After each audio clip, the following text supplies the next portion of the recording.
In this realm, where humans coexist with elves, myriad secret realms encircle the land. Elves of diverse forms and abilities constitute the very foundation of this world.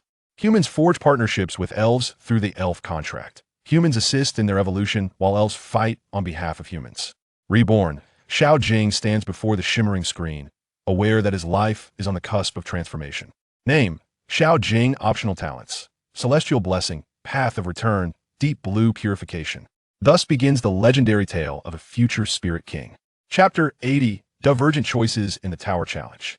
Numerous instructors outside the Huangyan Tower observe the continuously changing levels and completion times, engaging in lively discussion. Many students exhibit remarkable progress, reaching the 10th level in less than 5 minutes, while others, though slower, steadily advance. The reasons are straightforward. One group aims to crush their opponents through sheer level superiority, vying for a place among the top 5 to conquer 20 challenges. The other group seeks to maximize the benefits of the Huangyan Tower, ensuring their third elf swiftly catches up with the team, a reward that is both desirable and dispensable. Once the overall level of the team rises, they can leverage their level advantage to secure higher rankings and thus earn more academy points, which can be exchanged for rewards in the academy's marketplace. With these two differing perspectives in mind, the polarization within the tower climbing team gradually becomes apparent. Xiao Jing naturally belongs to the latter group. However, due to Lu Shi's high base stats, he remains among the forefront even with a measured approach. Observing this division, the watching instructors quickly discern the reasons. Some believe that the former group will reach the summit first. Others contend that the efficacy of either approach merely correlates with the probability of achieving their goals, which also depends on the strength of the students employing those methods. Consequently, the instructors refrain from making definitive assertions regarding who will prevail, choosing instead to silently observe while occasionally offering comments. At this moment, Xiao Jing successfully defeats his opponent at the 15th level and begins to select his reward. I roll Skill Stone. Find 300 points. Upon learning, allows one to provoke opponents with a chance to cause them to misfire in their attacks. 100 Battle Fruit. Find 300 points. Provides experience for apprentice level and novice level elves. Harvest Fruit. Find 300 points, encapsulating the joy of bountiful harvests, capable of bestowing significant experience upon elves that absorb joy. The third option is accompanied by a splendid image of the harvest fruit. Xiao Jing pauses, instinctively glancing at Lu Shi, who sits upright, her gaze fixated on the harvest fruit, with a hint of drool visible at the corner of her mouth. Xiao Jing shakes his head and chuckles. This little glutton, or rather, this little gluttonous lion. Nevertheless, the image seems designed to entice Lu Shi. With a peculiar expression, Xiao Jing casts a glance skyward and selects the harvest fruit. With the harvest fruit in hand, the wave of joy it imparts brings delight to Xiao Jing as he slowly crouches down, offering it to Lu Shi's mouth. Lu Shi affectionately licks Xiao Jing's wrist before promptly devouring the harvest fruit. As the effects of the harvest fruit take hold, Lu Shi ascends a level, reaching novice level 3, having crossed a significant threshold in just over 10 minutes, a testament to the extraordinary efficacy of the Huangyan Tower. Certainly, this accomplishment is also attributable to Xiao Jing of the Heaven's favor, having saved an impressive 110 experience points. The value of experience gained here is notably different, as the difficulty of acquiring such experience escalates with each level gained. In the preceding floors from the 6th to the 15th, Xiao Jing encountered the following adversaries. On the 6th floor, 3 level 6 apprentice foes. On the 7th floor, 4 level 8 apprentice foes. And on the 8th floor, a solitary level 1 novice. On the 13th floor, there were 10 level 11 novices. On the 14th floor, 10 level 13 novices. And on the 15th floor, 10 level 15 novices. The difficulty has indeed escalated exponentially. Initially, Xiao Jing allowed Lu Shi to engage in solitary combat, but by the 8th floor, the assistance of Ji Zuan Bao and Tian Xiao became imperative as the challenge posed by the opponents outpaced Lu Shi's level advancements by a considerable margin. Lu Shi's combat modus operandi gradually evolved from frontline brawling to agile maneuvering, ultimately culminating in her current role of providing harassment from the rear with fireball skills. While her contributions may seem minimal, they nonetheless yield some experience. As for Ji Zuan Bao and Tian Xiao, their significant level disparity initially rendered them incapable of gaining experience even upon vanquishing foes. However, within the Huangyan Tower, they surprisingly earn 1 experience point for each defeated adversary. Accumulating experience, however modest, is undeniably beneficial, especially as they are approaching their primary arena for experience acquisition. Jizu and Bao's level stands at regular level 2, 42, 90, while Tian Xiao's level is regular level 1, 85, 90. Lashi's level is at novice level 4, 5, 90. Once Jizu and Bao and the others have concluded their respite, Xiao Jing decisively entered the 16th floor. A shroud of mist enveloped the area, from which 10 formidable waves of energy emerged. Through the fog, Xiao Jing could barely discern the massive scythe-like forelimbs of his adversaries. In an instant, the mist was rent asunder by the scythes, revealing 10 emerald-hued mantises, their wings vibrating rapidly before Xiao Jing. Narrowing his eyes slightly, he activated low-level insight. Race, Shadow Mantis, Energy Entity. Attributes, Wood, Wind. Level, Novice level 17. Traits, Thousand Blades. Any skill possesses a certain probability of inflicting the armor break status on the target. Base stats, 523. Description, lacking any initial or evolutionary form. This mantis-like spirit inhabits the Iron Army Forest of the Wands and Principality. In its idle time, it delights in slicing through the Iron Army trees to hone its sharp, scythe-like forelimbs. Due to its rapid striking speed and the destruction caused by its blade honing, it has been captured by the Wands and Principality and repurposed as a military spirit. After observing the details of his opponents, under Xiao Jing's command, Lashi first struck several shadow mantises with fireballs, followed by Jizu and Bao unleashing a psychic wave for crowd control, with Tian Xiao concluding the assault with an overload explosion. At novice level 17, Tian Xiao is now able to acquire 2 experience points, and with a bonus from the Huangyan Tower, this amounts to a total of 4 experience points, elevating Tian Xiao's level to regular level 2, 1990. Aside from allowing Lashi to accrue some experience, there's truly no time for hesitation. A direct onslaught must commence, as Xiao Jing aims to strive for the rewards reserved for the top 5. At this moment, Xiao Jing's ranking is merely 36th, which places him among the upper echelon of those who have opted for the second method. The top 32 have predominantly chosen a rapid push strategy. Unfortunately, due to their spirit's levels and their relentless drive, many have been unable to rest, resulting in a slower pace in their progression. In fact, several students possessing only a single regular level 1 spirit have been unable to surpass the 19th level and have consequently been expelled from the Huangyan Tower, their achievements forever frozen in that moment. Upon exiting, they lamented their decision not to allow their spirits more rest during the tower ascent. Regrettably, there is no remedy for such regrets, and within mere minutes, the rankings underwent another transformation. Huangyan Tower Trial Leaderboard. First place, Long Qingbua, floors cleared. 19, currently in battle. Time, 20 minutes 17 seconds, 34 milliseconds. Fifth place, Inyan Shun, floors cleared. 18, completed, resting. Time, 20 minutes 48 seconds 59 milliseconds. 15th place, Xiao Jing, floors cleared. 18, currently in battle. Time, 23 minutes 5 seconds 20 milliseconds. 16th place, Lin Xin, floors cleared. 18, currently in battle. Time, 23 minutes 13 seconds 14 milliseconds. Chapter 81. The Suppressive Power of the Monkey King Trait. The fluctuations in the rankings indicate that the rapid push strategy is currently faltering, paving the way for the steady stream to rise. Although the steady stream progresses slowly, it is unwavering. It thrives on combat experience and advances gradually. The rapid push strategy has managed to create a 3-minute time difference, and if they can successfully clear the level within that time frame, the advantage will transform into a victory, earning accolades for the warriors. In this ranking, Yinshin has also chosen the rapid push strategy, but he does not pursue relentlessly. Instead, he takes breaks after a few levels to maintain a relatively decent state. Lin Xin, like Xiao Jing, has opted for the steady stream to accumulate sufficient experience. And under the control methods of the Super Control team, their opponents find it exceedingly difficult to devise any strategies, allowing for steady advancement. Many instructors are now engaged in discussions regarding who might secure a place among the 5 leading contenders. Lang Qingbua, hailing from the most formidable top-tier family in Huangyan City. The Lang family is a trained spirit master who has emerged as the highest achiever in this year's college entrance examination. He is undoubtedly the first to qualify. One instructor, observing Lang Qingbua perched at the top of the rankings, spoke up. Numerous instructors around nodded in agreement, expressing their concurrence. While the format of the college entrance examination is identical across cities, the competition varies significantly. In the capital of the Huangyan Duchy, Huangyan City, the prestige of the examination is undeniably the highest. To secure the top position here signifies an individual of exceptional caliber. The earliest ancestors of the Lang family were among those who co-founded Huangyan University alongside the Fire ancestor, ultimately attaining the status of Diamond King.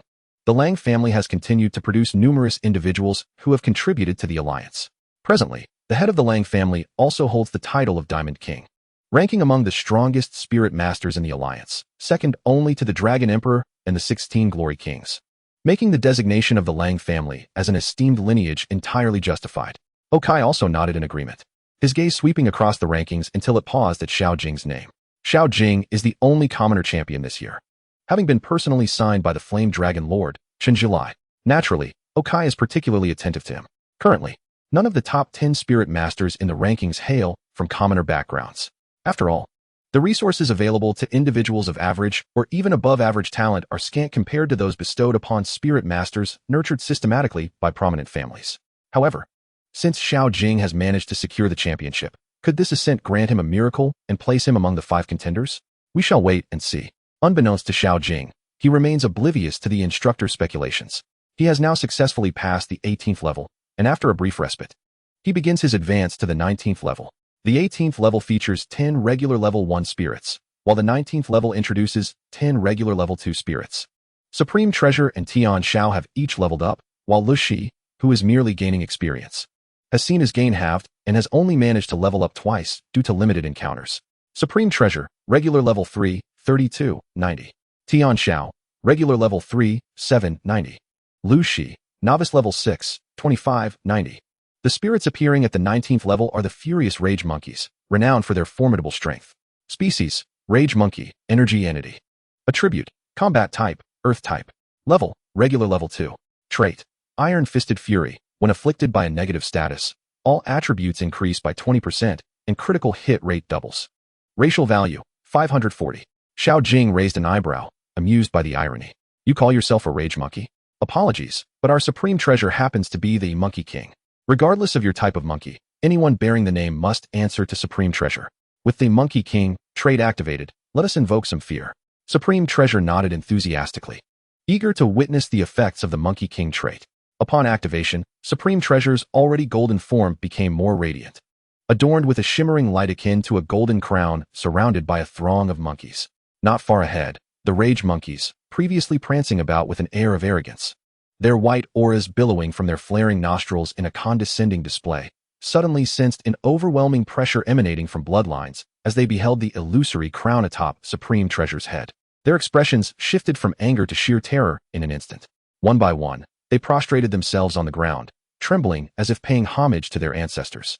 To their astonishment, the effect of the Monkey King trait proved even more formidable than anticipated, surpassing even that of the Intimidate skill. Xiao Jing stroked his chin, reflecting on the situation. This was understandable, as the Monkey King trait specifically targets monkeys, rendering it ineffective against other spirits, providing only minimal benefits, while Intimidate is applicable to all spirits. Given that the spirits at the 19th level are at a disadvantage against Supreme Treasure, this momentary advantage may serve as a pivotal point for a strategic breakthrough. The Rage Monkeys now resembled living targets, immobilized with fear, allowing Supreme Treasure and the others to eliminate them all in under 10 seconds. On to the next level. After a brief respite, Xiao Jing decisively opted to advance to the next tier. At this juncture, Xiao Jing's ranking has ascended to 4th place. Huangyan Tower Trial Rankings. As rest time is not counted in the challenge, some individuals may have their time increased while others may see theirs halt, resulting in fluctuating times. 1st place, Lang Qinghua, levels, 20, in combat, time, 23 minutes 9 seconds 56. 2nd place, Huang Ji, levels, 20, in combat, time, 23 minutes 35 seconds 58. 3rd place, Yinshin, levels, 20, in combat, time, 23 minutes 36 seconds 18. 4th place, Xiao Jing, levels, 20, in combat, time, 23 minutes 43 seconds 07. 5th place, Lin Xin, levels, 20, in combat, time, 23 minutes 58 seconds 00. Currently, the top 5 students all boast times exceeding 23 minutes. Some students, due to insufficient strength and a reliance on rapid push strategies, find themselves unable to recover in the later stages and are swiftly eliminated by their opponents. After all, even among the new students at Huangyan University, it is relatively common for a partnered spirit to reach regular level 1 upon enrollment. but having two spirits at that level is exceedingly rare. Individuals like Xiao Jing, possessing one regular level 2 and one regular level 1 spirit, number only a handful. Now, whether through rapid push or steady stream, the times have converged, and it remains to be seen who can break through first. Chapter 82, The Compassionate Shura. Leading the charge in the rapid push strategy are Lang Qinghua, Huang Ji, and Yin Yinshan, with the latter two likely to be surpassed by Xiao Jing. The other rapid push participants, having exhausted their spiritual energy, clearly struggle, resulting in prolonged times, either short on time or with fewer levels cleared. Among the steady stream, the leaders are Xiao Jing and Lin Xin, with no other competitors achieving times shorter than Xiao Jing's. Before them stands the opponent of the 20th level. Xiao Jing gazes ahead with utmost seriousness. Before him are 10 upright walking cats, adorned in red robes embellished with golden patterns, their hands clasped in a solemn gesture, exuding an aura of sacredness. Race, ascetic cat, energy entity. Attributes, light and dark. Level, regular level 3. Traits, compassionate Azura. The state of compassion is a permanent condition. In this state, the light attribute is dominant, and the individual S race value increases by an additional 10, not reflected in the race value section below. Spirit consumption is reduced by 30, and both defenses increase by 5. A significant amount of spirit can be consumed to switch to Azura mode. In Azura mode, the dark attribute becomes dominant, rendering the individual immune to abnormal status effects, increasing damage by 10, and inflicting additional lifesteal and spirit recovery effects. Switching back to compassion can be achieved by halting spirit consumption. Race value, 567. Description, the evolved form of the devout cat. The ascetic cat embodies both sincere devotion and the suffering of the world upon its visage. When one chances upon an ascetic cat, slowly traversing towards a destination, it is wise not to impede its path. Otherwise, one may face the relentless entanglement of the Azura, for you obstruct its pilgrimage, its path to enlightenment. Possessing dual origins and the ability to switch between two attributes and forms, with a race value soaring to 567, it remains a formidable adversary. Even if its energy form lacks the strength of its original body, such an opponent is accompanied by 10 others. Furthermore, having reached the 20th layer, even the most resilient spirits, after enduring numerous battles, find their spirit reserves depleted, far from their former vigor. Confronted with 10 regular level 3 spirits, a fierce battle is inevitable. Fortunately, after clearing the 19th layer, Supreme Treasure has leveled up, resulting in some restoration of spirit. The 20th layer proves to be quite treacherous, and had one been of a lower level, success would surely have been unattainable on the first attempt. Xiao Jing gazes at the formidable assembly before him, a sense of headache creeping in, as 5 ascetic cats suddenly glare with blood-red eyes, indicative of their imminent transformation. Their intention is clear. 5 will focus on defense to delay, while the remaining 5 will swiftly dismantle Xiao Jing. Gritting his teeth, Xiao Jing formulates a plan rapidly in his mind and turns to the ever-prepared Supreme Treasure, Tian Xiao, and Lu Shi, issuing swift commands. This battle is particularly arduous. Supreme Treasure, unleash your full might. Even if it means trading injuries for injuries, prioritize eliminating those 3 Azura ascetic cats first, and then deal with the remaining 2. As he speaks, Xiao Jing gestures towards the 3 most imposing ascetic cats. Supreme Treasure possesses a level advantage and high output. It won't be long before the battle is resolved, provided it can hold its ground. Xiao Jing shifts his gaze to Tian Xiao. Tian Xiao, the abundant oil you've accumulated will likely be put to use today. Do not hesitate to launch every missile you have. Keep those 5 compassionate ascetic cats and the 2 Azura ascetic cats occupied. After that, he turns to Lu Shi, hesitating briefly before speaking. Lu Shi, their levels are too high. Maneuver frequently and maintain your distance. Use fireball skills to target the eyes of those Azura ascetic cats. Remember, aim solely for their eyes. Do not stray. Ling Ling. Understood. Wu Wu. The monkey, lion, and mech all nod solemnly. This battle remains a considerable challenge for them, having endured 19 encounters. Any moment of carelessness could lead to their undoing.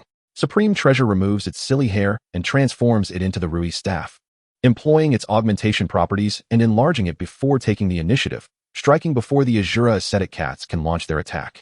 Faced with the overwhelming advance of Supreme Treasure, the ascetic cats sense an intense pressure emanating from him, as deep crimson spirit swirls at their fingertips, swiftly coalescing into a sharp, blood-red decapitating blade.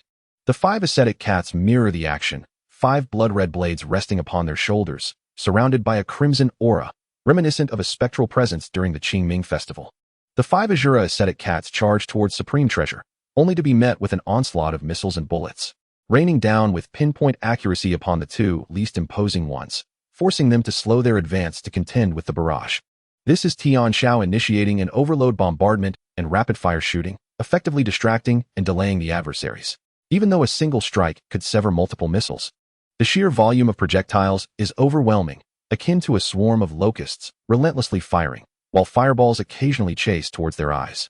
Although Lu Xi's fireballs lack substantial damage, their glaring approach towards the eyes is compelling enough to make one ponder whether to blink. With damage effectively nullified, the insult is maximized. With 2 Azura ascetic cats successfully delayed, Supreme Treasure turns its attention to the remaining 3. Xiao Jing has informed Supreme Treasure that in Azura mode, the ascetic cats are immune to abnormal control, thus Supreme Treasure wisely refrains from employing psychic waves. Raising its hand, Supreme Treasure unleashes a powerful beam of energy towards the weakest of the Azura ascetic cats. A robust purple beam shoots forth, prompting the 3 ascetic cats to strike simultaneously. The blood-red blades swing, and the clash of blade energy meets the energy beam. Boom! As the dust settles, both the blade energy and the beam dissipate, revealing that the 3 formidable blade energies have merely matched the power of Supreme Treasure's energy beam, despite the inherent advantage of the dark attribute over the energy attribute. This attests to the formidable offensive capabilities of Supreme Treasure. In that moment, the 3 ascetic cats, gazing into the clearing smoke, realize that Supreme Treasure has vanished. Before they can register their confusion, a loud bang resonates from the left as one Azura ascetic cat is sent flying, closely followed by a slightly thinner beam of light. By sheer coincidence, this particular ascetic cat lands squarely in the area of Tian Xiao's most concentrated bombardment. Boom! A series of explosions ensue, and when it rises again, its blade is shattered, its hands disintegrated, its spirit depleted, reverting back to its compassionate form. Supreme Treasure has executed a powerful strike, instinctively pursuing with a series of energy beams against this ascetic cat. Chapter 83, Supreme Treasure vs. Ascetic Cat. Faced with the now reverted compassionate ascetic cat, heavily shielded by 5 other compassionate ascetic cats, Supreme Treasure opts not to engage, as such a choice would only prolong the encounter. Moreover, it has lost its combat effectiveness, so it is better to disregard it entirely. In a span of merely 10 seconds, Tian Xiao's initial round of attacks has yet to conclude. Under Xiao Jing's guidance, Tian Xiao must now strive to hold off these 8 ascetic cats until Supreme Treasure can break through the battlefield. Observing the ascetic cat incapacitated by Supreme Treasure's relentless assault, the remaining 2 Azura ascetic cats are suddenly on high alert. This is merely a natural response to an imposing threat, devoid of any conscious awareness, for as energy entities crafted from spirit, they lack self-awareness. The 2 cats simultaneously grip their blood-red blades, unleashing a rapid flurry of strikes towards Supreme Treasure, dozens of blades slicing through the air, their energies converging in a howling assault. This is the unique dark attribute skill of the ascetic cats in Azura mode, Azura Slash. Those struck not only endure the inherent damage of the skill, but also suffer from the corrosive effects of the Azura blood energy, enduring a corrosion debuff that inflicts continuous damage. Supreme Treasure, being a spirit with high defenses but low health, is particularly vulnerable to such a skill. Due to the sequential nature of these dozens of sword energies, they resembled a broad beam of light rather than an impenetrable wall, making it impossible for Supreme Treasure to simply teleport away. Thus, Supreme Treasure swiftly employed the techniques of the Rui staff to shatter the approaching sword energies while maneuvering through them with instantaneous movement. Since Xiao Jing had, from the inception of their contract, insisted on training Supreme Treasure in the Rui staff techniques, Supreme Treasure's proficiency in this skill was unparalleled, surpassing all others. Coupled with his remarkable speed, he created a flurry of staff shadows that rendered the sword energies completely ineffective against him. Before long, a luminous sphere, approximately the size of a bicycle and adorned in black and gold, began to take shape, swiftly traversing the river of sword energies. Are you not denying me the position to teleport? Very well, I shall create my own. As the relentless slashes of the Shura could not impede his advance, Supreme Treasure surged forward with unstoppable momentum. The Shura cat, exuding the most formidable aura, immediately abandoned its futile hacking and began to embrace its blood-red great sword. Seemingly engaged in a prayer, this was the blood curse. Xiao Jing recognized this skill from the crimson runes swirling around the Shura cat.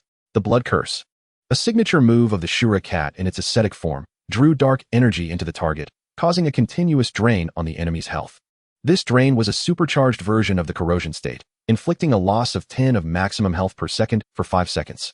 Of course, this came at the cost of foregoing 20 health points and a significant amount of spiritual energy, and it was ineffective against foes of significantly higher levels. In its benevolent form, the blood curse transformed into the radiance of Buddha, healing all allies for 10 of their maximum health. restoring 1 health point per second for 5 seconds.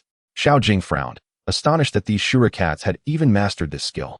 While it was undoubtedly the signature move of the Shura cat, the learning requirements were quite high. Typically, only elite-level beings would acquire it, with regular-level mastery being considered early. It was imperative that he prevent its release. With this thought, Xiao Jing immediately instructed Supreme Treasure, do not concern yourself with the one wielding the sword. Make some sacrifices. Being struck by a few sword energies is inconsequential. Focus all your efforts on eliminating the strongest ascetic cat first. If the blood curse is unleashed, Supreme Treasure shall be in dire straits, and the other ascetic cats might mimic it, escalating the situation into chaos. Hence, we must nip this in the bud. Being hit by the sword energies will not result in significant health loss. Even if the corrosion state triggers, it is far preferable to being cursed. Moreover, your Rui staff has a healing effect of 30, making it quite advantageous to fight while replenishing health. Upon hearing Xiao Jing's command, Supreme Treasure unfailingly trusted and executed the plan. After dispersing a sword energy with his staff, he darted in a straight line towards the spell-casting ascetic cat, intermittently teleporting and only engaging with the densest sword energies, while directly withstanding 1 or 2 others with his Rui staff. As Supreme Treasure approached rapidly, the Shura cat employing the Shura combo increased its speed, with faint glimmers of white light appearing beneath the crimson hue, an indication that it was exhausting its spiritual energy and struggling to maintain its Shura form. Fortunately, despite enduring numerous sword energies, Supreme Treasure had triggered the corrosion state twice, with health loss remaining within tolerable limits. The ascetic cat's prayer seemed to be nearing its conclusion, as a blood-red relic began to materialize in its grasp, radiating a strange brilliance. Just as it was about to launch this relic, Supreme Treasure arrived before it, spinning at high velocity, and, with a sharp motion, shattered the still-forming relic, following up with a flurry of strikes to the ascetic cat's chest. Battle tornado. Boom, boom, boom. The sounds resonated like a heavy heartbeat, as the originally golden tornado was stained crimson. The tornado concluded with a decisive follow-up attack, causing the mightiest ascetic cat to gradually dissipate into energy. Simultaneously, Supreme Treasure's health was replenished to full due to the recent series of attacks, and although the corrosion state lingered, it posed little threat. The other ascetic cat was intimidated by the ferocity of the battle tornado and ceased its Shura combo, now wary of entering the seemingly perilous barrage of missiles. However, the advantageous situation that Supreme Treasure had fostered through sacrifice could not be allowed to escape. After disrupting with a beam of energy, he instantly appeared behind it and delivered a heavy blow to its head, even using the Rui staff for a finishing strike, successfully vanquishing the second cat. By the time both were defeated, the first wave of bombardment from Tian Shao had only just concluded. The remaining 2 trapped Shura ascetic cats, upon breaking free, discovered their leader was missing and paused in confusion. Where did the cat go? Instinctively sensing danger, the 2 ascetic cats turned and dashed towards the panting group of lamenting ascetic cats. Supreme Treasure, of course, would not squander the opportunity to strike down the helpless foes, charging in with a series of energy beams, heavy strikes, and instinctive follow-ups, landing blows that dispatched one entirely and severely injured another. As of now, there remained 5 intact ascetic cats, 2 half-damaged, totaling 50505, which could be counted as 6. Remarkably, only 2 minutes had elapsed. Chapter 84. Clearing the 20th layer. As the 7 ascetic cats huddled together, 5 of the benevolent ascetic cats activated their holy light shields to bolster their defenses, while the 2 half-damaged Shura ascetic cats, drained of energy, also transformed into their benevolent forms, joining the shielded ranks. Their strategy was one of sheer delay. Aren't you pressed for time? Then come and strike at me. Observing the clustered group employing such a defensive tactic, Xiao Jing's eyes twitched. Was this deliberate? Did every cohort subject their students to such tactics? If those weary and exhausted students, who had labored to reach this point, beheld this impenetrable shell, would they not explode in frustration? Xiao Jing had no time to mourn for his fellow students. What was required now was to breach this tortoise shell as swiftly as possible. How to accomplish this? He began issuing commands. Tian Shao, analyze their holy light shield and identify its weakest point. Utilize the rift blade to shatter it, and follow up with an overload bomb targeting that spot. Lu Shi, you too, launch a fireball at the point identified by Tian Shao. If it can inflict a burn state, all the better, but if not, it matters not. Supreme Treasure, unleash your battle tornado aimed at the point designated by Tian Shao, and I will use super mobility to assist you. Everyone, let us join forces to break through this tortoise shell. Ling Ling understood. Woo woo. The monkey, lion, and mecha responded in unison. In truth, Supreme Treasure, at this juncture, possessed the strength to breach the defense formed by the ascetic cats with relative ease, even without Tian Shao and Lu Shi's assistance. thanks to his battle trait enhancements. The Rui transformation boosting his attributes, and the comprehensive boosts provided by Xiao Jing, the child of the Xiao lineage. Though the process might take slightly longer. The pressing matter was indeed time. Given the urgency, Xiao Jing needed to ensure that all spirits exerted their utmost efforts to conquer this layer with maximum efficiency. As the dawn broke, Tian and her Songyang were fixated on the holy light shield, from which ethereal radiance emanated. Resembling a sniper's sight as a black icon darted rapidly across Tian Zhao's algorithmic screen, accompanied by a flurry of numbers, in search of the shield's most vulnerable point. Beep. Within a mere 5 seconds, Tian and her Songyang gleamed brightly, and the once-moving reticle on the screen transformed into red, coming to a halt at a specific location, indicating the weakest spot of the holy light shield. Without a moment's hesitation upon identifying the target, Tian Zhao's arms lifted, and countless missile launchers extended from the mech. Whoosh! The razor-sharp, void-cutting light blades and an unending barrage of missiles erupted almost simultaneously from Tian Zhao, hurtling towards the target.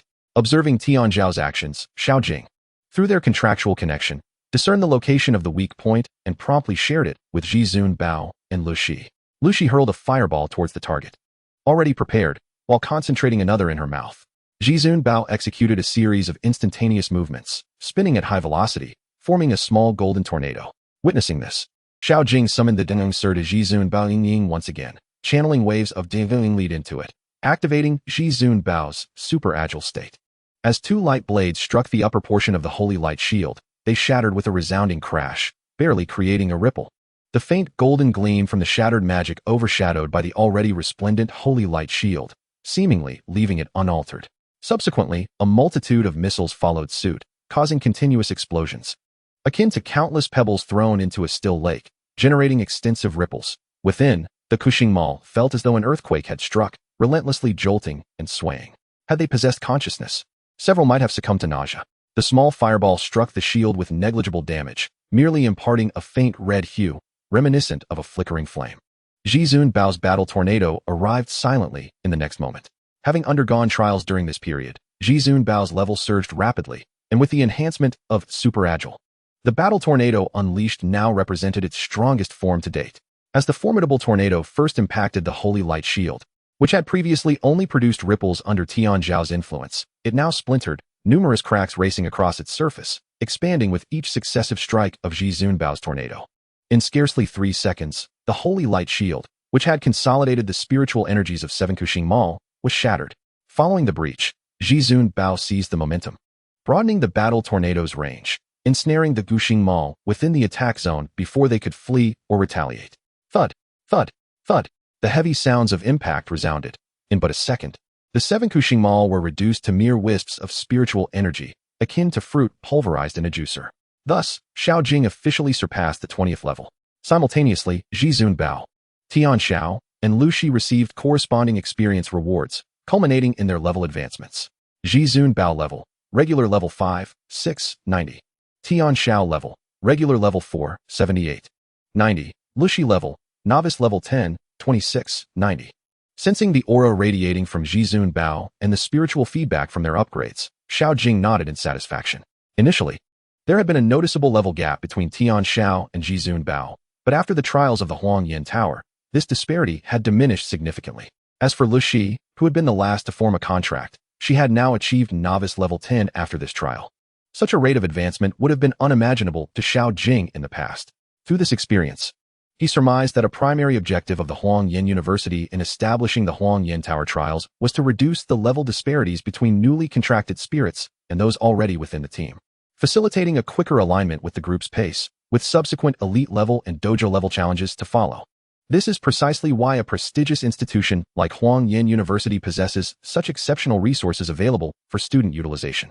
At this moment, a gentle glow enveloped Xiao Jing from above the Huangyan Tower, accompanied by the voice of the tower spirit, Hua Hua. Ding. Detection indicates that student Xiao Jing has participated in the Huangyan Tower trial for the first time. Ding. Detection confirms that student Xiao Jing is the second individual in this session to clear the regular level 20. Ding. After several analyses, Hua Hua finally reached a conclusion. Based on the aforementioned detections, this reward will replace the original, find 400 spiritual item and undergo an upgrade. The student may choose 2 rewards from the following 5 options. The rewards are as follows. Chapter 85, Virtual Realm. Outside the Huangyan Tower. At this moment, The list of the first 5 students to clear the regular level 20 of the Huang Yin Tower was already presented before the crowd. Huang Yin Tower Trial Ranking. As the time spent during breaks does not count, some may have their time increase while others may not. Thus, the fluctuations in time do not reflect uniform increments. First place, Lang Qinghua, level 20, cleared, selecting rewards, time, 23 minutes 49 seconds 59. Second place, Xiao Jing, level 20, cleared, selecting rewards, time, 23 minutes 58 seconds 00. Third place, Lin Xin, level 20, cleared, selecting rewards, time, 24 minutes 16 seconds 23. Fourth place, Yin Yinshan, level 20, cleared, selecting rewards, time, 24 minutes 47 seconds 39. Fifth place, Huang Ji, level 20, cleared, selecting rewards, time, 25 minutes 3 seconds 12. Beneath these 5, there were others who had also cleared the 20th level, but due to longer completion times, they were ineligible for rewards from the Huang Yin Tower. Observing this list, several teachers began to engage in lively discussions. They felt no surprise at Lang Qinghua's swift clearance, as he was a descendant of the Lang family, where nearly every member is a paragon among their peers, a pillar of the Spirit Master Alliance. However, regarding the second place Xiao Jing, their familiarity was less profound. They merely recognized him as a prodigy, a champion from the common folk, personally recruited by the Flame Dragon Lord. One could hardly expect less. After all, the other 3 on the list were equally formidable. Lin Xin, the master of the Spirit Tower, a powerhouse of the Lord tier, Yin Yinshan, hailing from the prominent Yi family of the Wansan Duchy, and Huang Ji, a member of the esteemed Huang family, which has thrived in Huang Yin City for many years. Given that Xiao Jing managed to secure the second position on the leaderboard, it was indeed a pleasant surprise for many, prompting several teachers to take note of his name appreciatively, contemplating a promising future for the alliance. Okai nodded in acknowledgement at Xiao Jing's name, recognizing him as an excellent prospect worthy of cultivation. Unbeknownst to Xiao Jing, who was oblivious to the admiration and thoughts of those outside, he found himself in a quandary over how to select the rewards presented before him. Please choose from the following rewards. 1. By Xianchang Lingua. Creation 1001 points. Capable of doubling all attributes of spirits at the dojo level and below for half an hour, with no side effects. 2. Lord's Tier, Fire. Creation 1001 points. Seemingly imbued with the emotions of the owner's anger, yielding better absorption effects for spirits training with anger. The 1000 Mechanisms Calculation Candy, rated at Creation 1001 points, provides the consumer with a 1000-fold increase in computational power within the virtual realm, representing an enhanced version of the calculation candy. The Universal Sniper Scope, also rated at Creation 1001 points, augments the critical hit and accuracy rates for elves. If absorbed as a resonant object, it further enhances vision. The first 20 layers yield random elf eggs, with quality remaining indeterminate. Upon encountering these options, Xiao Jing was taken aback, astonished to discover that the upgrade reward for the 20th layer was an item of creation quality. However, upon reflection, it was only logical. If the spiritual artifacts did not surpass the current level of the Spirit Masters, how could they entice someone like Lang Qinghua, hailing from a prestigious family, to strive with such fervor? Xiao Jing promptly dismissed the second option. Although the tier of the Lord was indeed a remarkable fire-type spiritual object, it harbored an essence of rage, starkly contrasting with the joyous energy required by Lu Shi. Forcing its absorption would inevitably inflict irreversible harm upon her. After a brief moment of hesitation, Xiao Jing also relinquished the fifth option. While the elves in the latter layers possessed distinctive traits, particularly the dual-form transitioning ascetic cat of the 20th layer, he was somewhat tempted. Yet, the uncertainty surrounding the random elf egg was too great. Should he hatch one with low racial values that did not complement his current team, he would find himself bereft of solace. The Universal Sniper Scope was rendered useless by the 3 elves currently in his possession, let alone suitable for resonance. Supreme Treasure wielded the Rui Stick. Tian Xiao required the Dawn Wings, and as for Lu Shi, the Sniper Scope was entirely ill-suited for her. Thus, Xiao Jing naturally opted for the remaining options, the Baixian Strong Spirit Fruit and the 1000 Mechanisms Calculation Candy. The Baixian Strong Spirit Fruit is a combat-oriented spiritual fruit unique to 15 elite universities, primarily utilized during wartime. With stringent regulations that permit access solely to faculty and students of the universities, as well as personnel from the Alliance and military, strictly prohibiting resale or gifting. Given that students must undertake Alliance missions, which bear varying degrees of danger, some easily completed, while others pose life-threatening risks, possessing a Baixian Strong Spirit Fruit could potentially save both themselves and their elves in critical moments. Most importantly, it carries no side effects, allowing for consumption without concern. The 1,000 Mechanisms Calculation Candy is also a resource that students encounter only upon entering university. Unlike the Baishian Strong Spirit Fruit, it is available to the entire Spirit Master Alliance, though the more commonly circulated version is the basic calculation candy. The 1,000 Mechanisms Calculation Candy is regarded as a more precious high-tier resource. Speaking of these two items necessitates a mention of the contemporary worldview. The world to which Xiao Jing has been reborn is referred to as the present world. Beyond this realm, there exist various other so-called worlds, either formed naturally or encountered during the later developmental stages of the present world, whose modes of existence differ drastically from that of the present world. For instance, the 5 great secret realms controlled by the Huanyan Kingdom are not separate worlds, but rather extensions of the present world, existing within different spatial interstices.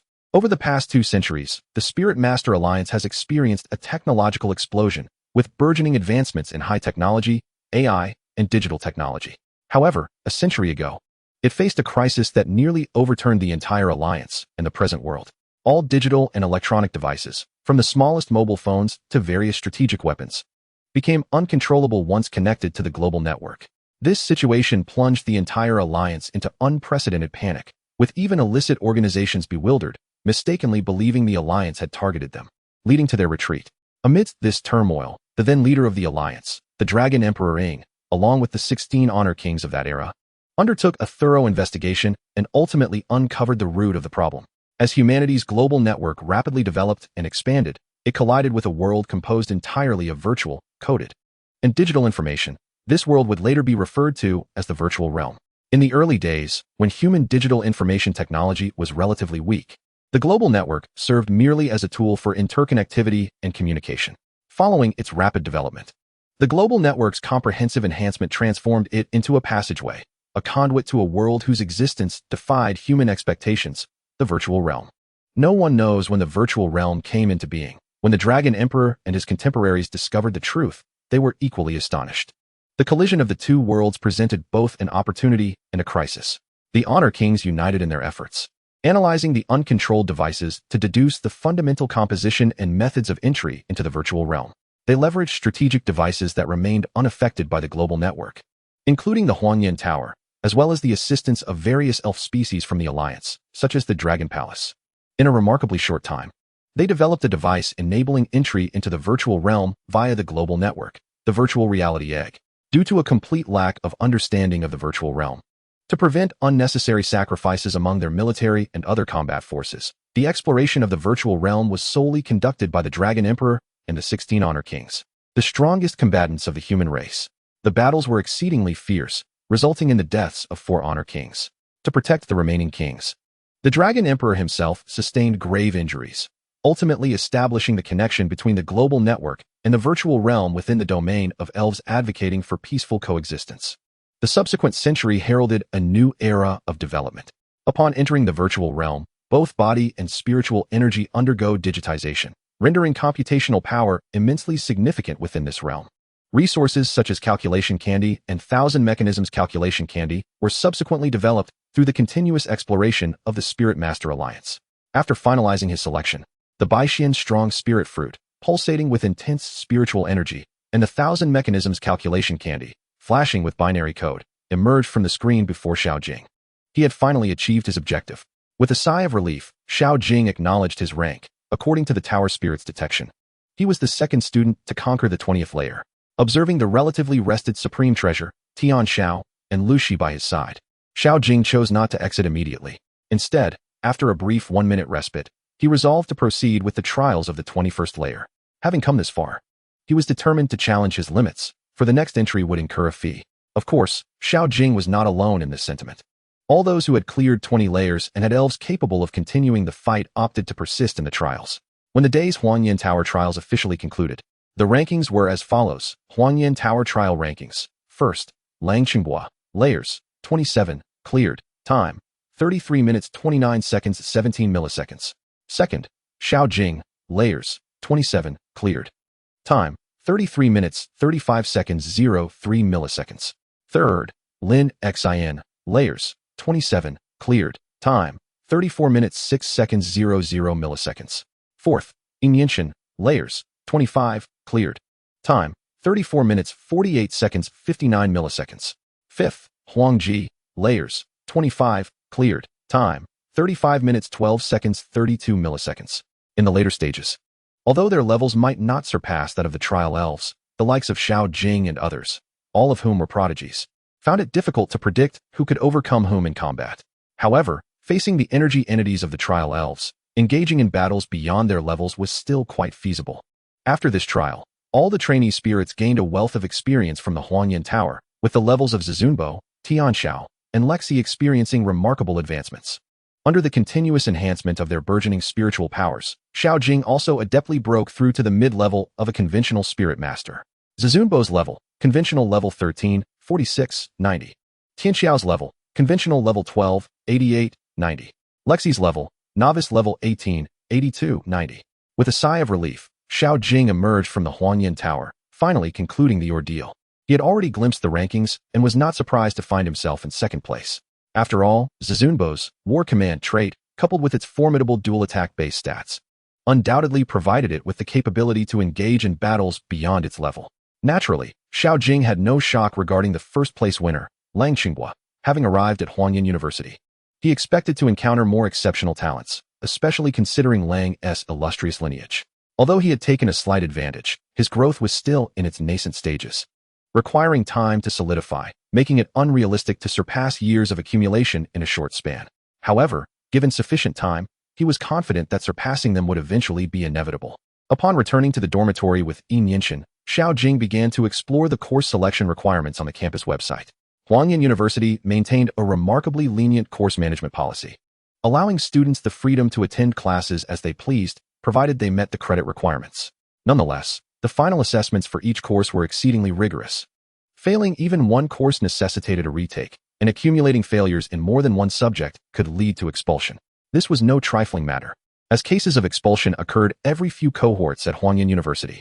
Thus, despite the relaxed management, the vast majority of students adhered to a structured approach, attending classes punctually. While reviewing course information, Xiao Jing had already locked in several courses, such as Advanced Spirit Artifact Processing, Artificial Spirit Cultivation course, jointly offered with Mecha University, and Combat Spirit Potential Exploration, jointly offered with War God University. Spirit Artifact Processing was a skill in which Xiao Jing excelled, and Advanced Spirit Artifact Processing would undoubtedly assist him in advancing further down this path. Although he prioritized the cultivation of spirit companions and would not invest excessive time in artifact processing, he considered it an opportune moment to allocate time for self-study in artifact processing to broaden his horizons. It must be noted that the teaching resources at top-tier universities were exceptionally robust. Courses like Artificial Spirit Cultivation and Combat Spirit Potential Exploration would attract considerable interest even if they were solely offered by Huangyan University, not to mention the current collaboration with the strongest universities in their respective fields. This was akin to placing the finest resources directly at the students' fingertips. It was merely a matter of whether they were willing to seize the opportunity. Xiao Jing recognized that his development of Zizunbo's combat capabilities was still somewhat inadequate, lacking a guiding system akin to family traditions to instruct him on how to unlock the potential of corresponding spirits. This had resulted in a disparity where, despite Zizunbo's impressive data during the puppet testing, demonstrating the ability to surpass numerous levels and defeat various spirits, this advantage did not translate well into actual combat scenarios. Part of this was attributable to the opponents he faced in the college entrance examination battlefield, who hailed from prestigious families and were also capable of level surpassing. Yet there remained a certain disparity. Chapter 87, Combat Spirit Potential Exploration Course. As Xiao Jing continued scrolling, he suddenly encountered a course listing. Course name, Introduction to the Virtual Realm. Instructor, Wenqing Feng. Course description, I am Wenqing Feng from the Origin Academy. This course primarily takes place within the virtual realm, aiming to assist students in understanding and familiarizing themselves with the fundamental operational rules of the virtual realm, thereby enabling better exploration and completion of alliance tasks, which inevitably involves considerable combat and entails certain dangers. Students with phobias or a fear of crowded spaces should exercise caution, though it is unavoidable that one will need to enter the virtual realm. Upon reading the course introduction, Xiao Jing immediately began searching for information on the instructor on the Huangyan University website, which provided publicly accessible details for students at any time. Soon, he found pertinent information about Wenqing Feng. Instructor, Wenqing Feng. Academy, Origin Academy. Level, Lord rank 76. Focus, primarily responsible for detailed research on the genesis of the virtual realm and digital rifts. After reviewing Wen Qingfeng's background, Xiao Jing proceeded to investigate the credentials of other course instructors and felt a wave of relief wash over him. Generally, the instructors for other courses were peak masters or those with notable titles, given that the curriculum was primarily theoretical, even when combat was involved. It remained within a manageable scope. However, the introduction to the virtual realm course required both instructors and students to venture into another world for exploration. Even within the territory of friendly factions that had signed strategic peace agreements, numerous unknown factors loomed, making it hazardous if the instructor's level were too low. Fortunately, the instructor was a lord, a significant one at that, exceeding level 60, specifically specializing in the virtual realm. This provided an immense sense of security. Xiao Jing was determined to select this course, as he understood that in order to accelerate his growth, exploration and experience in other worlds were indispensable, potentially leading to unforeseen opportunities. Contemplating this, he picked up his phone and began typing a message. Lin Xian, having just finished her day at Huangyan Tower, emerged from the bathroom wrapped in a pristine white towel, lazily sinking into the couch. The illusory spirit deer also exited the bathroom, using its superpowers to control the droplets on its fur, preventing them from falling to the floor and making the room damp. Buzz. Lin Xian's phone suddenly chimed, interrupting her as she was tending to her hair. She reached for her phone and glanced at the screen. Chat interface, Lin Xian's perspective. Jing, monkey savior, do you have any courses you're considering selecting? Lin Xian raised an eyebrow and playfully typed back. Lin Xian, it's Lulu. The busy person finally remembers to message me after starting university, TSK. Noticing Lin Xian's unmistakable tone of complaint, Xiao Jing rubbed his forehead. Realizing he had been somewhat neglectful of her recently and needed to appease her promptly, he sent a series of comforting words, reasoning that regardless of whether she was joking or sincere, it was always prudent to indulge a girl's sentiments.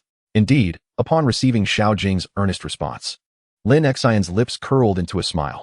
She decided to forgive him. Lin Xian began reviewing her selected courses on her computer and sent them to Xiao Jing.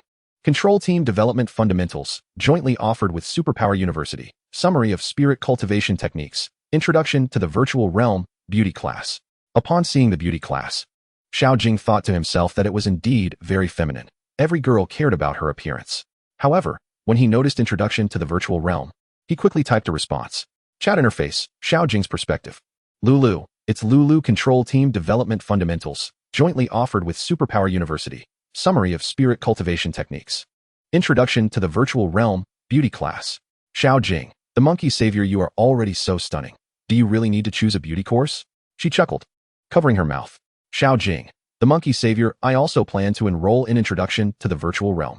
As she spoke, Xiao Jing sent the list of her pre-selected courses to Lin Xian. Lin Xian, it's Lulu. The new world is certainly worth exploring. We'll often interact with the virtual realm in the future. Lin Xian, it's Lulu. Moreover, didn't you also choose fitness class? She retorted. Lin Xian was well aware that Xiao Jing had always adhered to a rigorous exercise regimen, resulting in her robust physique.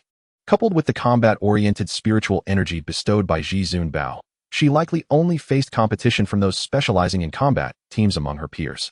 While Xiao Jing and Lin Xian were engaged in conversation, Zhizun Bao first instructed Tian Xiao to feign ignorance, then stealthily floated behind Xiao Jing.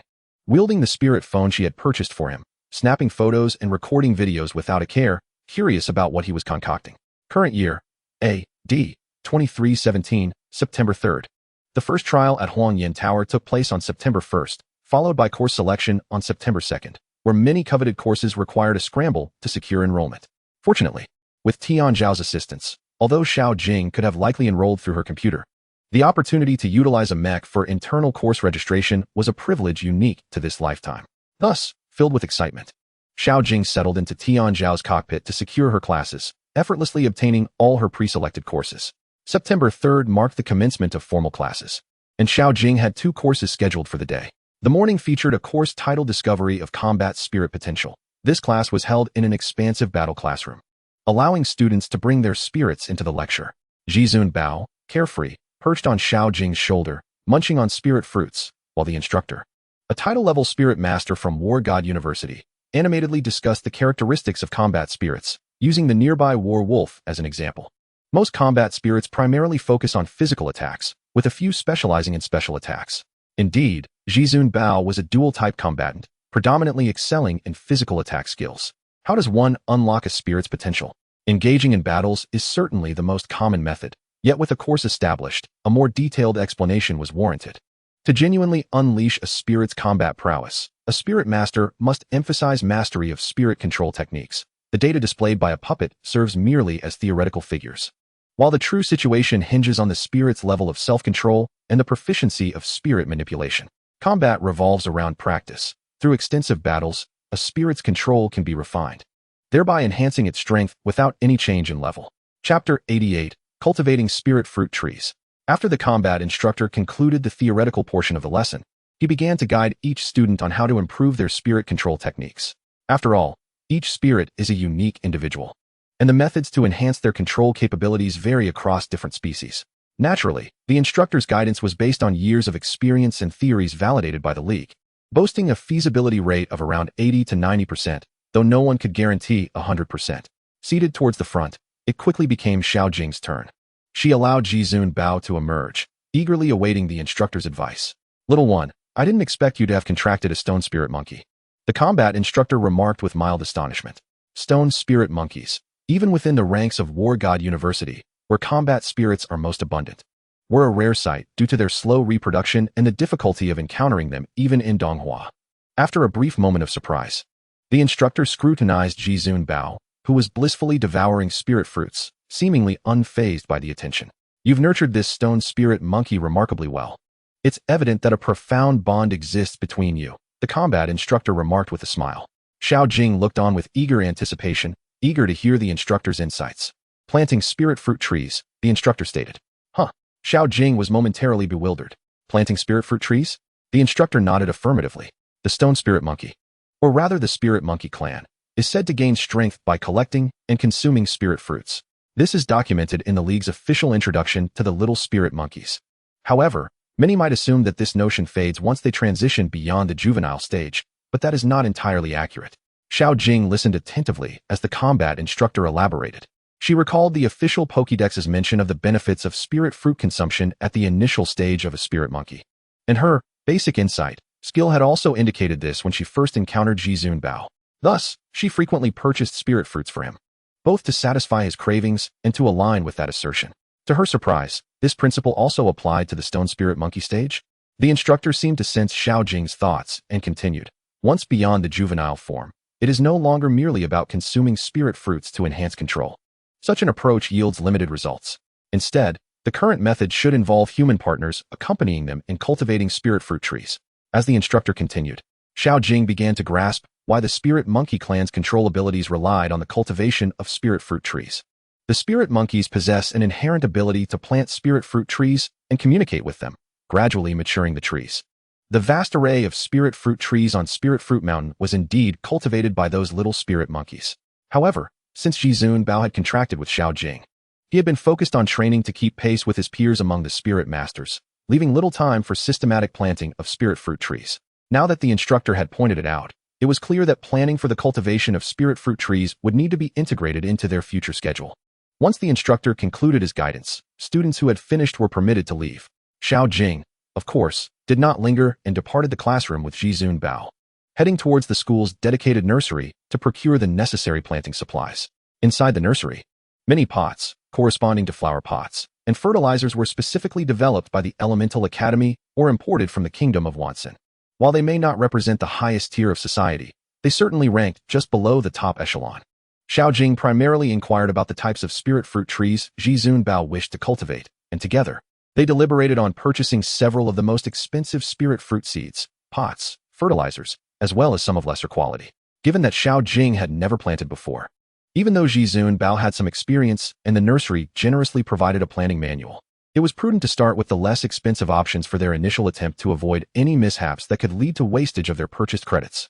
These planting resources were indeed quite precious, thus not inexpensive. Xiao Jing spent 1,000 academy credits, which could equivalently allow her to enter Huang Yin Tower 10 times. Watching Jizun Bao perched on her shoulder, visibly delighted at the prospect of beginning their planting endeavor, she felt that for his happiness and the enhancement of his control abilities, every expenditure was worthwhile if it proved effective. Upon returning to the dormitory, Xiao Jing greeted Yin Yinshan and Xiao Lingwu, simultaneously declining Yin Yinshan's invitation for a battle and swiftly retreated into his room. Xiao Jing surveyed his bedroom. Had he still been at home, perhaps he would have cultivated outside the confines of his chamber. However, considering that Huangyan University had bestowed upon him such a spacious room, the prospect of cultivating within it became a viable option. Why not plant directly in the bedroom? The space was ample enough, and by merely opening the window to allow the spiritual fruit tree to photosynthesize, he could conveniently monitor its progress. Without further ado, Xiao Jing retrieved a pot and placed it by the window. Meanwhile, Zizunbo extracted the seeds of the spiritual fruit tree they had purchased, plump and fuzzy little seeds. With eager hands, they dug into the soil, nestled the seeds within, and covered them gently. Together, they began to sprinkle a small amount of fertilizer while infusing the soil with spiritual energy through their special shovels. Designed to conduct the energy of a spirit master without damage and transform it into a gentle essence suitable for the sapling's absorption. The choice to cultivate the spiritual fruit tree was of particular significance. This tree thrived on the essence of its cultivator's spiritual energy. Once fully matured, it would bear fruits that embodied the combined spiritual energies of both cultivators. The more adept the planting techniques and the deeper the bond between them, the more exquisite the fruits would be. Conversely, poor methods would yield inferior flavors. Additionally, the cultivation of these spiritual fruits was relatively simple, and consuming the fruits they had nurtured together would enhance their bond and strengthen their spirit control abilities. Truly a multifaceted endeavor. After a brief session of fertilizing and watering, Xiao Jing and Zizunbo brushed the soil from their hands, filled with anticipation as they gazed upon the pot. Although it would be quite some time before the spiritual fruit tree would fully grow, necessitating regular care and attention, they were already eager to witness the fruition of their joint efforts. This was, after all, their first collaborative endeavor in cultivating a spiritual fruit tree, imbued with special significance. Chapter 89. Evolutionary Simulation. Having completed the planting of the spiritual fruit tree with Zizunbo, midday had arrived. After a light lunch prepared by Xiao Lingwu, Xiao Jing once again declined Yinshan's challenge, inquiring, somewhat helplessly, whether he had no classes that day. Yinshan shrugged, explaining that his ordinary course related to the elemental system had been rescheduled for the evening, thus leaving him seemingly idle during the day. Xiao Jing nodded with a wry smile, informing him of his own classes before hurrying off to the Elemental Academy. The afternoon's lesson was a collaborative course with the Mecha University, titled Artificial Spirit Cultivation. It was evident that this course had been chosen by Xiao Jing for Tian Xiao. Arriving just in time, having spent his earlier hours planting with Zizunbo, he found the classroom somewhat sparsely populated. Had this been a class in his previous life, it might not have met the minimum attendance requirement. Nonetheless, Xiao Jing paid it little mind. As long as the teacher commenced the lesson, he was content to find a seat and await their arrival. Soon, the sound of heavy footsteps echoed through the classroom, causing the very structure of the building to tremble. Courtesy of Huangyan University's robust architecture. In the next moment, a striking mech dragon entered the room. "Hello, everyone," a vibrant voice rang out, followed by a youthful figure leaping down from the mech dragon. The unconventional entrance startled all the students. Had they not been at Huangyan University, they might have thought a robbery was underway. Despite the peculiar introduction, the golden-haired instructor proceeded with a reliable teaching style, disregarding the small class size and diving straight into the topic, imparting knowledge on the methods of cultivating artificial spirits. At this stage, the number of spirit masters choosing to contract artificial spirits was already quite limited. They either made excellent choices or were left with no alternatives, leading to a stark dichotomy. However, those who had entered Huangyan University were likely to be well-versed in their selections. The instructor explained that while artificial spirits might not possess the same high probability of generating an evolutionary heart during significant transformations as their natural counterparts, they held distinct advantages. Many were equipped with powerful CPUs, allowing for unparalleled analysis, prediction, and preemption of opponent actions, even when not connected to the internet. Thus, as one embarks on the journey to cultivate their spirit, the focus must first be on enhancing the spirit's computational capabilities. Moreover, due to their formidable processing power, artificial spirits provided tremendous assistance to their spirit master partners once they entered the virtual realm, where exploration and combat relied heavily on computational strength. As it was a world comprised of digital information, under the guidance of the instructor and through one-on-one mentorship, Xiao Jing finally discerned another crucial direction for cultivating Tian Xiao. First and foremost, it was imperative to respect the spirit's own desires. Since Tian Xiao yearned to become the swiftest mech, chasing the powers of thunder and lightning, it was only natural to develop it towards a fusion of gold and wind attributes for enhanced speed. Secondly, enhancing Tian Xiao's computational abilities was essential. This growth was not merely achieved through battles. It necessitated the spirit investing substantial time in evolutionary simulations, akin to what Tian Xiao had undertaken during their initial encounter. However, this would require considerable time investment, inevitably impacting the spirit's level progression. Fortunately, with both partners collaborating and dedicating time daily to the spirit's evolutionary simulations, the necessary time for such endeavors would be significantly reduced, thus conserving valuable hours. Additionally, thanks to Xiao Jing installing the Huangyan Pro 10G mobile communication network, Tian Xiao could connect to the global network at any time, granting it an advantage over other artificial spirits. Grateful for the instructor's insights, Xiao Jing expressed his appreciation and hurriedly departed with Tian Xiao, eager to commence their evolutionary simulation. Is the little fellow this eager? Though I suppose I am not much older than he is, the young golden-haired instructor mused, brushing his hair back as he watched Xiao Jing's hurried exit. The one contracted with the mech rift should be the child worth paying attention to, as the mech guardian suggested. He muttered somewhat cryptically, "Let us hope he doesn't disappoint us."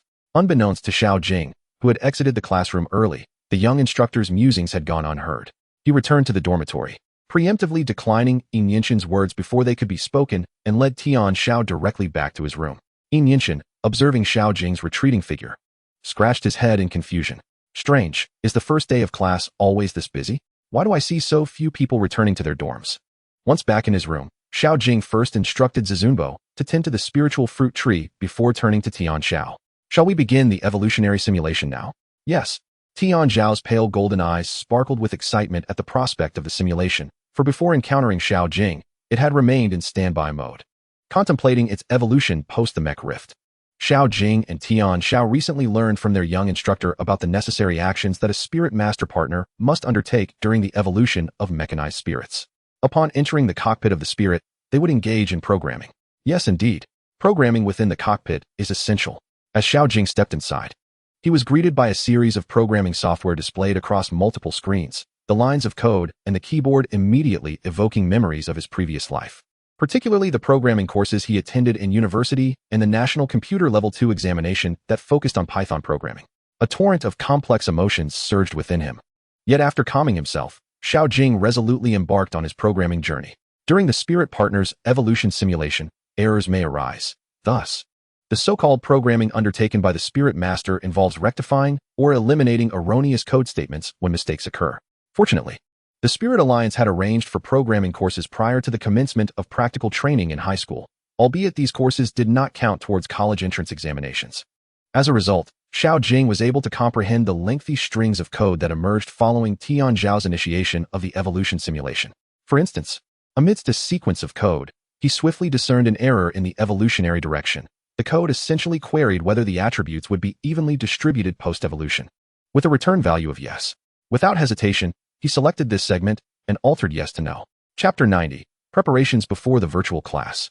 Given his inclination towards a swift evolutionary path, particularly one aligned with speed, why aim for a balanced development? It was evident that the focus should be on enhancing speed and special attack attributes, among other critical directions. If balanced development were to be pursued, what would be the purpose of branching evolution? It would be akin to following a simplistic path devoid of pronounced attributes, leading to inevitable stagnation. Thus, Xiao Jing acted without a moment's doubt, confident that Tian Xiao shared his perspective, albeit a minor oversight may have occurred amidst the substantial processing workload. Consequently, he proceeded to edit the code accordingly. After 3 arduous hours of evolutionary simulation, their inaugural collaboration finally concluded. Xiao Jing emerged from the cockpit, stretching his limbs. One must admit, the fatigue from a single evolutionary simulation collaboration was palpable. He had to remain vigilant, scrutinizing the screen to ensure no code misaligned with their developmental philosophy was overlooked, all while making necessary modifications. Out of the corner of his eye, he spotted Supreme Treasure and casually inquired, "How is the seed doing?" Supreme Treasure, munching on a spirit fruit seemingly conjured from thin air, replied, "Ling ling, ling ling. It's doing splendidly. Do you see that tiny sprout has already broken through the soil?" Upon hearing this, Xiao Jing hurried over, crouching before the pot to observe from a near-level perspective. Indeed, from this vantage point, he noticed a minuscule tip protruding slightly above the otherwise uniformly flat soil. The reason for not standing directly above to view the planting site was that the initial color of the spirit fruit tree seedling was indistinguishable from the soil, rendering it nearly invisible, merely appearing as a flat surface. After all, any plant during its seedling phase possesses protective mechanisms, and the spirit fruit tree's mechanism camouflages its color to shield itself. Upon witnessing this outcome, Xiao Jing gently caressed Supreme Treasure's golden fur, akin to praising a child, and smiled, "Excellent work. Your technique surpasses mine by leaps and bounds. It seems I shall need to consult our Supreme Treasure whenever my mother tends to her flowers."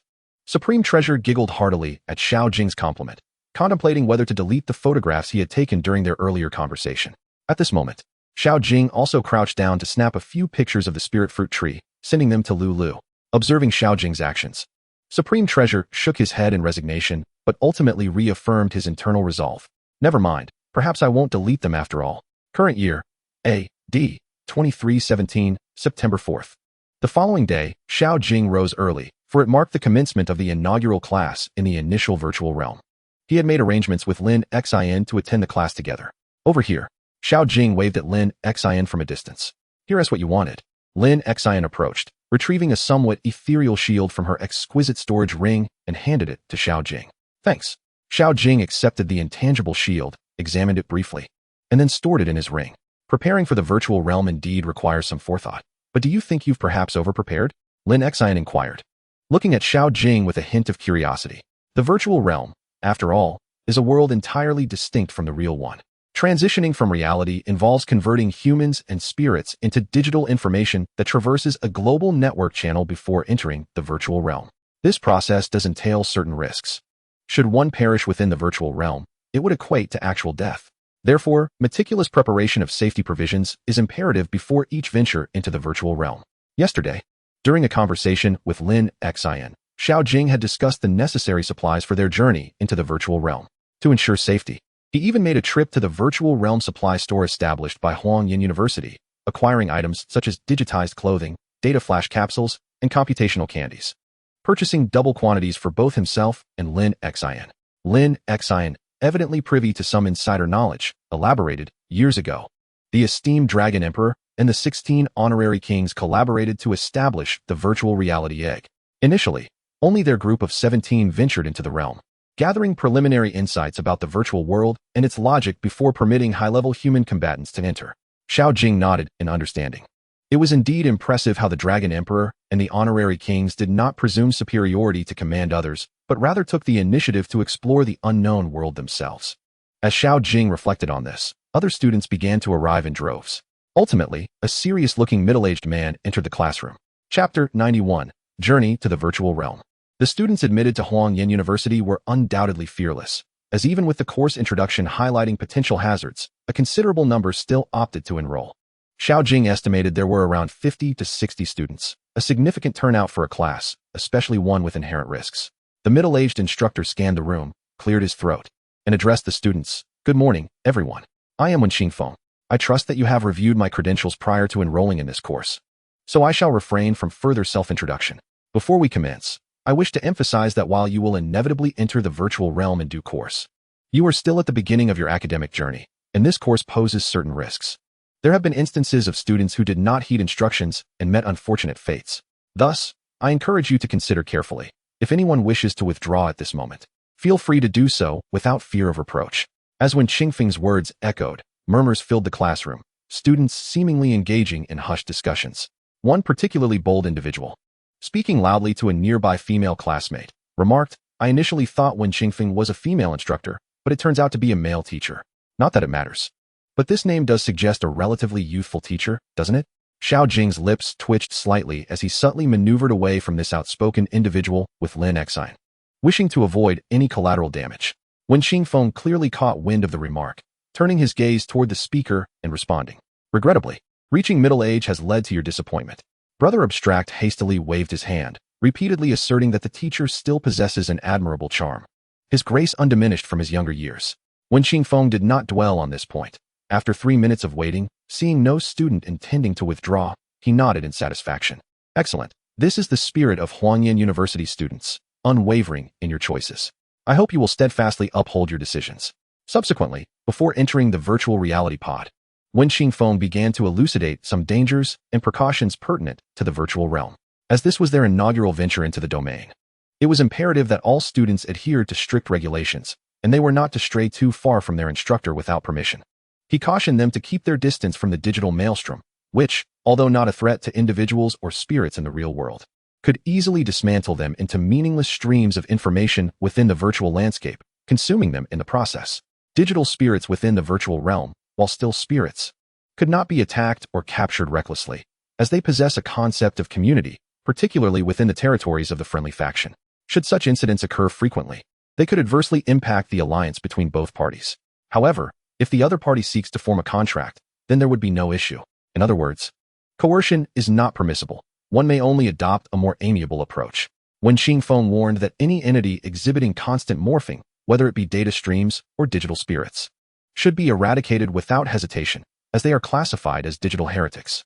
They resemble computer viruses, capable of launching direct assaults on individuals or remaining dormant for a time before inevitably attacking.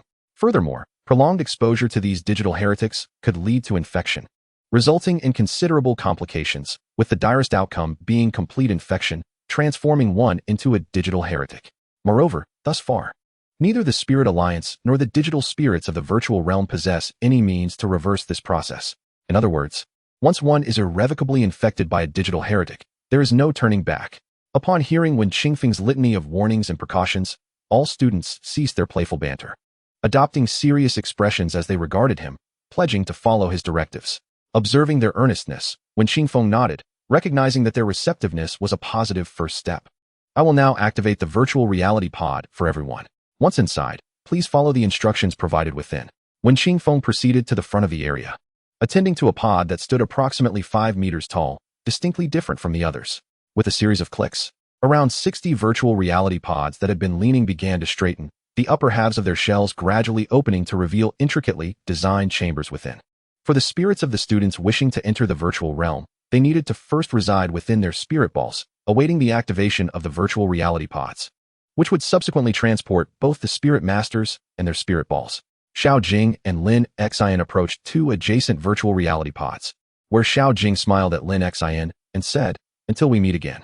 "See you soon," Lin Xian replied with a nod. Subsequently, under Wen Qingfeng's guidance, Xiao Jing, Lin Xian, and the other students entered their respective virtual reality pods. Beep. Living entity detected.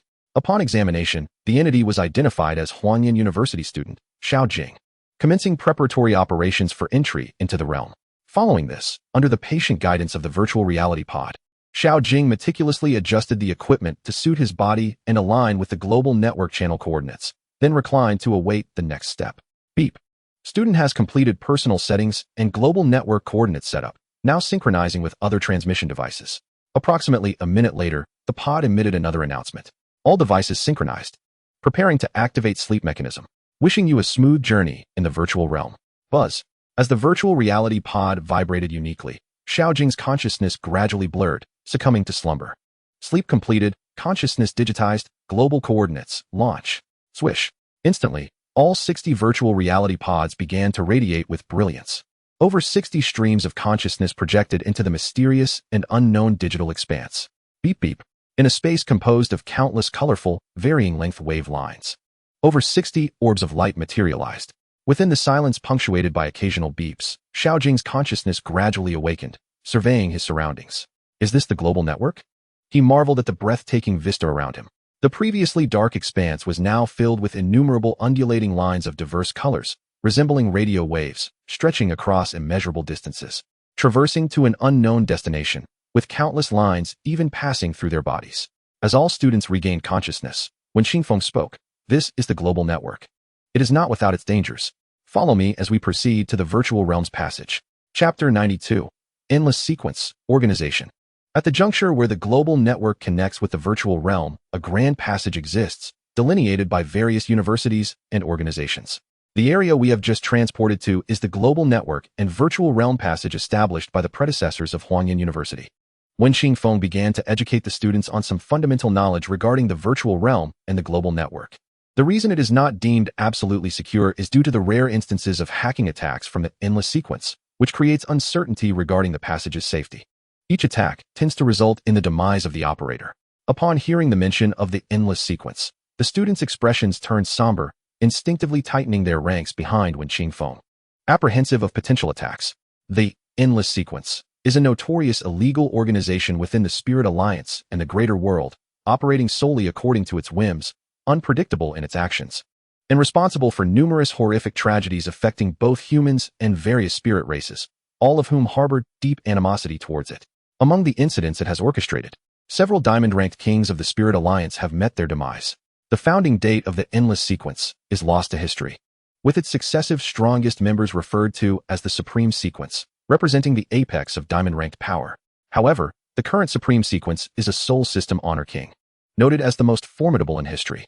Generally, once a faction produces an Honor King, it cannot generate another. Moreover, the current Soul System Honor King of the Alliance achieved this stage prior to the Supreme Sequence, leaving the Spirit Alliance perplexed regarding how this Supreme Sequence attained the title of Honor King. Nonetheless, it is undeniable that the Endless Sequence harbors grand ambitions. And with the formidable ranking of the Supreme Sequence, it has emerged as the most powerful illegal organization.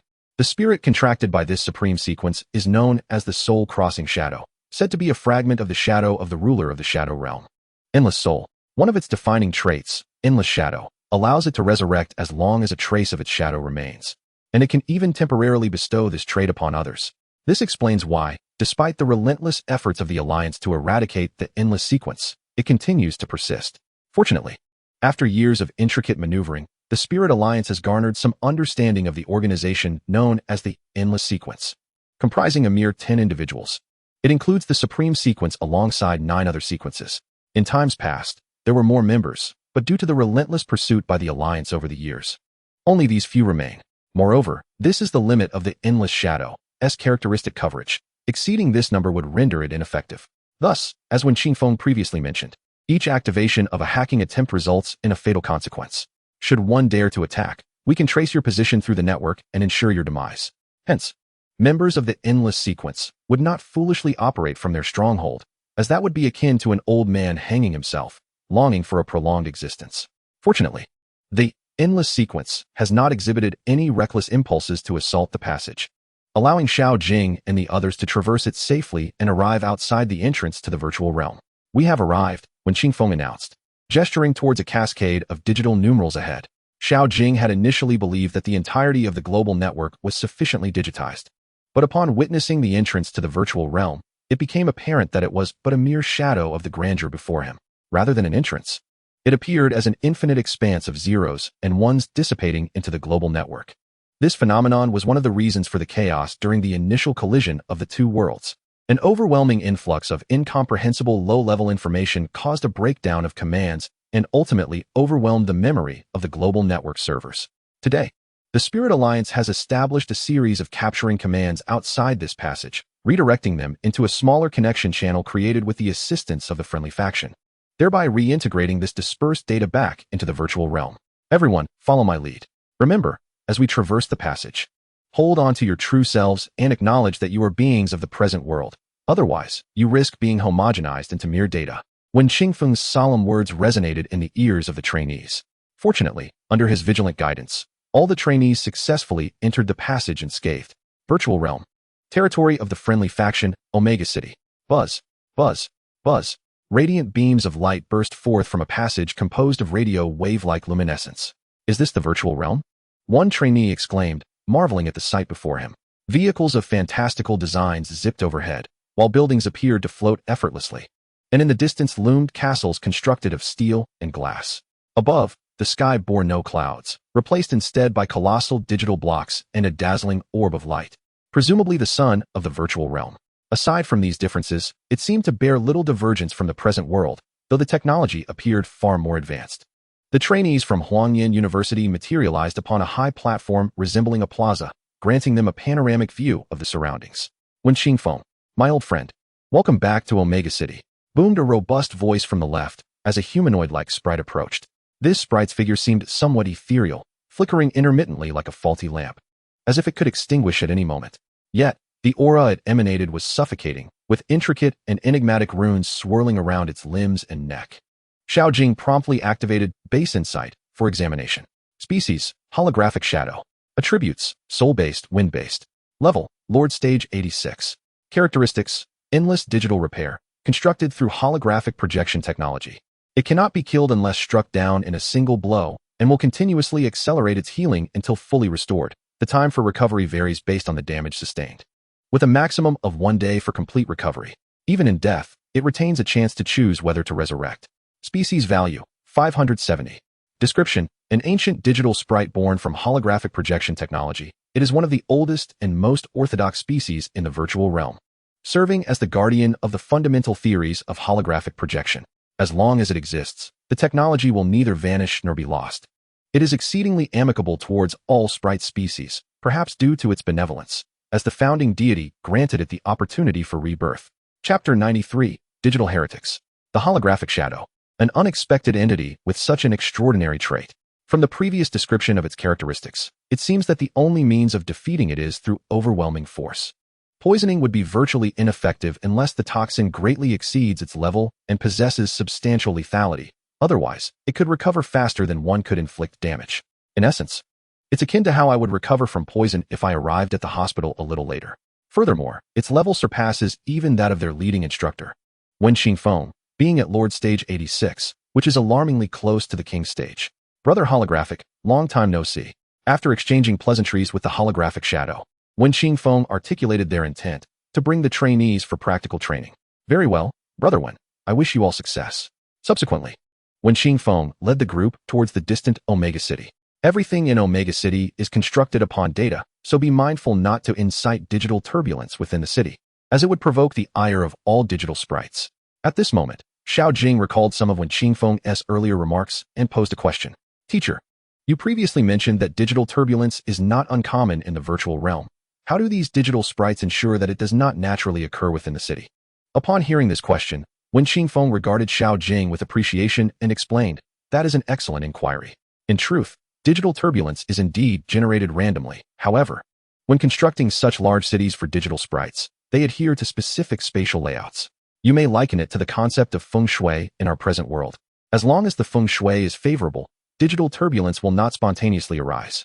Of course, conversely, if artificially induced digital turbulence disrupts the original structure, even within the city, it could potentially generate digital turbulence at any moment, which is why I caution you against such actions.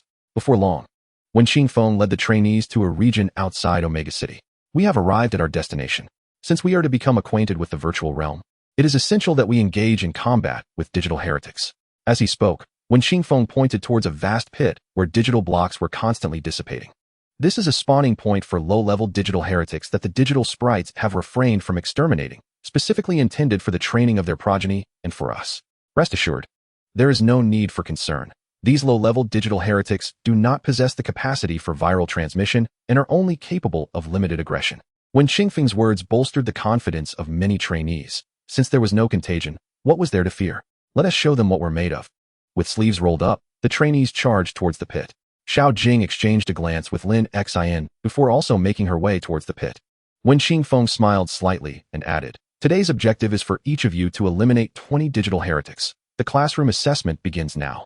In the tales they had heard, digital heretics were feared and avoided, yet now all the trainees were actively seeking them out, even confronting multiple at once. A myriad of grotesque, distorted data creatures, upon sensing that they had been actively sought out by others, surged forth in a fit of rage towards the provocateurs. Initially, the students believed that these entities, seemingly of only a standard level of a mere dozen, would be easily vanquished. However, upon direct confrontation, they soon realized that perhaps their instructor had not imparted the knowledge necessary to inflict effective damage upon these abominations. Each attack from the students' spirits resulted in a mere dissolution of the creatures into an incomprehensible array of data, which then evaporated like steam into the ether. The illustrious Supreme Treasure had no desire to approach these twisted monstrosities. A single shot of his psychic beam merely transformed the attack into dissipating data, rendering even the pure control techniques of the phantom spirit deer ineffective. It was akin to striking a cotton ball with immense force, powerful yet utterly futile, leaving one feeling disheartened. Digital residue, annihilate, muttered the digital aberration before launching an assault against the student's spirit partners. Observing the composed and taciturn Wen Qingfeng, who had no intention of intervening, Xiao Jing grasped his intent. This was a lesson in self-discovery indeed. They were already ensnared in a pit, and yet another was being dug for them. The onslaught from the digital aberrations was exceedingly peculiar. Having charged forward, they would suddenly vanish and reappear beside the spirits, morphing into enormous jaws poised to bite. The spirits, faced with such bizarre attacks, struggled to respond, though fortunately, the damage inflicted was minimal. Some spirits managed to withstand assaults from two at once without faltering. Perhaps their reluctance to directly target the spirit tamers stemmed from the greater threat they sensed emanating from the spirits, compounded by the fact that these lower-tier digital aberrations lacked the intelligence to realize they could directly attack the tamers. As Xiao Jing observed the offensive tactics of the digital aberrations while Supreme Treasure dodged their attacks, he remained undecided and opted for basic insight. Species, digital aberration, low level. Attribute, soul system. Level, standard level 15. Description, an autonomous anti-expansion cleansing system that has existed since the inception of the virtual realm, tasked with monitoring the expansion and evolutionary development of the virtual world, eliminating threats and redundancies. Over the course of its prolonged evolution, it underwent a form of aberration for reasons unknown, transforming into a merciless machine bent on eradicating all existence within the virtual realm. Note: should one encounter an attack from a digital aberration, it may be prudent to retaliate by enveloping oneself in digital information packets during the assault. Is there truly a method? Xiao Jing mused as he perused the note section regarding the digital aberrations. Turning to Supreme Treasure, he instructed, before attacking, encase the digital data floating about in the pit within your psychic beam, then strike again. Though Xiao Jing approached the idea with a sense of trial and error, he felt a strong inclination that this method would prove most effective. After all, basic insight had never failed to meet his expectations when revealed. Supreme Treasure nodded, first using his psychic abilities to gather the digital data that had accumulated around him due to the flurry of attacks from various spirits, coalescing it into a radiant point, and then began to concentrate his psychic beam within that point. With a swift whoosh, the beam was unleashed, striking the digital aberration before him with lightning speed, even penetrating a second one behind it. 2 standard level 15 creatures were dispatched in an instant. This remarkable display caught the attention of Wen Qingfeng, who was attentively monitoring the battlefield. Chapter 94, Countermeasures. Witnessing Supreme Treasure's ability to eliminate 2 digital aberrations with a single strike, Wen Qingfeng found himself astounded. Could it be that I have been engrossed in research for too long, and the world has changed? The damage dealt by the stone spirit monkey seems remarkably stable. The innate characteristic of the monkey clan, known as war control, involves randomly selecting values from their racial attributes as attack power during an assault. This means that even identical moves can yield varying levels of damage. Moreover, the 2 recently slain aberrations were of a higher level than Supreme Treasure by 2 ranks. Wen Qingfeng's astonished gaze shifted toward Xiao Jing. Furthermore, based on the feedback from the virtual reality egg, these students were merely visiting the virtual realm for the first time. Yet they had swiftly discovered strategies to counter the digital aberrations. Truly, they are exceptionally gifted. It is noteworthy that during his own inaugural encounter with these monsters in the virtual realm, he had been relentlessly pursued for days before inadvertently uncovering the necessary techniques. This realization prompted him to establish this course at Huangyan University, allowing aspiring students to engage with the virtual realm early and learn defensive strategies, sparing them from experiencing the same bewilderment he had faced. As he contemplated this, Wen Qingfeng's astonishment faded, replaced by admiration. He had no doubts about how Xiao Jing had discerned the counter-strategies against the digital aberrations. After all, everyone harbors secrets, including himself. And this is a sentiment that should be respected. His only thought was, had there been individuals like Xiao Jing upon his initial entry into the virtual realm, how many losses could the Spirit Tamer Alliance have mitigated? While Wen Qingfeng was lost in thought, Xiao Jing had swiftly directed Supreme Treasure to achieve the goal of eliminating 20 digital aberrations. Given the overwhelming number of these creatures, Xiao Jing also began to alleviate the pressure on numerous students, simultaneously assisting Supreme Treasure in accruing experience points. High-level experience packets are truly enticing. The students, all prodigies in their own right, felt a surge of gratitude while also realizing that someone had already discovered the method. Lin Xin, feeling somewhat frustrated, lamented the futility of any attack or control technique, which was undeniably exasperating. Turning to Xiao Jing, her eyes sparkled with curiosity. How did this fool manage to find a solution? Of course, she refrained from voicing her thoughts so bluntly, as she was currently in need of assistance. Xiao Jing, noticing Lin Xin's gaze, saw her cherry lips moving in a manner that clearly indicated her acknowledgement of his prowess. Yes, you are indeed impressive, before she inquired if he possessed any specific techniques. With Lin Xin's endorsement, a grin spread across Xiao Jing's face, and he began to demonstrate. Utilizing his formidable spiritual energy, he absorbed the floating digital information, condensing it into a sphere of spiritual energy, which he hurled towards a lower-level digital aberration in the distance. The creature was sent hurtling through the air in a graceful parabola as a result of Xiao Jing's strike.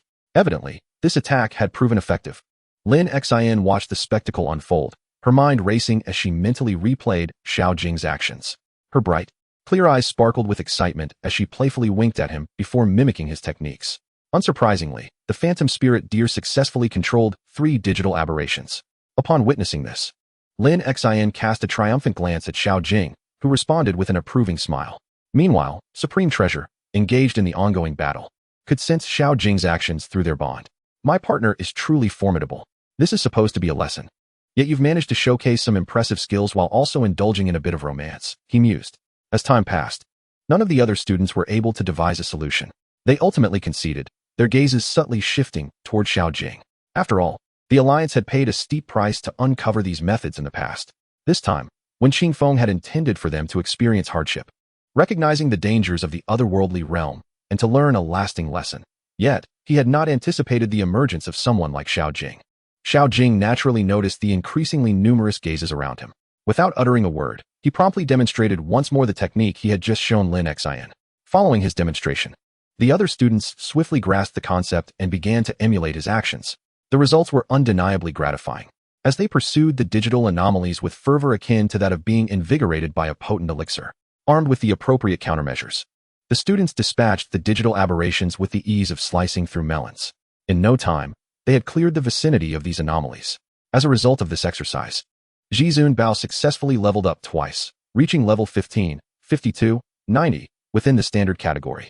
Item, Rui Stick. Quality, Epic, 673. However, one individual felt a twinge of dissatisfaction when Qingfeng. He furrowed his brow slightly. While it was undoubtedly commendable that the students discovered the techniques, he wished they had done so a bit later, allowing them to endure more hardship, thus ensuring the lesson would be more indelibly etched in their memories. This perspective stemmed from when Qingfeng's role as an educator. It is indeed true that people tend to remember those experiences that cause them to stumble. If things come too easily, they may struggle to comprehend their significance. Nevertheless, he resolved to let them experience adversity at a later date. When Qingfeng dismissed these thoughts and, once all the students had completed the evaluation criteria, he maintained his poker face and led them away, solemnly addressing them. You have performed well, yet not without fault. He commenced his summary of the assessment. On the positive side, some students swiftly identified effective countermeasures and shared their insights. On the downside, the majority of you floundered for quite some time without a clue. Once you leave the campus and step into the league, others may not be so benevolent with their guidance. Therefore, I hope you will remember this evaluation and the lessons it imparts, and refrain from becoming complacent. As when Qingfeng concluded his first statement, many students cast grateful glances at Xiao Jing, but upon hearing the latter part of his address, they sheepishly lowered their heads. Indeed, when Qingfeng's words rang true, they had undoubtedly benefited from Xiao Jing's assistance. The session of introduction to the virtual realm came to a close, and after bidding farewell to the holographic projection, when Qingfeng escorted Xiao Jing and the others back to the real world. Unbeknownst to them, a vague silhouette observed Omega City from afar, watching as they departed from the elevated platform. Chapter 95. Accepting a task in the virtual realm. Though the testing period seemed brief, a whole morning had actually slipped by, ushering in the afternoon. Xiao Jing attended only this one class today. After returning from the virtual realm, he had a meal with Lin Xin before heading back to Villa 105. At this moment, Yin Yinshin was finally absent. Upon inquiring with Xiao Lingwu, he learned that he had gone to class. Upon returning to his room, Xiao Jing summoned Zhizun Bao and began to observe the spirit fruit tree. Compared to yesterday, the tree exhibited marked growth. The previously barely buried tips had now developed into a form resembling a small blade of grass. After fertilizing and watering the spirit fruit tree sapling once more with Zhizun Bao, they commenced an evolutionary simulation with Tian Xiao. This was not a daily necessity. Conducting it once a week sufficed, and with the afternoon free, Xiao Jing decided to engage in a brief session. 3 hours later, ding dong. This chime belonged to his room's doorbell, not the villa's entrance. Slightly taken aback after completing the evolutionary simulation, Xiao Jing wondered who might be visiting him. Click. As he opened the door, he was greeted by Yin Yinshin's exuberant face, instantly putting him on alert. Do you need something? Yin Yinshin pondered for a moment, then cleared his throat and replied, Well, Xiao, do you have a moment? To be honest, I find staying at school to attend classes rather dull. I visited the task pavilion today. Come in, Xiao Jing said, feeling relieved upon hearing Yi's intention. Yin Yinshin, unaware of Xiao Jing's earlier misgivings, took out his phone, opened the Huang Yin University app, and accessed the task pavilion, stating, Look, these are the tasks available for us first-year students. He selected hundreds of tasks, halting at one particular item. Check this out. ID, 067. World, Virtual Realm. Difficulty, 3 stars. Task description. The task requires the taker to venture into the virtual realm, outside Omega City, into the glitched jungle, where they must slay hundreds of gray Leonon crocodiles that have attacked digital sprites, retrieve their digital cores, and deliver them to the digital artisan within Omega City. Challenges: threats within the glitched jungle, desperate counterattacks from the gray Leonon crocodiles, potential for getting lost. Rewards: ordinary, epic, quality resonance materials X1, virtual teleportation stone X1. Fire, epic, quality pure flame fruit X1. Upon reading the task, Xiao Jing immediately understood Yinshin's intentions. As expected, Yinshin sheepishly admitted, "I won't beat around the bush. Due to a scheduling conflict, I couldn't choose introduction to the virtual realm. However, during our previous conversation, you mentioned you had selected it. So I wanted to invite you to join me on this task. Moreover, I only need that advancement material. You can keep the rest," Yinshin said earnestly, as if making a vow. Given his robust physique and earnest yet slightly bashful demeanor, there was something oddly amusing about him. The more Xiao Jing observed, the more he felt something was amiss. If it were merely an invitation to help him obtain materials, he would receive a share in return, and at most, Yinshin would owe him a favor for a future task. However, considering the circumstances, you wouldn't happen to be directionally challenged, would you? Xiao Jing suddenly inquired. Upon hearing this, Yinshin's previously cheerful expression froze, unsure whether to nod or shake his head. Ultimately, he sighed and confessed, "Yes. I do struggle with navigation. Why must I inherit that particular trait from my father?" The sense of helplessness in ES eyes was palpable. Even Jizun Bao, who was tending to the sapling, turned its adorable face in confusion toward him. "You see, after I was accepted, I left home for Huangyan University, intending to travel here without flying, thinking I would learn along the way. After all, I had a whole month and a half. But it took me until the days leading up to my registration to finally arrive." Yinshin lamented, revealing that during his journey, he had lost his way countless times. Xiao Jing's lips twitched slightly. That was indeed a dismal experience. It was no wonder he hadn't seen Yinshin during those initial days of orientation. It turned out he had been off finding a place to vent his frustrations. "All right, enough with the sob story. I'll go with you," Xiao Jing said, shaking his head in exasperation while patting Yinshin's shoulder. "It'll serve as a good opportunity for training. The gray Leonon crocodiles should provide ample experience for Jizun Bao to level up significantly. After this task, we can solidify our gains and then tackle the Huangyan Tower. Let us see if we can challenge that position held by Lang Qinghua and secure some academic points early on. Really, I knew you would agree. Consider it a favor owed to me." Initially, Yinshin wore a mournful expression, but upon hearing Xiao Jing's acquiescence, his demeanor shifted more rapidly than the turning of a page, instantly transforming into one of joy as he embraced Xiao Jing's shoulders. Xiao Jing, taken aback by Yinshin's theatricality, mused resignedly to himself, "It seems everyone around me is an actor, while I am the sole purveyor of sincerity."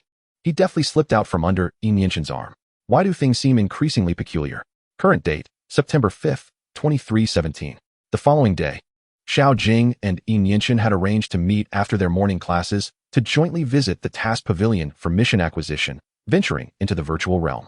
At this stage, tasks from the task pavilion could not be directly accessed via mobile devices to prevent individuals from utilizing plugins to seize assignments. Thus, only in-person retrieval was permitted.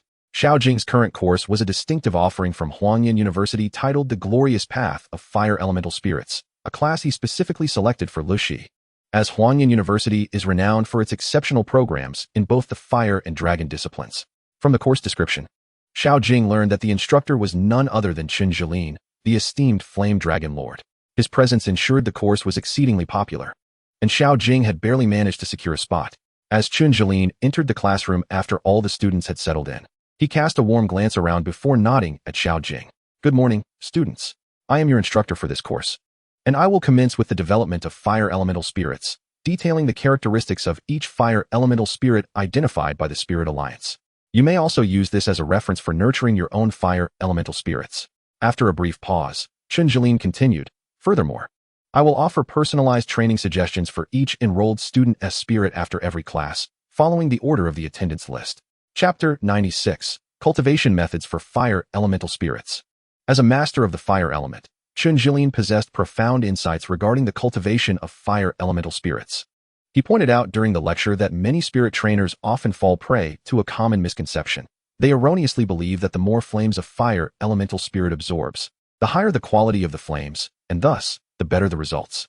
Some trainers even risk venturing into secret realms or areas beyond the Alliance in pursuit of rare fire seeds, to alter the flame characteristics of their spirits. Flame characteristics are innate traits of a fire elemental spirit. Once a spirit is born, its flame characteristic is predetermined. However, these characteristics can be modified by certain extraordinary items, or more accurately, corrected. For instance, the fiery traits of the Victory Rooster and its evolved form, the Victory Flame Rooster, which were previously considered by Xiao Jing in the Huang Xingji secret realm, are characterized by explosive vigor, aiming to deliver a decisive blow in a short span. There are also spirits with characteristics akin to poison that focus on debuffs. Conversely, Luxi's Dance Lion spirit exhibits a balanced, enduring flame characteristic, continuously enveloping itself in flames that mitigate minor damage while gradually healing over time, and even inflicting a slight burning debuff on opponents. Albeit none of these attributes are particularly strong, it embodies a philosophy of balanced capability. However, forcibly altering flame characteristics or attempting to absorb superior flames through overzealous training can lead to the spirit becoming superficially robust, yet fundamentally weak, resulting in a lack of control over its own flames. Such spirits may appear formidable, yet they are often over-reliant on external power and lack internal strength. They struggle against equally ranked spirits over prolonged engagements and may collapse first. The essence of a spirit's training does not lie in subjecting one's partner to relentless intensity. They are living beings and can tire. Chun Jilin, observing the vibrant faces in the classroom, eloquently shared his unique insights into nurturing fire elemental spirits. Training should be tailored to the partner's flame characteristics, incorporating moderate intensity while dedicating ample time to mastering control over their flames through the repetition of fundamental skills, a process akin to the forging of steel, where persistence leads to success. Xiao Jing listened intently to Chun Jilin's words, diligently taking notes while absent-mindedly stroking Luxi's smooth, warm fur. However, a sudden realization struck him. Why do my trousers feel damp? Glancing down, his face darkened considerably. Well, here I am, attentively listening and even contemplating the training regimen I should devise for Luxi, while she is sprawled across my lap, fast asleep, apparently lost in delectable dreams, drooling uncontrollably and occasionally licking my trousers. Come on, you are a distinguished lady of the Dance Lion Spirit clan. Such behavior is unbecoming. Xiao Jing playfully tugged at Luxi's ear to rouse her.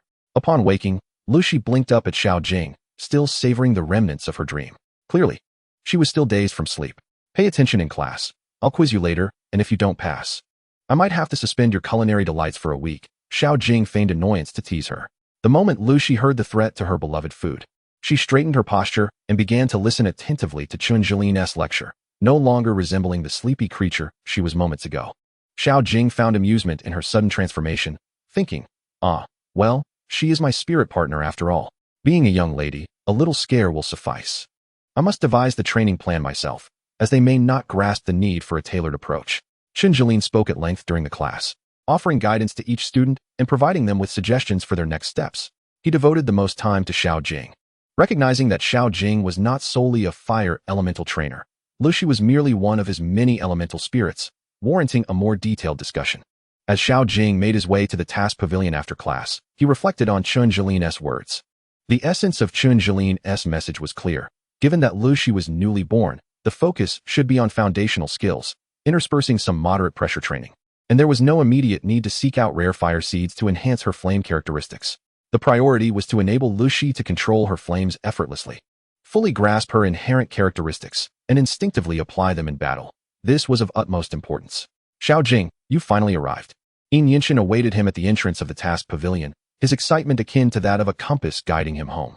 Let us proceed to accept our mission. Xiao Jing, not one to dawdle, was determined to fulfill his promise to Yin Yinshin. Upon entering the task pavilion, the surroundings transformed dramatically, far removed from the medieval-style dome building seen from the outside. Indeed, it resembled the Spirit Tower, and looking up within the task pavilion, one would struggle to glimpse its apex. The interior of the task pavilion was a realm unto itself. You must have sensed it as well. It bears a striking resemblance to the Spirit Tower. To be precise, it could indeed be considered a Spirit Tower, a towering edifice standing proudly within the confines of the Spirit Trainer University. Yin Yinshin appeared to possess a prior understanding of the task guild. Observing Xiao Jing's demeanor, he immediately began to elucidate the situation for him. Although the specific principles eluded my comprehension, I was aware that this facilitated the task guild's reception and dissemination of messages and tasks from across the alliance, enabling communication between the towers. Xiao Jing nodded in acknowledgement. Greetings, fellow students. May I inquire what task you wish to undertake? A staff member, tasked with facilitating task assignments for the students, inquired with a welcoming smile. "Hello, sister. We would like to accept task 067 for the first year," came the response. At the task guild, one merely needed to provide their grade and the task code to swiftly access the relevant information. "Very well, a 3-star task. Since you are freshmen and undertaking a cross-border task, a risk assessment will be necessary. I appreciate your understanding," the staff member stated formally, directing her attention towards Xiao Jing and Yinshin. Subsequently, the staff member led the two into a room filled with various instruments, where they underwent detailed assessments regarding their levels, the number of spirits, and their strength. Before long, a report emerged. "I apologize for the delay. Your assessment results are satisfactory," the staff member announced, proceeding to assign them the task. Chapter 97. The Lifeless Jungle of Garbled Code. Virtual Realm. Territory of the friendly faction, Omega City. With a deep breath, Xiao Jing once again set foot in this world, characterized by styles, laws, and realities vastly different from the mundane. Feeling an overwhelming sense of mystery and curiosity, given the existence of the virtual realm alongside the mundane, Xiao Jing pondered aloud. Might there be other worlds beyond this? Yinshin had not anticipated Xiao Jing would pose such a question, yet he followed suit in the conversation. There should be. The third world closest to confirmation is the Shadow Realm, especially since Black Earth has indeed appeared in the far western desert of the mundane world. Moreover, it was said that some individuals occasionally dreamt of a world filled with pink bubbles, encountering beings starkly different from those in the mundane. This enigmatic realm has temporarily been dubbed the Dream Realm by some researchers of worlds. Xiao Jing produced a map encompassing a 1,000-mile radius of Omega City, confirmed their direction, and the two conversed about their earlier discussion as they made their way. As they traversed beyond Omega City, the landscape outside differed starkly from that within. In the city, one might feel a semblance of familiarity with the mundane world unless they deliberately gaze skyward. However, upon crossing the city limits into this semi-wilderness, they encountered numerous digitalized lands composed of ping-pong ball-sized digital cubes. These lands, true to the virtual realm's name, were illusory. One must avoid stepping upon them lest they plummet, with survival prospects exceedingly slim. The term semi-wilderness referred to the area within a 1,000-mile radius of the digital city, while regions extending beyond that threshold, delving deeper into the virtual realm, were collectively referred to as the wilderness, where danger vastly exceeded that of the semi-wilderness. During their journey, Xiao Jing and Yinshin encountered many spirits previously seen only in the Spirit Compendium. Xiao Jing casually activated Basic Insight to observe several spirits. Species, Gear Beast. Attribute, Metal. Level, Regular Level 7. Ability, Endless Rotation of Digital Essence. The Gear Beast can rotate incessantly. In battle, if its speed surpasses a threshold, it will grant a slight enhancement to all attributes, stacking up to 3 layers. Attributes enhanced in the virtual realm will be doubled. Base value, 514. Description, a commonly found spirit in the virtual realm. This peculiar creature is comprised of a single gear as its body. Numerous gear beasts can combine to form a powerful operational system, typically employed in many production chains within the virtual realm. Species, Motion Cube Beast, Tier 3. Attribute, Normal. Level, Regular Level 4. Ability, Multifaceted Digital Essence. Its strength enhancement depends on the restoration state of its 6 faces. With 0 restored faces, there is no attribute boost. For each restored face, special attack and special defense increase by 2, allowing it to traverse the digitalized land freely. Base value, 519. Description, a spirit inhabiting the wilderness and semi-wilderness of the virtual realm. Its unique ability allows it to ignore digitalized terrain, often acting as a delivery messenger for various digital cities. It is said that once all 6 faces of the Motion Cube Beast are restored, it will initiate evolution. Each spirit's ability prefix bears the term digital, likely distinguishing the spirits of the virtual realm from those of the mundane. Furthermore, the abilities include adaptations for the virtual realm. Xiao Jing reflected silently as he observed the panels of the spirits flashing before him. After more than half an hour, they arrived at a desolate expanse that appeared lifeless, overgrown with weeds. The garbled jungle. Is this the garbled jungle?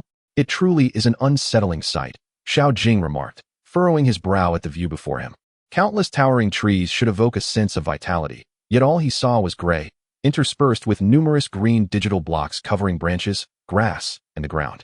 Consulting his map, Xiao Jing confirmed they had indeed arrived at the correct location. Without hesitation, he and Yinshin ventured into the jungle. The garbled jungle indeed exuded an eerie atmosphere. Even someone as robust as Yinshin could not help but voice his discontent after some time spent within. Moreover, the jungle mirrored their sensory perceptions. They encountered no spirits or other life forms along their path, as if they had entered a zone devoid of life, where gray was the dominant hue. "Here we are," Xiao Jing said, gesturing for Yinshin to slow his movements. The two cautiously approached a thicket of grass to conceal themselves while peering into the depths of the foliage. Before them lay an expanse of seemingly endless dark brown marsh, where viscous bubbles occasionally surfaced and burst, at least providing a break from the oppressive gray and green. Were it not for the many digital blocks continuously shifting above the marsh, one might scarcely believe they were in the virtual realm. Upon closer inspection, Xiao Jing noticed some red-brown entities with distinctive patterns moving within the black-brown sludge of the marsh, instantly recognizing them as their target for the task. The gray Linan crocodile. He turned to Yinshin and said, "Let us first observe how many are in the vicinity." "Leave it to me," Yinshin replied with a grin, revealing a set of pearly white teeth as he retrieved a bird-like machine from his storage ring. "This is the Spirit Alliance's specially crafted Spirit Scout for us Spirit Masters to explore the Outland regions. It can scan an area and report on the spirits present. And having undergone digital processing, it remains effective in the virtual realm's wilderness and semi-wilderness." As he spoke, Yinshin launched the Spirit Scout forward. Upon its release, the spirit bird seemed to come to life, fluttering its lustrous mechanical wings as it circled above the swamp. Its beak emitted a series of faint pulsations, akin to the transmission of signals. Were it not for Xiao Jing possessing the talents of heaven's favor and supernatural agility, he might not have perceived it at all. After a few minutes, the spirit bird concluded its reconnaissance and returned to Yinshin's palm. Subsequently, a luminous screen was projected through the bird's eyes, revealing information before the two men. Chapter 98. The Combat Efficiency of the Supreme Treasure. Scanned area, Virtual Realm, Swamp. Scanning range, a cubic space of 100 m by 100 m below the swamp's surface. Scanning results, 36 gray Linan crocodiles detected, ranging from level 1 to level 18. The information encapsulated within the spirit bird's display was presented with remarkable clarity. As Xiao Jing gazed at the screen, he mused to himself that he would indeed need to acquire a spirit bird in the future. After all, whether embarking on missions or venturing forth to seek essential spiritual artifacts, possessing such a reconnaissance tool would undoubtedly enhance his odds and security. The number detected was manageable enough to avoid inciting a large-scale uproar. Yinshin nodded in satisfaction at the results revealed by the spirit bird. Upon noticing Xiao Jing's gaze directed at the bird, he chuckled and remarked, "What is this? Are you intrigued? There's no reason not to be enamored by such a useful exploration tool." Xiao Jing nodded, candidly acknowledging his thoughts. Yinshin, with a mysterious smile, assured him, "Fear not, my friend. I won't let you take on risks without recompense. What is a spirit bird, after all? I brought several with me from my family." He then retrieved another spirit bird from his storage ring and handed it to Xiao Jing. "Here, this one is for you, a reward for accompanying me." Xiao Jing was taken aback, never expecting Yinshin to prepare one for him. Despite Yinshin's claim of having brought several, Xiao Jing was acutely aware of their value. Even if he were to exchange for one with Academy points, it would cost a staggering 5,000 points. Given the possibility of needing those points for something special in the coming month, he had intended to wait a month or two until he was more financially stable before making the exchange. Under Yinshin's encouragement, Xiao Jing accepted the spirit bird without hesitation, expressing his gratitude. "Thank you. I am quite adept at crafting spiritual artifacts. Feel free to rely on me for that." He spoke formally to Yinshin. Although he had agreed to accompany Yinshin for guidance and to undertake missions, the unexpected gift of a spirit bird was indeed a pleasant surprise. In their unassuming camaraderie, they had perhaps already forged a friendship. After discussing their strategy, the duo commenced their mission. To minimize disturbance, Xiao Jing opted not to summon Tian Xiao for crowd control, but instead called upon the Supreme Treasure. "Supreme Treasure, do you see those redback shells below? Use your heavy strike to eliminate them one by one." The Supreme Treasure's advantage lay in its formidable dual attacks, capable of executing pinpoint eliminations against foes. Yinshin summoned his centaur archers, appearing intent on utilizing their punitive arrows for precise sniping. Given that they were in a semi-wilderness zone, amidst a vast expanse populated by an uncertain number of gray Linan crocodiles, the earlier reconnaissance had merely clarified a small area's population. Thus, discretion was paramount to avoid attracting undue attention. Within the 100 cubic meter range, the gray Linan crocodiles were adequately spaced apart, enabling stealthy engagement as long as caution was exercised. The Supreme Treasure darted above the swamp, concealing its presence with its supernatural abilities. After identifying a target, it transformed its distinctive tuft into a scepter, the white light shimmering upon the black golden staff before crashing down upon a swimming reddish-brown shelled crocodile. With a resounding thud, the previously swimming crocodile flipped over, exposing its gray-brown belly, rendered motionless. A single strike was sufficient. Through base insight, Xiao Jing discerned that this particular gray Linan crocodile was of level 16, one rank higher than the Supreme Treasure. However, this minor discrepancy in level was trivial compared to the Supreme Treasure's exceptional dual attack mechanism, leading to its swift demise. Without pause, the Supreme Treasure capitalized on the element of surprise, teleporting above another gray Linan crocodile and executing another heavy strike, dispatching it as well. Meanwhile, the Centaur archers were also gearing up for their own precision shots. Although they too could achieve one-hit kills, their efficiency paled in comparison to the Supreme Treasures, usually managing to slay one crocodile for every 3 that the Supreme Treasure eliminated. In light of this comparison, Yinshin gained a renewed understanding of the Supreme Treasure's exceptional dual attack capabilities. This stone spirit monkey truly lived up to Xiao Jing's reputation as a trump card, exhibiting extraordinary damage and speed. The metrics and strength displayed by the Supreme Treasure were unparalleled among Yinshin's peers prior to his university days. While his Centaur archers could marginally outpace Xiao Jing's Tian Xiao, against the Supreme Treasure, a mere moment of opportunity could lead to a devastating heavy strike, likely leaving the Centaur gravely wounded. After eliminating 36 gray Linan crocodiles, the Centaur archers had only managed to take down 6. While the Supreme Treasure accounted for the remaining 30, its swift efficiency ensuring that the other crocodiles in surrounding areas remained oblivious to the unfolding events. Brother, no need for words. I am in awe. Following the completion of their task, Yinshin was thoroughly impressed by Xiao Jing and the Supreme Treasure, giving the latter a thumbs up. In response to Yinshin's praise, the Supreme Treasure shook its fluffy head, seemingly sporting non-existent bangs, and let out a chirpy sound, as if to convey that it was merely childish play, basic skills at best.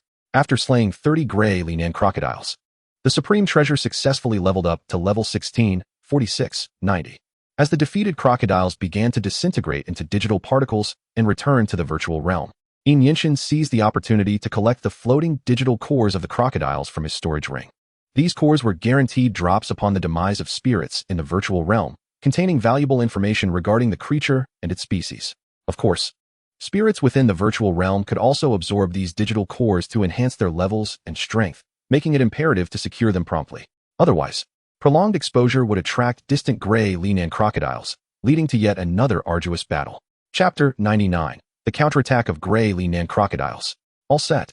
After collecting 36 digital cores of the crocodile, Yinshin clapped his hands and, alongside Xiao Jing, proceeded towards the next area to continue their hunt for the gray Linan crocodiles. Thanks to the seamless cooperation between the Supreme Treasure and the Centaur Archer, they swiftly eliminated the gray Linan crocodiles, temporarily avoiding one of the significant challenges, the desperate counterattack of the gray Linan crocodiles. However, the chaotic jungle evoked an eerie sensation in both Xiao Jing and Yinshin, compounded by the ominous task prompt regarding the threat of the chaotic jungle. Thus, they reached a tacit agreement before entering. They must engage swiftly and decisively, avoiding prolonged exposure in this perilous locale. The imperative to hunt the gray Linan crocodiles stems from their status as viral spirits within the virtual realm. An overabundance of such entities could disrupt the equilibrium of the virtual world, particularly given the proximity of the chaotic jungle to Omega City. Therefore, periodic elimination of these creatures is essential. At this moment, the Supreme Treasure and the Centaur Archer had just cleared the second batch of gray Linan crocodiles, and the Supreme Treasure had fortuitously leveled up to regular level 17, 24, 90. Indeed, leveling up outside the alliance proved to be remarkably efficient. As Xiao Jing and Yinshin observed their partner's progression and the ensuing influx of spiritual energy, they finally comprehended why even the most perilous regions, such as the outlands and wilderness, attracted a steady stream of spirit tamers, despite the survival rate being less than 10%. After all, who could resist the allure of rapid advancement? While Xiao Jing and Yinshin marveled at their fortune, they became aware of an anomaly within the swamp. The gray Linan crocodiles, which had previously been languidly drifting in the mire, suddenly appeared to receive a command, aligning in perfect formation and swiftly advancing towards the duo from beyond the cleared area. It seems we have underestimated the danger perception of these semi-wild spirits, Yinshin remarked, somewhat vexed. He had not anticipated that despite their meticulous caution, the creatures would still detect their presence, especially when they were merely one batch away from completion. Something felt amiss. These gray Linan crocodiles seemed almost trained, as it was customary for semi-wild spirits to recklessly charge at intruders without such organization. Xiao Jing noted the synchronized movements of the gray Linan crocodiles, as if they were being directed by an unseen force. His observation awakened a realization in Yinshin. Prior to their arrival, they had consulted the Pokédex entry for the gray Linan crocodiles, which described them as cunning and vindictive spirits. This characteristic precluded any possibility of a regimented approach against intruders unless, of course, something was orchestrating their actions from behind the scenes. It remains unclear what that entity might be, and given the perils that lurk elsewhere in the chaotic jungle, we must intercept them from the shore while investigating who is commanding them, Xiao Jing instructed Yinshin decisively. Agreed. The two displayed remarkable resolve, having made their determination. They promptly summoned their remaining two spirits. Tianxia and Lu Shi materialized beside Xiao Jing, while Yinshin was accompanied by two uniquely shaped spirits. One resembled a budding flower, pristine and resplendent like a night blooming cereus, exuding a refreshing fragrance, with peculiar waves surrounding it. The other was a colossal tortoise spirit, its length nearly 2/3 that of a container truck, covered in verdant grass, with a gigantic coconut tree atop its shell, imposing an overwhelming sense of pressure. Species: Night Bloom Messenger. Attribute: Wood Psychic. Level: Regular Level 12. Ability: Momentary Bloom. In its normal state, the Night Bloom Messenger maintains a bud form, enhancing its special attack and dual defenses by 10%. When faced with a dire situation or a significant battle demand, it can briefly bloom, elevating its special attack and speed to 150%, while other attributes increase by 75%. However, this state comes at the cost of vitality. Excessive usage may lead to death, and it cannot frequently enter this state. Base stats: 543. Description: a flower spirit said to exist only in the superlative secret realm of the Kingdom of Wansen, known as the Sea of Flowers, symbolizing luck, purity, and prosperity. Few have witnessed the ephemeral bloom of the Night Bloom Messenger, and those fortunate enough to do so are believed to be favored by the goddess of fortune. Only those with pure hearts can forge a bond with the Night Bloom Messenger and become partners. Species: Coconut Tree Divine Tortoise. Attribute: Wood Earth. Level: Novice Level 17. Ability: Coconut Divine Power. The more coconuts atop the Coconut Tree Divine Tortoise's shell, the greater its overall strength.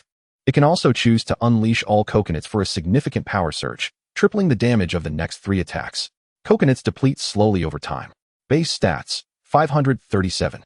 Description: a colossal tortoise spirit residing exclusively in the southernmost region of the Kingdom of Wansun. Its imposing and rugged appearance exudes a sense of intimidation. Yet, it possesses a remarkably gentle nature, often ignoring provocations from other spirits, relying on its formidable defensive capabilities until the aggressor tires and withdraws. However, when truly provoked, it can unleash a terrifying divine power.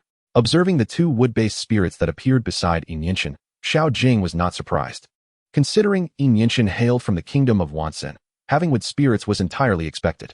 However, the reason behind Yinshin's signature spirit being a centaur archer remained a mystery.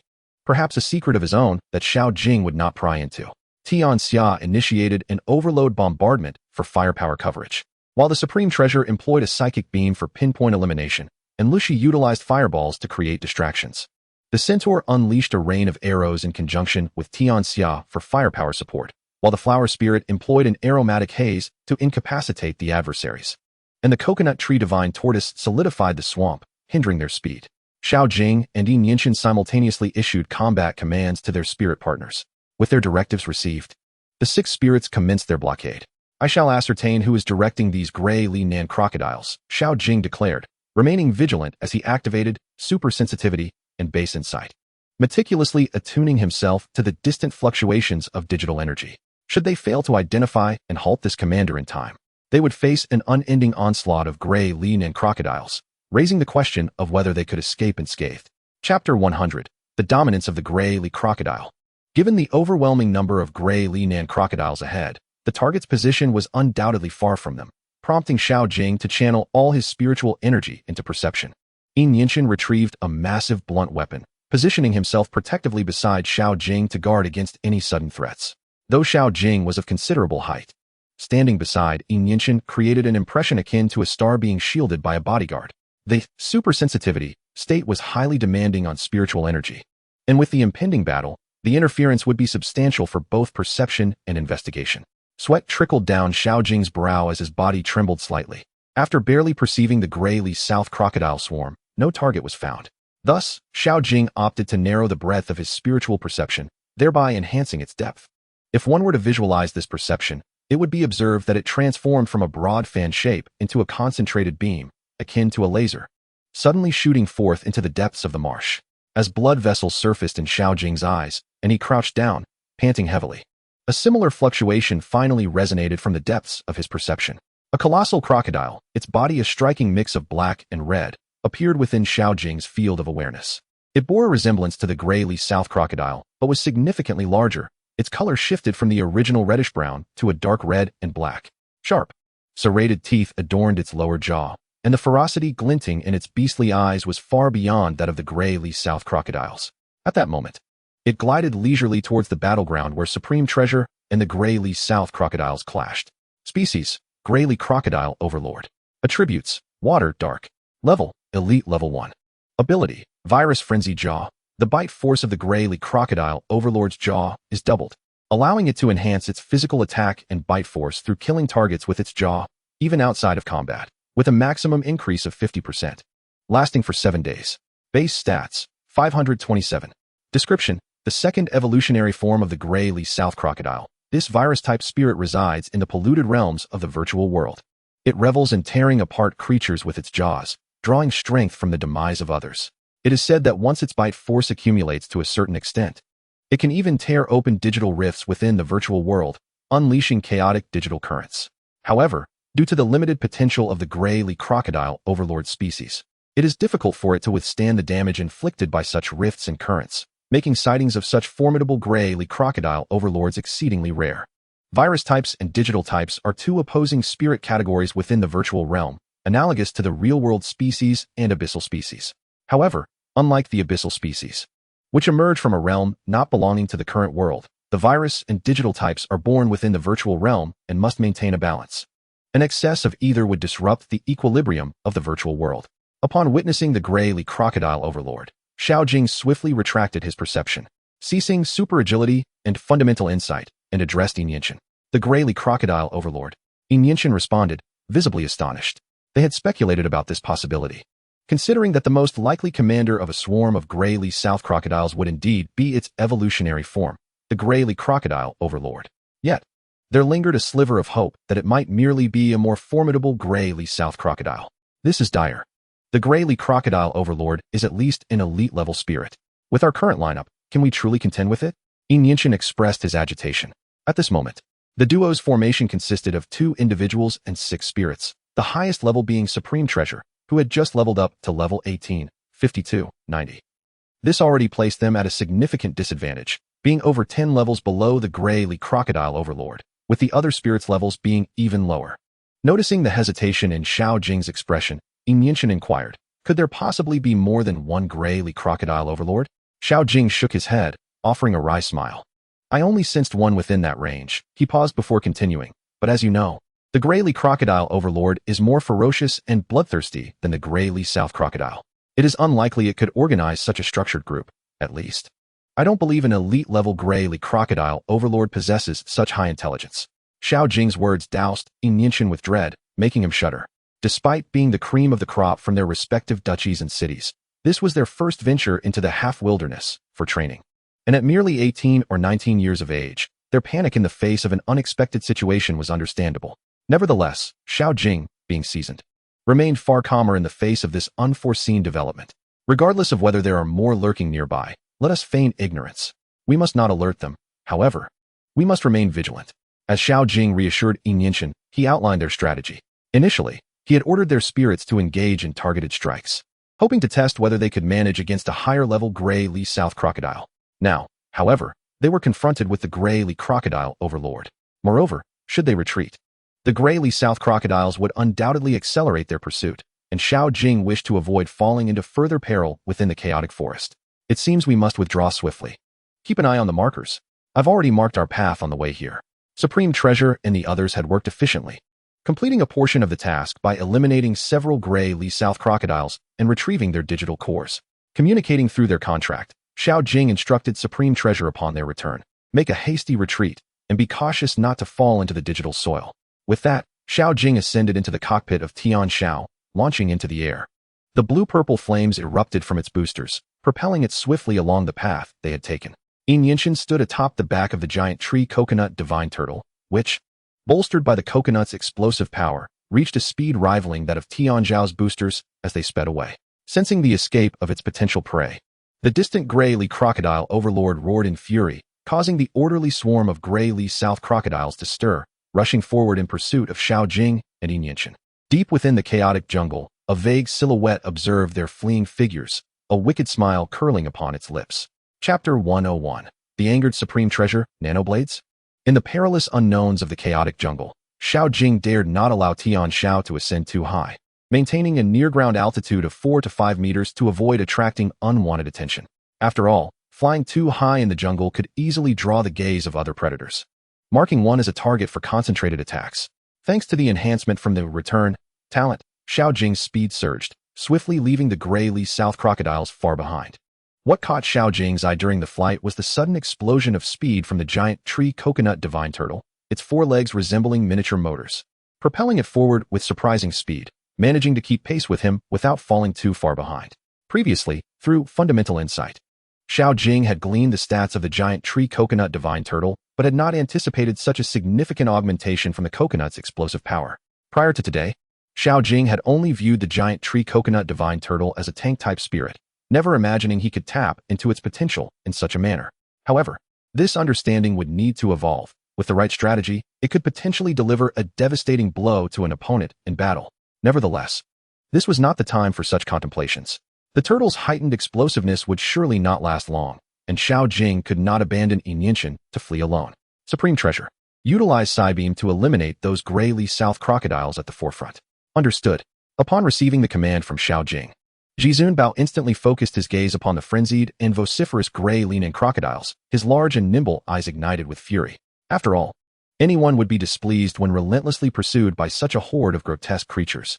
A series of pale purple rays coalesced from the furry tips of Zhizunbao's fingers, employing the method he had previously utilized against the digital aberrations to envelop the surrounding digital information in spiritual energy. Remarkably, the rays, initially as thick as an arm, were gradually compressed to the width of a strand of monkey fur. As this compression occurred, Zhizunbao's spiritual energy was rapidly depleting. Without hesitation, he pointed his finger at the foremost gray Linan crocodile and gently pressed it. A gleam of frost shot forth from his fingertip, exuding an extreme sharpness as it hurtled towards the clumsy behemoths. Witnessing Zhizunbao's furious attempt, Xiao Jing's eyes brightened with astonishment. Could it truly be compressed to such a fine degree? Did this imply that the nano blades from the three-body problem could be achieved? The pale purple rays zipped through the air, appearing seemingly innocuous. Yet, under the influence of Zhizunbao's remarkable properties, even a mere brush from these rays could prove fatal. One of the rays struck a novice level 14 gray Linan crocodile, instantly penetrating it as if brushed by an exceedingly thin nano line, and then proceeded to pierce through successive crocodiles in a relentless advance.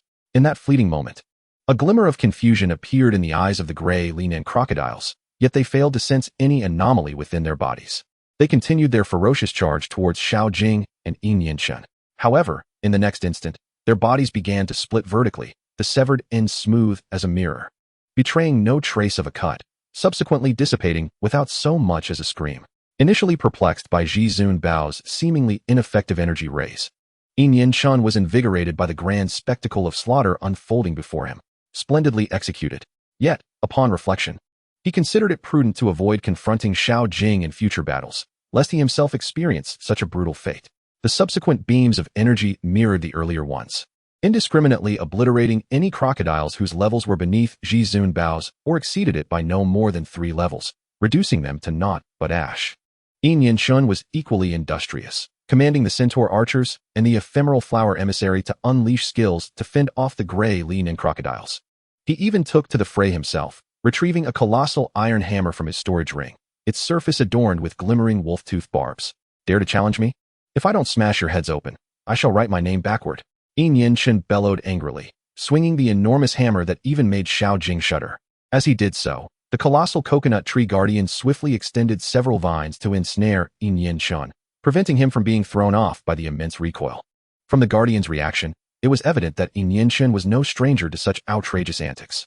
With a resounding crash, the massive blunt instrument, a fusion of bludgeon and blade, struck the ground behind the colossal tree guardian, fracturing the solid earth into a myriad of cracks, while dragging a lengthy fissure in its wake as the guardian moved swiftly. Yinshan, feeling the heavy recoil, felt blood seep from the corner of his mouth, nearly losing his balance, but the vine's grip prevented him from being dislodged from the group. The dense cracks swiftly spread toward the gray Linan crocodiles, and as they reached the ground beneath them, they erupted violently. Many lower-level gray lean-in crocodiles were torn to shreds, creating a chaotic tangle as they trampled one another, causing the horde to descend into disarray and somewhat slow their pursuit. Meanwhile, Xiao Jing monitored the situation, simultaneously using voice commands to control the missile launch program of Tian Xiao, observing the movements of the distant crocodile swarm on the cockpit screen. Upon seeing Yinshin injured, he retrieved a vial of a specially formulated restorative potion from his storage ring, tossing it toward Yinshin through the cockpit. I made this myself. The effects are guaranteed. At this moment, the gray lean-in crocodile swarm appeared far more disordered than when they were in the swamp. Almost devoid of any semblance of organization, a chaotic mass pursuing them. Swiftly, Xiao Jing discerned certain patterns in the crocodile's pursuit, despite the current chaos.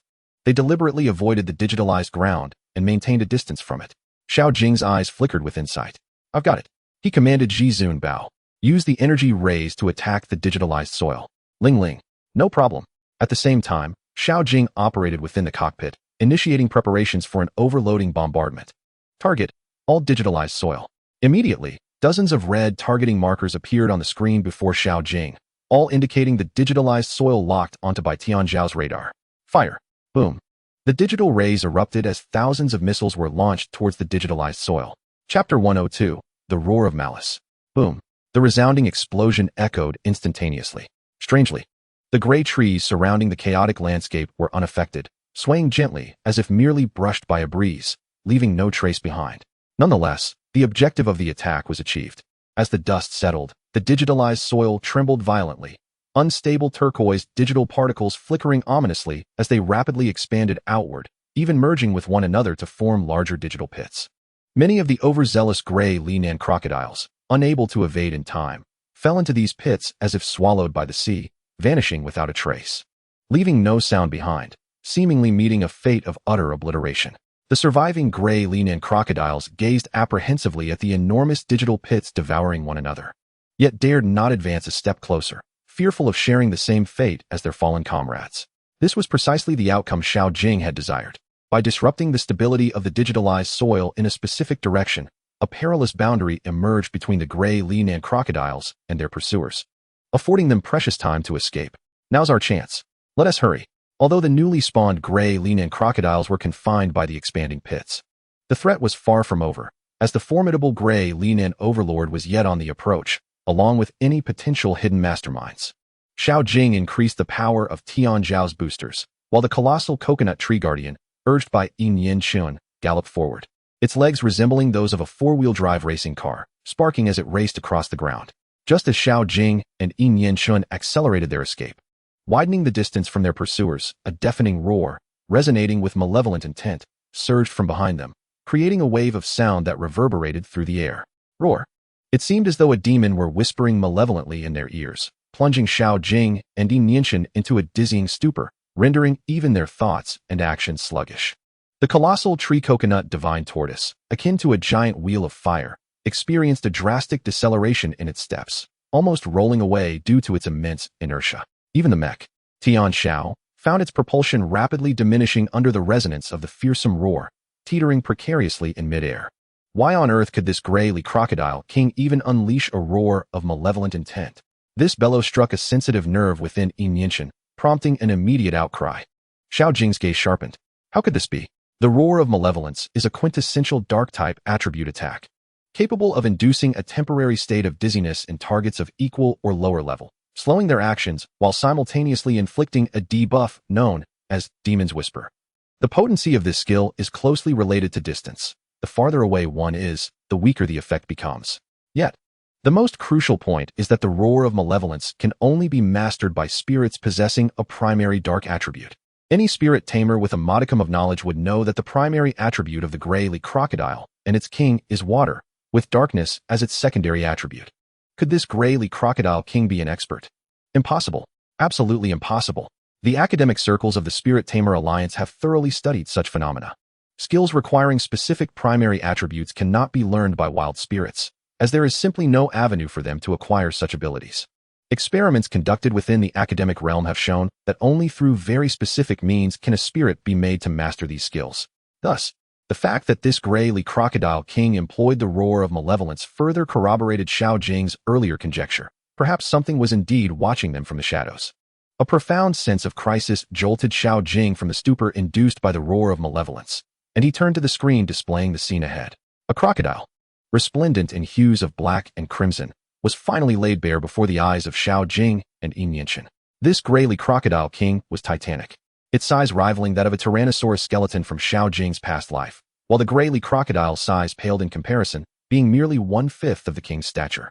Its robust limbs were even thicker than the coconut trees atop the giant tortoise's back, causing the ground to tremble violently with each step. Although its body bore a black and crimson coloration, viscous liquid oozed intermittently from its iron-like scales, dripping onto the ground and corroding it into smoking pits. The grey crocodiles crawled on the ground, quivering in reverence as their sovereign approached. The grey crocodile king cast a glance at Xiao Jing and the others, who were momentarily stunned by its presence, before surveying the massive digital pit blocking its path, a flicker of trepidation flashing in its fierce eyes. Yet, in an instant, the grey crocodile king bolted forward. With a thunderous roar, the earth trembled violently as it leapt with tremendous force mere meters away from the pit, attempting to clear the digital chasm with its momentum. Xiao Jing, witnessing this, shouted urgently, "Zhizun Bao, stop it!" Among his spirits, only Zhizun Bao had managed to break free from the stupor and was their sole hope. In an instant, it teleported above the grey crocodile king and prepared to unleash a heavy strike. Xiao Jing understood that, given the significant level disparity, a direct attack would be futile. Their only recourse was to alter the trajectory of the grey crocodile king's leap, ensuring it tumbled into the digital pit. Zhizun Bao, undaunted by the colossal figure that nearly obscured the light, unhesitatingly positioned itself directly above the grey crocodile king. The black golden staff materialized in Zhizun Bao's hands, with radiant white light converging rapidly from all directions towards it. Heavy strike, however, due to the debuff from the earlier roar of malevolence. The charge time for Zhizun Bao's heavy strike was significantly prolonged, and a failure occurred during the charging process. Observing this, Xiao Jing decisively employed super agility to empower Zhizun Bao. A surge of formidable energy surged within, invigorating Zhizun Bao and shattering the debuff that had hindered its performance. At last, as the white light enveloped the front fifth of the staff, the skill was fully charged and it struck downwards. Thud! A resounding impact echoed, yet the crocodilian scale seemed to possess a natural rebound capability, sending Zhizun Bao hurtling backwards. Meanwhile, the grey crocodile king accelerated its descent, plummeting toward the unfathomable abyss below. Chapter 103, Confronting the grey crocodile king. As Xiao Jing utilized the device within the Tian Shao cockpit to estimate the trajectory of the grey crocodile king's fall, it became clear that it would undoubtedly plunge into the digital pit before reaching their position. Just then, Yinshin and the other spirits began to awaken from their stupor. After all, the grey crocodile king had initially been quite distant, using its roar of malevolence only when it perceived them slipping from its grasp. Thus, the effect was not overwhelmingly potent, allowing them to quickly recover. Yinshin muttered, "The noble control class truly has its advantages." This sentiment resonated with Xiao Jing, who had suffered greatly from Lin Xian's control class during the ranking matches of his college entrance examinations. His next plan was to seek skills for Zhizun Bao that would provide immunity to control effects or similar abilities to effectively counter the control teams. Roar! As the grey crocodile king neared the brink of the pit, instinct kicked in under the pressure of impending danger. Suddenly, the grey crocodile king radiated a crimson glow, spinning rapidly along its axis, creating powerful gusts of wind that gradually decelerated its descent. Death Roll. The Death Roll is an innate ability possessed by all crocodilian spirits, one that they are guaranteed to master. Though the level at which they do so varies, those with superior aptitude can acquire it earlier, while even those of average quality typically gain it by the elite level. This skill is a physical attack with immense power, its attributes varying based on the primary attribute of the crocodilian spirit, hence there are no corresponding skill stones.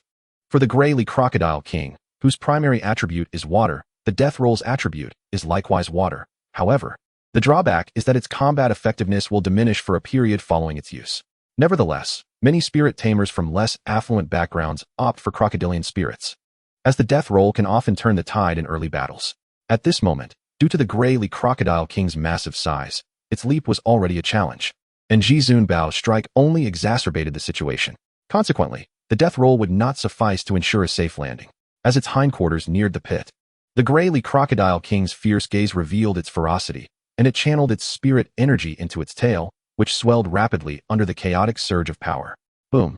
A deafening explosion accompanied by black and crimson blood propelled the gray crocodile king forward, bringing it perilously close to the edge of the pit. Was it resorting to a desperate tail snap to survive? Could it be that this gray crocodile king possessed the genes of a gecko? Xiao Jing and Yinshin were taken aback by the gray crocodile king's resolute approach.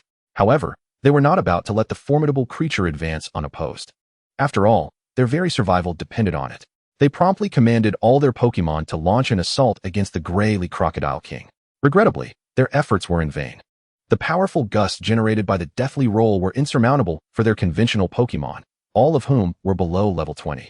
Even the psychic waves currently wielded by Supreme Treasure could not penetrate the turbulent winds, which shattered them into fragments. This was, however, entirely understandable. After all, how could such a massive creature as the gray crocodile king descend without the aid of such forceful currents? At last, the gray crocodile king successfully landed before Xiao Jing and Yinshin. Thud! Its robust limbs firmly met the long-forgotten ground, and its blood-red, malevolent gaze swiftly darted toward Supreme Treasure. It was this little monkey that had humiliated the mighty ruler, forcing it to sever its own tail in a desperate bid for survival.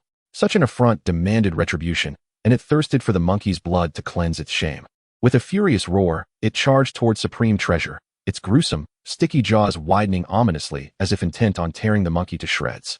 A grayish glow coalesced around its jaws, unleashing a dark-type physical move, Devour. Xiao Jing, we should flee.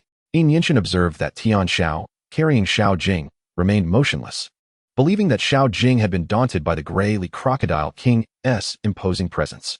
He was preparing to hoist Tian Xiao onto the back of the colossal coconut turtle.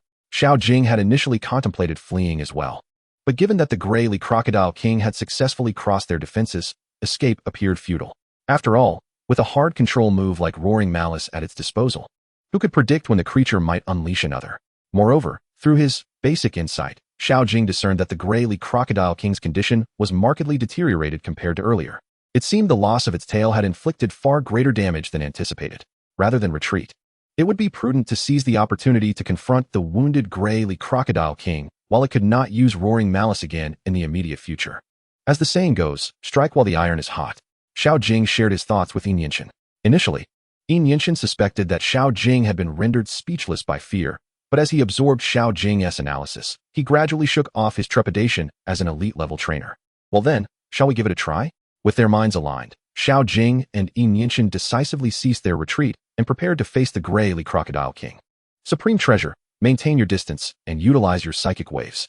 As the gray crocodile king advanced to attack, Supreme Treasure's fighting spirit surged.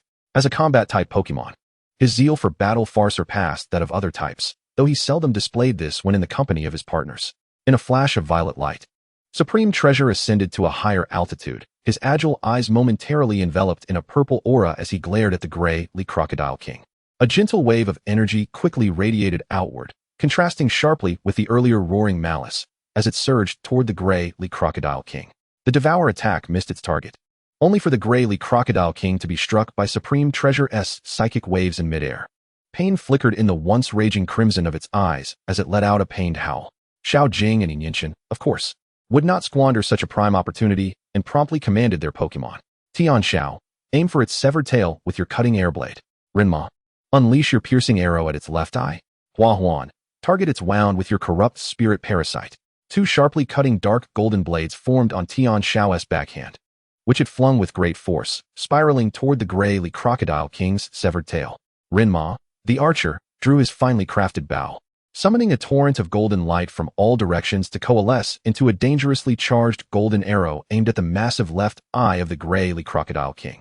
Meanwhile, Hua Huan soared high, her delicate floral form fluttering as she released waves of strangely fragrant dark green pollen, drifting toward the gray crocodile king.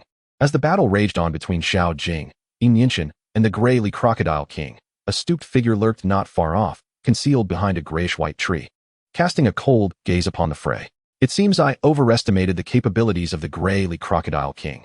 Hastening its evolution to elite status has left it mentally unstable and difficult to control. With a hint of frustration, he added, if this continues, when will I ever exact my revenge? His gaze then shifted greedily toward the Pokémon of Xiao Jing and the others. Fortunately, these substitutes have arrived. Their varieties are commendable, and their base stats are respectable. Perhaps transforming them will yield unexpected gains for me. When the time comes, I shall demonstrate to the club who the true genius is, and the skies of the city will echo with my triumph. His maniacal, cold laughter reverberated through the forest. Under the influence of Supreme Treasure's psychic waves, the Greyly Crocodile King found itself temporarily ensnared in a state of agony, and with its tail, the only means of agile defense, destroyed, it was utterly unprepared for the incoming attacks from Tian Xiao, Rin Ma, and Hua Huan. The cutting air blade sliced cleanly into the massive wound of the Greyly Crocodile King's severed tail, akin to two industrial-grade cutters wreaking havoc upon its flesh. The piercing arrow flashed like a streak of light, striking deep into its left eye before it could fully close, and blood gushed forth like a breached dam. Strange dark green pollen settled upon its scales and wounds, forming eerie green patterns. The forest echoed with the sounds of tearing flesh and anguished roars as the Greyly Crocodile King crashed heavily to the ground, creating a massive crater. Although the piercing arrow had vanished from its left eye, the gaping wound remained a horrifying sight, gushing forth crimson and black blood, while the cutting air blade's incision threatened to split its tail into three. Furthermore, as a result of the strike, a faint golden glow began to emanate from its tail, gradually enveloping its body, an indication that the debuff from the cutting air blade had taken effect, reducing its defenses. Though it finally escaped the torment of psychic anguish, the price was a far more excruciating physical injury. Overwhelming pain sent the already feral Greyly Crocodile King into a complete frenzy, devoid of any rational thought. Its singular desire became the obliteration of the insufferable insects before it. In a desperate bid to alleviate its wounds, the Greyly Crocodile King turned, its gaping maw opening wide as a powerful suction force emanated, drawing in the numerous Greyly crocodiles that had been left behind in the digital pit. These lesser creatures retained their wits and the instinctive fear of Pokemon, and upon sensing their master's murderous intent, they fled in terror, unwilling to become mere fodder.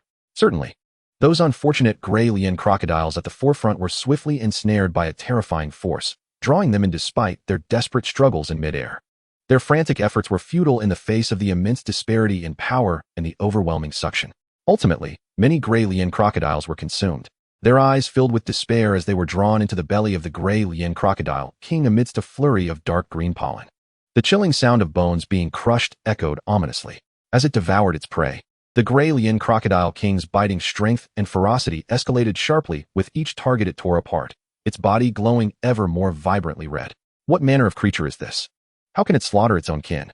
Yinshin felt a chill run down his spine as he witnessed this gruesome scene. In both the real world and the known virtual realms, while many fierce and malevolent creatures existed, they rarely turned on their own kind. After all, the survival of a species relies on mutual dependence and unified resistance against external threats, an instinct and consensus etched into their very genes. Yet, here he and Xiao Jing were, witnessing unprecedented fratricide among a species that was not even particularly vicious, like the Greylian Crocodile King. Xiao Jing furrowed his brow, a nagging intuition suggesting a connection to the ominous presence lurking in the shadows. Could it be that this Greylian Crocodile King was somehow compromised? Before Xiao Jing could ponder further, the aura of the Greylian Crocodile King surged after it had consumed several Greylian crocodiles, its attack power and biting force exceeding previous levels. Naturally, Yinshin could not allow this situation to escalate. Ephemeral flower. Activate the corrupted spirit parasite and instruct it to refrain from indiscriminate consumption. The ephemeral flower envoy, resembling a fairy among blossoms, nodded, dark green spiritual energy coalescing at her slender fingertips as she pointed towards the Greylian Crocodile King.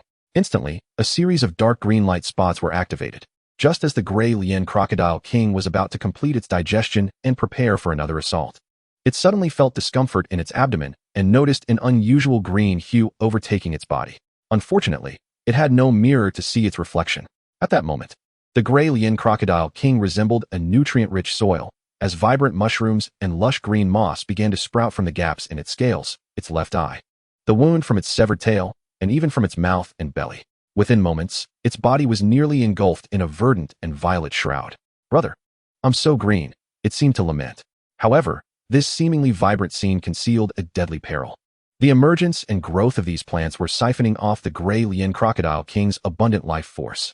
The more robust these plants grew, the weaker the Greylian Crocodile King's vitality became. The Greylian Crocodile King was bewildered by the strange phenomena occurring within itself, feeling its life essence dissipating in all directions for the first time, inducing a sense of panic. Though it was ferocious and somewhat disoriented, it was not devoid of awareness. And the frantic loss of life force was undeniably lethal. Supreme Treasure unleashed the battle tornado. Seeing the gray Lien Crocodile King momentarily caught off guard, Xiao Jing commanded urgently. Ling Ling. Grasping the Rui staff, Supreme Treasure began to spin rapidly, soon forming a pale red, razor-sharp tornado. Simultaneously, Xiao Jing activated super spiritual motion, channeling his spiritual energy unreservedly into the flickering pale red monkey spirit seal in his palm. Under the augmentation of super spiritual motion, Supreme Treasure's power surged, doubling the size of the battle tornado, which now surged forth with indomitable fighting spirit against this elite-level creature. Upon witnessing such audacity from these insignificant beings, the gray Lien Crocodile King succumbed to madness, disregarding its waning life force as it opened its jaws wide and unleashed its devourability once more. Thus, the battle tornado collided with the gaping maw of the gray Lien Crocodile King, meeting its immense, biting force head-on. Boom. Chapter 105. The Scientific Monster Club, Bell Devour. The battle tornado whirled violently, grinding against the sharp fangs of the gray Lien Crocodile King, producing a cacophony reminiscent of nails scraping against glass. As an elite-level creature, the gray Lien Crocodile King surpassed the ordinary in terms of attributes, bolstered further by the cumulative biting power gained from its earlier consumption of kin. Even severely injured, it was not something a standard creature could withstand. Unfortunately, it had encountered Xiao Jing and Supreme Treasure, whose unique mechanics far exceeded this current tier. Coupled with the resonance of the Rui staff enhancing both offense and defense, as well as damage and lifesteal, the terrifying offensive capabilities unleashed by Supreme Treasure rivaled that of elite-level beings. As the ear-piercing sounds of their clash reached a crescendo, an explosive force erupted. Boom. Xiao Jing, Yin Yinshan, and several spirits were thrown back by the shockwave. Yet Xiao Jing paid no heed to the explosion as he propelled himself towards the center of the battle, shouting loudly, "Supreme Treasure!" The epicenter of the explosion was naturally the most severely affected. As the smoke began to clear, Supreme Treasure could be seen propped up by the Rui staff, defiantly gazing ahead. Its once golden, delicate fur was now marred by gaping wounds from the blast, blood oozing forth, though fortunately, the injuries were not grievous. Upon hearing Xiao Jing's urgent call, Supreme Treasure turned slightly, catching sight of Xiao Jing, who had swiftly flown to his side and leapt from the cockpit, a smile tugging at the corners of its mouth. Ling Ling, rest assured, little Jing, I am unharmed. With a pang of concern, Xiao Jing embraced Supreme Treasure, cautiously retreating while retrieving a potion to tend to its wounds. Once reassured that Supreme Treasure was mostly unscathed, he finally relaxed. The distant smoke gradually dissipated, revealing the massive form of the gray Lien Crocodile King. At this moment, its exterior remained a sickly green, and due to the exceptional sturdiness of its scales, the recent ferocious explosion had left no visible scars upon its body. However, had anyone possessed X-ray vision, they would witness a vastly different internal state. As the gray Lien Crocodile King had its mouth agape during the clash with Supreme Treasure's battle tornado, the catastrophic force of the explosion had surged within, wreaking havoc and pulverizing its internal organs. Even the various plants that had grown from the corrupted spirit's parasitic presence were now reduced to fragments. A deluge of blood mixed with internal debris poured from its jaws, and the vitality in its eyes was gradually fading, indicating that death was imminent. As it approached its demise, the frenzy in its remaining right eye began to subside, replaced not by hatred, but by a complex mix of gratitude, as if it were thankful for being liberated by Xiao Jing and the others. Was it not intent on killing us? Why does it display such an expression? Yin Yinshan gazed at this scene in confusion. Xiao Jing had a rough understanding of the situation and was about to explain to Yin Yinshan. But at that moment, a glistening, cold syringe suddenly shot from the nearby forest, aiming directly for the body of the gray Lien Crocodile King. Confronted with this unexpected situation, the injured Supreme Treasure and the Kasha messenger, Tian Xiao, reacted with remarkable swiftness. Two streams of extraordinary abilities intertwined instantaneously, immobilizing the syringe, while a laser beam shot forth from Tian Xiao's firearm, shattering it completely. Yin Yinshan bellowed towards the direction from which the syringe had come. Who dares to attack the Huanyan University? Meanwhile, an ominous feeling intensified within Xiao Jing. Suddenly, a peculiar round of applause echoed through the air. From the direction of the applause, a frail, hunched shadow emerged, stepping slowly from the thicket. And both Xiao Jing and Yin Yinshan's pupils constricted in shock as they noticed a colossal black elephant beside him, its stature and presence rivaling that of the recently encountered gray Li crocodile tyrant. Species, Blackstone Mammoth, attribute, Earth, level, Elite level 3, characteristic, obsidian body, Alchemical modification: any damage taken that does not exceed one major tier is reduced by 50%. Damage exceeding one major tier is reduced by 20%. After alchemical modification, an additional layer of toxic miasma is inflicted on any target that comes into contact with it. Base stats: 552. Description: a species of spirit residing in the underground obsidian city of the Black Mountain Duchy, renowned for its sturdy obsidian body and formidable defensive capabilities. Resembling obsidian itself. When first discovered, the miners mistook it for a massive piece of obsidian, intending to extract it, which led to a conflict with the Blackstone Mammoth herd. This particular Blackstone Mammoth, having undergone alchemical transformation, exhibits a volatile temperament and possesses lethal toxins. Soon, the face of the shadow was fully revealed to Xiao Jing and Yinshin. The middle-aged man had long, gray-white hair cascading behind him, with a pair of cunningly glinting eyes deeply set beneath his brow, accompanied by various dark circles. His nose was hooked like a fishhook, immediately marking him as a nefarious individual. Moreover, he wore pristine white gloves, and his hunched form was draped in an unusual alchemical cloak adorned with various vials and strange beasts. Quite quick on the uptake, I see. You managed to intercept the berserk agent I threw. I never imagined that you mere regulars could defeat my elite-level experimental subjects. You truly are promising candidates for experimentation. My excitement grows ever more palpable, he said, his eyes gleaming with a pathological mania and mockery as he regarded Xiao Jing and Yinshin. Though his focus seemed primarily fixated on Yinshin, as if disregarding Xiao Jing altogether. Xiao Jing could naturally sense the situation. His gaze flickered as he quickly deduced the reason. It was likely due to his return talent beginning to take effect, reducing the risk of being detected in dangerous circumstances. This included the earlier Grey Crocodile Tyrant, which had primarily directed its attention towards Yinshin during its pursuit, only shifting its focus to Supreme Treasure after sustaining a heavy blow, thus failing to notice Xiao Jing's presence. However, the man before them appeared to be merely an elite-level spirit master. Logically, if he were in a perilous situation, he should have been entirely oblivious to Xiao Jing's presence. Why, then, was he still able to notice him to some extent? Could it be that he was more than just elite level? Yinshin, observing the designs on the man's cloak, incredulously exclaimed, "You are from the Mad Scientist Club?"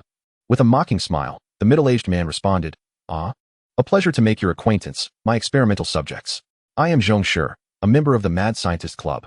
Chapter 106. The Origins of the Mad Scientist Club. The Mad Scientist Club? Upon hearing this name, Xiao Jing's pupils instantly constricted. The Mad Scientist Club, akin to the Endless Sequence, is an illicit organization, its members notorious. It is said that 2 centuries ago, the development of the Alliance's scientific community reached a pivotal juncture, igniting fervent debates among many scientific luminaries regarding whether to extensively modify the genes of humans and spirits, to extract superior traits from spirits to create entirely new, supreme spirits, and to transplant spirit organs into humans to aid their evolution, among a host of other issues. The conservatives contended that technological advancement should be pursued cautiously. Humanity had yet to fully comprehend genetics, and such unwarranted gene modification would undoubtedly open Pandora's box, leading to unpredictable and uncontrollable consequences. Additionally, the cruel and bloody practice of wantonly extracting and transplanting the bodily parts of spirits contravened the ethics and morality of scientific inquiry, and thus was vehemently opposed. The radicals, however, argued that the conservatives were excessively antiquated, asserting that scientific research should boldly hypothesize, experiment, and embrace failure. Only by traversing this path could one rightfully judge what is correct or not. If they were fortunate enough to succeed, humanity could evolve to unimaginable heights, potentially liberating itself from reliance on spirits and venturing into the outer space, beyond the current world. This debate persisted for decades, ultimately culminating in a victory for the conservatives, who set the tone for the scientific community's trajectory for the following 2 centuries. In light of this outcome, the radicals were naturally discontented, and some extreme activists, incited by the Endless Sequence, departed from the Alliance with a trove of scientific materials, founding the Mad Scientist Club as a means to challenge the conservatives. However, under the governance of successive leaders, the philosophy of the Mad Scientist Club underwent a radical transformation, evolving into an organization comprised of distorted researchers engaged in highly illegal, perilous, and ethically void experiments. Often, a single large-scale experiment would result in significant environmental pollution, displacing numerous spirits, and even leading to the extinction of several spirit species. Furthermore, the Mad Scientist Club has been responsible for numerous horrific tragedies, the most infamous being the Phantom City Annihilation Incident. In pursuit of the legendary spirit star god, the Phantom Dragon's stellar phantasmic power to explore the outer space, the club clandestinely conducted experiments in Phantom City, as the star god had descended upon this city multiple times, making it the only city to experience such occurrences. Eventually, the Mad Scientist Club succeeded in mimicking the design of the stellar phantasmic power, causing a star god phantom dragon to descend. The club's leader, along with 7 vice presidents and numerous high-ranking members, launched an assault to capture the star god phantom dragon. Due to the urgency of the situation, the Alliance's support could not arrive in time, resulting in the Phantom Spirit Tower's personnel fighting valiantly, but ultimately suffering grave losses as both the club's leader and vice presidents were powerful king-tier beings. In a bid to severely injure the star god phantom dragon, the club's leader detonated all experimental devices, unleashing the terrifying stellar phantasmic power that engulfed much of Phantom City in flames. Yet the star god phantom dragon vanished without a trace. At the last moment, the Dragon Emperor, alongside several king-tier beings, successfully descended upon Phantom City, personally executing almost all members of the Mad Scientist Club present. Only one severely injured vice president managed to escape through special means. However, Phantom City fell into utter decline as a result. The contamination from the explosive experimental anomalies rendered it uninhabitable for humans, necessitating the relocation of survivors. Regrettably, in the ensuing years, the star god Phantom Dragon's radiant light has not graced the world again, nor has it made any appearances in the present realm. The Alliance subsequently launched a massive crackdown on the Mad Scientist Club, nearly annihilating its remnants, with only that vice president remaining elusive. Yet now, it seems that the Mad Scientist Club, after over a century of dormancy, has regained some vitality and begun to stir once more. Observing the astonished expressions of Xiao Jing and Yinshin, Zhongshi cackled with manic delight. It appears you are already familiar with the past of my Frankenstein Club, which simplifies matters. I have set my sights on your spirit. Surrender willingly and hand over your spirit ball. Perhaps, if I am in a good mood, I may grant you a swift demise. A bloodthirsty gleam flickered in Zhongshi's eyes, rendering his words dubious at best. Xiao Jing and Yinshin harbored a myriad of doubts. Could the words of such a madman engaged in experiments be trusted? It would be far more credible to believe that the Supreme Treasure has no taste for spirit fruits. Moreover, how could they possibly relinquish their partner?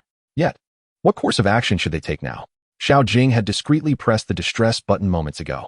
Huangyan University has a station in the virtual realm of Omega City, established to safeguard students from unforeseen dangers.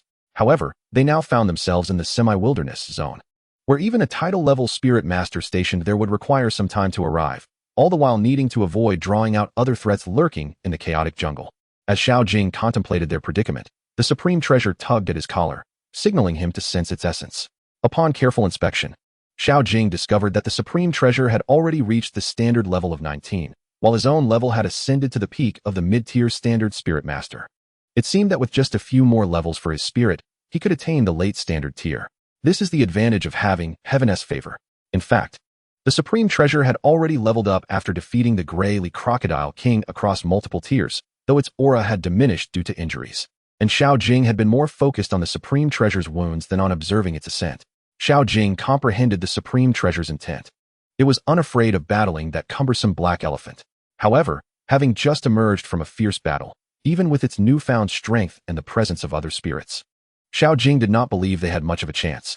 Furthermore, he and Yinshin would also face at least an elite-level spirit master, which promised to be a grueling fight. Unless some unique opportunity arose, Xiao Jing's thoughts were interrupted by the sudden emergence of a massive shadow, rivaling that of the black stone mammoth, which spewed forth a black-red crystal and attempted to swallow Zhongshi and the black stone mammoth whole. It was indeed the Grey Crocodile King. Both Xiao Jing and Yinshin were taken aback by this turn of events. However, when Xiao Jing recalled the complex, grateful, and relieved gaze the Grey Crocodile King had cast upon him moments prior, he suddenly understood its actions. With its waning body, it sought to repay Xiao Jing while also avenging itself. Chapter 107. Confronting the Black Stone Mammoth.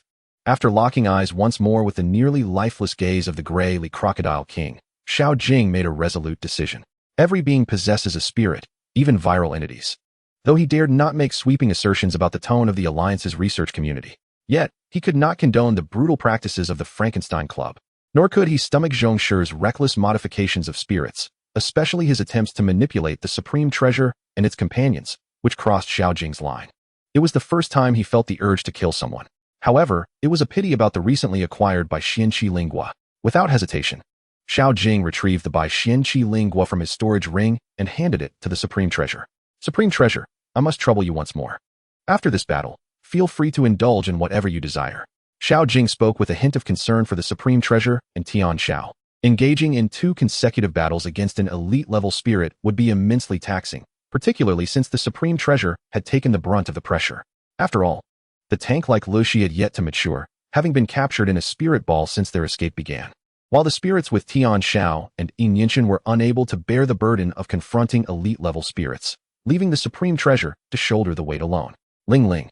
The Supreme Treasure and Tian Xiao shook their heads, indicating they were fine. Upon hearing the promise of a treat, their eyes sparkled with delight. Had there not been enemies present, their gluttonous natures would likely have surged forth. The Supreme Treasure took the Bai Xian Qi Lingua and consumed it with practiced ease, just as it would any spirit fruit. The essence of the Bai Xian Qi Lingua flowed like a refreshing stream, instantly merging with the Supreme Treasure's limbs and bones. Suddenly, the aura surrounding the Supreme Treasure erupted with fervor. Its golden fur shone brilliantly, radiating dazzling light, and each strand seemed to harbor immense power. A faint red spirit energy enveloped it as its strength surged, nearing the pinnacle of standard level 29 in no time. A faint, indistinct golden silhouette flickered behind the Supreme Treasure. In that moment, the Supreme Treasure resembled a diminutive deity. Yin Yinshan gazed in astonishment at the Supreme Treasure's transformation. He had not anticipated such a remarkable ability. After the brief moment of shock, Yin Yinshan regained his composure and began instructing his spirit partner to prepare for battle. As a member of the esteemed Wan Sun Duchy, he too possessed a sense of pride. Faced with such a life-threatening crisis, and seeing Xiao Jing demonstrate his resolve, he had no reason to retreat and prepared to stand alongside Xiao Jing. Meanwhile, the aura of the gray crocodile king finally faded entirely. Its massive jaws had momentarily delayed Zhongshi, who was caught off guard. Beast, since you do not wish to leave a complete corpse, I shall grant you that. Zhongshi's curse echoed as the black light surrounding the black stone mammoth began to flicker violently. These shadows clung to the gray crocodile king's corpse like maggots, rapidly spreading until, in mere moments, they dissolved its body into black blood that dripped onto the ground. When Zhongshi's frenzied gaze turned toward Yin Yinshan, his pupils constricted to the size of pinpoints upon witnessing the silhouette behind the Supreme Treasure. In shock and excitement, he shrieked, "An evolutionary manifestation."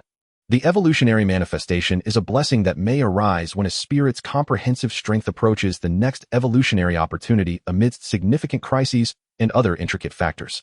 The emergence of such a blessing often heralds that the spirit possesses exceptional potential, and if it successfully absorbs this evolutionary manifestation, it could unlock a higher threshold and even embark on a brand new evolutionary path. Furthermore, the manifestation reflects the hopes of both the spirit and its master for their future trajectory. Now, it seemed that the faint silhouette behind the Supreme Treasure, though hazy, resembled a monkey king clad in battle armor, gazing down upon the world. However, since an evolutionary manifestation is a blessing that must be absorbed, it can also be stripped away.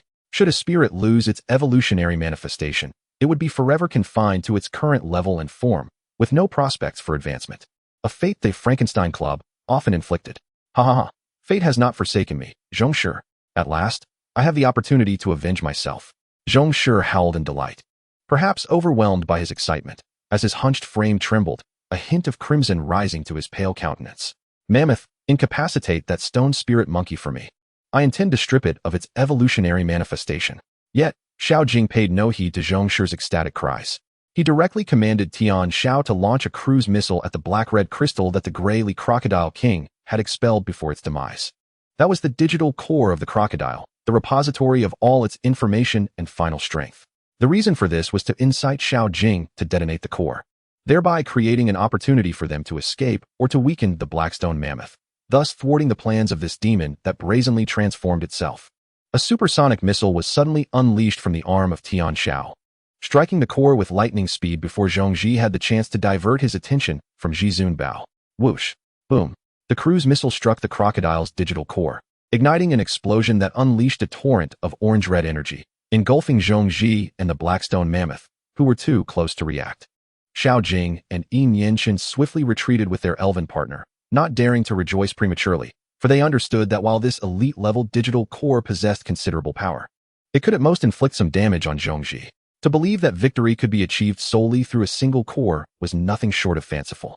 Indeed, about 5 seconds later, the explosive energy waned, and a dark green, eerie energy mass gradually dissipated its force. Beneath the energy mass, the Blackstone Mammoth appeared utterly dark. Its injuries indiscernible, yet the black aura surrounding it no longer exuded the depth and dread it once did. Meanwhile, Zhongji's lips dripped with blood, his countenance dark and foreboding. Damn it, that beast's core has aggravated my old wounds. Mammoth, what are you waiting for? Go and deal with that little brat immediately. Chapter 108, The Misfortunate Trunk. At Zhongji's command, the Blackstone Mammoth fixed its fierce gaze on Ji Zun Bao in the distance, its massive foot stamping forward, causing the earth to tremble. Boom. The ground beneath it split open rapidly, the fissure extending toward Ji Zun Bao and his companions. Be careful, Ji Zun Bao. This is the earth split skill. Take to the air. Many earth-type skills rely on the ground for effective execution. Thus, against an earth split, elven beings capable of flight need not fear. The only concern would be the spirit master themselves, for this was not a sparring match, and the spirit skills do not observe any target restrictions. Xiao Jing re-entered the cockpit of Tian Xiao, maneuvering the mech to hover in midair, while Yin Yin Chun, unbeknownst to the time, produced a pair of delicate wings from his storage ring, designed for brief flights. Once Ji Zun Bao soared into the air. Without needing Xiao Jing's command, he suddenly appeared at the side of the Blackstone Mammoth, wielding his Rui stick for a heavy strike. Under Yin Yin Chen's guidance, the centaur archer drew his great eagle bow to its full draw, swiftly conjuring 3 pure white arrows, evidently preparing to unleash the judgment arrows for a concentrated assault. Known for its defense, the Blackstone Mammoth, when faced with such a significant level disparity, would find rain of arrows to be of little effect. The ephemeral blossom envoy, resplendent in its floral attire, elegantly unfurled its branches and leaves, seemingly preparing for a grand move. Xiao Jing would not allow Ji Zun Bao to fight alone. He glanced at the Blackstone Mammoth and then at Zhongji, who was fixated on Ji Zun Bao with a sinister grin. After a moment of contemplation, he spoke. Tian Xiao, deploy the Void Blade. When Ji Zun Bao strikes the Blackstone Mammoth's side, aim for its trunk. The vulnerability of elephantine spirits is rather uniform, their trunks. Other parts of their skin are extraordinarily thick, including the waist that Ji Zun Bao was currently attacking, where ordinary strikes would scarcely inflict harm. Simultaneously, Xiao Jing communicated telepathically with Yin Yin Chun, instructing him to concentrate their assault on the Blackstone Mammoth's trunk. 2 dark golden light blades materialized instantaneously from Tian Zhao's arms. Just as Ji Zun Bao's heavy blow landed on the Blackstone Mammoth's waist, stirring up debris, the intersecting arms swiftly slashed, releasing the 2 light blades. Roar! The Blackstone Mammoth felt the sting of pain from an attack by this standard-level spirit, especially when its precious black stone was shattered into several pieces, inciting its fury. Its dark, robust trunk shot out like a thunderbolt. Fortunately, Ji Zun Bao reacted swiftly, utilizing teleportation to vanish just in time, causing the enraged strike of the Blackstone Mammoth to miss. Before it could retract its trunk, the 2 sharp light blades sliced through, effortlessly drawing blood lines along its trunk, while a faint golden light began to shimmer at the wound. Moo. It had been a long time since the Blackstone Mammoth felt pain, particularly in its most sensitive trunk. The dark blood that flowed contrasted starkly with its ebony hide, and the clear feedback from its pain receptors made it bellow in agony. Whoosh, whoosh, whoosh. Before its cries had fully escaped, 5 pure white arrows shot through the air, 2 aimed directly at its eyes, and 3 targeting the fresh wounds. The centaur archer's judgment arrows triggered a double strike, increasing the original 3 arrows to 5. In a panic, the Blackstone Mammoth hastily erected a rock barrier to block the incoming onslaught. Alas, the hastily constructed barrier did not yield the expected results. Despite 3 judgment arrows shattering upon impact, it successfully pierced through the barrier, with the remaining 2 arrows embedding themselves directly into the 2 crimson bloodlines. The Blackstone Mammoth had already been afflicted with a debuff that compromised its defenses, making it susceptible to significant damage despite the level disparity. Before the Blackstone Mammoth could react, the ephemeral blossom envoy completed its charge, its delicate hands formed of pink petals glowing with a bright red radiance. Bringing its hands together, it wove a sophisticated cannon from vines, and under Yin Yin Chen's command, unleashed a beam of light directed at the Blackstone Mammoth's trunk. The Sunfire Cannon. This signature high-tier skill of the wood-type spirits boasted immense damage and a high probability of inflicting a burn debuff on its target. The sole drawback was the lengthy time required to charge. The robust crimson beam instantly traversed the battlefield, carving a dazzling trajectory through the desolate, distorted jungle, ultimately striking the unfortunate wound on the Blackstone Mammoth's trunk. Boom. Although the ephemeral blossom envoy's level did not match that of Tian Xiao or the centaur archer, the damage coefficient of the skill, coupled with the elemental advantage, wood type against earth type, resulted in this attack inflicting damage that surpassed the cumulative total of the previous 2 assaults. Moo. The Blackstone Mammoth's trunk shot upward, its front legs lifted high, as it was directly knocked onto its back, unable to discern how many times it had been bested by these lower-level spirits. The wound on its trunk widened further due to the relentless assault, and the air became thick with the scent of charred flesh, clearly indicating that the Blackstone Mammoth had been afflicted with the burn debuff from the Sunfire Cannon, which continued to sear its wound. Just as Ji Zunbao vanished with a teleport, Zhongji finally diverted his gaze, only to witness his spirit, after releasing a single earth split, being overwhelmed by a series of attacks from spirits far beneath its level. All of this transpired in a mere 5 seconds. This was an immense humiliation for Zhongshi. Useless, unable to handle mere refuse. As Zhongshi reached into his cloak to retrieve something, Xiao Jing, fully prepared, instructed Tian Xiao. Unleash an instant overload bombardment on that Zhongshi. He then conveyed the subsequent battle strategy to Ji Zunbao. The previous assault failed to inflict any fatal damage on the Blackstone Mammoth. It merely inflicted some negative status effects. Utilize the Rui Staff technique for attrition. The Centaur and the Ephemeral Flower will assist you from the sidelines. And when the moment is ripe, deploy the Combat Tornado to conclude the battle. After the Ephemeral Flower emissary unleashed the Sunfire Cannon, Ji Zunbao reappeared before the Blackstone Mammoth. Following Xiao Jing's command, Ling Ling emitted a sound and charged toward the Blackstone Mammoth once more. Chapter 109 Master Level?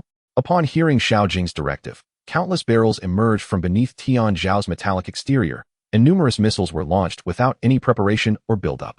Whoosh! Thanks to the concealment granted by the return talent, Xiao Jing had instinctively gone unnoticed by Zhongshi, enabling him to stealthily maneuver Tian Xiao closer to Zhongshi. Suddenly feeling a chill run down his spine, Zhongshi, amidst his fidgeting, looked up to see a deluge of missiles descending upon him. Damn it, you little brats. What happened to the code of honor in combat? He exclaimed instinctively. Hastily withdrawing his hand from his cloak, he raised what he held aloft. In his grasp were 2 items, one of which was a crystalline object emitting a gentle glow that gradually enveloped Zhongshi. The magnitude of his movement seemed to aggravate his old injuries, causing him to spit out a mouthful of blood. Before the light could fully shield him, a multitude of missiles overwhelmed him. Boom! The resounding explosion echoed. Although the crystal provided some protection, the areas that remained unshielded were grievously injured. Fortunately, as an elite spirit master, Tian Zhao's missiles merely mangled Zhongshi's exposed legs instead of obliterating them. Lying prostrate on the ground, the protective glow around him began to dissipate, and the other item he held tumbled to the earth. I thought elite spirit masters were formidable. Turns out, they are but paper tigers, Xiao Jing mused, maintaining vigilance while testing Zhongshi with a teasing remark. Damn you, when did you sneak up beside me? Zhongshi gasped, startled by the sudden presence of Tian Xiao and Xiao Jing in the cockpit. Don't get cocky. If it weren't for my prior injuries, I could crush you ants with a single hand. Xiao Jing, unimpressed, merely rolled his eyes at the cliched threat, noting that such lines were typical of villains in their final moments. He dismissed the threat. After all, his arrival in the Half-Wilds was purely coincidental.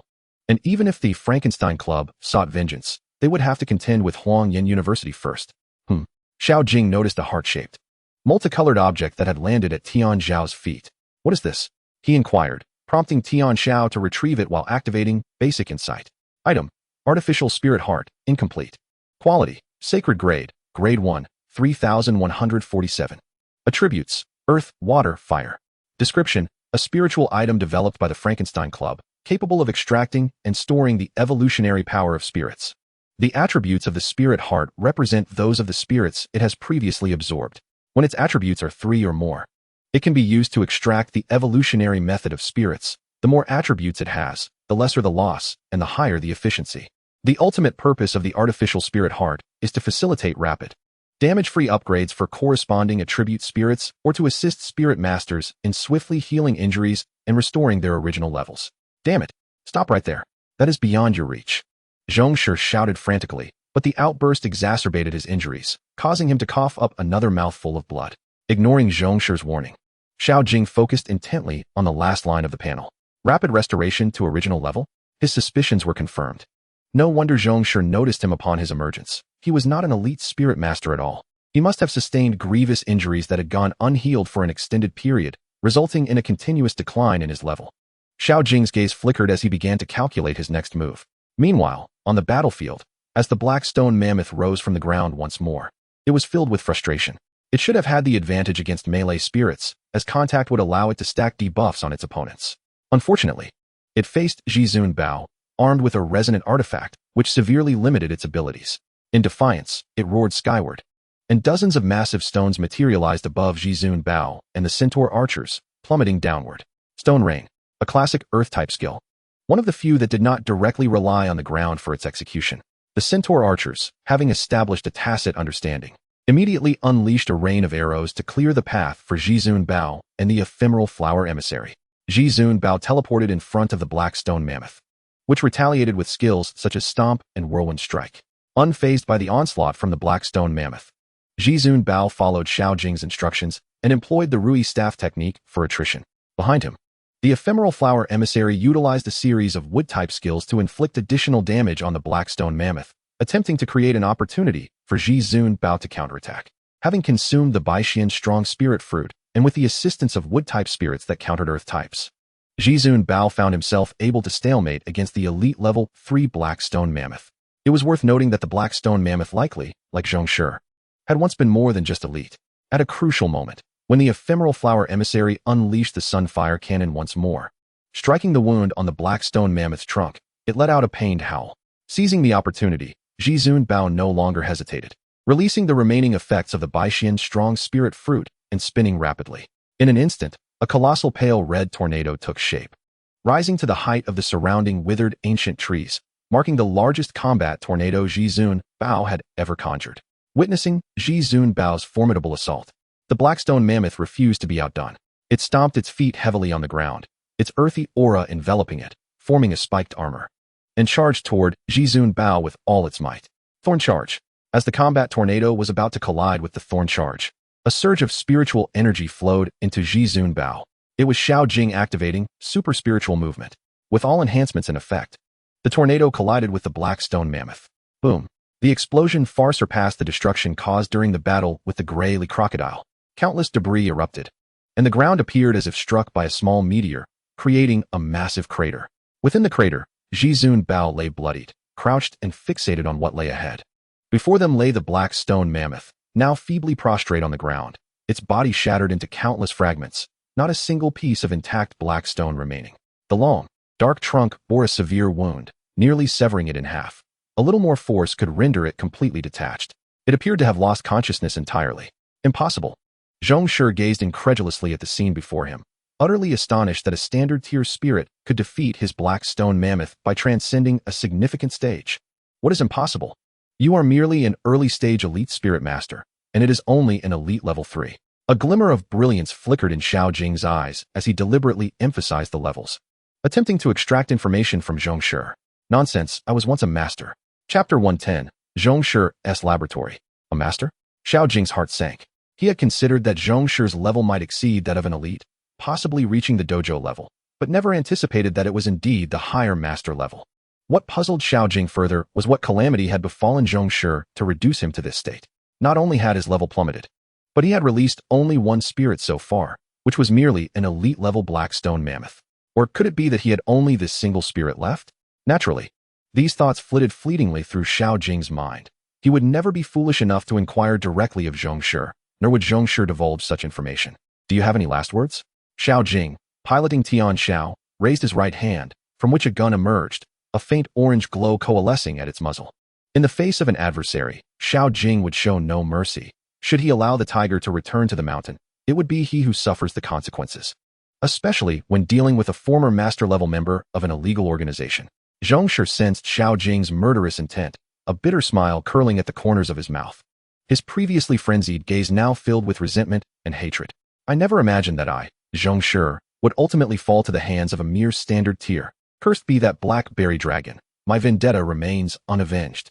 Since you have wronged me, do not expect to fare any better. The more Zhongshi spoke, the more agitated he became, a glint of madness flickering in his eyes as he suddenly lifted his head and declared to Xiao Jing, "There's going to be great trouble in your northern territories. Ha ha ha." Zhongshi's laughter erupted, only to abruptly cease as he took his own life before Xiao Jing could strike. Xiao Jing was perplexed by Zhongshi's sudden, cryptic remark. At that moment, the Blackstone Mammoth also perished as Zhongshi ended his own life. Yinshin approached from a nearby pit. It seemed that Zhongshi intended to relay a message pertaining to an illegal organization before his demise. Furrowing his brow, Xiao Jing recounted Zhongshi's words to Yinshin. The north? Was he referring to the northern territories of the Huang Yin Kingdom or those of the Alliance? Xiao Jing felt a headache coming on. It seemed that internal conflicts within illegal organizations were at play here. After all, why would Zhongshi divulge information to a member of the Alliance?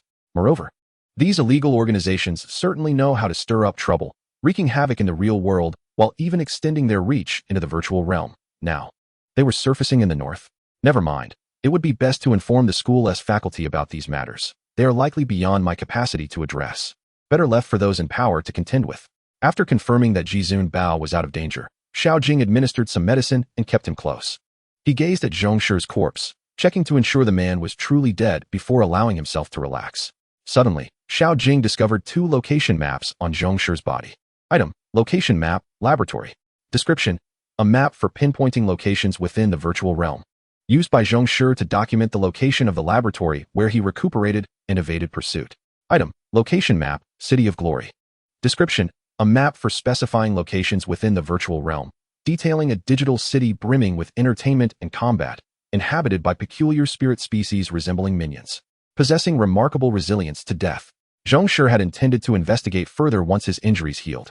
Xiao Jing chose to focus on the first map, which displayed a red indicating his current location, with another green dot representing the laboratory. The distance between the 2 light points measured 3,000 meters. Who would have thought that Zhongshi constructed a laboratory within the glitch jungle? Yinshin's expression turned grave as he scrutinized the map.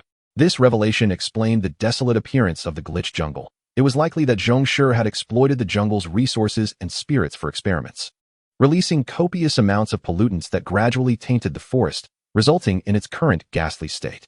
Noticing Xiao Jing's contemplative demeanor, Yinshin's eyelids twitched as he inquired, "Xiao Jing, you aren't contemplating seeking out this laboratory, are you?" Xiao Jing raised his head to meet Yinshin's gaze and, after a moment's hesitation, nodded. Since Zhongshi is dead, the greatest danger at the periphery of the glitched jungle should have dissipated. With a bit of caution, it should pose little problem.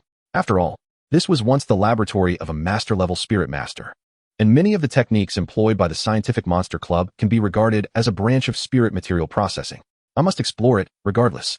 Furthermore, the distance of 3,000 meters does not plunge deep into the jungle. It merely requires a slight venture inward. Xiao Jing held a strong confidence in himself. With Zhongshi deceased, and after the recent battle with the Blackstone Mammoth, both Jizun Bao and Tian Xiao had gained significant experience and leveled up. Jizun Bao, standard level 20, 74, 90. Tian Xiao, standard level 15, 6, 90. Yinshin had initially intended to vehemently oppose Xiao Jing's plan to seek the laboratory, particularly since he had invited Xiao Jing to explore and inadvertently stirred up such a significant predicament. If Xiao Jing were to encounter misfortune while pursuing the laboratory, it would weigh heavily on Yinshin's conscience. However, upon witnessing the unwavering determination in Xiao Jing's eyes, the words he had prepared to voice evaporated, and instead, he conceded. "Very well, I shall accompany you. It will be safer this way, and I shall forego any gains from this laboratory," Yinshin stated with equal resolve. After all, his spirit had also gained levels from the battle. As long as they could exit the laboratory before any rescue arrived, that would suffice. Xiao Jing and Yinshin cautiously traversed the marsh once inhabited by the gray Linan crocodiles, passed through a mining area, and arrived before a massive stone hidden deep within the pit. The location indicated on the map was right here. Xiao Jing gazed at the stone, thick vines entwining it, perfectly concealing the entrance within. After Tian Xiao severed the vines, the group ventured into the dim passageway of the massive stone.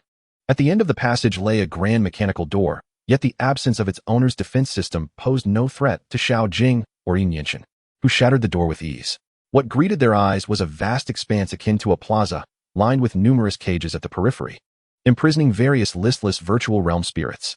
In the central position of the laboratory, various jars and vessels contained liquids of bizarre hues. Some devices were engaged in mysterious reactions, extracting something ethereal from the sprites. Most striking was a colossal glass apparatus standing 10 meters tall at the center of the lab. What could this be? Chapter 111. Heart of the Storm Dragon Hatchling. A look of terror filled Yinshin's face as he gazed upon the object encased within the glass. Inside the apparatus, a translucent liquid of pale green cradled a vivid crimson heart, pulsating rhythmically. Moreover, the ethereal energy extracted from the surrounding sprites was channeled through numerous pipes, ultimately converging within this device to energize the heart. Xiao Jing utilized basic insight to delve deeper. Item: Heart of the Storm Dragon Hatchling. Quality: Sacred, Grade 1, 3,900. Attributes: Dragon type, wind type. Description: the source of the storm dragon hatchling's power, embodying immense dragon and storm energy, capable of bestowing significant experience upon any dragon or wind type sprite, with a high probability of triggering the evolutionary light, or serving as a specified evolutionary material for certain sprites. Zhongshi extracted vast amounts of sprite energy to serve as a vessel, attempting to absorb the heart of the storm dragon, hatchling at an opportune moment to restore his strength. Xiao Jing stared incredulously at the heart before him. Had it not been for basic insight, he would never have fathomed that he was beholding the heart of a hatchling from the apex of the Subdragon clan, the Storm Fury Dragon.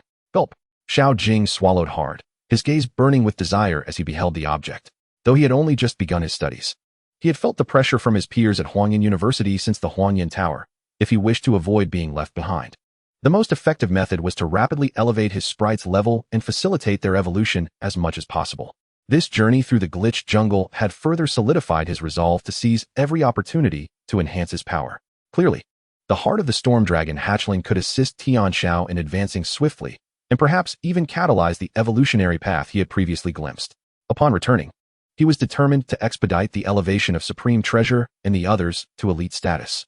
Xiao Jing expressed his desire to obtain the heart of the Storm Dragon, hatchling, to Yin Yinshan. Although Yin Yinshan was unaware of what it was, he readily acquiesced to Xiao Jing's wish. Together, they severed the conduits extracting energy from the sprites, and Xiao Jing retrieved a specialized pouch for storing high-level spiritual items. Preparing to collect the heart of the Storm Dragon hatchling, this pouch had been redeemed from the Academy's marketplace, capable of containing items of gym level or higher. Even with a discount, it had cost him a hefty 4,000 Academy points. Fortunately, it seemed Zhongshi had already processed the heart of the Storm Dragon hatchling, allowing Xiao Jing to collect it without encountering violent wind blades or dragon might, facilitating a smooth acquisition. After successfully obtaining the heart of the Storm Dragon hatchling, a satisfied smile finally graced Xiao Jing's face. After all, their mission had unexpectedly encountered 2 elite sprites and an elite spirit master, far exceeding their initial expectations of danger. To return empty-handed would be a disservice to their efforts. Xiao Jing and Yin Yinshan continued to scour the laboratory. But aside from some documentation likely related to the processing of spiritual items, little of value remained, and they dared not touch the peculiar liquids. Xiao Jing, come quick. Their essay diary here. Yin Yinshan's sudden exclamation drew Xiao Jing's attention. Approaching Yin Yinshan, he found 3 Earth-type, creation, quality evolution stones on a pedestal, with a diary placed in the center. Diary of the genius mad scientist, Zhongshi. Xiao Jing flipped open the diary. Strangely, the initial pages had been torn out, leaving only the more recent, intact entries for perusal. Current year, March 15, 2316. Haha. The members of the Spirit Item Processing Association in Tianmu City are as inept as ever. It was a breeze to eliminate this fellow named Kunyi. But how to disguise myself as him to infiltrate the association? Current year, March 17, 2316. Odd. Why would the Blackberry Dragon Lord assist me when he has always been at odds with the Guangxi Clan Lord? Never mind, this works to my advantage. With the Lord's help, I can perfectly impersonate Kunyi and complete the task assigned by the Guangxi Clan Lord. Truly, heaven is aiding me. Current year, March 18, 2316. These fools in the Spirit Item Processing Association have indeed mistaken me for Kunyi. I'll lay low for a while, and when they let their guard down, it will be my time to act. Current year, April 7, 2316. Ha ha ha. The ruins of Huanyo City are stirring. Finally, the Spirit Item Processing Association in Tianmu City has heightened their vigilance. My opportunity has arrived. I've transmitted some of their spatial experimental secrets and information from the extreme north to the Guangxi Clan Lord. The next 3 pages contain Zhongshi's records of leaked confidential information, with keywords like Star God Huanyo Dragon, Huanyo City, Tianmu Chun Comet Dragon, and the extreme north, seemingly pointing to a grand conspiracy. Until the 4th page. Current year, March 10, 2317. Damn it, this is the 5th time I've attempted theft. How did those accursed Spirit Tower inspectors discover me? No, it doesn't matter if the task is incomplete, my life is paramount. I must flee. Damn, how can they pursue me so relentlessly? Fine, I'll risk it and use the Chaos Spirit Fruit to escape to the virtual realm. As long as my luck isn't abysmal, I won't perish. Once I recover, I'll disguise myself as a member of the Alliance and blend back in. Current year, March 11, 2317. It hurts so much. How could this happen? Why did I encounter a digital turbulence? I lost 5 out of my 6 sprites, leaving only 1, and it's barely hanging on. I've sustained serious injuries and feel my mastery level is unstable. Current year, April 15, 2317. Today, I passed through a digital city brimming with entertainment. The sprites there are truly unique, resembling little soldiers, some even driving artillery. They appear to be engaged in some bizarre combat, with 6 powerful sprites battling across 3 lanes, while these little soldiers flock to join the fray. Strangely, they seem invincible, only dropping a few coins before disappearing into the ground, as if returning to rest. Is this the power of immortality? Perhaps I have stumbled upon a means to an alternative form of eternal life? However, there's a formidable aura within this city. I can't provoke it just yet. I'll mark a coordinate and bide my time for future action. The subsequent entries chronicled Zhongshi's discovery of the glitch jungle and his establishment of a laboratory there, where he captured surrounding sprites for experimentation, desperately attempting to regain his strength, though his powers continued to dwindle. The latest entry, dated today, roughly indicated that Zhongshi had noticed Yinshin arriving in the glitch jungle with several sprites, seeking a breakthrough from the sprites of the current world, with the modified Greyly crocodile being dispatched to capture them. However, Xiao Jing's gaze wandered back to the earlier pages. The City of Glory? Little soldiers? Artillery? Glory. Chapter 112, Return to the Mortal Realm. The description of Zhongshi bears a striking resemblance to a mobile game from the original world, a notion that dawned upon Xiao Jing upon glimpsing that particular page, and the more he pondered, the more plausible it seemed. He retrieved the second blueprint. The City of Glory? Xiao Jing fell into contemplation. Could it truly be? Yinshin, perplexed by Xiao Jing's cryptic musings, approached to inquire. Xiao Jing, regaining his focus, shook his head at Yinshin. Just a fleeting thought that crossed my mind. Perhaps I am overthinking it. Such matters are indeed difficult to ascertain, and it is not the right time to discuss them. Through the diary's narrative, they had discerned that the north mentioned by Zhongshi prior to his demise must refer to the northern territories of the Alliance, specifically the domain of the Baichen Principality. The ruins of Fantasy City, the City of the Sky, and the extreme northern celestial realm are all situated at the northernmost reaches of the Alliance. Xiao Jing and Yinshin came to a consensus to submit this diary to the higher-ups at their school for further strategic analysis upon their return. However, as a precaution, they each made a copy of the diary. After completing these tasks, Xiao Jing and Yinshin liberated the imprisoned spirits and subsequently obliterated the nefarious laboratory before departing from the site. Upon returning to the location of Zhongshi's demise, they discovered that the rescue team from Huangyan University had already arrived and was searching for Xiao Jing and his companions. The team leader, Master Spirit Tamer Muin, hurriedly approached them. I apologize for our tardiness. How are you? Is everything all right? Muin swiftly circled around Xiao Jing and Yinshin, seemingly relieved only after confirming their safety. Did you slay Zhongshi? Muin inquired, pointing to Zhongshi's lifeless body. Xiao Jing and Yinshin nodded in affirmation. Following their previous examination, the rescue team had verified Zhongshi's identity, and upon witnessing the nod from Xiao Jing and Yinshin, they couldn't help but express their astonishment. Although Zhongshi was a master-level figure, the residual energy readings from his body revealed that his power had fallen to the elite level, likely due to severe injuries sustained during his flight. Nevertheless, the fact that they managed to defeat him, transcending a significant tier, was truly remarkable. Muin marveled. Without further delay, guiding Xiao Jing and Yinshin, instructing the team to transport both Zhongshi's and the Blackstone Mammoth's remains back to Omega City. After enduring several hours of battle, Xiao Jing finally returned to the familiar confines of the campus. Breathing in the fresh air of the mortal realm, he relished its clarity. Now, to complete the task handover, Xiao Jing and Yinshin made their way to the task pavilion to submit the 3-star task to the staff and receive their corresponding rewards: 1 epic quality resonance material for Yinshin, a virtual teleportation stone, and 1 epic quality pure flame fruit. They had agreed that aside from the advancement materials, all other rewards would belong to Xiao Jing.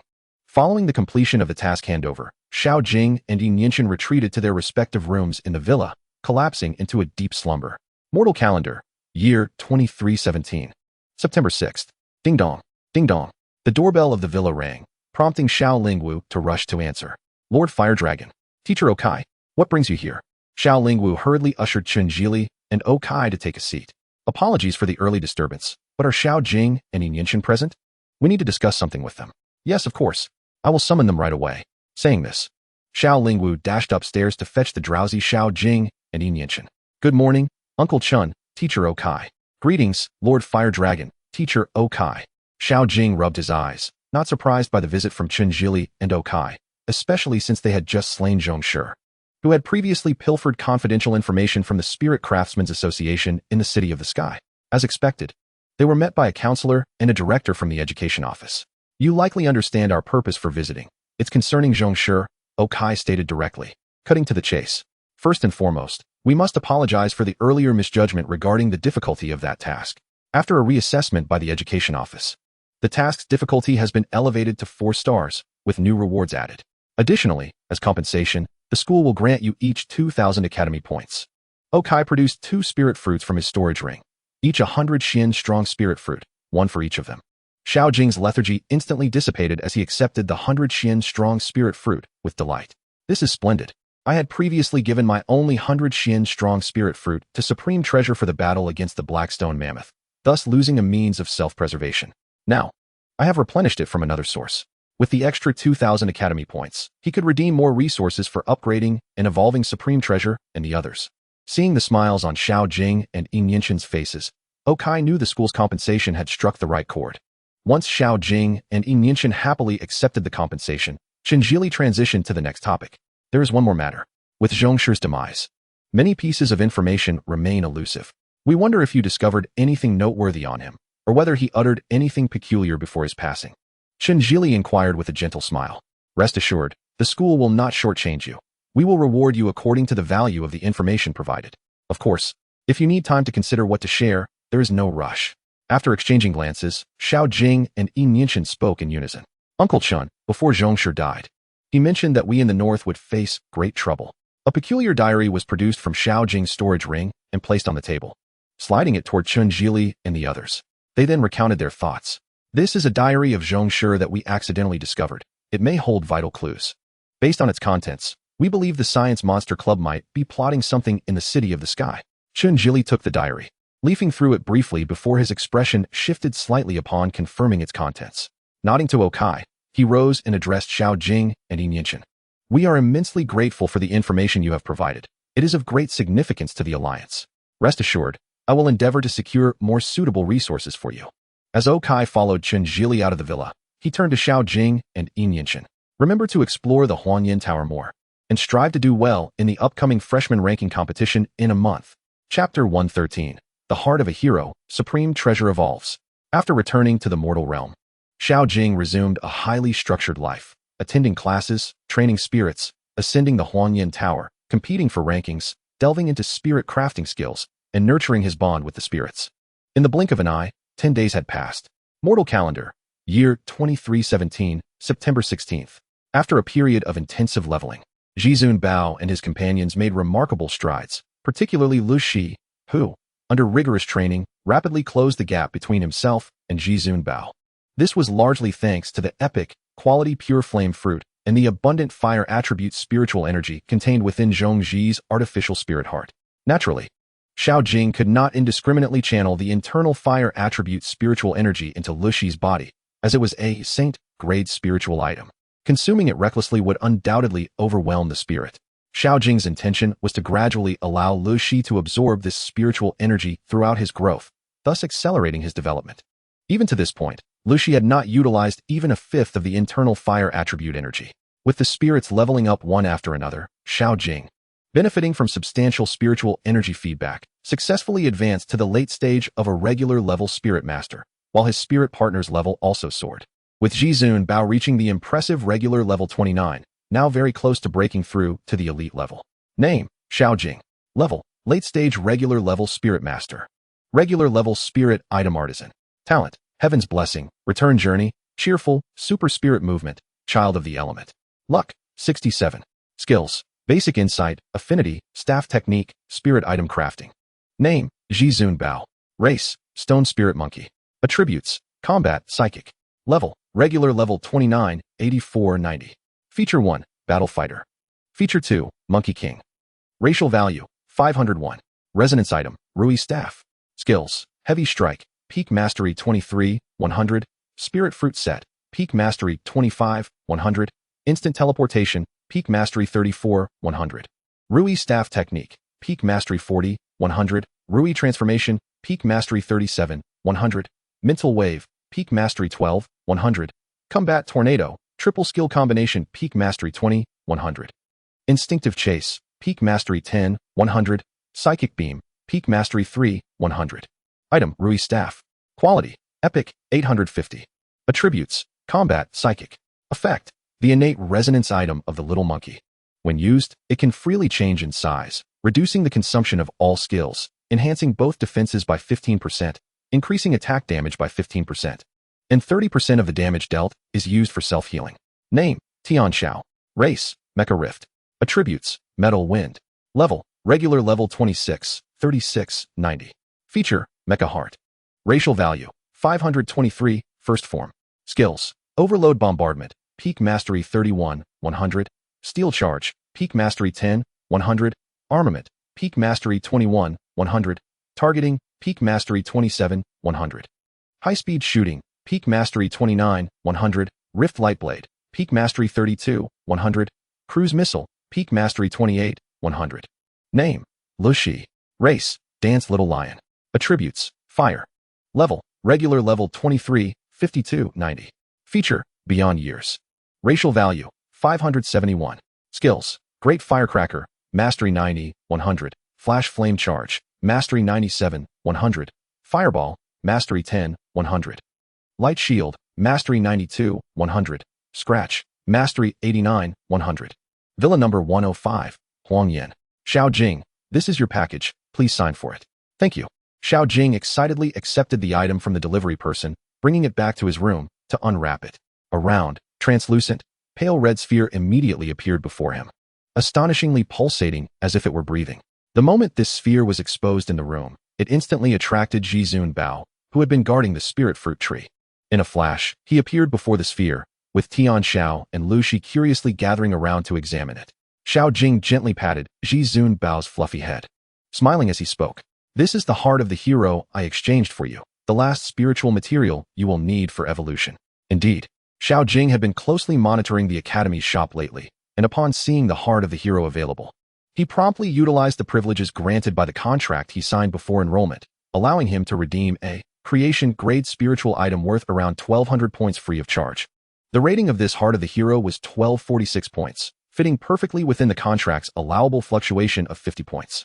The conditions for Zhizun Bao's evolution to the next form included practicing staff techniques, mastering the Rui transformation, achieving mastery in heavy strike, possessing the warrior's heart, having a creation score above 1,200 points, a psychic crystal, and an epic rating of at least 720 points for the Rui staff. Now, all requirements had been met except for the level, and once Xiao Jing prepared the necessary items, he spoke. Zhizun Bao, you may now release the suppression. All right. Upon hearing this, Zhizun Bao completely relaxed, and the previously suppressed experience points began to rise gradually. Finally, after 10 seconds, the experience points reached 90, and a powerful surge of spiritual energy erupted from Zhizun Bao's body, instantly breaking through the upper limit of the regular level. Buzz. The erupting spiritual energy exuded immense spiritual pressure, which then subsided slightly, gradually stabilizing. This signified that Zhizun Bao had fully entered the realm of the elite level. Xiao Jing also felt an overwhelming feedback of spiritual energy, instantly elevating his own to an astonishing level. However, he did not rush to stabilize it. Instead, he planned to allow Zhizun Bao to evolve first. Gently placing his hand on Zhizun Bao's forehead, he closed his eyes to sense the heart of evolution. Having already experienced Zhizun Bao's evolution once, Xiao Jing adeptly located the heart of evolution, a vividly pulsating rainbow-colored heart. With excitement, Xiao Jing opened his eyes and nodded at Zhizun Bao. At a signal, Zhizun Bao held the heart of the hero in his left hand and the psychic crystal in his right, his lively eyes slowly closing as he began to absorb the combat and psychic energies within. Once the energies from both items were completely absorbed, Zhizun Bao removed the Rui staff, awaiting the emergence of the evolution light. In the next moment, a soft, radiant white light enveloped Zhizun Bao entirely.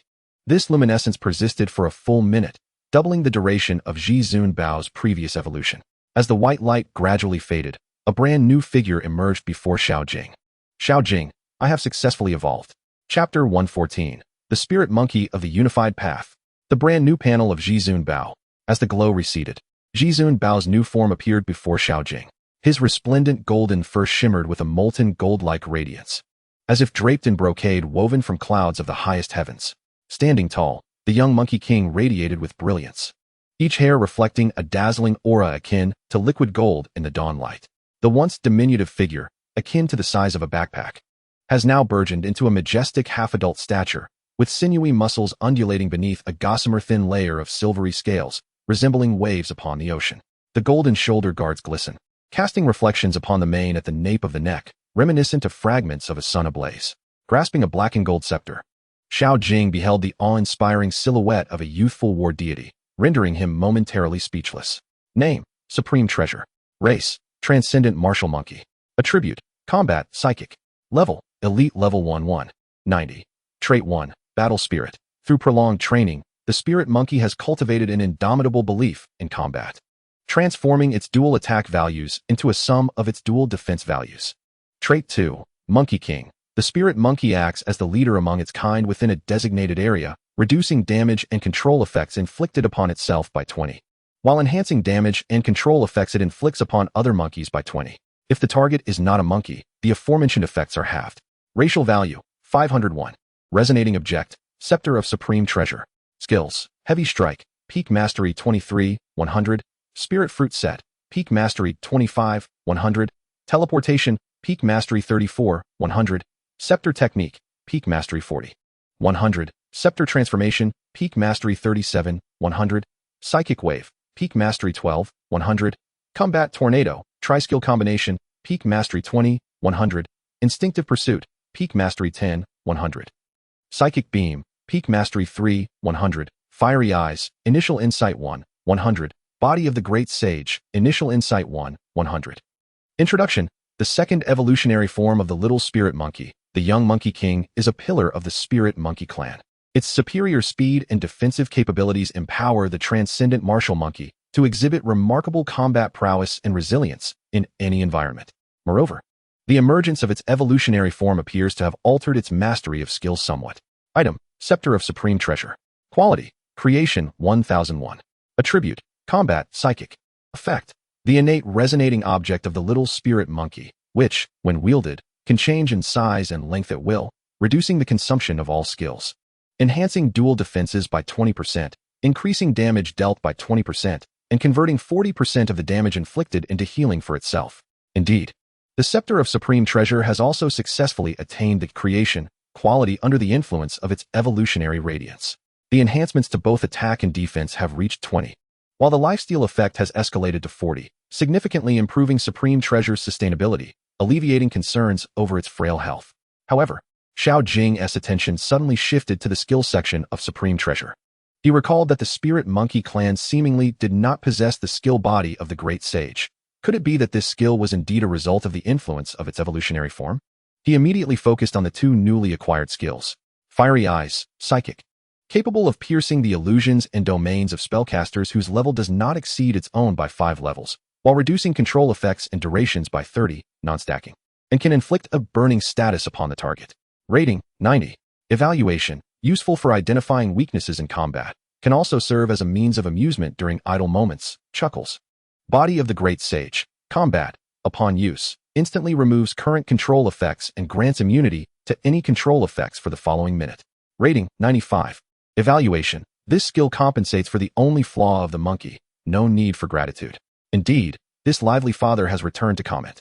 Xiao Jing could only smile wryly, thankful that Supreme Treasure was oblivious to these remarks. Otherwise, it might lead to mischief. As this lively father noted, the Fiery Eye skill provides a distinct advantage in battles involving domains and illusions, effectively nullifying half of the opponent's skills and rendering them incapable of bewildering Supreme Treasure. The body of the Great Sage is extraordinarily formidable, granting Supreme Treasure a minute of invulnerability and immediate control removal. If utilized effectively, this could serve as a decisive trump card in battles. This is precisely the type of skill that Supreme Treasure currently requires. Before the advent of Body of the Great Sage, Xiao Jing had been tirelessly observing the Academy's marketplace for suitable invulnerability skills.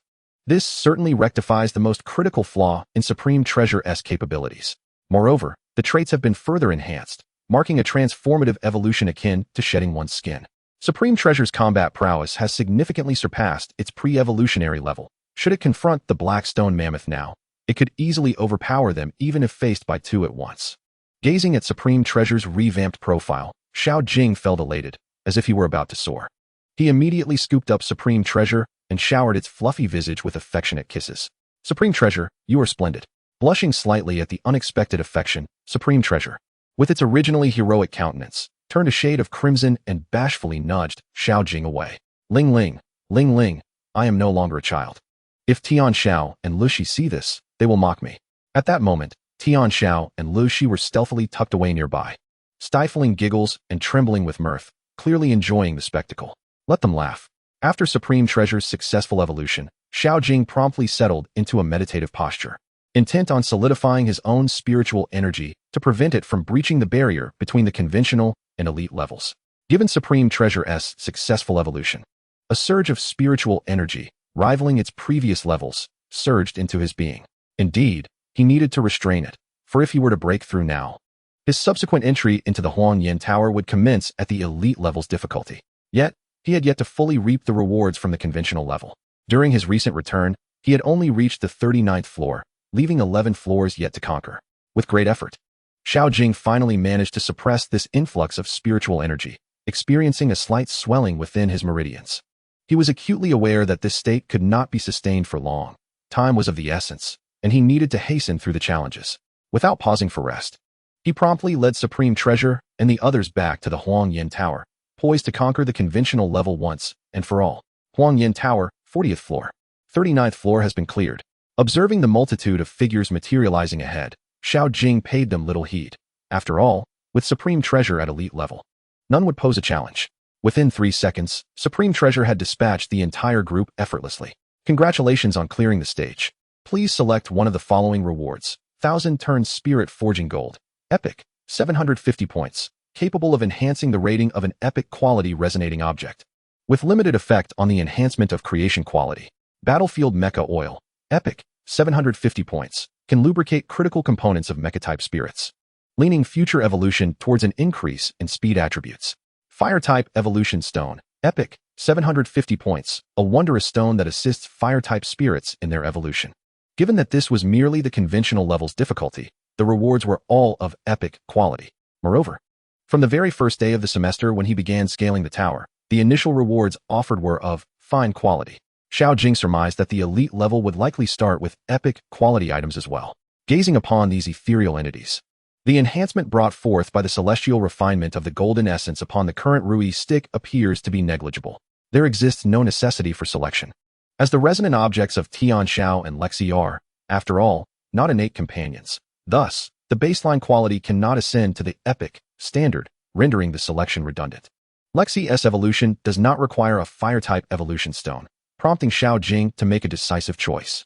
After all, Tian Xiao aspires to become the swiftest and most elegant mech, and this battlefield mech oil is perfectly suited to augment the new attributes Tian Xiao will acquire in future evolutions.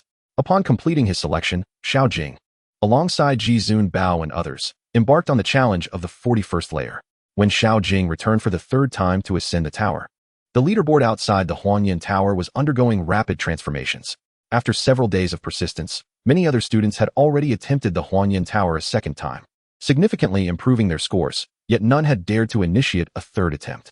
After all, their academic points were limited, and a short interval between challenges would severely diminish the returns. Following the second attempt, the ranking of the Huangyan Tower ceased to track time. It only considered who could complete higher levels first. The latest standings were as follows. Huangyan Tower Trial Rankings. 1. Lang Qinghua, Layers, 45, cleared, 2. Linexian, Layers, 42, cleared, 3. Huangji, Layers, 40, cleared, 4. Xiao Jing, Layers, 40, cleared, 5. Yinshin, Layers, 37, cleared, due to Xiao Jing and Yinshin's recent tasks in the virtual realm. The other top contenders had swiftly enhanced their abilities and made another push for the tower. Now that Xiao Jing had just returned, he utilized his second challenge of the Huangyan Tower to rapidly accumulate experience for Jizun Bao, aiming to complete today's evolution. Consequently, he withdrew after reaching the standard level of 29, resulting in a slip in the rankings. As for this third attempt, it was, of course, intended to conquer the regular difficulty entirely. Has Xiao Jing returned to challenge the Huangyan Tower once more in such a short span? Several passing students observed the leaderboard's changes and began to converse. After all, they had signed the best contracts upon admission, and their monthly academic points were substantial. They were certainly unconcerned about the modest points from a single challenge. Some even whispered with a hint of envy. Is he planning to clear the regular difficulty directly this time? That seems unlikely, right? Didn't Tiwi just see Lang Qinghua at only 45 layers? Yet, it was true that Lang Qinghua had only attempted it twice. Xiao Jing's third attempt remained uncertain. As more students gathered, It became apparent that Xiao Jing was indeed among the top 5 figures from Huanyan University, having been personally signed by the Flame Dragon Lord, Chenjili, thus drawing considerable attention. Meanwhile, a man of unremarkable appearance, silent yet exuding a calm and steady aura, was making his way toward the Huanyan Tower. He listened intently to the discussions of the students around him without missing a word. Halting his steps, he gazed at the name now cleared for the 43rd layer, which had risen to the 2nd position. Hey Qinghua, what a coincidence. You're here to enjoy the view too? A hearty laugh echoed from behind him. Lang Qinghua turned, somewhat speechless, and addressed the approaching figure.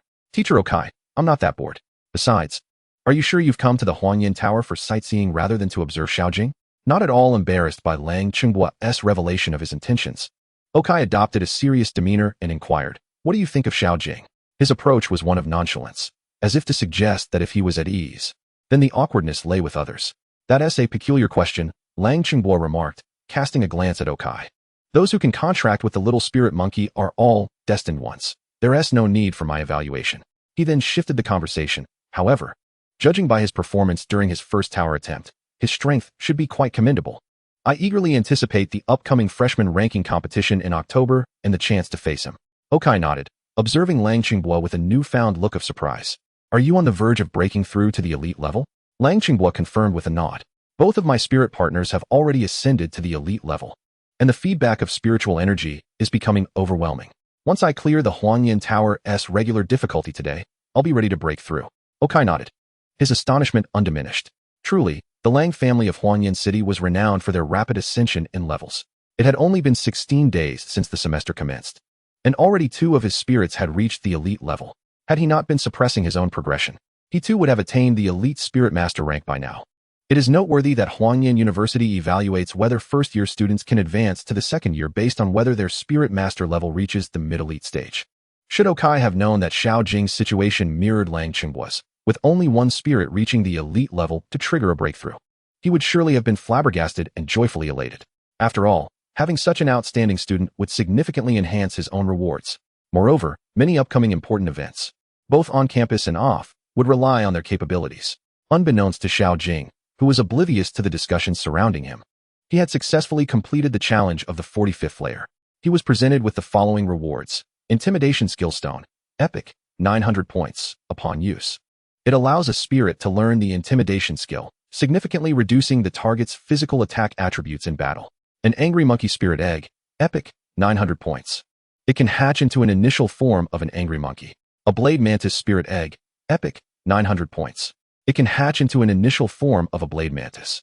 Without hesitation, Xiao Jing opted for the Intimidation Skill Stone.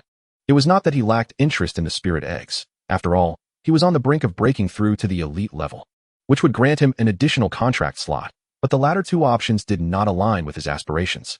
In Xiao Jing's strategy, the ideal spirit for the 4th contract slot would be a support-type spirit, ensuring that in team battles, there would be solid support for healing or crowd control. Chapter 116, Huanyan Tower 50th Layer, The Great Prophetic Turtle. Yet, Xiao Jing had not yet determined which specific spirit to contract for his 4th slot. The Intimidation Skill Stone was perfectly suited for Lexi, allowing her to tank, while simultaneously diminishing the opponent's attributes. Currently, the spirits that had emerged were all at the level of regular 29, with the only distinction being their numbers. Xiao Jing instructed Tian Xiao and Lexi to participate in battles together, adhering to a general division of roles for team combat, ensuring they would not be caught off guard in future team engagements. Moreover, the most crucial aspect was that this approach would also yield them valuable experience. The 46th layer featured 10 hesitant 2-headed wolves. The 47th layer presented 15 3-headed sunflower water snakes. The 48th layer comprised 20 black howling bears. The 49th layer involved 30 overlord crocodiles, as the last overlord crocodile dissolved into energy light points. Xiao Jing allowed Jizun Bao and the others a brief respite before officially entering the final challenge of the regular difficulty, the 50th layer battle. Observing his name atop the leaderboard, now marked as having completed the 50th layer battle, the gathered students erupted in excitement. Can Xiao Jing truly clear the regular difficulty of the Huanyan Tower on his 3rd attempt? No way, that's insane.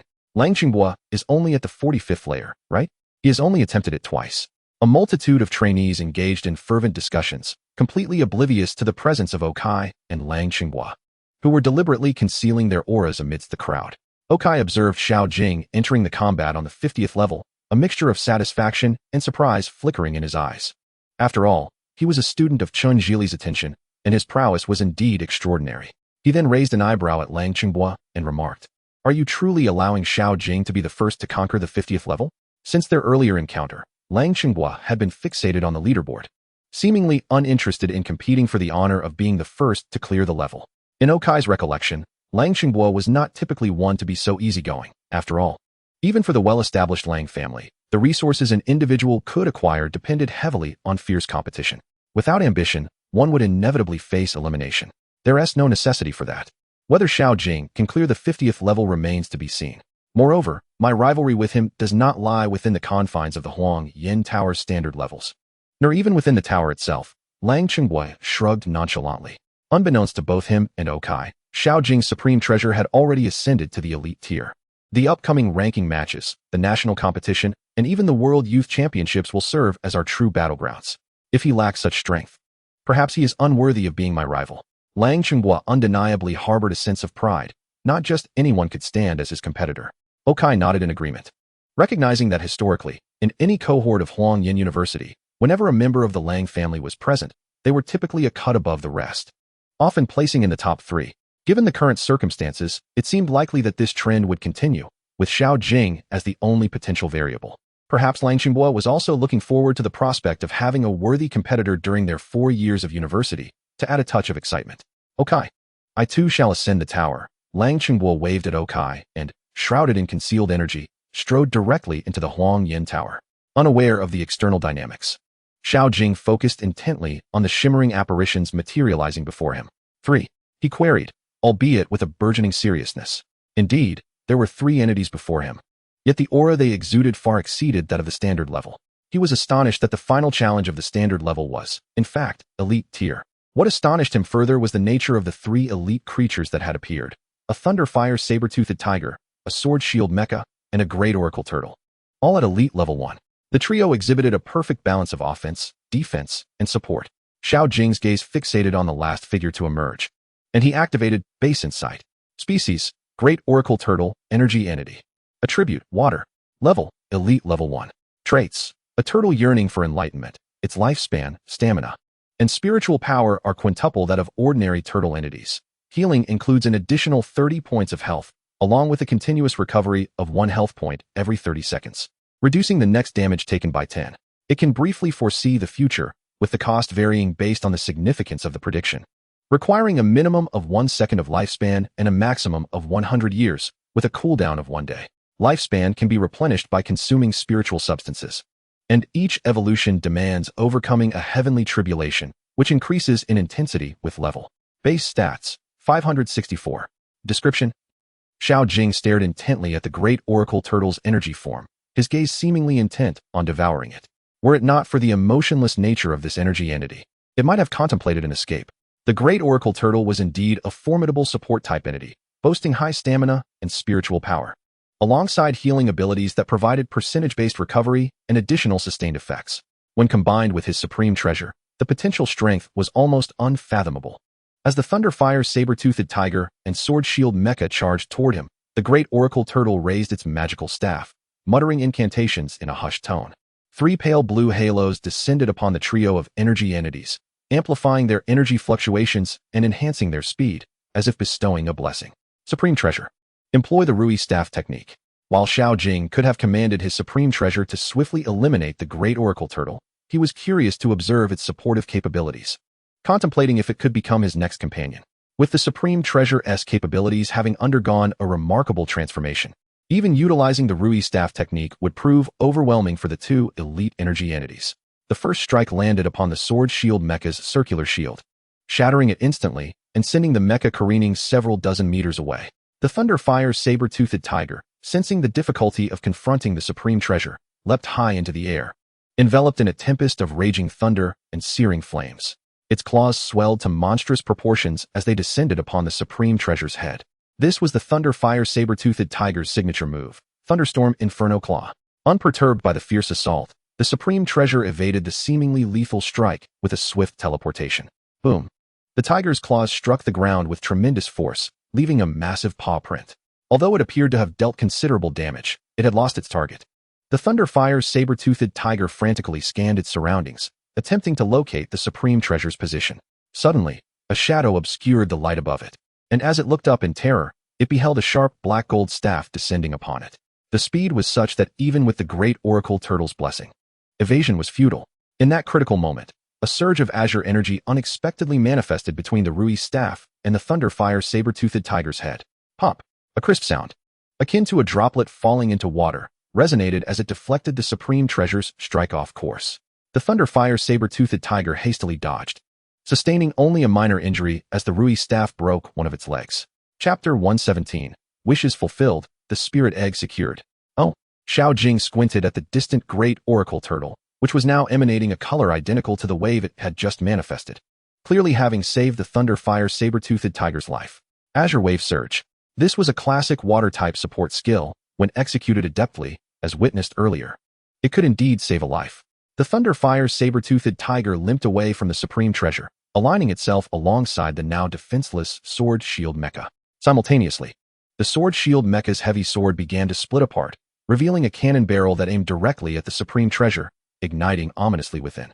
With a roar, the Thunderfire saber-toothed tiger summoned a tempest of lightning above the supreme treasure, radiating a fearsome aura, poised to strike down at any moment. The great oracle turtle waved its staff, conjuring dozens of sharp water blades that hovered around it.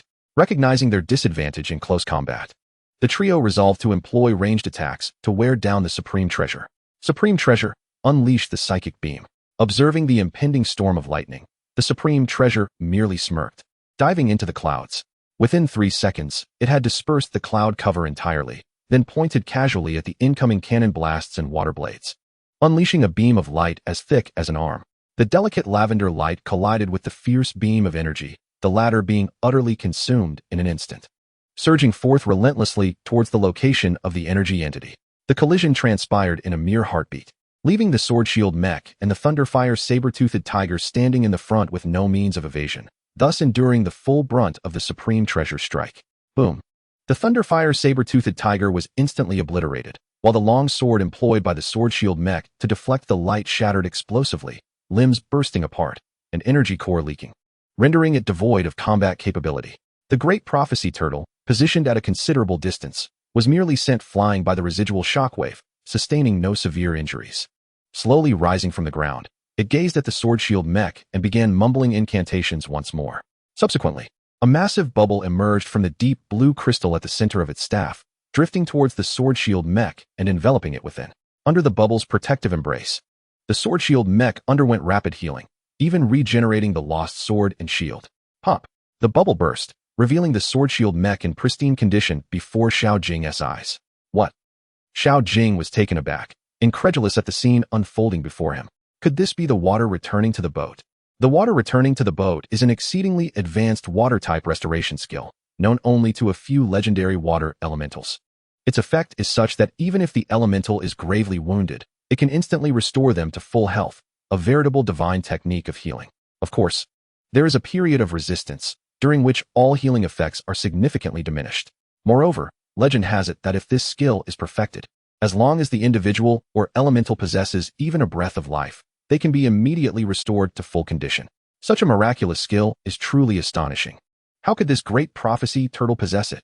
Xiao Jing gazed at the Great Prophecy Turtle as if he had stumbled upon a treasure and promptly resolved to no longer delay. Supreme Treasure. Swiftly bring this battle to a close. Ling Ling, all right. Supreme Treasure nodded eagerly. In a flash, he appeared directly behind the Great Prophecy Turtle, unleashing a powerful strike that sent it back into energy particles. The Sword Shield Mech was also not spared, falling victim to another devastating beam from Supreme Treasure. Thus, Xiao Jing officially cleared the regular difficulty of the Yellow Flame Tower, becoming the first student in this session to conquer the current challenge. In the next moment, a voice echoed, "Congratulations to student Xiao Jing for clearing the highest level of regular difficulty." Ding. It was detected that student Xiao Jing is the first in this session to clear the highest level of regular difficulty. Ding. It was detected that student Xiao Jing completed the highest level of regular difficulty within 20 days of the semester. Ding. It was detected that student Xiao Jing's time ranks among the top 5 in history. Ding. A series of notifications reminiscent of the previous clearance of the 20th level rang out, culminating in the tower spirit, Hua Hua, delivering a conclusion. Based on the aforementioned detections, this tower will upgrade the final rewards for regular difficulty. Students may choose 3 rewards from the following 5 options. The rewards are as follows. Hearing the rewards, Xiao Jing promptly closed his eyes and began to pray fervently. The Great Prophecy Turtle Elemental Egg must be mine. The Great Prophecy Turtle Elemental Egg must be mine. The Great Prophecy Turtle Elemental Egg must be mine. Approximately a minute later, Xiao Jing slowly opened his left eye, gazing at the reward panel before him. However, unbeknownst to Xiao Jing, his successful passage through the 50th level had stirred a significant uproar in the outside world.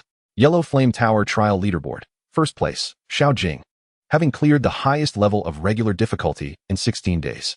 Second place, Lang Qinghua, level 48, cleared. Third place, Lin Xin, level 42, cleared. Fourth place, Huang Ji, level 40, cleared. Fifth place, Yin Yinshin, level 37, cleared. Look, Xiao Jing has truly cleared the 50th level. As the information following Xiao Jing's name changed, some keen observers instantly noticed the alteration. What? Did Xiao Jing clear the highest level of regular difficulty on the 16th day of school? This seems to be his 3rd attempt, but that is still quite impressive. Oh, Lang Qinghua seems to have entered the challenge as well, perhaps spurred by Xiao Jing's rapid progress. Okai, watching the shifting rankings, was equally astonished, as he too had not anticipated Xiao Jing would succeed in the 50th level. Considering it featured 3 elite-level elementals as adversaries, with a well-rounded combination of offense, defense, and support, I knew I didn't misjudge you. A faint smile of satisfaction graced Okai's lips. Perhaps this session will indeed be extraordinary. Unaware of the tumult his actions had caused in the outside world, Xiao Jing remained immersed in his own realm. Please choose 3 from the following 5 rewards. Critical Strike Gauntlets. Creation, 1875 points. Can serve as a resonance object for many battle-type elementals, significantly enhancing their critical hit rate and damage. Heart of Emerald. Creation, 1732 points upon absorption. Allows wood-type elementals to gain permanent reduction in spiritual power consumption while using skills, and adds a poison effect. An elemental egg of the Turtle Immortal. Creation, 1900 points. Can hatch into an initial form of the Turtle Immortal Elemental. Azure Cloud Rain Pearl. Creation, 1796 points. Can serve as evolution material for many water-type elementals, and if consumed, can grant significant experience to water-type elementals. Sage's Magic Wand. Creation, 1992 points. Highly suitable as a resonance object for the Turtle Immortal, potentially enabling a higher evolution in the future. There really is one. Xiao Jing exclaimed joyfully. What is there to deliberate? The 2 highest quality items, both over Creation 1900 points, are definitely mine. The Turtle Immortal is the next evolutionary form of the Great Prophecy Turtle, and is currently known to be its final form. So Xiao Jing is certainly opting for this elemental egg. Moreover, the Sage's Magic Wand is explicitly stated to be compatible as a resonance object for the Turtle Immortal, and its quality is indeed very high, just 8 points short of being a Great Creation Spirit item. This is essentially a wholesale deal. Receive an elemental egg and get a matching resonance object for free. As for the last item, Chapter 118, Breakthrough to Elite-Level Spirit Master, a brand new talent. Regarding the last item, Xiao Jing turned his gaze toward the 4th reward. I recall that if the Prophet Turtle wishes to evolve into the Great Prophecy Turtle, the Azure Cloud Rain Pearl is one of the necessary evolution materials. Since I have already chosen the Turtle Immortal Elemental Egg, I might as well select its evolution material as well, lest I encounter delays in the future, as I may not have another opportunity to find the required material. After all, as my number of elementals increases, the demand for upgrade resources and evolution materials rises exponentially. It may not be easy to find the necessary materials next time. A bird in the hand is worth 2 in the bush. As for the remaining 2 rewards, the first, the Critical Strike Gauntlets, is a resonance object for battle-type elementals. But my current battle-type elemental, Supreme Treasure, already possesses superior companion resonance items, rendering this unnecessary. The second, the Heart of Emerald, pertains to wood-type elementals, and I currently have no wood-type elementals in my possession, making it premature to prepare for it, and it may not even be suitable.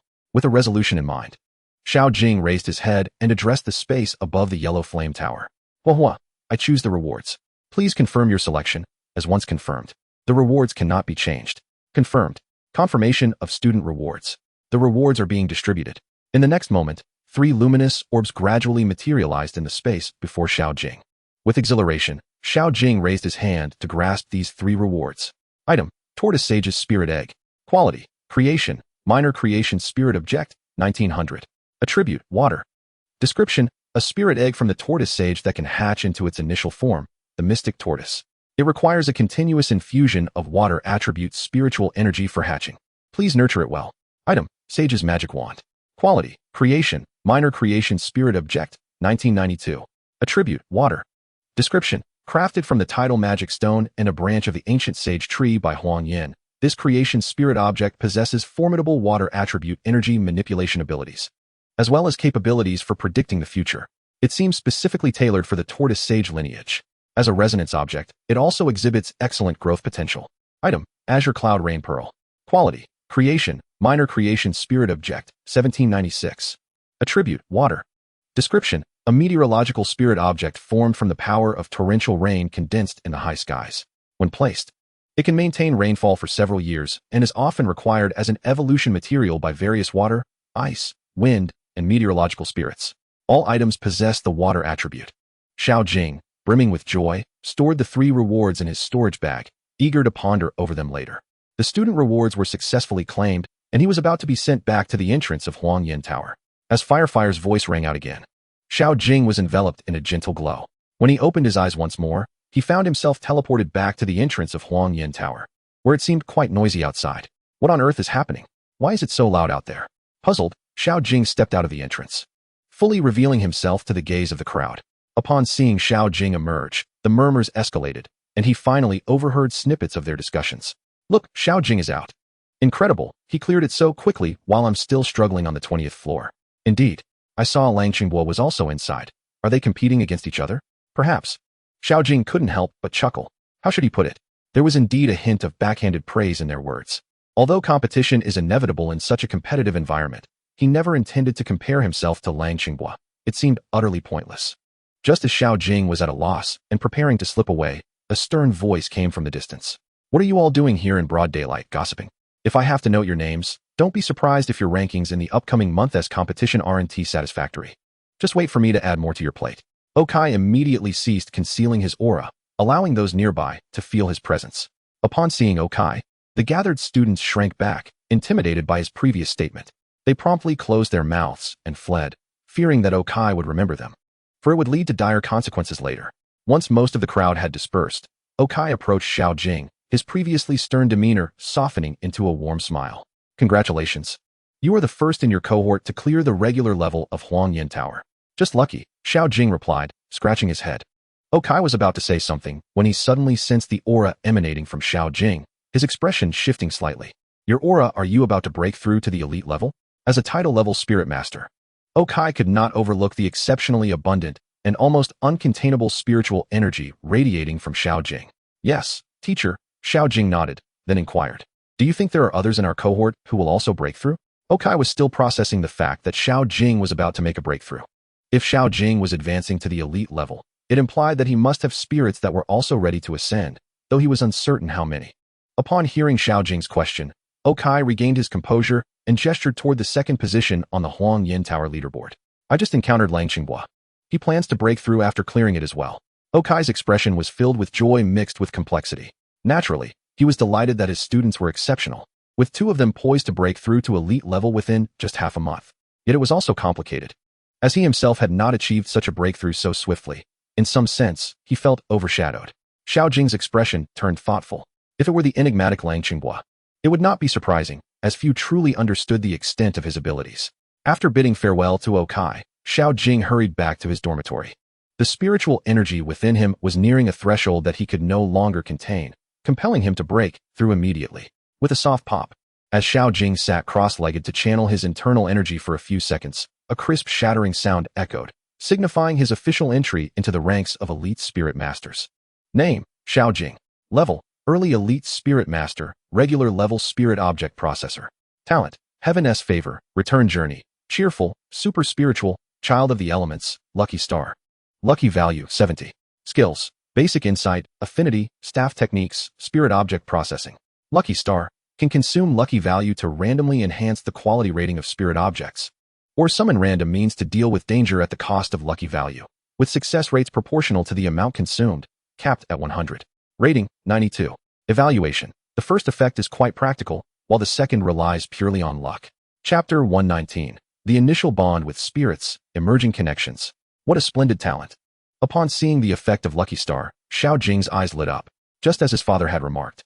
The first effect of consuming lucky value to upgrade the quality of spirit objects was remarkably useful, with the most immediate application being the enhancement of spirit resonance objects. After all, innate resonance objects are exceedingly rare, akin to a 1 in a million occurrence. It is well known that the vast majority of spirits lack resonance objects. And even if they do possess them, they are typically acquired postnatally. Moreover, the difficulty of increasing the quality rating of postnatal resonance objects far surpasses that of innate resonance objects. The emergence of the Lucky Star talent effectively compensates for this limitation, potentially accelerating the enhancement of quality for the Supreme Treasure's innate resonance object. Indeed, many unique evolutionary paths for spirits require not only evolution materials and skill proficiency, but also the quality rating of resonance objects as pivotal prerequisites. Furthermore, Xiao Jing's lucky value grows at a pace far exceeding that of his peers due to the presence of the Heaven's Favor talent. As for the second effect, while it may not seem particularly impactful for Xiao Jing at present, it is bound to become relevant when encountering illicit organizations or delving into the outsider lands, or the virtual realms, semi-wilderness, and wilderness zones, where crises are inevitable. Perhaps, the Lucky Star truly holds the potential to turn the tide of situations. Xiao Jing surveyed his brand new panel, nodding in satisfaction. Subsequently, he retrieved the recently acquired tortoise sage spirit egg from his storage bag. The panel indicated that continuous infusion of water attribute spiritual energy was required. I recall that object seemingly harbors an immense reservoir of water attribute spiritual energy. Xiao Jing retrieved the artificial spirit heart, placing it upon the table. Before gently positioning the spirit egg atop the artificial heart, he then infused a slight surge of spiritual energy into the depths of the artificial heart. A low hum resonated from the heart as Xiao Jing's energy stimulated it, and a gentle, vast stream of water attribute spiritual energy began to swirl forth, gradually enveloping the spirit egg, causing it to ascend lightly into the air. The soft sunlight streamed through the window, casting its glow upon the suspended spirit egg, intertwining with a mysterious deep blue radiance, creating a resplendent, shimmering blue-gold veil. Xiao Jing was uncertain how much water attribute spiritual energy the turtle sage's spirit egg required for hatching. Fortunately, he possessed the artificial spirit heart. Even if the water attribute energy contained within this first-grade sacred object constituted only a third of its total capacity, it was still extraordinarily formidable, wholly sufficient to meet the hatching demands of a creation quality spirit egg. When Xiao Jing focused his gaze once more on the spirit egg, it revealed a newfound set of information. Item: Spirit Egg of the Turtle Sage. Quality: Creation, Minor Creation Spiritual Object, 1900. Attribute: Water. Description: A spirit egg of the Turtle Sage, capable of hatching into its initial form, the Divine Turtle, requires continuous infusions of water attribute spiritual energy to facilitate hatching. Please nurture it well. Required hatching time: 5 days, 0 hours. Xiao Jing was already anticipating the moment when this divine turtle would emerge. Current year: 2317, September 18th. Xiao Jing and Supreme Treasure gathered before a pot containing the harmonious spirit fruit tree. While termed a fruit tree, the harmonious spirit fruit tree only reached a height of 1 meter when fully mature. Moreover, it matured at an astonishing pace. After more than 10 days of care from Xiao Jing and Supreme Treasure, it had grown to a height of 0.6 meters, beginning to take shape. When the harmonious spirit fruit tree reached around 0.6 meters, there was a significant probability it would bear its first fruits. Typically a modest yield of about 3 or 4. A reaction occurred. At this moment, several dense branches at the top of the harmonious spirit fruit tree began to bulge slightly, and as time progressed, the bulging intensified, gradually forming a plump, spherical object.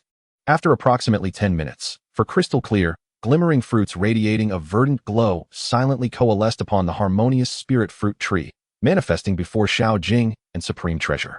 Is this the harmonious spirit fruit? Xiao Jing marveled at the scene. This process was likely second only to the ephemeral bloom of a night blooming cereus. He had initially expected the fruit to grow gradually, only to be astonished at its sudden appearance.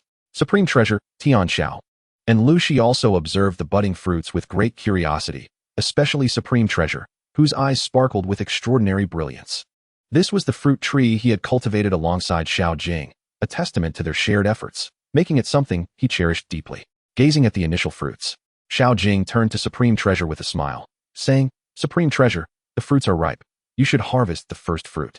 Before planting the harmonious spirit fruit tree, Supreme Treasure had been rather mischievous, either playing on his phone or teasing Tian Xiao, nearly causing the mech-like Tian Xiao to shut down in frustration. However, since planting the harmonious spirit fruit tree with Xiao Jing, He had devoted his time to observing its growth, displaying a markedly different demeanor. Now that the fruits had matured, the honor of harvesting naturally belonged to Supreme Treasure. Ring ring. Supreme Treasure responded with joy, carefully plucking the first fruit and presenting it to Xiao Jing. Ring ring. Little Jing, this is for you. Xiao Jing was momentarily taken aback. His intention for Supreme Treasure to harvest was also to ensure that he would be the first to taste the fruits of their labor.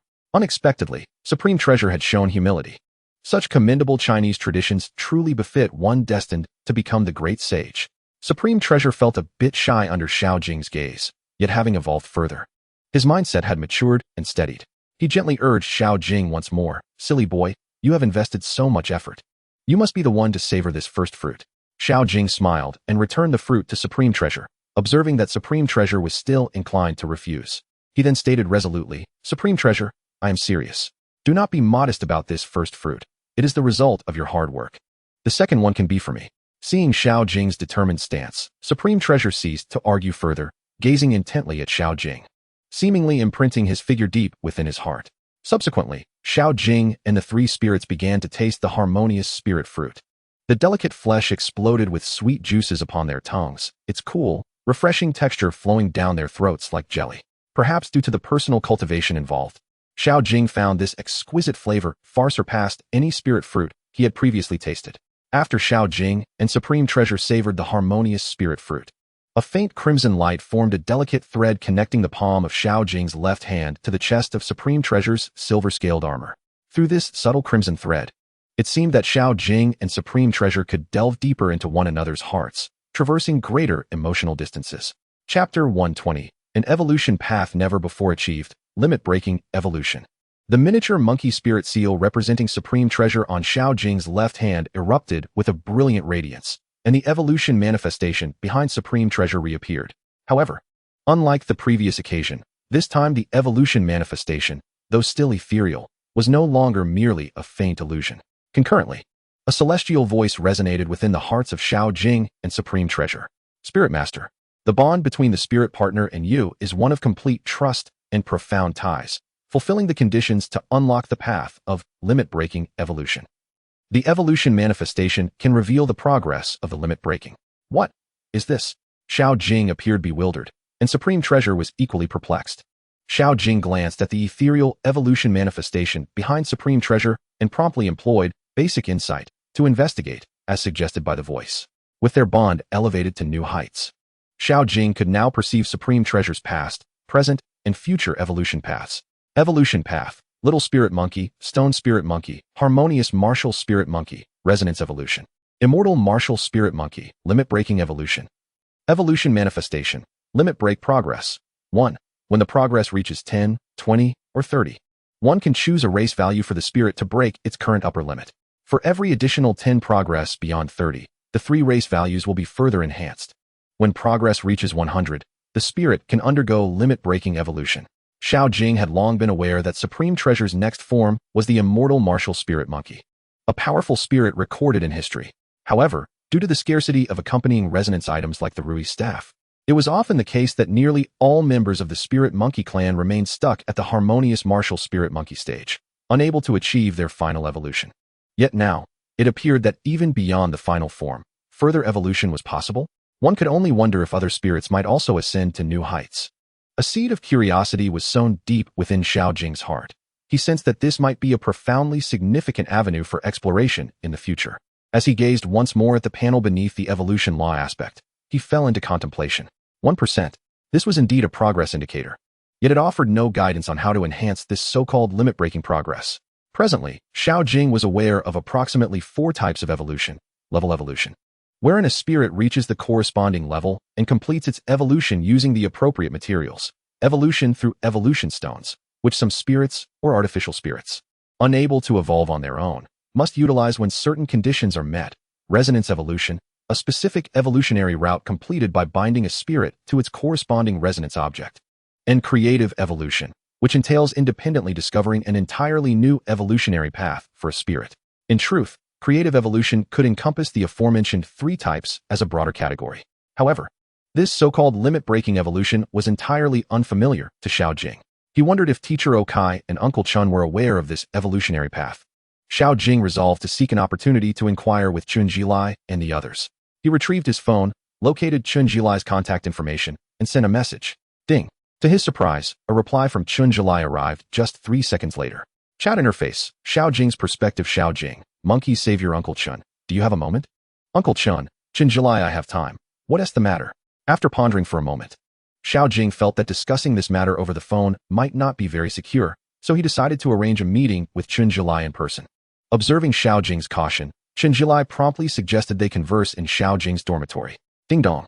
5 minutes later, Chun Jilai arrived at Xiao Jing's villa and entered his room. Upon entering, Chun Jilai waved his hand, enveloping Xiao Jing's room in a formidable surge of spiritual energy, then smiled and inquired, "What has prompted such vigilance?" Chun Jilai was equally perplexed as to what could have motivated Xiao Jing to seek him out. Wait a moment, have you broken through to the elite level? Has the stone spirit monkey evolved into the martial spirit monkey? Initially oblivious, Chun Jilai suddenly sensed a distinctly different aura emanating from Xiao Jing and the supreme treasure, leading him to ask in a somewhat dazed manner, "I've been fortunate, Uncle Chun. Here's the thing." Xiao Jing promptly relayed the details regarding the limit-breaking evolution to Chun Jilai. Xiao Jing was acutely aware that such matters pertained to the evolution law aspect and were likely confidential to every spirit master. However, he felt a profound trust in Chun Jilai for 2 primary reasons. First, Xiao Hong had advised him before his departure to Huanyan University that if he encountered any truly significant matters, he could trust Chun Jilai. When Xiao Jing inquired further, Xiao Hong had cryptically stated that he would understand the rationale in due course, thus instilling a deep-seated trust in his father.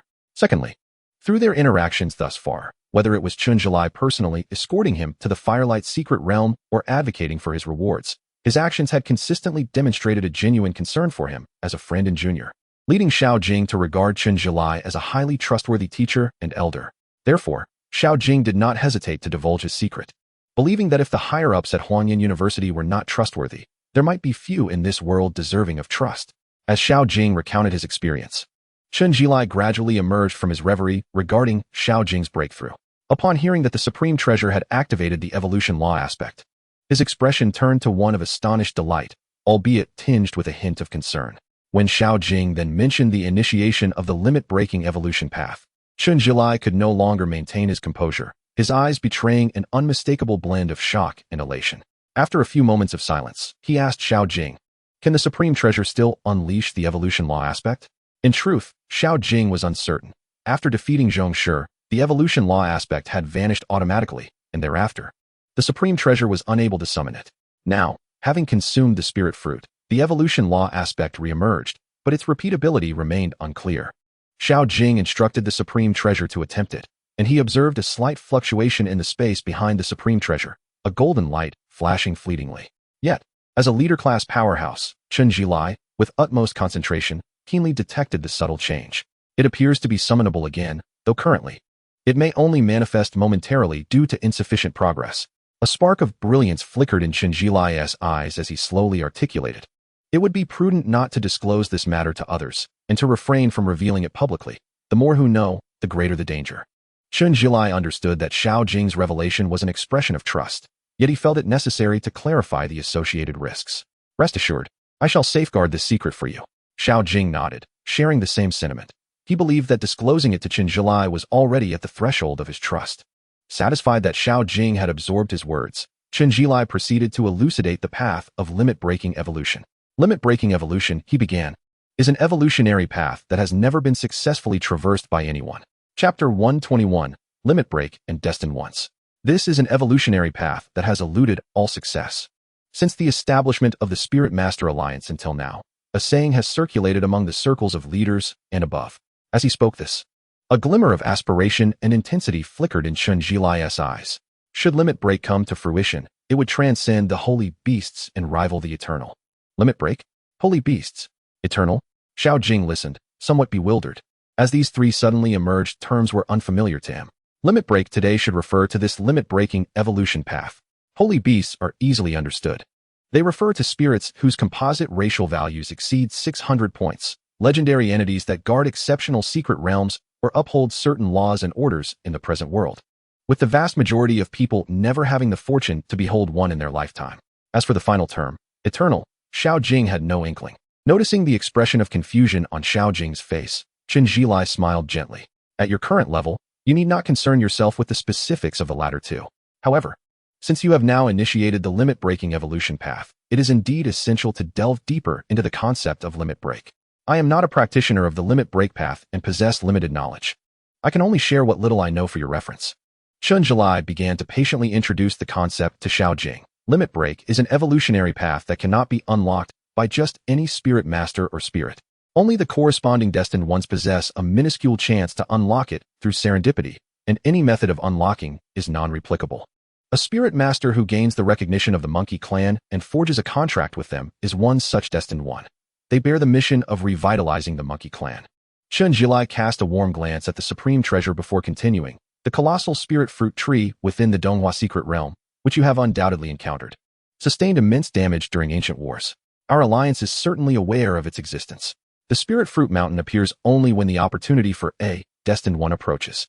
The alliance has attempted, through grand measures, to forcibly locate the spirit fruit mountain and infused immense vitality into the great spirit fruit tree. Yet all such efforts have proven futile. It was later concluded that only offerings from a destined one would yield any effect on the great spirit fruit tree. Xiao Jing nodded in agreement, for the influence of the two life fruits he had bestowed upon the tree was undeniably evident.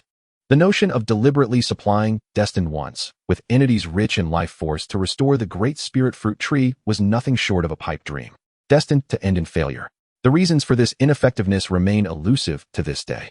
Chen Zhilin elucidated to Xiao Jing the reasons behind the great spirit fruit tree's persistent decline and the alliance's inaction. He then returned to the topic of breaking limits. As I understand it, upon reaching a certain stage, the breaking limit progress can enhance a spirit's racial value, which directly pertains to your future plans for the spirit. Regarding how to elevate the breaking limit progress, based on your earlier remarks, it should occur after your universal spirit monkey has triggered its evolutionary aspect and has jointly cultivated the spirit fruits. However, is this not a tad? Chen Zhilin did not continue, yet Xiao Jing clearly grasped the implication. Was it perhaps somewhat hasty? Nevertheless, Xiao Jing disagreed. As this was a meticulous selection made by himself and Supreme Treasure, nurtured with care each day specifically to enhance their bond, with both parties infusing their respective spiritual power during each fertilization and watering session from the very initiation of planting onwards. Perhaps it is these ingrained details of their daily interactions that allowed the spirit fruit tree to embody their connection, ultimately culminating in the elevation of their bond when they consumed the initial fruits simultaneously, thereby meeting the conditions to unlock breaking limits. After all, Chen Zhilin had also mentioned that the methods to initiate each breaking limit pathway are vastly divergent and cannot be replicated. This might just be the unique way in which he and Supreme Treasure have unlocked it. Undoubtedly, it is a positive development. As long as you maintain this state, there exists an opportunity to gradually enhance the breaking limit progress. However, you must be prepared psychologically. Chen Zhilin changed his tone. As I previously mentioned, this path of breaking limits has never been successfully traversed by anyone, not even the principal. The principal of Huangyan University is none other than the Dragon Emperor Yingzheng, a revered emperor-level spirit master and the strongest spirit master to date. When discussing the Dragon Emperor, Chen Zhilin's eyes shimmered with reverence and admiration. Has the Dragon Emperor also faced failure? Xiao Jing instinctively inquired, for the difficulty seemed insurmountable. It cannot be said to be a failure. If it were, the evolutionary aspect would have vanished. As far as I know, Lord Baba's evolutionary aspect remains intact. Baba is the name given by the Dragon Emperor Yingzheng to his ace spirit. The principal has traveled far along the path of breaking limits, and one can only say he has yet to succeed. Perhaps he will in the future. Chen Zhilin regarded Xiao Jing. Should you be fortunate enough to meet the principal in the future, perhaps a conversation with him could save you from numerous missteps. Subsequently, Chen Zhilin shared further insights regarding breaking limits before preparing to take his leave. Oh, one last point regarding breaking limits. Your universal spirit monkey's current evolutionary aspect can be utilized in battle, although it lasts only a fleeting moment. It can significantly enhance all attributes of the universal spirit monkey. However, the specifics can only be discerned through your own testing. Just as Chen Zhilin was about to exit Xiao Jing's room, he added a final remark. However, it is advisable to keep it concealed as much as possible. Thank you, Uncle Chen. Shall we give it a try? Chen Zhilin, who had initially intended to depart, suddenly posed the question. Well, shall we? Xiao Jing's dormitory battle room. To prevent any unforeseen circumstances, Chen Zhilin similarly cast a layer of isolation shield around the battle room. Come forth, meteor winged dragon. Chen Zhilin released a spirit ball that resembled a dazzling meteor. Roar. A resounding dragon roar echoed through the heavens as a dragon wreathed in deep blue and crimson flames emerged into Xiao Jing's view. Fortunately, the battle room was spacious enough to accommodate its presence. Upon emerging, it affectionately licked Qinjilin before turning its gaze towards Xiao Jing, its enormous dragon eyes blinking as if to say, "Ah, it's you again, young one. Greetings, Meteor Lord. It is a pleasure to meet you once more." Xiao Jing greeted the meteor-winged dragon politely before allowing Supreme Treasure, who had shrunk to a manageable size, to take the stage on his shoulder. The meteor-winged dragon was aware of its surroundings even while in the spirit ball, so it harbored no thoughts of overwhelming its opponent. It recognized that Supreme Treasure was a spirit that had unlocked the breaking limits path, and a hint of respect flickered in its proud dragon eyes. Given that the current evolutionary aspect of the universal spirit monkey cannot be sustained for long, I will have the meteor-winged dragon unleash an elite-level late-stage dragon breath shield. You may execute a strike after triggering the evolutionary aspect. Chapter 122, The Astonishment of Qinjilin and the Meteor-Winged Dragon. Qinjilin is a formidable, Lord-level expert. His sensitivity to spiritual power, strength, and damage far surpasses the Alliance's current measuring instruments, providing Xiao Jing with a more accurate testing result. Furthermore, there is no need to worry about damaging the test subject, as the meteor-winged dragon is a Lord-level subdragon species. Do not hold back. Employ your strongest techniques to attack, Qinjilin instructed. In the moment Qinjilin's words fell, the meteor-winged dragon opened its mouth and unleashed a torrent of deep blue and crimson intertwined dragon breath, which gradually converged in front of it, morphing into a shield-like form. Judging by the fluctuations, it indeed emanated elite-level late-stage energy, but the true strength, perhaps only through testing can it be unveiled. Supreme Treasure, utilize the wishful transformation to enhance yourself, then trigger the evolutionary aspect to execute the combat tornado. Wishful transformation is the sole means by which Supreme Treasure can elevate its attributes, while combat tornado is its most potent offensive technique, unmatched even by heavy strikes. After all, combat tornado is a culmination of heavy strikes combined with other skills. Subsequently, Xiao Jing activated the Super Lingdong talent to bolster Supreme Treasure. Boom! An overwhelming aura erupted from Supreme Treasure, standing resolute even before the Lord-level meteor-winged dragon. As it felt the continuous influx of spiritual power, Supreme Treasure sensed an inexhaustible reservoir of strength within. A gentle blush of red and purple hues flickered around Supreme Treasure, propelling its attack and speed to new heights. With a mere thought, an almost imperceptible golden phantom flashed by, further augmenting Supreme Treasure's momentum, seemingly pushing it beyond the limits expected of an elite-level spirit. Simultaneously, the appearance of this phantom compelled the opposing Lord-level meteor-winged dragon to regard Supreme Treasure with newfound seriousness, as the rank it embodied was exceedingly elevated. At this moment, Supreme Treasure was enveloped in gentle red and purple spiritual energy, its dazzling silver scales accentuating the brilliance of its golden fur, creating the image of a youthful deity poised to unleash chaos in the heavens. Whoosh! The crisp sound of rushing wind resonated, the result of the wishful staff slicing through the air. Supreme Treasure had unleashed the combat tornado, surging forward with unwavering momentum, delivering its strongest strike to date. Faced with this assault, the meteor-winged dragon's expression turned grave, contemplating whether it could withstand such a blow if they were of the same level. Boom! In the next moment, the battle tornado collided with the dragon breath barrier, producing a thunderous explosion that even carved a massive pit into the floor of the arena, causing the surrounding walls to crack. The dragon breath barrier in front of the meteor wyvern shattered completely under this overwhelming impact. As the smoke cleared, the meteor wyvern found its answer. No, for at this point, the barrier had long since vanished. And even as the wyvern infused additional spiritual energy into the barrier at the last moment, surpassing the pinnacle of elite level, it ultimately succumbed to destruction. The once proud glint in the wyvern's eyes had vanished, and it now regarded the Supreme Treasure as a formidable adversary, despite its current elite status. Qinjili expressed his admiration, saying, "Xiao Jing, your talent combined with the evolution method of the spirit monkey is truly unexpectedly powerful. That last strike, including the energy the meteor wyvern infused, was sufficient to reach a half-step gym level." This was the first time he witnessed an elite-level Pokemon exhibiting such formidable combat prowess.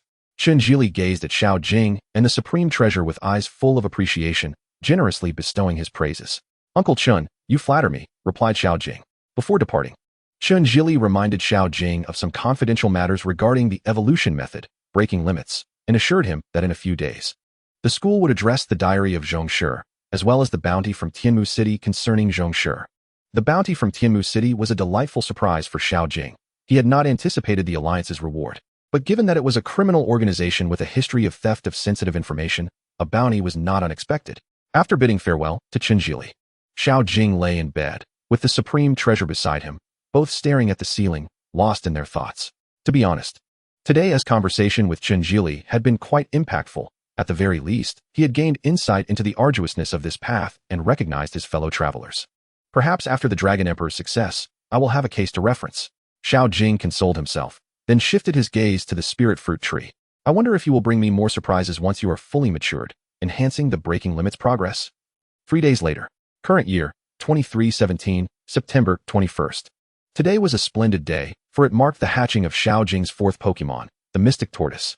Xiao Jing, along with the Supreme Treasure, Tian Xiao, and Lu Shi, encircled a Pokemon egg radiating a hazy blue light, their curious eyes fixated on every movement of the egg. The countdown to hatching had just concluded when the floating egg began to sway slowly. Buzz, buzz, buzz, as the egg swayed more vigorously. Its radiance gradually contracted until it was completely retracted. When the blue glow fully subsided, the egg ceased its movement, and fine cracks appeared on its surface. Crack! A faint sound of shattering echoed. Gurgle gurgle? A smooth, gem-like head timidly emerged from the fissures of the cracked shell, its pair of dark, clear eyes reflecting both the naivete of first encountering light and a hint of innate wisdom, with a Taiji symbol faintly visible on its back. The Mystic Tortoise, upon peeking out, quickly adjusted to the light and immediately spotted Xiao Jing, who was seated at the table with a gentle visage, and in that moment, Xiao Jing was also gazing at it. Gurgle gurgle. Upon seeing Xiao Jing, the Mystic Tortoise instinctively recognized him as its parent, excitedly calling out and even releasing a shimmering bubble, hoping for a response from Xiao Jing. Seeing the adorable demeanor of the Mystic Tortoise, Xiao Jing's heart softened, and a benevolent smile graced his face as he gently patted its small head, speaking in a soothing tone. Little Galoo, do you wish to become my Pokemon partner? Although the Mystic Tortoise had just been born, it seemed to possess remarkable intelligence, instantly comprehending Xiao Jing's words. With a swift leap, it bounded from the egg and landed in Xiao Jing's embrace, affectionately rubbing against his chest. This act was a clear affirmation of Xiao Jing's contract proposal. Xiao Jing smiled gently and placed his palm on the Mystic Tortoise's greenish shell. Instantly, a cerulean light pattern emanated from his palm, converging the surrounding spiritual energy of the Mystic Tortoise, ultimately forming a mini blue turtle spirit seal in Xiao Jing's hand. From now on, you shall be called Galoo. Chapter 123, The Hatching of Galoo, a Panel Jealousy of the Heavens. Henceforth, your name shall be Galoo. Noticing the Mystic Tortoise's delight in the name Galoo, Xiao Jing chuckled and bestowed this name upon it. Gurgle gurgle. Galoo was overjoyed by the name Xiao Jing had chosen, though it did not fully grasp its meaning, wondering if it would regret it in the future. For now, it released a series of small bubbles in response to Xiao Jing. Xiao Jing began to use basic insight to examine Galoo's panel. Name, Galoo. Species, Mystic Tortoise. Attribute, Water. Level, Apprentice Level 1, 0, 85. Xiao Jing's Spirit Master level upgrade further reduced the experience points needed for level advancement by 5 points. Applicable to other Pokemon as well. Traits, a tortoise aspiring to immortality, lifespan, vitality, and spiritual energy are 5 times that of tortoise-type Pokemon. Healing includes an additional 30 vitality points, and a continuous recovery of 1 vitality point every 30 seconds, while reducing damage taken by 10 on the next hit. Possesses a fleeting ability to predict the future, with costs varying based on the significance of the event predicted. Consuming at least 1 second of lifespan and up to 100 years, with a cooldown of 1 day. Lifespan can be replenished through the consumption of spiritual items. Each evolution requires withstanding heavenly tribulations, with the power of the tribulations increasing with level. The effects of the first 3 trait forms are fixed, while the final form's effects may vary.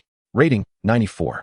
Evaluation. Although the divine turtle is long-lived, it is only natural for one from the Huangyan lineage to aspire to immortality. Remember to consistently provide it with ample nourishment. Base stats. Physical attack, 69, special attack, 69, physical defense, 88, special defense, 88, speed, 50, vitality, 100, spiritual energy, 100. Total, 564. Skills, Water Gun, Initial Insight 0, 100, Water Spirit Blessing, Initial Insight 0, 100, Water Healing, Initial Insight 0, 100. Description, the Mystic Tortoise is an exceptionally rare Pokemon species residing in the superlative secret realm of the Songhai Duchy, Beiming, known for its elusive nature. It inherently possesses the ability to glimpse the secrets of the universe, adept at seeking fortune and avoiding misfortune, making it nearly impossible for the discerning eye to track. However, this has also led to its envy by the heavens, resulting in breeding difficulties and necessitating trials of heavenly tribulation for evolution. It will only forge contracts with individuals it deems special. Evolution path: Mystic Tortoise, level evolution, regular level, Prophet Tortoise, level evolution, Gym level, Great Prophet Tortoise, level evolution. Title level: Semi-Immortal Tortoise. Now that Xiao Jing had officially stepped into the elite level as a spirit master, the information he could glean from basic insight had expanded significantly, allowing him to see Gulu's complete evolution path, evolution types, and the corresponding levels at which Gulu could first evolve. Gazing at Gulu's ultimate evolution form, the phrase semi-immortal tortoise prompted a thoughtful scratch of his head. Since the supreme treasure has acquired the path of limit-breaking evolution, one cannot help but wonder if other Pokemon can also attain further evolutionary avenues beyond their final forms. Of course, given that Xiao Jing is currently lost in idle speculation, he cannot deduce anything of substance. Perhaps clarity will emerge in the future. Xiao Jing then redirected his attention to Gulu's panel. Water Gun, Water type, special attack. Capable of emitting a beam infused with water energy from its mouth, a hallmark skill of many initial water-type Pokemon. Water Blessing, Water type, attribute skill, after a brief casting. Grants a boon to itself and allies, enhancing attack power, mana recovery speed, and agility. Water Healing, Water type, attribute skill. Can restore a moderate amount of health to any chosen target. 3 water-type skills, 1 for offense, 1 for enhancement, and 1 for healing, constitute a commendable initial configuration. The presence of water healing from the outset allows for a rapid increase in proficiency. Even if levels are slightly lower, the healing effect will remain impressive. Furthermore, Gulu possesses a special ability that will further amplify its healing prowess. Once Gulu fully matures, its healing capabilities could reach monstrous levels, potentially outpacing the damage dealt by opponents. Moreover, Gulu's base stats are quite formidable, reaching the threshold of a quasi-divine beast, while its speed may be somewhat lacking. Both stamina and mana are maxed out at 100 points, truly terrifying. Few Pokemon boast a single base stat over 90, let alone maxed out. Yet, Gulu excels with 2 such stats fully realized, allowing for unbridled use of restorative skills, a veritable champion in attrition battles. As for its abilities, the first 3 forms share a single trait effect and value, which is already remarkable. The healing output has undoubtedly increased, and it can also confer damage reduction buffs to allies. In non-combat scenarios, it even possesses predictive capabilities. Thus, before Xiao Jing embarks on adventures in perilous realms such as the Outsider Lands, he could consult the augury to avert calamity. Xiao Jing was practically beaming with delight. However, it seems that this auxiliary effect is extraordinarily formidable, as Gulu must undergo tribulation each time it evolves. In fantasy literature, is it not typically the case that only those of profound mastery or exceptionally high realms require such trials? Could it be that Gulu's unique trait has drawn the envy of the heavens? It appears necessary to investigate what precautions must be taken for Gulu's tribulation. After all, Gulu may very well develop an evolution heart at the conventional level, necessitating early preparations for such eventualities. At this moment, the Supreme Treasure was curiously toting the mystic turtle about, even using psychic abilities to levitate it in the air, akin to a roller coaster. Much to its delight as it blew bubbles in joyful expression. Gulu Gulu. Lu Shi, upon Gulu's descent from its floating state, caught it with a warm and fluffy embrace, darting about to relish the thrill of the sprint. Tian Xiao played the role of a caretaker, lifting its metallic hands periodically, fearful that Gulu might accidentally tumble to the ground and sustain injury. Observing this tender and affectionate scene, Xiao Jing felt a surge of warmth and responsibility. With his growing strength, the members of this little family were multiplying. The future will undoubtedly bring even more members, along with the rising demand for resources, thus necessitating that he and his companions work twice as hard to secure more resources and traverse further down this path together.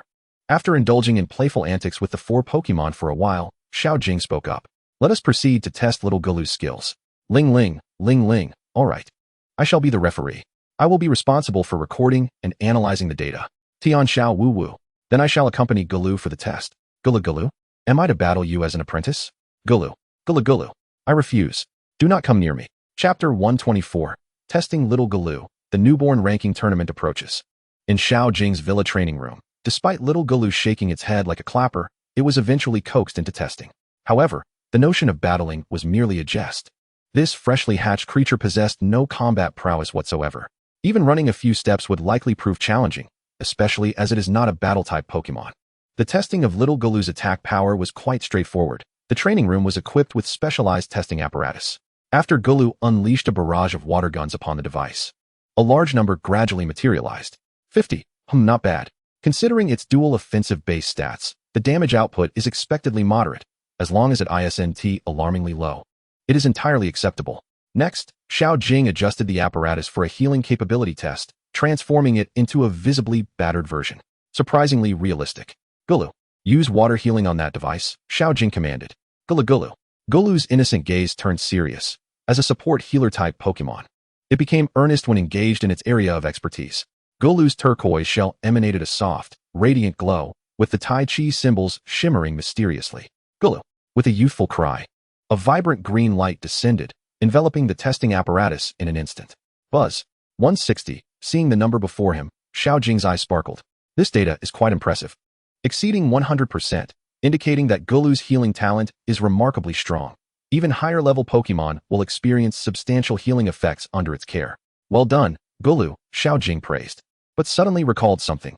He retrieved another reward from the Yellow Flame Tower's bounty, an item suited for the Mystic Turtle, the Sage's Wand. As Xiao Jing produced the Sage's Wand, Gulu seemed to sense it, immediately turning its gaze upon the wand in Xiao Jing's hand. Its small, dark eyes gleamed with intense desire, as if yearning for the wand. Could Gulu wield it now? The Supreme Treasure was previously able to manipulate the Rui stick because it was a natural resonance item, of the same origin, without any rejection, and at that time, the Rui stick's quality was not high. The current situation is uncertain. The Sage's Wand is not a companion item, and is nearly a 2000 rated creation artifact. Gulu, give it a try and see if you can control it. Xiao Jing offered the Sage's Wand to Gulu, albeit with reservations about whether Gulu's small frame could withstand its weight. Gulu regarded the wand with a wise expression, filled with determination, and solemnly extended its tiny front paw to grasp the wand, which was even thicker than its own limbs. As Xiao Jing slowly withdrew his hand, relinquishing the wand, boom. Gulu's slender limbs trembled, collapsing to the ground, as the Sage's Wand thudded against its round little head, eliciting a plaintive cry. Gulu. Perhaps it would be best to wait until you have grown a bit more before giving it to you. Xiao Jing covered his face, reaching out to retrieve the Sage's Wand. Yet, midway through his motion, he suddenly noticed Gulu stubbornly rising from the ground, shaking its plump little head. With both tender front paws straining together, it unsteadily propped the Sage's Wand upright. Perhaps it was mere coincidence. But as little Gulu lost its balance once more and the wand toppled again, the crystal atop it precisely aligned with the 8 trigrams pattern on Gulu's back. A humming sound resonated, and in an instant, the Sage's Wand transformed into a flash of light, vanishing into the ethereal 8 trigrams pattern. This left Xiao Jing thoroughly perplexed. Did the divining turtle inherently possess a storage space? Gulu, seemingly seeking recognition, cast a glance at Xiao Jing, its small eyes appearing to convey, "See? I told you I could do it." Xiao Jing smiled, affectionately patting Gulu's head and offering praise. Name: Gulu. Race: divining turtle. Resonant object: Sage's Wand. It appeared that the binding had been successfully established upon its entry into the storage space. Xiao Jing observed the newly appeared panel and nodded. Gulu once again utilized the water healing technique. Gulu, a vibrant green glow, teeming with life, cascaded down from above. Unlike before, this time a phantom of the wand appeared above Gulu's shell as it unleashed its skill. A brand new number quietly materialized on the testing device, an astonishing increase of 90. Even Xiao Jing was struck by the magnitude of this result. This was remarkable. It meant that as long as Gulu's level did not significantly lag behind that of the Supreme Treasures during group battles, it could indeed serve a healing role. Gulu, you are simply magnificent. Gulu, Xiao Jing, brimming with excitement, lifted little Gulu high into the air, spinning in place while producing several crystal jellies for Gulu to enjoy. This was the divining turtle's favorite treat. Current year, 2317, October 1st. In the blink of an eye, 9 days had flown by. Early October marked the time for the new students of Huangyan University to partake in their ranking matches. Xiao Jing had risen early, and after completing his morning routine, he set off to the Huangyan Arena with Yin Yinshun. This arena was specially designated by Huangyan University for students to engage in combat, capable of accommodating thousands of spectators. The rankings for the Huangyan Tower had been finalized yesterday, with Xiao Jing securing the first position, thus accumulating 500 ranking points. Coupled with the promised 500 points of academy credit from his contract each month, he had amassed a staggering total of 1,000 points this month, bringing his overall score to a formidable 7,300 points. This made many students green with envy, particularly as some had even failed to sign contracts, resulting in them receiving minimal points. Some unfortunate souls had even earned less than 500 points in September. The remaining days held immense potential for Xiao Jing, as he received the rewards promised by Chun-Ji Li for the clock-devouring diary, alongside the bounties from Tianmu City for clock devouring, all of which had been delivered to him. The resources were exceedingly abundant, including a staggering 8 million spirit coins, numerous upgrade materials for combat type, gold type, and fire type spirits, and 2 crucial evolution items specifically procured for Xiao Jing. The key material for Tian Zhao's evolution, also its resonant object, was the Dawn Wings, sought after at Xiao Jing's request, rated at creation 1800 points. The key material for Lu Shi's evolution, the Firework Flame Energy Stone, was rated at creation 2050 points. The quality ratings of these evolution items far exceeded the requirements, particularly the item for Tian Zhao's evolution, which arrived just in time. Chapter 125, a newcomer ranking match unlike previous years, as the next evolutionary form of Tian Xiao remained unknown. And with Xiao Jing having discerned a viable path through fundamental insight, all materials required for Tian Zhao's evolution were now in hand, and its level was nearing the elite stage. Once it reached elite status, the prospect of evolution would be entirely plausible.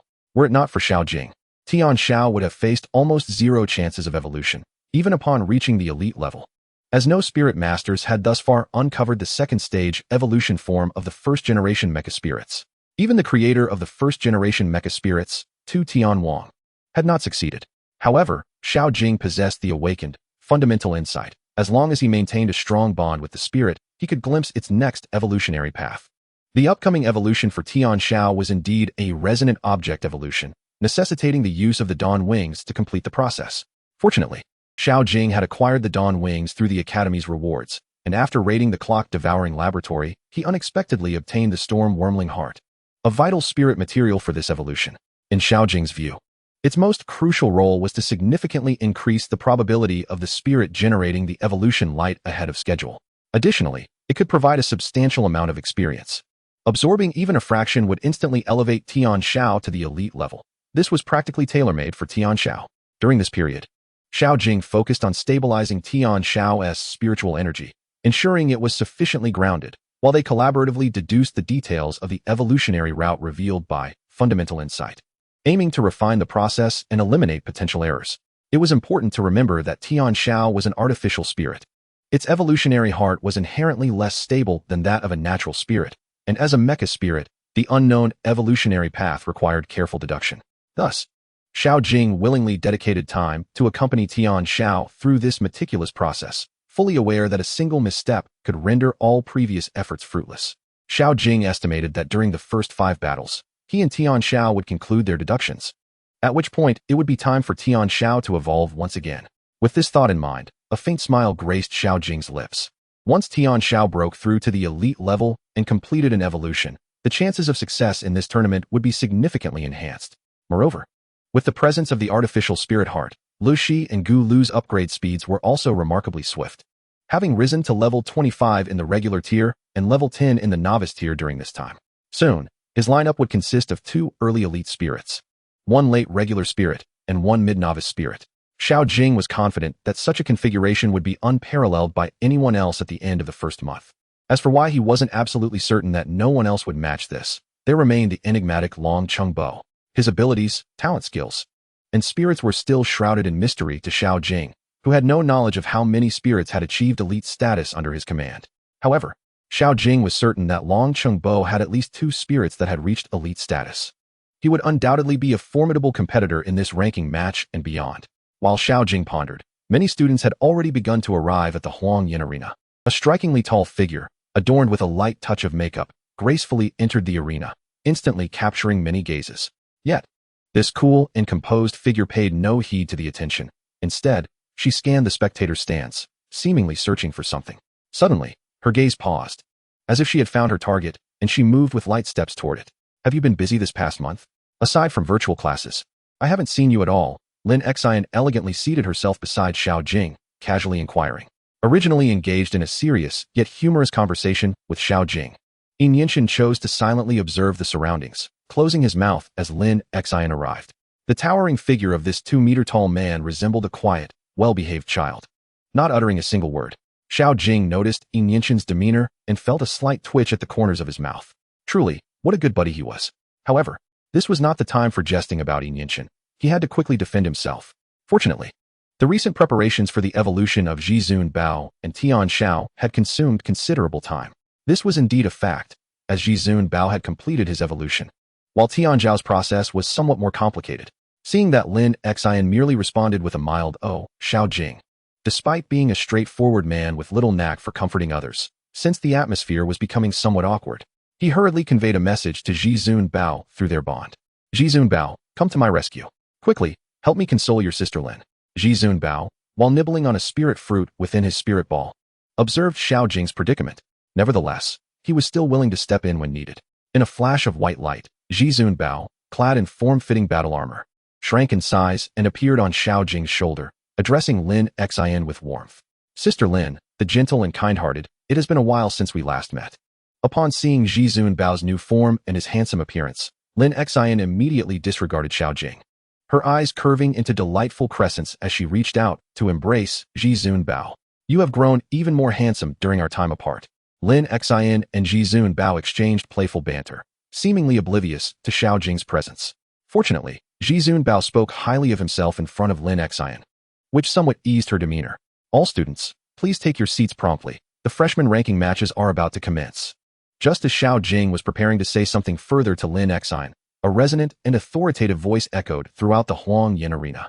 Li Tianan, the deputy director of the education department and a lord-level spirit master, emerged from the host platform. Meanwhile, it appeared that numerous powerful spirit masters had taken their seats in the distant VIP section to witness the freshman ranking matches. Dear students, our new freshman ranking matches are about to begin. However, unlike previous years, this time we have invited representatives from Mechanical University and Holy Light University. This ranking matches will adopt a group point system. We will randomize the order and divide everyone into 10 groups, each consisting of 50 participants, who will compete for ranking within their groups. The top scorer in each group will advance to the ultimate showdown among the 10 strongest. The remaining participants within each group will compete against other groups according to their scores, culminating in an overall ranking. At this point, Li Tianan paused before continuing. Once the top 10 are confirmed, we will host an additional exchange match against the top 10 students from the other 2 universities. As Li Tianan's words fell, a fervent cheer erupted from the stands. Securing a position among the top 10 through this ranking match was indeed a prestigious honor, as it represented Huangyan University. Although rankings could change later, this moment's significance was irrefutable. Historically, there had been instances at Huangyan University where the top 10 remained unchanged throughout the 4 years. Moreover, the opportunity to represent Huangyan and compete against the other top universities was undeniably a privilege. If you achieve commendable results in the exchange match, the school will reward each of you with a Holy Spirit pill. Li Tianan did not shy away from enticing Huangyan University's students with substantial rewards in front of the representatives from Mechanical University and Holy Light University. The atmosphere below erupted into even more fervent cheers, with even members of the representatives from Mechanical University and Holy Light University displaying expressions of astonishment.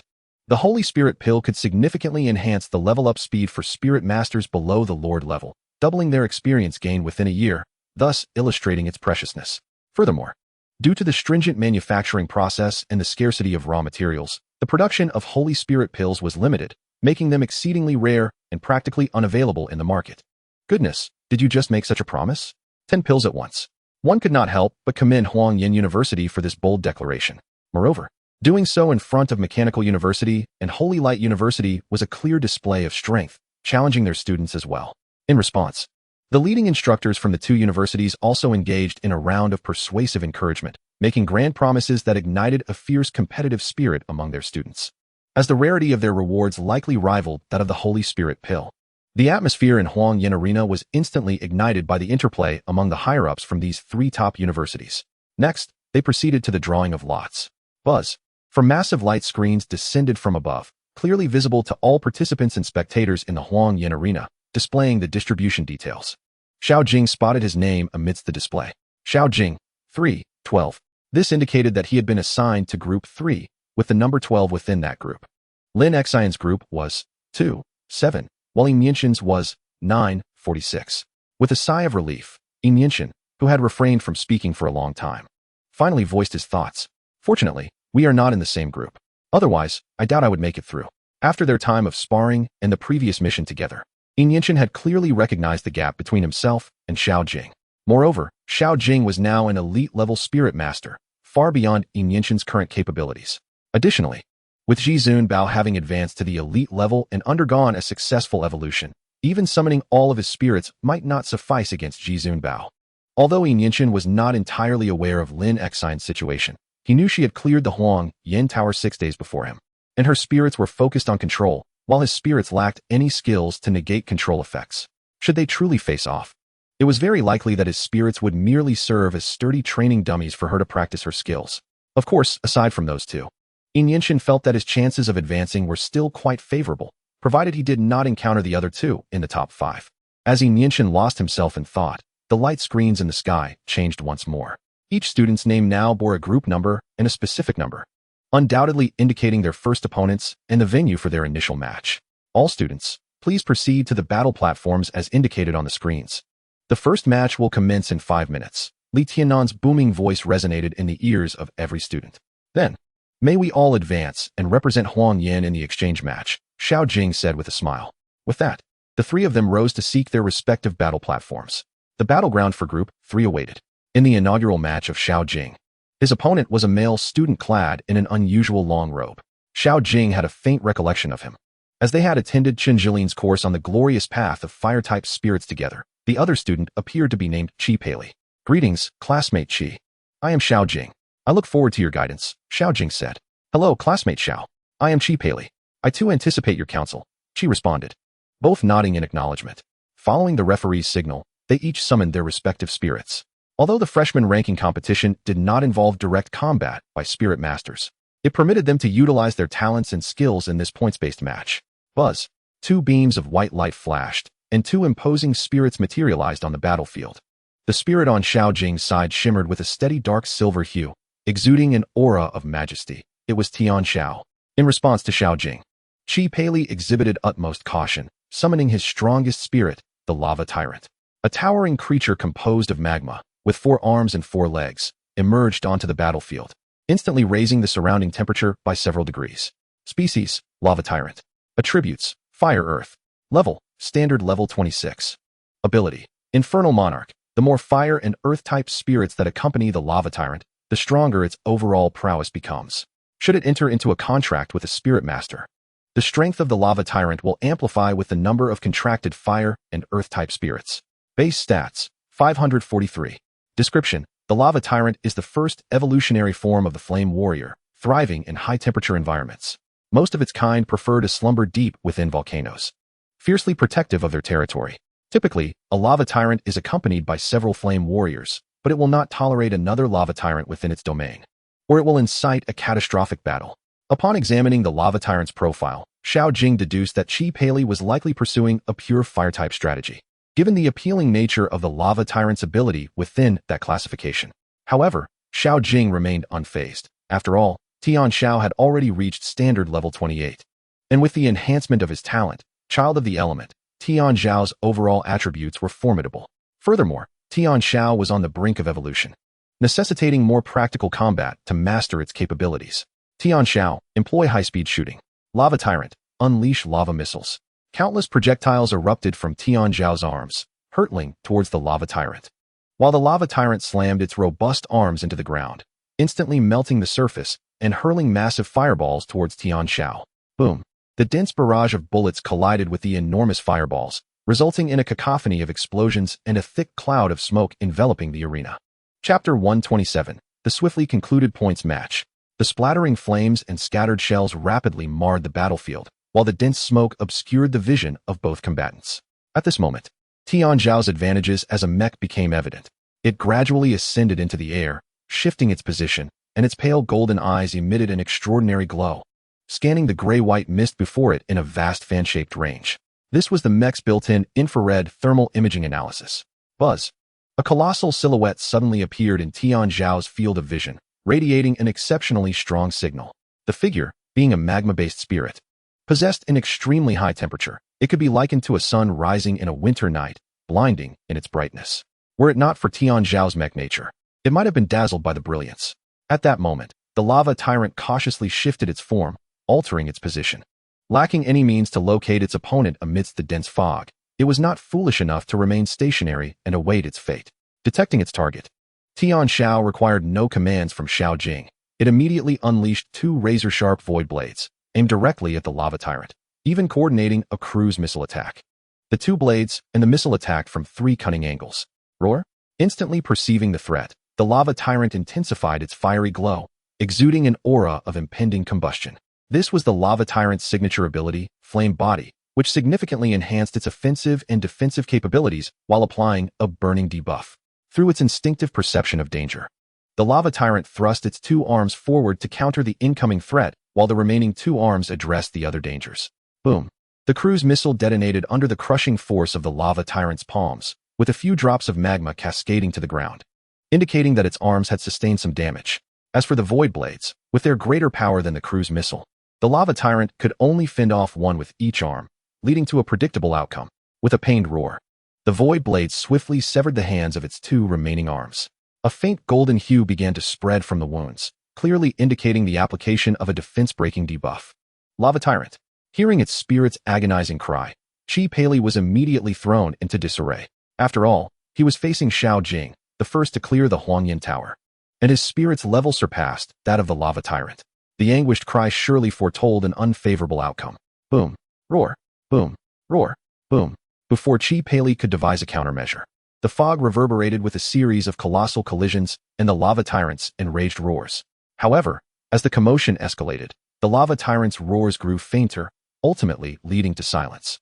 The first match of the points competition concluded, with the victor being Xiao Jing. The referee waved a hand from above, dispersing the fog and announcing the result of the match. Chi Pei's eyes widened in disbelief as he beheld the scene before him. The lava tyrant lay exhausted on the ground, fear flickering in its eyes, its 2 severed arms resting limply, glimmering with faint golden light at the severed ends, while its remaining arms hung weakly, revealing numerous puncture wounds across its body. He had known he was no match for Xiao Jing, but he could hardly believe he would be defeated so swiftly.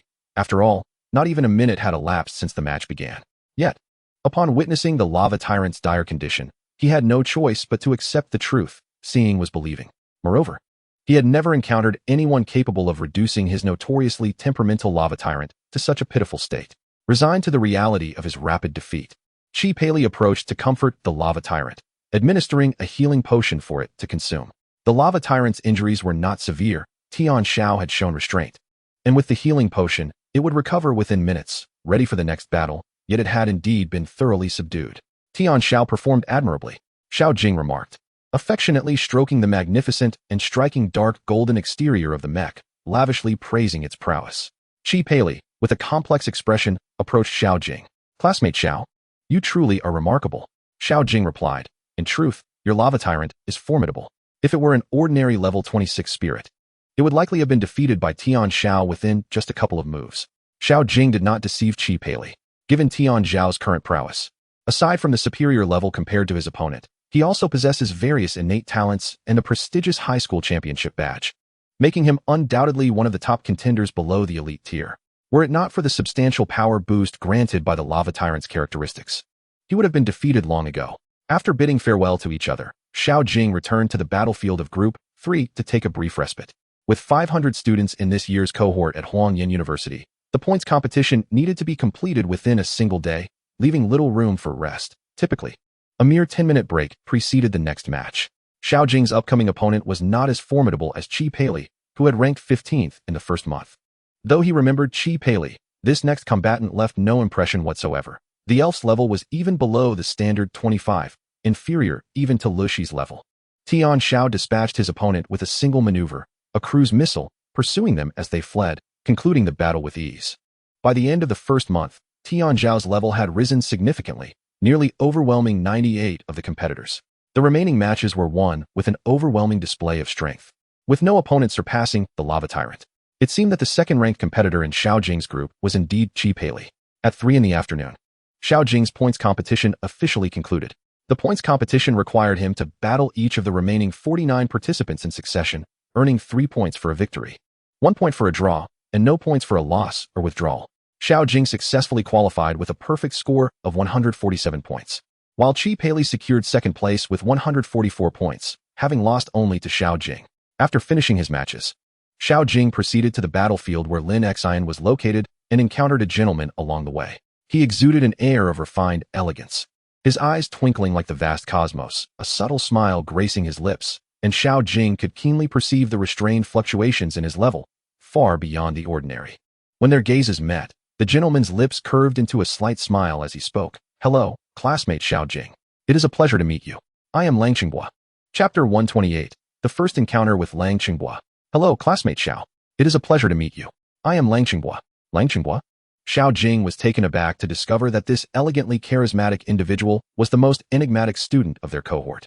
It seemed that prominent families truly excelled in cultivating their offspring's character. Xiao Jing mused silently. Having read numerous novels and encountered various peculiar narratives, he had often found that many scions from illustrious families were characterized by arrogance and a lack of situational awareness, merely wielding their influence to bully others.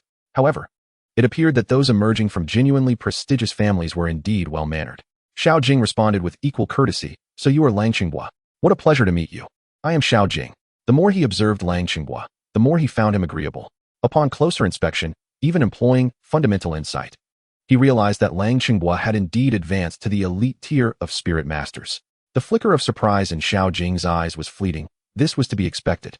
Given the extraordinary acclaim surrounding Lang Qinghua from other students, it would have been disappointing had he not achieved such a breakthrough at this stage. "It seems that classmate Xiao Jing has already reached the elite level," Lang Qinghua remarked, having discerned Xiao Jing's rank with ease. And Xiao Jing made no effort to conceal it. "I completed some tasks and was fortunate," he replied. "I eagerly anticipate our match in the ranking competition." Lang Qinghua added with a smile. "Then let us await that moment," Xiao Jing responded. After exchanging a few pleasantries, the two parted ways.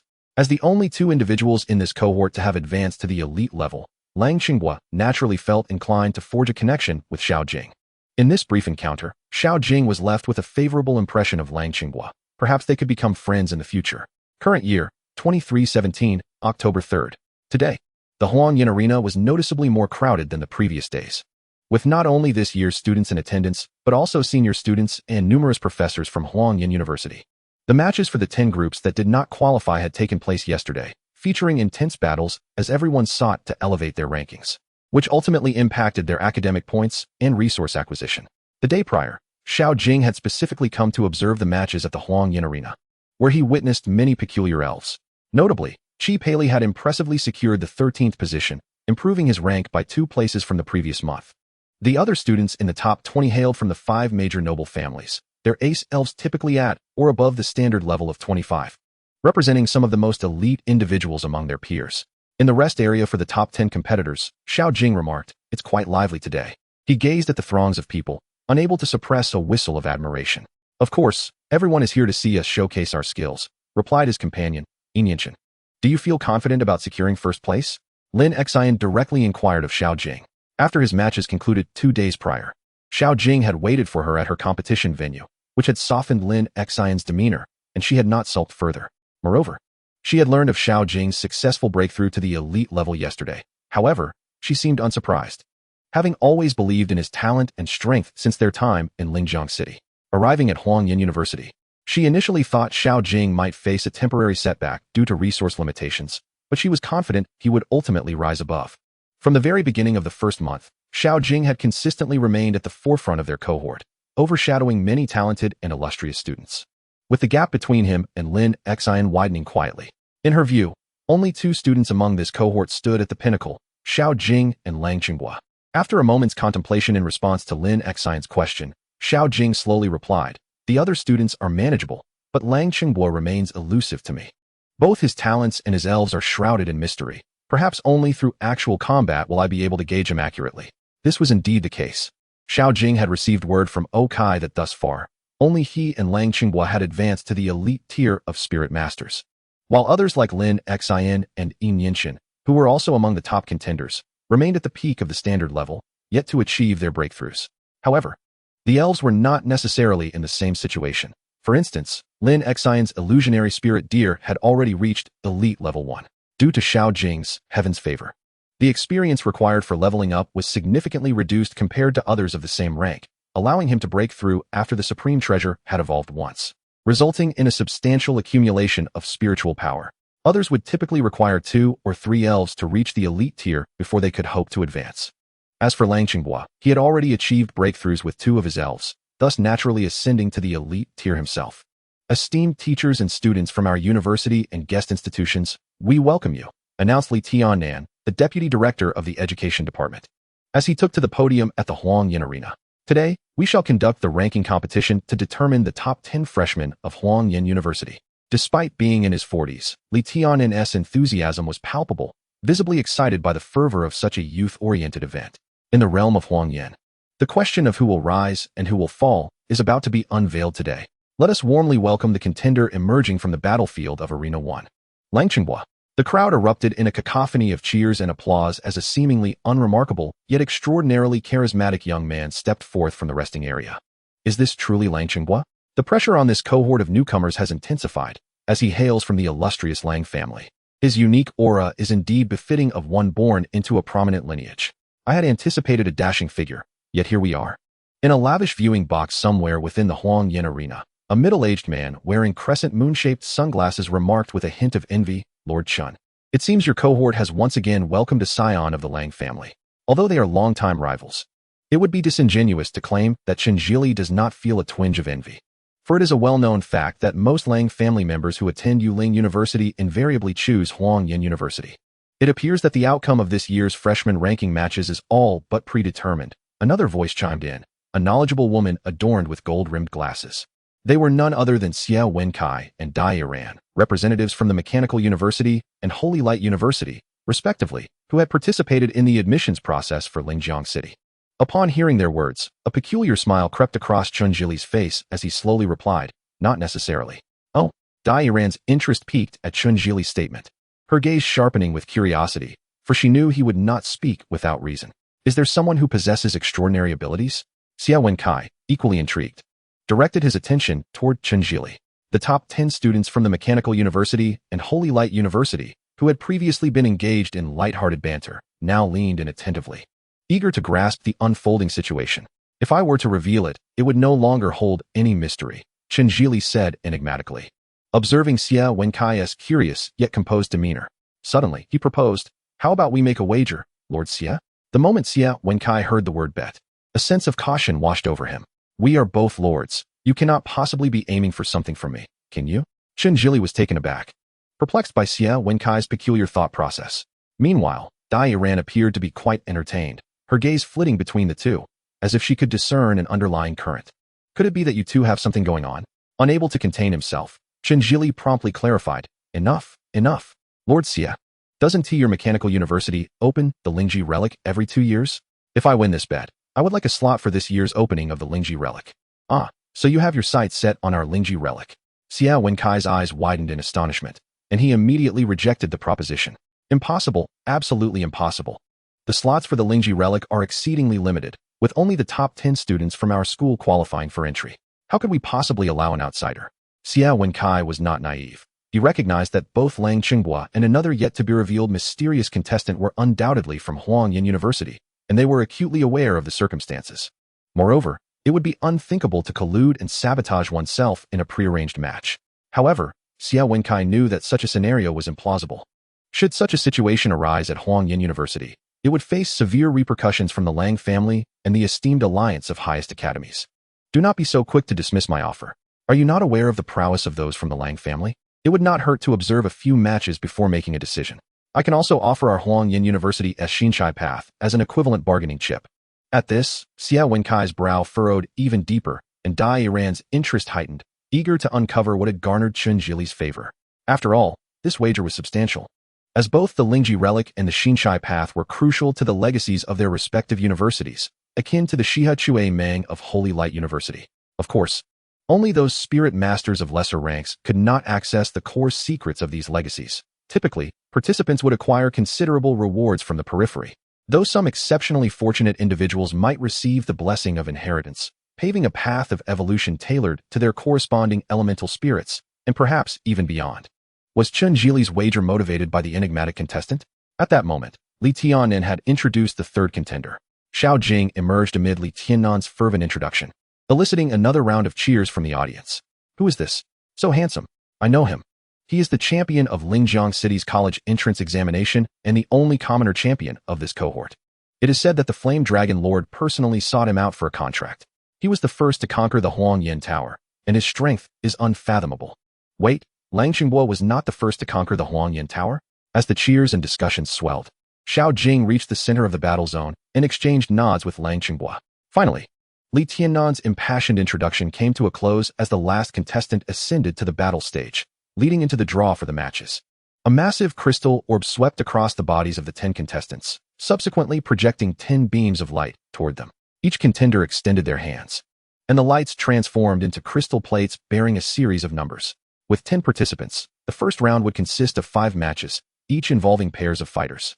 Xiao Jing held the number 1, indicating he would be the first to battle in this freshman ranking match, while his opponent bore the number 1, 2. Contestants have received their match plates. Those numbered 1, and 1, 2, please remain, while the others may take a break. Under Li Tiannan's guidance, Xiao Jing and a sweet-looking female contestant remained behind. Concurrently, light screens descended once more, broadcasting the match and displaying the names of the participants. Xiao Jing vs. Luo Yike. Hello, I am Xiao Jing. I look forward to your guidance. Hello, I am Luo Yike. Please be kind to me. After both parties completed their introductions, Li Tiannan personally descended to the arena. I will serve as the referee for today's match. Now that introductions are complete, please release your spirits. Each participant is permitted to use 2 spirits, and mutual attacks between spirit masters are allowed. Should either party's spirit master lose all combat capability or surrender, they will be deemed defeated. I hereby declare the commencement of the first match of the freshman ranking tournament, featuring the top 10. As Li Tiannan's words fell, Xiao Jing gently reached for his left-hand spirit bracelet. With a swish, radiant light burst forth from the bracelet, and 2 figures materialized on the battle stage, a towering, majestic presence and a charming, fiery spirit, namely Tian Xiao and Lu Shi. At that moment, the audience was captivated, their eyes fixated on the unfolding duel. Particularly the first-year students, who watched with rapt attention, aware that this match represented the pinnacle of their cohort's competitive spirit. With the added intrigue of it being the battle of Xiao Jing, the first to surpass Lang Qingbo in the Huangyan Tower. Especially for those in the top 10 and representatives, this was a prime opportunity to gather intelligence on their opponents. What is this, a generation of mechas? Where did Xiao Jing acquire this? Many students from the Mechanical University exhibited expressions of intrigue. After all, Tian Xiao, as the first-generation mech invented by the renowned Tutu King, possesses a significant emblematic and authoritative presence, making it remarkably easy to identify. Were it not for the fact that the first-generation mechs are already discontinued and can only evolve to their first-tier forms, it would undoubtedly be an exceedingly coveted and sought-after sprite. Wow, his other sprite is utterly adorable. Most of the girls in the audience gazed at Lu Shi, captivated by its plump, joyous appearance, unable to resist the urge to approach and give it a gentle rub, particularly the students from Holy Light University. Although Lu Shi does not belong to the light type, its festive aura bears a resemblance to the essence of the light element, endearing it to them. To their astonishment, it turned out to be the extraordinarily rare dancing little lion. Each sprite of Xiao Jing is indeed remarkable. The top-ranking students from 3 universities, along with several teachers, cast admiring glances at Xiao Jing. The presence of these 2 sprites in one individual was truly a source of considerable astonishment. Observing Xiao Jing from below the stage, Xia Wenkai momentarily paused, then turned to Chen Jili. Is this not the champion of the college entrance examination from Linjiang City? Could it be that you? Chapter 130, Xiao Jing vs. Luo Yike. Chen Jili smiled slightly, refraining from directly answering the question. Lord Xia, if you wish to wager, I am always open to it. At this moment, on the battlefield, Luo Yike summoned 2 sprites before him. A high-pitched wolf howl resounded as a pristine white, flawless, and exquisitely sculpted elegant wolf king appeared on the battlefield. On the other side, an ethereal cry followed, revealing an enormous Kuan-type sprite. Species, Star Moon Wolf King. Attribute, Ice type. Level, regular level 27. Ability, Star Moon Pioneer. All Ice-type skills released by sprites of levels lower than its own are ineffective against it, and its attacks can assimilate the skills of sprites whose levels do not exceed its own by more than 5 levels. Its strength is significantly enhanced under moonlight. Base stats, 552. Description, it is said to have been the first group illuminated by the light of the star moon when it descended into the world, thus bearing the responsibility of disseminating the star moon. It is revered as the Star Moon Pioneer. In the absence of moonlight, it is akin to 2 different species, capable of manipulating star moon energy to purify impurities, and is exceedingly clean, representing a highly fastidious group in the sprite realm. Species, Lin Yuan Kuan. Attribute, Ice type. Level, regular level 23. Ability, Ice Abyss Devourer. It claims to be an independent small world within its belly, usable for storage, consuming attacks, and trapping foes. The more varieties of extraordinary ice it devours, the stronger its absorption ability and the faster its growth rate. Base stats, 538. Description, a unique sprite residing in the super first-class secret realm, North Sea, famed for its colossal size, terrifying absorption capacity, and exaggerated appetite. It can freely roam the depths of the North Sea and soar through the skies, exploring the world. It is said that this species evolves into its final form and reaches the sacred tier, capable of devouring the sun, moon, and stars. It appears that he has chosen the path of ice type. After observing Luo Yike's two sprites, Xiao Jing spoke slowly. The faint chill of spiritual energy he had sensed from Luo Yike had led him to believe that the opponent was a water-type spirit master. Had that been the case, it might have posed a challenge for Lu Shi, as two water-type sprites would typically have an advantage over fire-type sprites. Fortunately, the opponent was of the ice type. In the real world, while water and fire share a mutual restraint, water does hold a slight advantage. However, when it comes to ice and fire, the dynamics of their interaction become uncertain. Ice can extinguish fire, yet fire can also melt ice, depending on which party possesses the greater strength. Under the command of their respective spirit masters, both sprites launched into action. The Star Moon Wolf King let out a howl, and a new moon rose high above the battlefield, casting a sharp beam of moonlight that swiftly enveloped half of Luo Yike's area, sending powerful waves of cold ice rushing towards Xiao Jing's side. The massive form of Lin Yuan Kuan soared freely in the expanding cold current, akin to a whale in the deep sea, while countless sharp, delicate ice crystals emerged along its path, swiftly coalescing into jagged ice spikes aimed directly at Tian Xiao and Lu Shi, shooting forth in an instant. These two moves were known as Cold Moonfall and Ice Spike Dance. Cold Moonfall is more of a domain-type skill, capable of covering a broad area, significantly enhancing the Ice-type sprite's abilities, while simultaneously diminishing the reaction speed and agility of other types of sprites within the domain. Ice Spike Dance cleverly exploits the cold current generated by Cold Moonfall, producing a multitude of ice spikes, at least 2 to 3 times the amount that could be conjured independently, boasting even greater power. Luo Yike was well aware of the prestige associated with ranking first in the Huangyan Tower, although Xiao Jing had not deployed his ace sprite. The aura emanating from that first-generation mech sprite was still superior to his Star Moon Wolf King. If he did not take the initiative, he would find himself at a considerable disadvantage in this battle. As he faced the onslaught of icy spikes, Tian Xiao and Lu Shi remained unfazed. Under Xiao Jing's command, Lu Shi's furry form erupted in brilliant crimson flames, enveloping its entire body in a fiery armor, radiating fierce flames that starkly contrasted with the cold current. Subsequently, Lu Shi dashed forward with unwavering determination into the expanding cold current. Blazing charge, Tian Xiao raised his arms, and countless gun barrels emerged from his limbs, unleashing a barrage of orange-red flames that swiftly obliterated the ice spikes encroaching upon Lu Shi, creating a vacuum of skill in front of Lu Shi.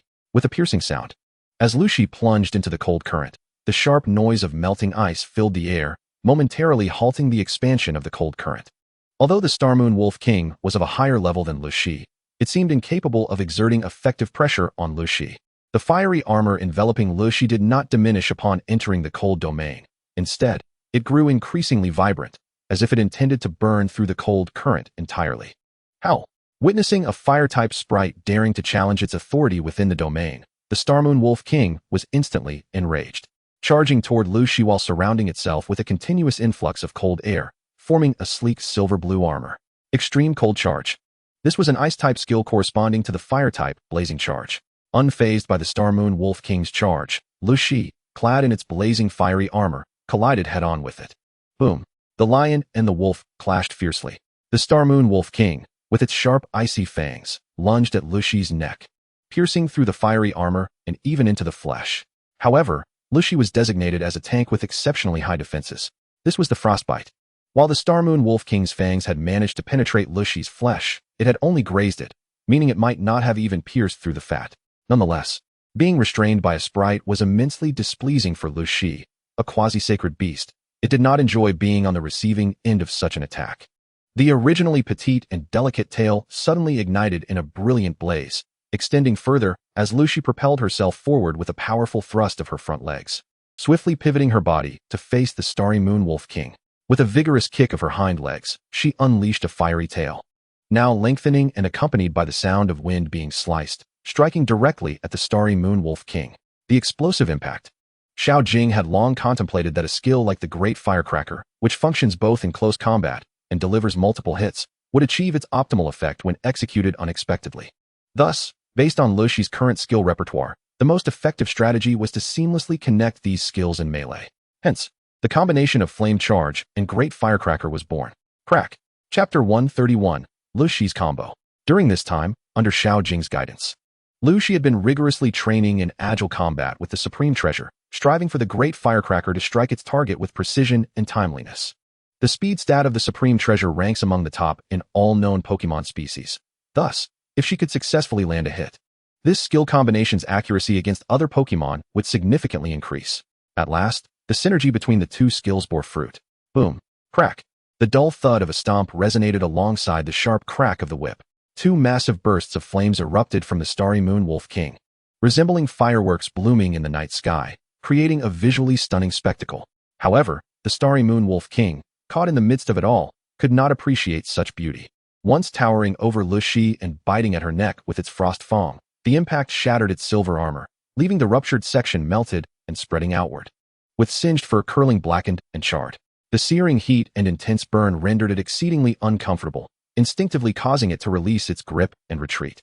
The starry Moon Wolf King's defenses were already fragile, and it appeared unaccustomed to enduring blows. Thus, it was repelled by Lu Shi's skill combination. All this transpired in a mere 10 seconds.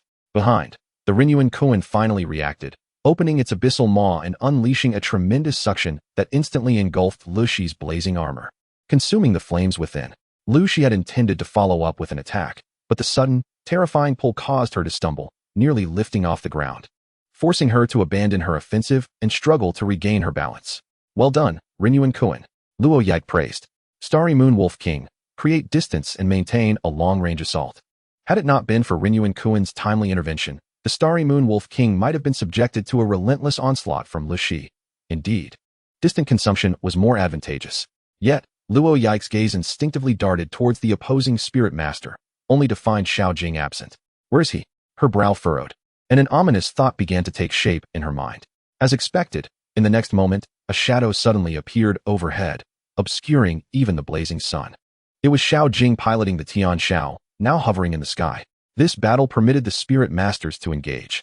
Yet Luo Yike remained merely directing her Pokemon in combat, revealing a lack of practical experience. Were this in the Outer Lands, it could prove exceedingly perilous.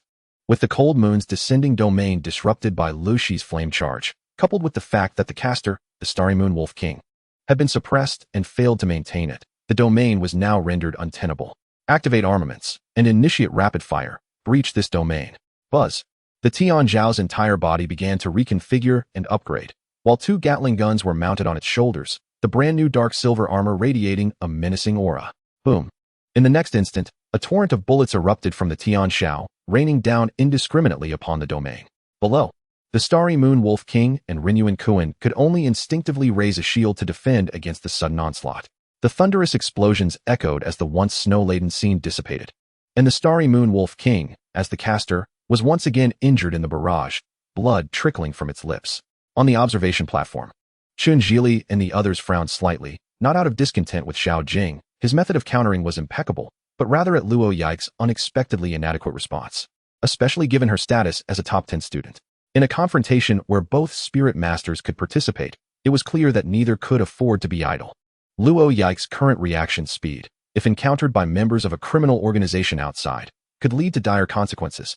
As a Spirit Master, reliance solely on Pokemon in battle was insufficient. She, too, needed to actively engage. Chun Zhili, Xiao Wenkai, and Dai Iran exchanged glances, silently reaching a consensus. Though they bickered, they would unite when necessary. This was not an issue confined to Huangyan University. Students from the Mechanical University, Holy Light University, and the 12 top universities from the 4 great principalities exhibited similarly lackluster responses, which was precisely why second-year students were mandated to collectively venture to the Black Earth for practical training. This mirrored the military drills that Xiao Jing experienced during his university days. Now, second-year students would participate in combat training against the Black Earth in the extreme western desert of the Alliance. However, Luo Yike was not genuinely slow to react. While she may have appeared a bit dazed, she understood that spirit masters could enter the fray. It was merely that Xiao Jing's consecutive strikes had caught her off guard, leaving her struggling to find an opportunity to join the battle, as her skills were not offensive but required time to set up.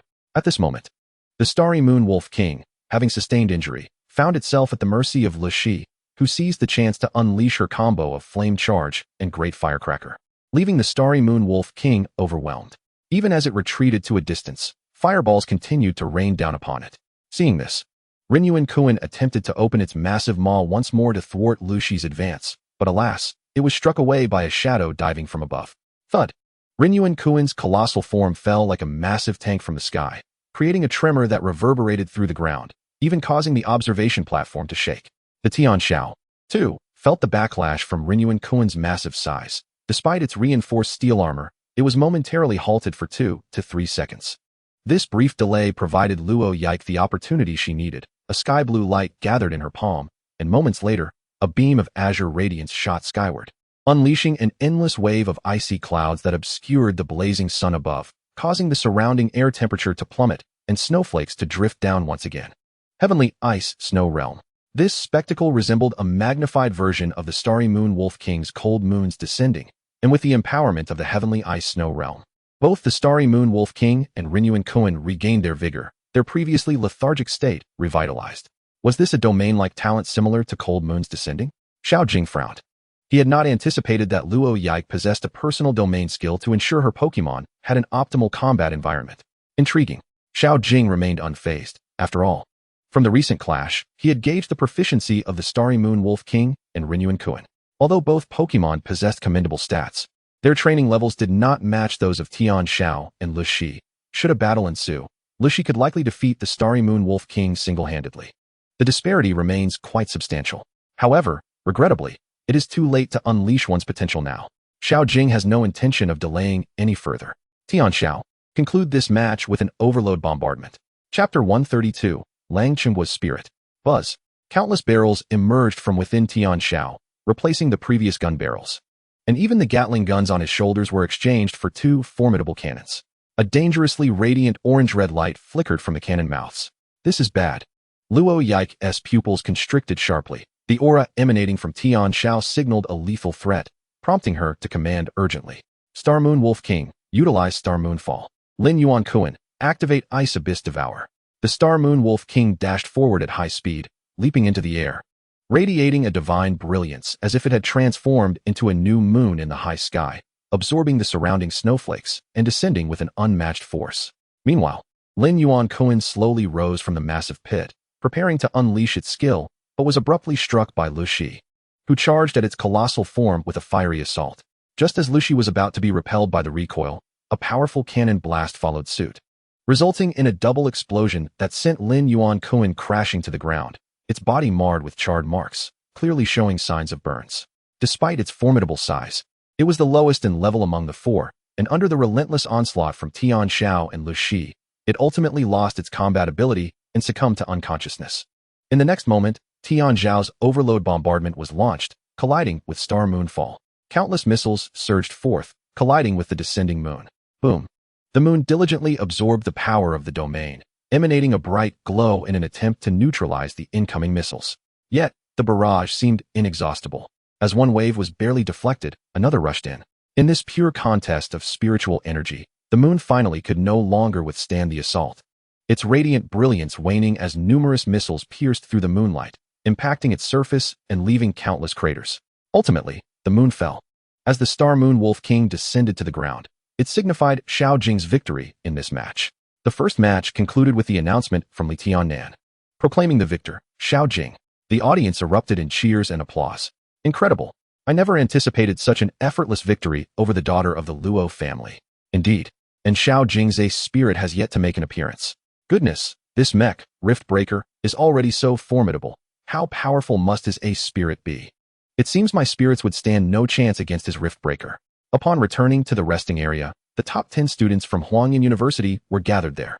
Lin Xian winked at Xiao Jing, seemingly celebrating his triumphant debut. Yin Yinshin gave Xiao Jing a thumbs up, joining in the celebration. Please welcome the competitors for the second match of the top 10, in the order of 2, 1, 2, 2. The subsequent matches were equally thrilling. with other top 10 students exerting their utmost to secure a higher placement, as their rankings were directly tied to rewards. Resources are vital for ongoing improvement and to outpace their peers. Although, apart from Lang Qinghua, no other elite-level spirit tamers were present, everyone was fully committed, and the intensity of the battles reached levels typically seen among elite spirit tamers. External elite beginner spirit tamers would hardly perform better. After all, this is one of the top spirit universities in the 5 great principalities, and the caliber of the students is undoubtedly among the finest. Often regarded as the future pillars of the Spirit Alliance, or even as seeds for future champions, provided they do not encounter opponents of the same level. They can easily engage in cross-level combat. By a stroke of luck, in this round of 10 to 5 elimination battles, Xiao Jing, Lin Xine, Yinshin, and Lang Qinghua did not face each other in advance, each encountering different opponents. Lin Xine faced Huang Ji, the 5th-ranked student on the Huangyan Tower leaderboard. He was an Earth-type spirit tamer, specializing in a shield-based team with exceptionally high health, and his spirits could continuously grant him shields, making him quite formidable. Unfortunately for him, he was quite unlucky to face Lin Xine, whose control-based strategy excelled at immobilizing opponents. Throughout the match, Huang Ji's spirits only roared a couple of times upon entering the arena before being thoroughly overwhelmed by Lin Xine's illusory spirit deer and totem, ultimately leading to his defeat. Huang Ji's expression was one of utter despair, as even he had been immobilized by Lin Xine's talents, witnessing a one-sided beating before being sent off the stage. While his spirits departed with expressions of relief, it is indeed unfortunate for him, based on his raw strength. He should have easily made it into the top 5 of his grade. However, facing Lin Xine's exceptionally bug control tactics left him with no chance. Yinshin, on the other hand, encountered a student who was originally ranked 10th on the Huangyan Tower leaderboard. His 2 spirits were outmatched by Yinshin's, who dominated the match with his cavalry archers and the ephemeral envoy, concluding the battle in around 3 minutes. Finally, Xiao Jing faced Lang Qinghua, whose spirits drew gasps of astonishment from the audience upon their arrival. Species: Beacon Fire Wolf Smoke. Attribute: Fire Wood. Level: Elite Level 1. Characteristic: Desert Smoke. All fire and wood skills deal double damage, and enemies' fire and wood skills are rendered ineffective, provided they are within 5 levels of the user. Recovering spiritual energy after being attacked by such moves, with a 20 resistance to water and earth damage. Base stats: 575. Description: Though the Beacon Fire Wolf Smoke is a fire-type spirit, its species primarily inhabits the depths of the far western desert. Composed of burning spiritual timber and curling azure smoke, it is an exceedingly mysterious spirit species, rarely encountered by humans. The lifespan of the Beacon Fire Wolf Smoke is exceptionally long, with legends suggesting that its ultimate form, the Lone Smoke Holy Soul, possesses the fabled ability of immortality. The level of the strongest among its kind remains a mystery to this day. Species: Blue Flame Fire Kirin Horse. Attribute: Fire. Level: Regular Level 29. Characteristic: Rising Sun Blue Fire. All fire skills are more difficult to extinguish, and it has strong resistance to water skills. It can temporarily unleash its potential to enter the Blue Kirin state, during which it is not restrained by water attributes and deals double damage to targets it counters, with fire skill damage increased by 60. Base stats: 570. Description: This species initially derived from the rare blood spirit horse, unexpectedly inheriting a fragment of the legendary holy beast spirit, Rising Sun Kirin, in ancient times. However, during the adaptation process, it underwent certain mutations, transforming from the crimson flames of the Rising Sun Kirin to the blue flame fire, thus elevating the species to the ranks of quasi-holy beasts. Both the blue flame fire Kirin horse and the blood spirit horse species coexist harmoniously in the spark, secret realm of Huangyan Kingdom. Ruled by the azure flame Kirin, the ultimate evolution of the blue flame fire Kirin horse. Chapter 133, Tian Zhao's Breakthrough. Xiao Jing gazed solemnly at the 2 spirits of Lang Qinghua. Their formidable presence was unmistakable. Both were quasi-holy beasts, boasting impressive base stats exceeding 570. One was the indomitable Blaze Wolf, whose final evolution, the solitary smoke sacred soul, was wielded by the current head of the Lang family. This spirit was incredibly powerful in its masteress hands.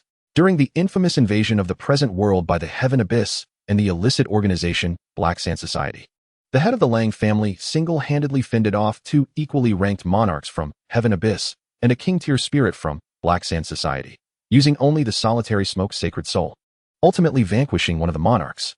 It could be said that the solitary smoke sacred soul held a prestigious position within the entire Spirit Alliance, ranking second only to fire-type royal spirits. Even among all spirit species, its overall strength could be placed within the top 20.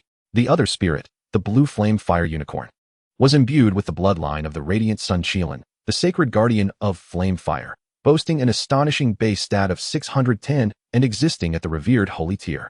It commanded the power of flame fire spirits, wielding the ability to dictate the flames of the world with a mere thought. This legendary fire-type spirit was revered as the pinnacle of its kind, safeguarding the laws of fire in the present world. The unique qualities of the blue flame fire unicorn, despite its mutation resulting in blue flames, did not hinder its qualifications as a quasi-holy beast. Moreover, under Lang Chunggua's meticulous training, its strength was expected to rival that of the Blaze Wolf. In contrast, the highest level spirit of the opposing Spirit Master was only at the conventional level 28. In battles against others, this would suffice, but against a luxurious lineup like Lang Chunggua's, defeat was inevitable. Even when the opposing Spirit Master launched a direct attack at the onset of the match, seeking a chink in Lang Chunggua's armor, the disparity between them was insurmountable. Within half a minute, the Spirit Master was utterly defeated. Two quasi-holy beasts. How enviable. In my next life, I too wish to be reborn into a top-tier family. Is this not excessively powerful? This is merely 1 month into the school year. When I enrolled, it took me 3 months to acquire a single elite-tier spirit. The Blaze Wolf that has just appeared is certainly not Lang Chunggua's trump card. He must possess another elite-tier spirit. 2 elite-tier spirits? Gasp. The sight of Lang Chunggua effortlessly defeating his opponent ignited fervent discussions among the observing teachers and students, their gazes infused with admiration, awe, and a myriad of complex emotions. Meanwhile, high in the stands, Xiao Wenkai's furrowed brow relaxed slightly as he observed Lang Chunggua's performance. Just moments ago, he had wagered with Chen Zhili regarding who would emerge victorious, Lang Chunggua or Xiao Jing. Now, witnessing Lang Chunggua's spirits and levels, his anxious heart found some solace. He mused, surely this is secure? An elite-tier spirit master within just a month of enrollment. Would he truly be unable to prevail? If he were to falter, one could reasonably suspect that Xiao Jing had indeed resorted to underhanded tactics. He might very well be the next monarch, no less a glorious one. A fleeting glance at Chen Zhili revealed that he remained utterly composed, showing no visible reaction to Lang Chunggua's situation. This caused Xia Wenkai's unease to resurface. Could it be? Beside them, Dai Yiran absorbed the scene with keen interest, stifling a giggle. Xia Wenkai's internal monologue is more theatrical than mine as a woman. With Lang Chunggua's match concluded, the first stage of the ranking competition was officially over. The day's schedule included 5 battles in the morning, while the ranking matches for the 6th to 10th place would commence from 1 p.m. to 3 p.m., determining the bottom 5, tantalizing the audience's appetite. After all, this was the live ranking of the top 10 in Huanyan University, and revealing the top 5 too soon would dissuade spectators from attending the later matches. The formal contest for the top 5 would commence at 3:30 p.m. Thus, after scrutinizing his opponent's information, Xiao Jing bid farewell to Lin Xian and hurried back to his dormitory. He intended to utilize this break to facilitate Tian Zhao's breakthrough to the elite tier and complete its evolution. Despite Lang Chunggua having only revealed 1 elite tier spirit thus far, it was still premature to assume he would deploy his elite spirit in this preliminary stage. The only conceivable scenario was that he possessed 2 elite tier spirits. Of course, it was also plausible that Lang Chunggua deemed it unnecessary to conceal his ace and unleashed it directly, though the likelihood of this was minimal. Xiao Jing knew he must prepare for all contingencies. Having 2 elite-tier spirits would be immensely beneficial. Such a strategy would certainly enhance his chances in future battles. Tian Xiao, are you ready? Xiao Jing inquired, looking at Tian Xiao, who had just been released from its mech ball. In the days leading up to this moment, aside from the matches, Xiao Jing had allowed his other spirits to train independently while he devoted all his energy to Tian Xiao, accompanying it through simulations of its evolutionary path. After all, that evolutionary pathway was only visible to Xiao Jing for a mech spirit like Tian Xiao, which required self-derivation for evolution. It was imperative that the spirit also possessed a rough outline of the path to minimize the risk of evolutionary failure or missteps. At long last, the groundwork had been laid. Tian Xiao nodded in response. Boom, boom. A pulsating, blood-red heart, encircled by arcs of electricity and blades of wind, suddenly hovered in Xiao Jing's palm. It was the heart of the storm dragon. He extended the heart of the storm dragon to Tian Xiao. Through days of simulation and continuous discussion and refinement of the evolutionary path, both were acutely aware of the next steps. Tian Xiao accepted the heart of the storm dragon and placed it against its mechanical heart. Buzz, a guiding force emerged, gradually drawing forth the wind-type spiritual energy contained within the heart of the storm dragon, while concurrently erecting a barrier before its mechanical heart.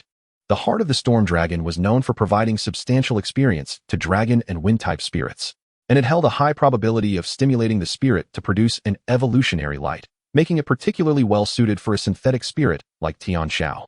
The goal was to generate an evolutionary light at the elite level.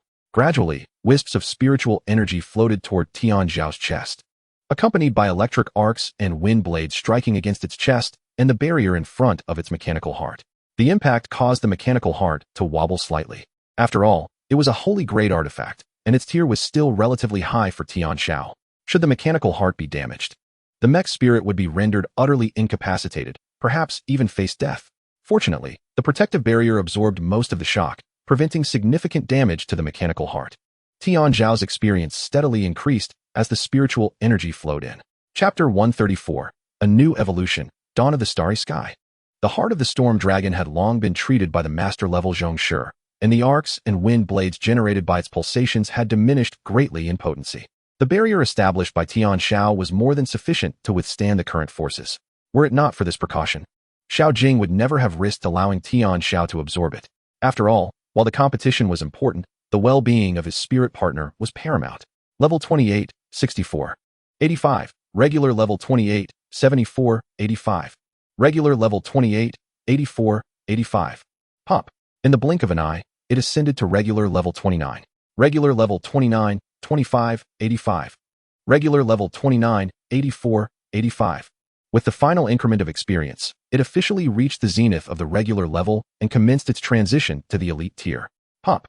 Another faint sound of shattering echoed, and Tian Xiao's momentum surged dramatically before gradually stabilizing. Xiao Jing hurried forward, placing his palm upon its mechanical heart. As Xiao Jing delved deeper into his perception, he finally discovered a heart of evolution nestled within the depths of the mechanical core, seemingly newly birthed, emanating a soft, iridescent glow. It truly exists. At this moment, the heart of evolution did not radiate intensely.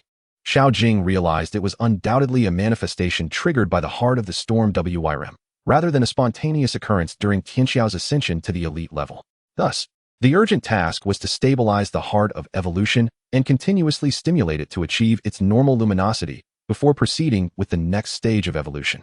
Xiao Jing began to channel his evolutionary power into Tian Xiao, and together with Tian Xiao's cooperation, infused it into the heart of evolution. While the heart of the storm WIRM continued to provide wind elemental energy under Xiao Jing's control, the transmission process was remarkably smooth, and the heart of evolution grew increasingly radiant. Ultimately, the heart of evolution burst forth with brilliant light, fully unleashing its evolutionary power. Now is the moment. Xiao Jing swiftly retrieved the epic 950-point gold elemental evolution stone and the epic 950-point wind elemental evolution stone, presenting them to Tian Xiao. Tian Xiao accepted them and immediately absorbed them into its golden glowing mechanical heart. However, the subsequent moment was the most crucial. Xiao Jing cautiously extracted the dawn wings from his storage ring, a minor creation spiritual artifact rated at creation 1800 points. These were a pair of silver-white wings, reminiscent of feathers shed by an angel, unsullied by any mortal taint, surrounded by an endless aura of gold and wind elemental energy, as if they were being venerated by their regal presence. Item: Dawn Wings. Quality: Creation, minor creation spiritual artifact, 1800. Attributes: Gold Wind. Effects: The wings of a flowing light unicorn, transformed from years of absorbing vast amounts of gold elemental energy within the eye of Xinjing. Inherit the unique flowing wind and wind elemental power of the flowing light unicorn, infused with the sharp and subtle strength of gold, enhancing the resonator's speed by 30%. Wind skills carry the power of flowing light, and gold skills possess a tearing effect. Evaluation: An exceptionally compatible resonant object for mechs, with only a handful in existence. Do not be deceived by its modest quality. If it were of higher quality, would it even be your turn? Flowing light power. Wind skills become significantly harder to evade, and even if the target dodges, there is a 10% chance of a direct hit. Tearing. Debuff. Causing the target to continuously lose health points every second. As soon as the dawn wings appeared, they instantly captivated Tian Xiao's attention. As if a resonance existed between the two in the unseen realm. Tian Xiao gazed intensely at the dawn wings. Xiao Jing gradually extended the dawn wings before Tian Xiao. Tian Xiao raised its hands to receive the dawn wings, and in resonance with its mechanical heart, the wings transformed into a stream of light that directly infused into its core. Buzzing. The mechanical heart flickered violently, accompanied by a series of resonant sounds, as a pair of silver wings suddenly unfurled behind Tianxiao, and a blinding light enveloped both Tianxiao and the Dawn wings. Crack! The intensity and impact of this evolutionary light surpassed all previous evolutions that Tianxiao had undergone, even exceeding the commotion of Supreme Treasure's prior 2 transformations. Xiao Jing marveled at this. Could this be the commotion generated by the creation of an entirely new evolutionary path? Truly awe-inspiring. Tianxiao's aura rapidly ascended, soon surpassing a critical threshold. Simultaneously, under the embrace of white light, Tianxiao's form underwent a transformation, its already towering stature becoming even more imposing, as the wings behind it stretched wide, seemingly on the verge of breaking free from some constraint. Pop! Another subtle sound of shattering resonated, and Tianxiao's aura finally peaked, stabilizing within a certain range, as the evolutionary light appeared to have fulfilled its mission, slowly dissipating to reveal a brand new silhouette beneath the white glow. Xiao Jing, alongside Supreme Treasure, Lu Shi, and Gu Lu, looked on with anticipation at Tianxiao's transformation. A mech over 3 meters tall stood before Xiao Jing, and Tianxiao's appearance had undergone a dramatic metamorphosis. The main armor flowed with a collapsed silver hue, resembling a blend of liquid metal and aurora. This coating, tempered from the material of the celestial flow, displayed resplendent colors akin to a galaxy as the light frequencies in the room shifted. As the pair of dawn wings unfurled from its back, each feather seemed to slice through space-time, with energy patterns akin to Klein blue surging forth between the wing veins. The most notable evolution was in the mechanical heart at Tianxiao's chest, where 3 rings of flowing light circled around the core, maintaining a mysterious resonance that provided an endless source of powerful energy for Tianxiao. Moreover, seemingly influenced by the heart of the storm WIRM, a pair of pale yellow dragon horns emerged atop Tianxiao's head, and faint dragon scale patterns became discernible across its armor and the connections of the main armor, imbuing the technologically advanced Tianxiao with an additional aura of dragon majesty and strength. Name: Tianxiao. Race: Dawnstar Radiance. Attributes: Gold Wind. Level: Elite Level 2, 3, 85. Trait 1. Mech Heart. In combat, magical energy consumption is slightly reduced. Out of combat, magical energy recovers rapidly. At regular level and above, allows contract partners to pilot the mech. Combat mode. All attributes increase by 8%. After first evolution, soaring mode. Speed increases by 80%. But all attributes except speed decrease by 3%. Trait 2. Celestial Dawnbringer. Speed is never reduced at any time. All of its attacks have a chance to inflict a vulnerable state on the opponent. All gold and wind elemental spirits facing it will experience a decrease in speed and special attack until out of combat. Damage caused by speed differences can ignore the target's defensive enhancements. Score: 97. Evaluation. The exemption from speed reduction is crucial. The ability to ignore defensive enhancements due to speed differences makes it exceptionally potent when paired with skills like Celestial Arrival that leverage speed disparities as offensive maneuvers. Chapter 135. The first 5 battles of the newborn ranking tournament begin. Base stats: Physical attack, 67, Special attack, 90, Physical defense, 77, Special defense, 77, Speed, 90. Stamina, 83, Magic power, 85, Total, 569, Second form. Resonant item: Dawn Wings. Skills: Overload Bombardment, Peak Mastery 31, 100. Steel Charge, Peak Mastery 10, 100. Armament, Peak Mastery 21, 100. Targeting, Peak Mastery 27, 100. High-Speed Shooting, Peak Mastery 29, 100. Rending Lightblade, Peak Mastery 32, 100. Cruise Missile, Peak Mastery 28, 100. Celestial Arrival, Initial Insight 1, 100. Introduction. Through the exploration conducted with his partner, Xiao Jing, the mech tearing the sky has discovered a unique evolutionary path, resonating with the wings of dawn and provoking an extraordinary transformation within its mechanical heart. The emergence of the 3-layered luminous halo has fully unleashed its speed potential, presenting itself in a novel form. Its elegantly streamlined physique, adorned with shimmering pale silver armor interwoven with draconic characteristics, exudes a captivating beauty laced with violence. The resplendent wings of dawn, akin to a dazzling galaxy, stands as the most striking feature of Dawn Starlight, with its inherent power endowing it with an unprecedented speed that rivals that of true dragons. Vulnerability. Increases the damage taken by the marked target by 10%. Heavenly Descent. Wind attribute skill that transports both parties into the realm of the skies, where the speed of Dawn Starlight is enhanced by 50%, and both defenses are increased by 10%. The greater the speed disparity between both sides, the greater the damage that Dawn Starlight can inflict. Rating: 95. Review: an impressive area of effect skill that capitalizes on speed differentials for damage. Remember to focus on enhancing the mech's speed.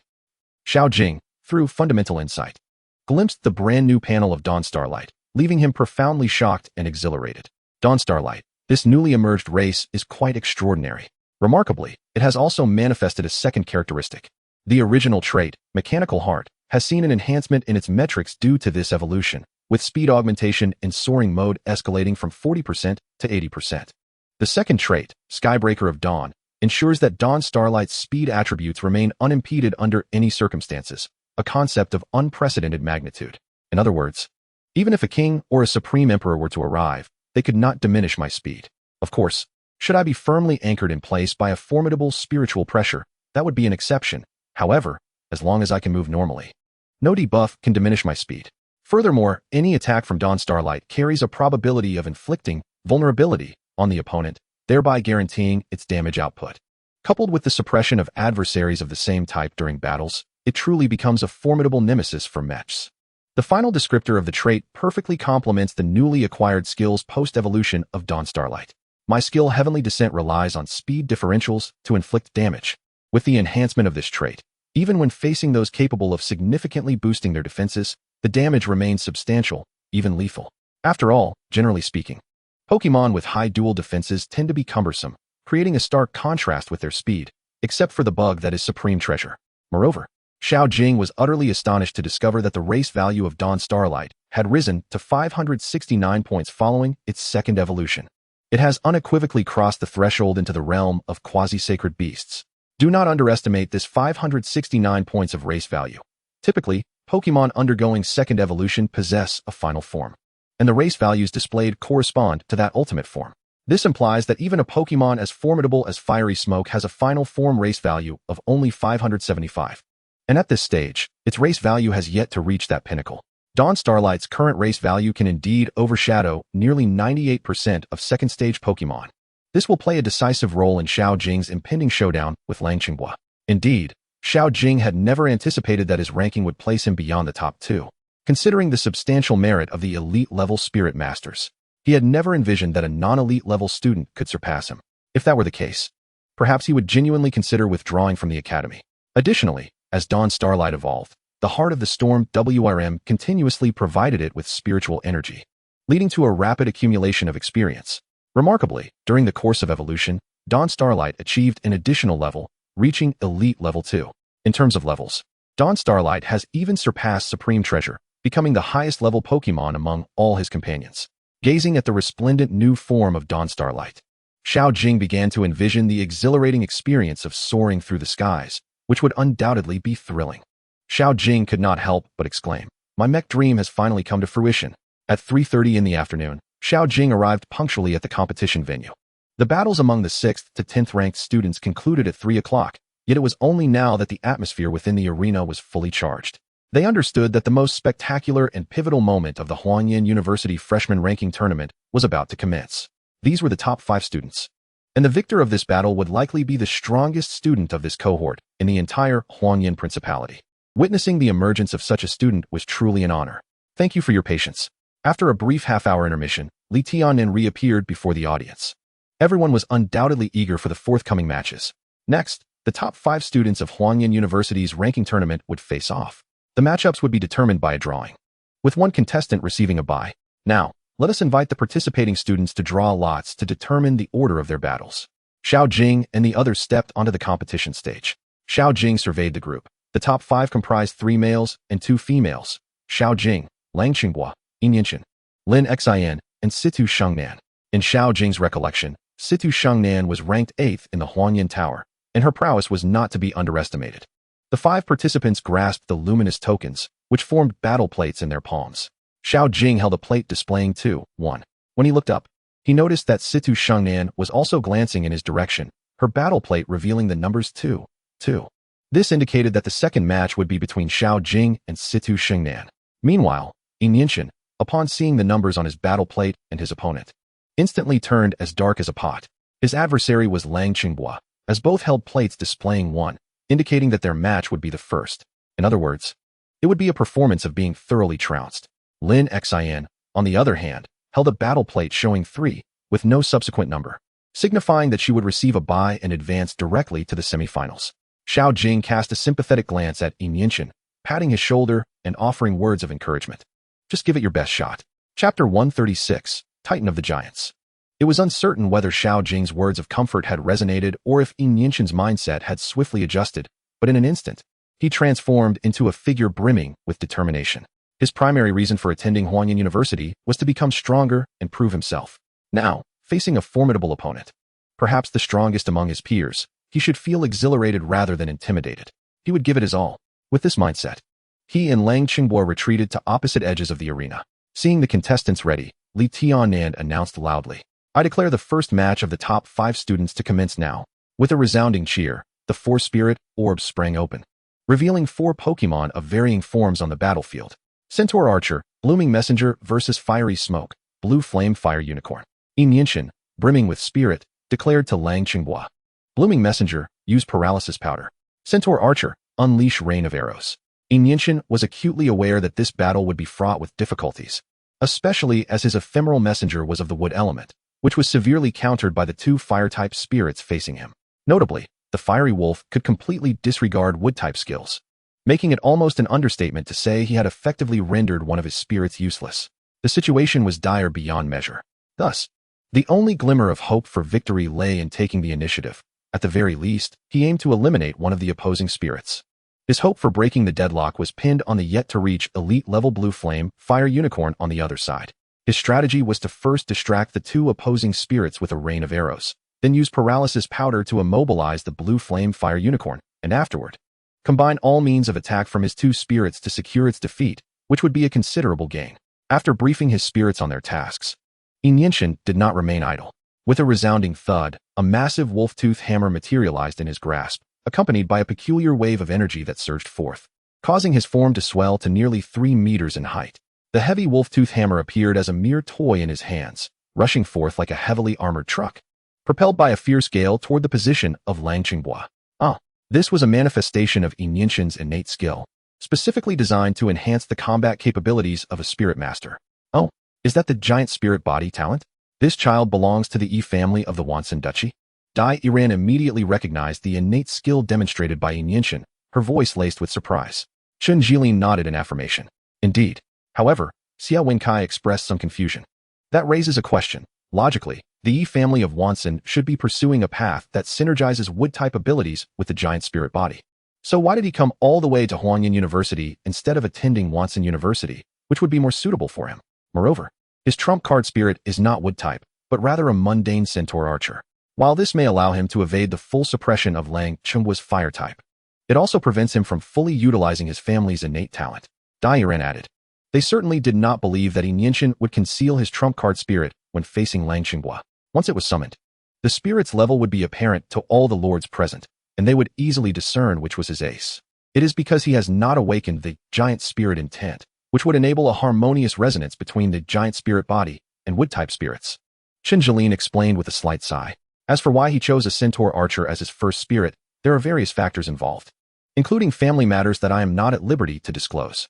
Yinshin's arrival at Huanyan University must have been coordinated with the higher-ups of the school, and Chen Jilin was naturally aware of Yinshin's circumstances. However, being knowledgeable does not entitle one to indiscriminately share information, as this would violate the confidentiality of student privacy. Xiao Wenkai and Dai Iran exchanged glances, and this did elucidate matters. Without the giant spirit intent, the wood-type spirit energy of the spirit master could not align with the giant spirit body, rendering the spirit incapable of undergoing giant spirit transformation, thus losing a crucial combat skill. This was indeed a significant setback for Yinshin, born into a prominent family, as he could no longer pursue the mainstream developmental path of his lineage. Consequently, they prudently chose not to pry further. Lang Qingbo made no attempt to halt Yinshin's advance. At this moment, Yinshin, resembling a divine giant, surged forward amidst a powerful gust, lifting the enormous wolf-tooth hammer high above his head, gathering energy from all directions, and aimed it down upon Lang Qingbo. Whoosh! The wolf-tooth hammer sliced through the air with a piercing sound, stirring up a whirlwind of rippling air as it descended toward Lang Qingbo's face. Should it connect, an ordinary spirit master would likely find themselves utterly obliterated. Moreover, faced with such an overwhelming assault from Yinshin, Any spirit master of lower level or weaker constitution would be left gasping under the immense pressure, unable to evade. However, the opponent was Lang Qinghua. Meeting Yin Yinshan's fierce onslaught with a slight smile, he conjured fire-type energy in his hands, manifesting a crimson longsword. Upon its appearance, although it exuded no immediate threat, the distorted air around it and the surging heat waves indicated its extraordinary nature. Lang Qinghua seemingly exerted little effort, merely flicking his wrist to meet the descending wolf-tooth hammer with a gentle motion. Clang! A crisp metallic sound echoed as the hammer, once unstoppable, abruptly halted as if it had encountered an insurmountable barrier. No matter how hard Yin Yinshan exerted himself, the hammer could not advance an inch. Flame of scorching fire. Lang Qinghua whispered softly. Brilliant flames erupted from the surface of the crimson longsword, enveloping it and activating the intricate patterns etched upon the blade. In that moment, as Yin Yinshan channeled his strength, a sharp pain lanced through his mind, as though struck by a blunt instrument, leaving him momentarily dazed. This is bad. Shaking his head to clear his thoughts, Yin Yinshan quickly realized that Lang Qinghua was counterattacking. He had just heard the incantation of the scorching fire and decided to withdraw to create some distance. Yet, Yin Yinshan's reaction was a beat too late. Before his eyes appeared a fist engulfed in crimson flames, unremarkable in appearance, and in comparison to his own imposing figure, it appeared slender and frail. Yet the danger it emanated was unlike anything Yin Yinshan had ever encountered before. The aura sent shivers down his spine. Hastily, Yin Yinshan retracted the wolf-tooth hammer and retreated as swiftly as possible to minimize the area exposed to the fiery punch. Boom! Thud! Thud! A series of dull thuds resonated as Yin Yinshan, who had been retreating rapidly, was still struck. Propelled into the air and crashing to the ground like a stone skipping across water. Lifted, struck, lifted once more. Ultimately, he came to a halt at the location where he had summoned his spirits. Panting, Yin Yinshan disregarded his injuries, rising swiftly and exhaling a long, searing breath to expel the fire-type energy that had invaded his body from that punch. Cough cough. Chapter 137. The Powerful Lang Qinghua. Yin Yinshan's gaze sharpened. He knew Lang Qinghua was formidable, yet he had never anticipated his strength to be to such an extent.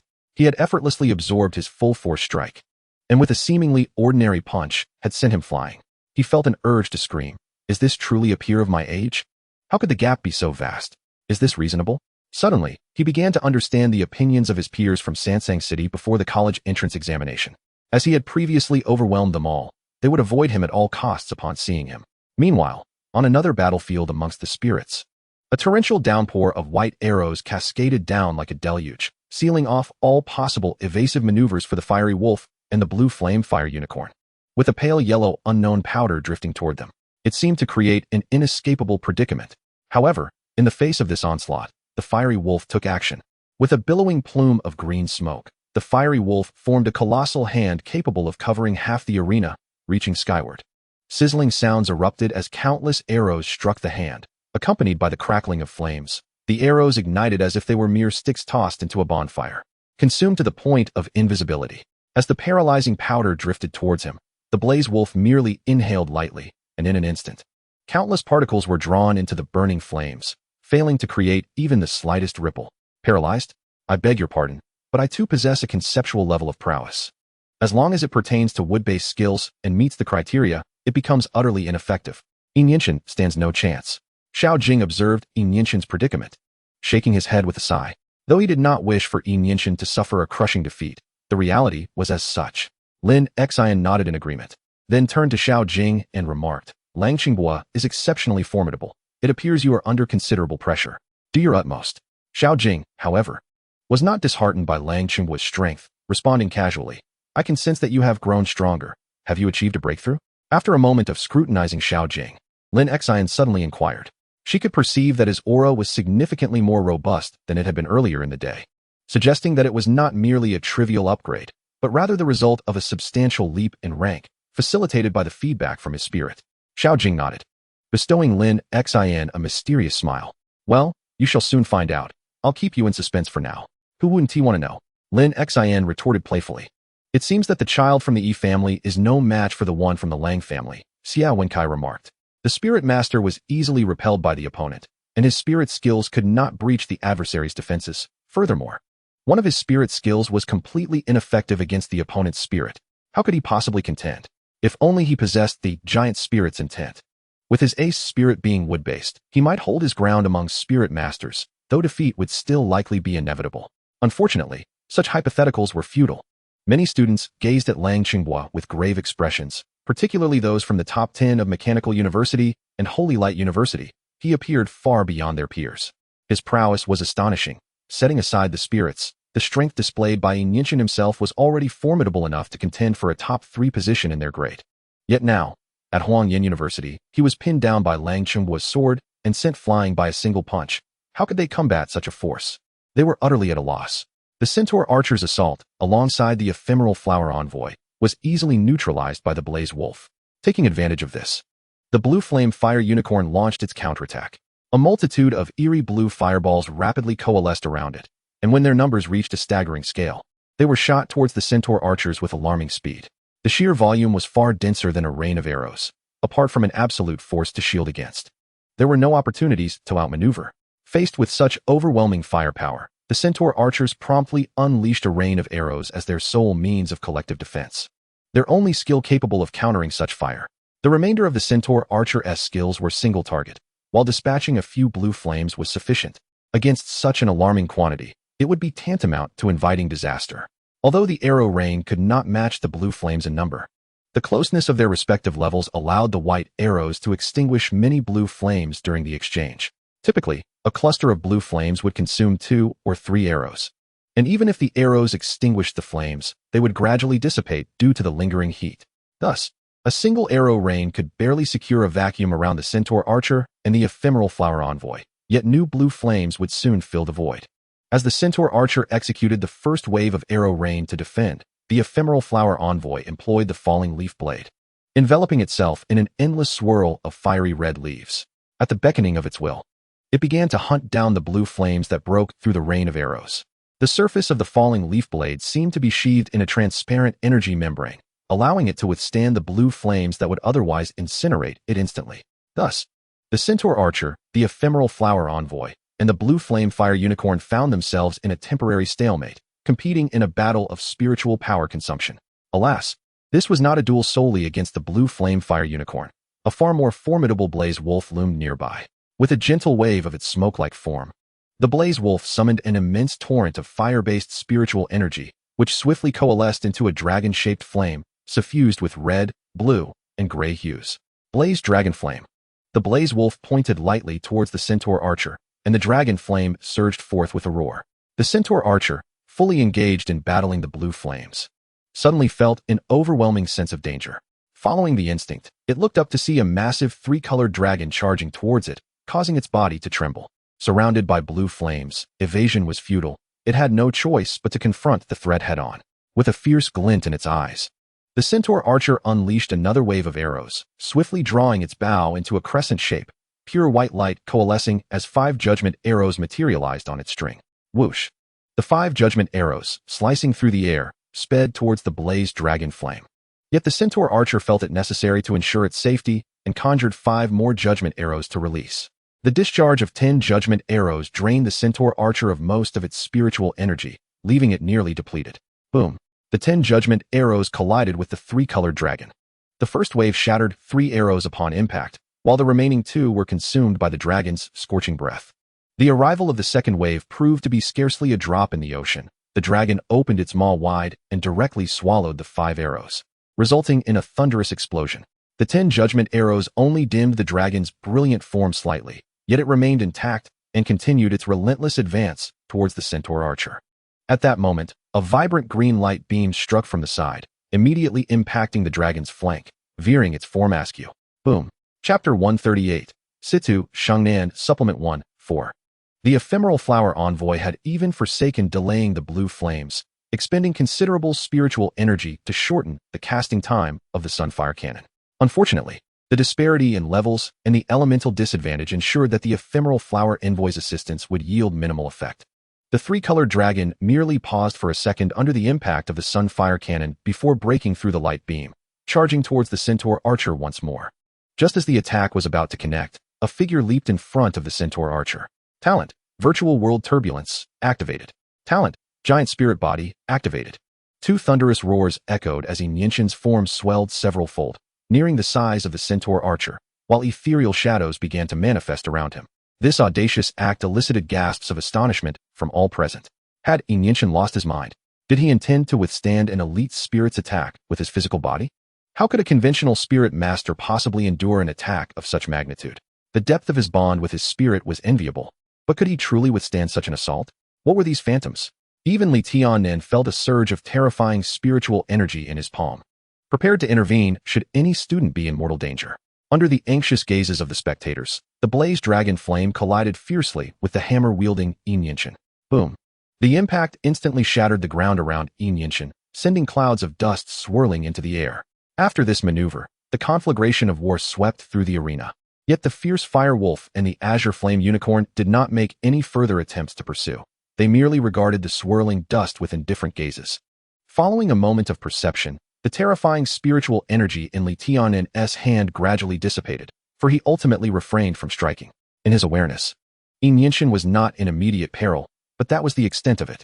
The absence of danger did not imply that Yinshan could continue to fight. As the smoke began to clear, it was evident that the upper half of Yinshan's attire lay in tatters, his exposed skin glowing a fiery red, reminiscent of a shrimp just pulled from boiling water.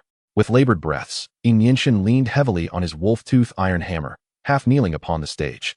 As if only through the act of breathing could he expel the fire-based spiritual energy within, granting himself a modicum of relief.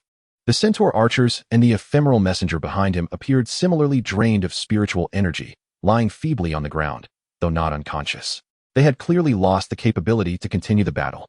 Had Yinshan been alone, he certainly would not have been able to withstand the wrath of the conflagration. However, the secondary activation of Giant Spirit Body, combined with Illusory World, which mitigated the damage suffered by the spirit masters and allowed for shared damage with their spirits, enabled him to endure. Otherwise, the result would have been either death or severe injury. Had that blow landed upon the centaur archers, it would have been a path leading only to heavy injury or unconsciousness. Thus it was wiser to share the burden among three. The centaur archers, despite their exhaustion, gazed at their fallen comrade with palpable concern. Even in their weakened state, they struggled to rise, approaching Yinshan without regard for the searing heat radiating from him, embracing him with genuine care and inquiring about his injuries. A faint smile broke through the redness of Yinshan's face, urging the centaur archers not to worry. Suddenly, a hand reached out, bearing a vial of medicine. Yinshan paused in surprise. The one offering the medicine was none other than Lang Qinghua. Your bond with your spirit is invaluable, and you are a formidable opponent worthy of respect. This potion will aid in your recovery. Do not delay in your next battle.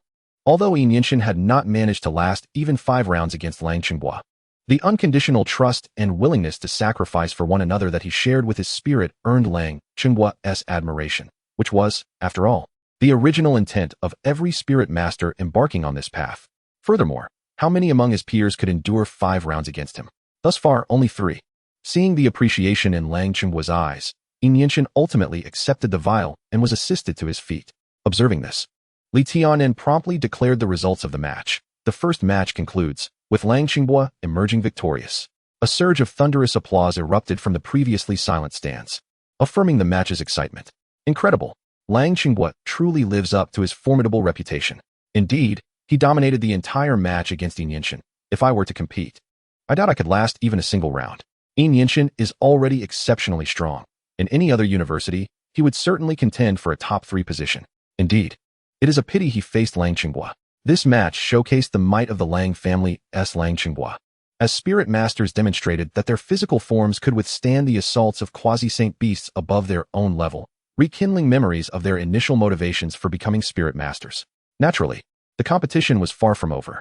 After Lang Qinghua and Yinshan exited the arena, Xiao Jing and Situ Shengnan took the stage.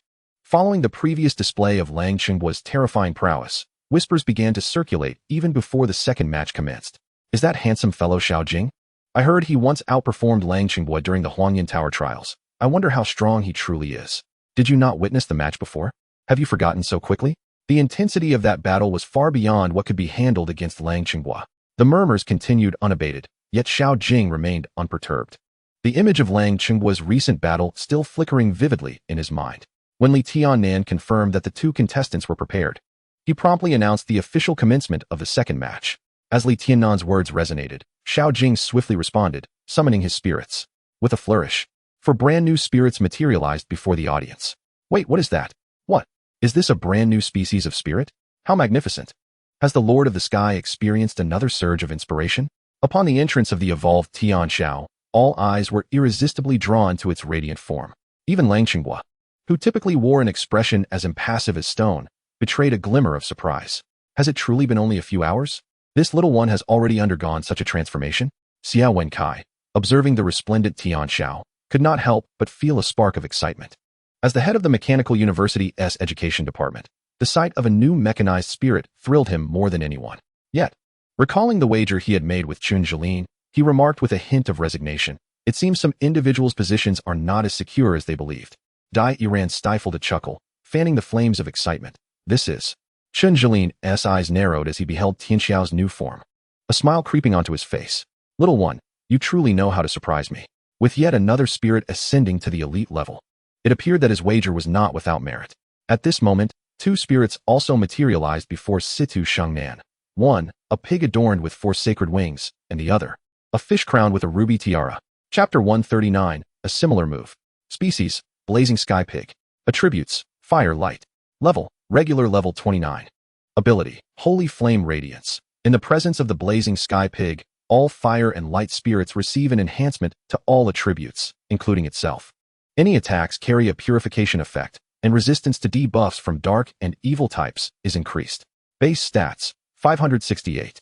Description: the blazing sky pig is a remarkably unique spirit species, with a slim chance of being encountered in the blazing high heavens of the southern Huoyin Kingdom. It is said that only when the clouds obscuring the sun part to allow a beam of sunlight to illuminate the blazing high heavens, will their figures emerge in the faint glow, leading to the legend that the blazing sky pig serves as a guide for wandering souls into paradise. Although no evidence has yet proven the existence of such a realm. Species, explosive flame fish king. Attributes, fire.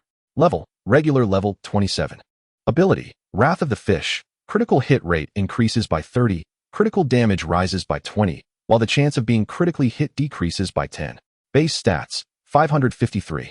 Description: evolved from the small flame fish adorned with the explosive flame crown. The explosive flame fish king's temperament is highly volatile, influenced by the furious fire energy within the crown. Apart from its partner, it may lash out at anyone or anything it perceives as a slight. Over time, this volatility has seemingly become a unique form of evolution. It is said that when the explosive flame fish king reaches the peak of its rage, it may undergo an unexpected evolution. The blazing sky pig and the explosive flame fish king are indeed exceedingly rare spirits. Xiao Jing gazed at the pig and fish that had appeared on the competition stage, their data flashing through his mind. It was the perfect opportunity to assess the prowess of Tian Xiao's new form. Tian Xiao, employ high-speed shooting. With a whoosh, the dawn wings unfurled behind Tian Xiao in an instant, shaking with force as it soared to the heights of the arena, surveying the entire Huangyan Coliseum. Its resplendent and technologically advanced body, bathed in the blazing sun and complemented by its pristine wings, appeared as if a celestial angel had descended, exuding an aura even more divine than that of the blazing pig. Countless gun barrels emerged from within Tian Xiao. Whoosh, whoosh, whoosh. They cascaded down like a meteor shower from the heavens, both magnificent and perilous. Situ Shengnan's expression turned grave as she beheld the falling meteors. A sense of despair creeping in, for the presence of Tian Xiao felt far beyond that of a mere elite-level newcomer. Blazing pig, celestial radiance. Explosive flame fish king. Supreme inferno blast. Having commanded her spirits, Situ Shengnan swiftly raised her right hand, 2 overlapping light patterns flashing rapidly. Ring of light and fire, manifest. Extreme inferno fire lance, coalesce. Situ Shengnan understood that Xiao Jing's might was on par with Lang Qinghua, as evidenced by his triumph over Lang Qinghua despite being a common champion and prevailing in Huangyan Tower. The overwhelming pressure emanating from the new spirit on the opposing side compelled her to summon all her strength and defense. A colossal light ring materialized above the blazing pig and explosive flame fish king, instantly amplifying their momentum. The blazing pig's aura hinting at a power surpassing the elite level. Simultaneously, spears imbued with a furious fire essence rapidly coalesced before Situ Shengnan, soon numbering in the hundreds. The blazing pig levitated slowly, enveloping itself with its 4 wings, and as a divine light shone forth, it transformed into a blurred humanoid figure, a staff appearing in its grasp. Accompanied by a series of arcane incantations, a terrifying beam of holy light shot forth, rivaling elite levels, aimed directly at the meteor swarm above. The explosive flame fish king, increasingly incensed, lamented its unfortunate timing to face such a formidable adversary right upon its entrance. In its escalating fury, the crown of the explosive Flame King erupted in blinding flames, coalescing into a massive fireball comparable to the earlier Lin Yuan Kuan, charging fiercely towards the heavens. Boom! Bang! Deafening explosions reverberated throughout the Huang Yin Coliseum, fiery waves scattering like a grand lotus of flames blooming in the sky. The searing light compelled all spectators to instinctively shield their eyes, and the long-unused protective barrier finally activated, intercepting the myriad fireballs raining down upon the audience. As the tumultuous waves of heat began to dissipate, the audience, shielding their eyes with spiritual energy, eagerly fixated on the battle stage, yearning to be the first to witness the outcome of this spectacular clash. Once the flames settled, clarity returned to the arena. A fish-like creature lay motionless, its crown lost to the void, while smaller fish swirled above it, indicating its total unconsciousness. Further away, Situ Shengnan gasped for breath, her hair disheveled and cascading around her. The exertion of casting two talents in quick succession, the massive light ring and the thousands of spears, had utterly drained her energy, leaving her unable to muster another strike. Meanwhile, Xiao Jing stood unscathed and composed in his position, gazing skyward. At this juncture, the outcome was evident. Yet the audience remained eager to see the state of the spirit that had wrought such a result, especially since one spirit had yet to be felt. Their eyes gradually rose, finally resting upon the figure floating above, though its four wings were visibly damaged, numerous white feathers drifting in the air. The central figure appeared peculiar. While the blazing pig floated in the air, it too had succumbed to unconsciousness, merely remaining aloft due to its unique lineage. As the final veil of mystery lifted, the resplendent silhouette remained suspended in the sky, untouched by the ravages of battle. The audience erupted into thunderous applause upon witnessing the entire outcome. This was astonishingly powerful. With a single strike, it concluded the battle, a feat that truly represented a singular blow. Unlike the previous match, where the blue flame fire horse had at least delayed its opponent. What manner of spirit was this? Could it be that Xiao Jing truly possessed the ability to contend with Lang Qinghua? Whispers and cheers surged, as many gazed intently at Tian Xiao's figure and Xiao Jing's calm demeanor, engulfed in profound astonishment. This child has truly surprised me. Chen Zhili thought with a shake of his head and a smile. He had not anticipated such a significant surprise from Xiao Jing. Chapter 140, Lin Xian vs. Lang Qinghua Supplementary Update 2.4. The Blazing Pig and Explosive Flame Fish King were not to be underestimated. As a quasi-holy beast, the Blazing Pig possessed a unique angelic quality, making it incredibly challenging to defeat, let alone render it unconscious with a single attack, given the substantial gap in levels. Moreover, with Situ Shengnan hailing from the Situ family, a lineage steeped in the mastery of the Blazing Pig's potential, and considering her ring of light and fire talent, it was entirely plausible for this ordinary level 29 Blazing Pig to unleash elite-level strength in a short span. The outcome, however, was startling. It would be unjust to label Situ Shengnan or the Blazing Pig as weak. Rather, it was a testament to the unparalleled strength of Xiao Jing's Tian Xiao. Boasting exceptional training and staggering base stats, Xiao Wenkai regarded Xiao Jing and Tian Xiao with a complex gaze. Could you not make this so agonizing for me? The emergence of such a formidable mechanized spirit genuinely delighted him, yet he had, under Chen Zhili's persuasion, placed his bet on Lang Qinghua. The stronger Xiao Jing became, the slimmer his chances of victory appeared, and he feared the possibility of being mocked by Dai Iran once more. I have lost, Situ Shengnan murmured in a daze, gazing at her unconscious spirit. She had not anticipated that the Blazing Pig could not withstand even a single attack from the opponent. With the conclusion of the second match, the victor was declared. Xiao Jing. Li Tiannan, after a brief moment of astonishment, cast a profound glance at Xiao Jing before announcing the result. Your spirit is indeed powerful. Mine is unique, and with the numerous passive enhancements of my talents, it managed to shield you from such an onslaught, which is commendable. Xiao Jing, noticing Situ Shengnan's despondence, offered words of consolation. You mustn't be disheartened. The Blazing Pig's strength exceeded my expectations. I hadn't anticipated it could withstand most of Tian Zhao's unrestrained assault. After all, they were all classmates from Huangyan University, and he did not wish for this match to plunge a fellow student into self-doubt, diminishing their drive for progress. In response to Xiao Jing's kind encouragement, Situ Shengnan shook her head, her eyes burning with determination as she gazed at him. Thank you, but I will not give up. One day, I shall challenge you again. In light of Situ Shengnan's resolute declaration, Xiao Jing could only smile and reply, very well, I await your challenge. Subsequently, after a brief respite, Yin Yinshan faced off against Situ Shengnan for the battle of the 4th and 5th places.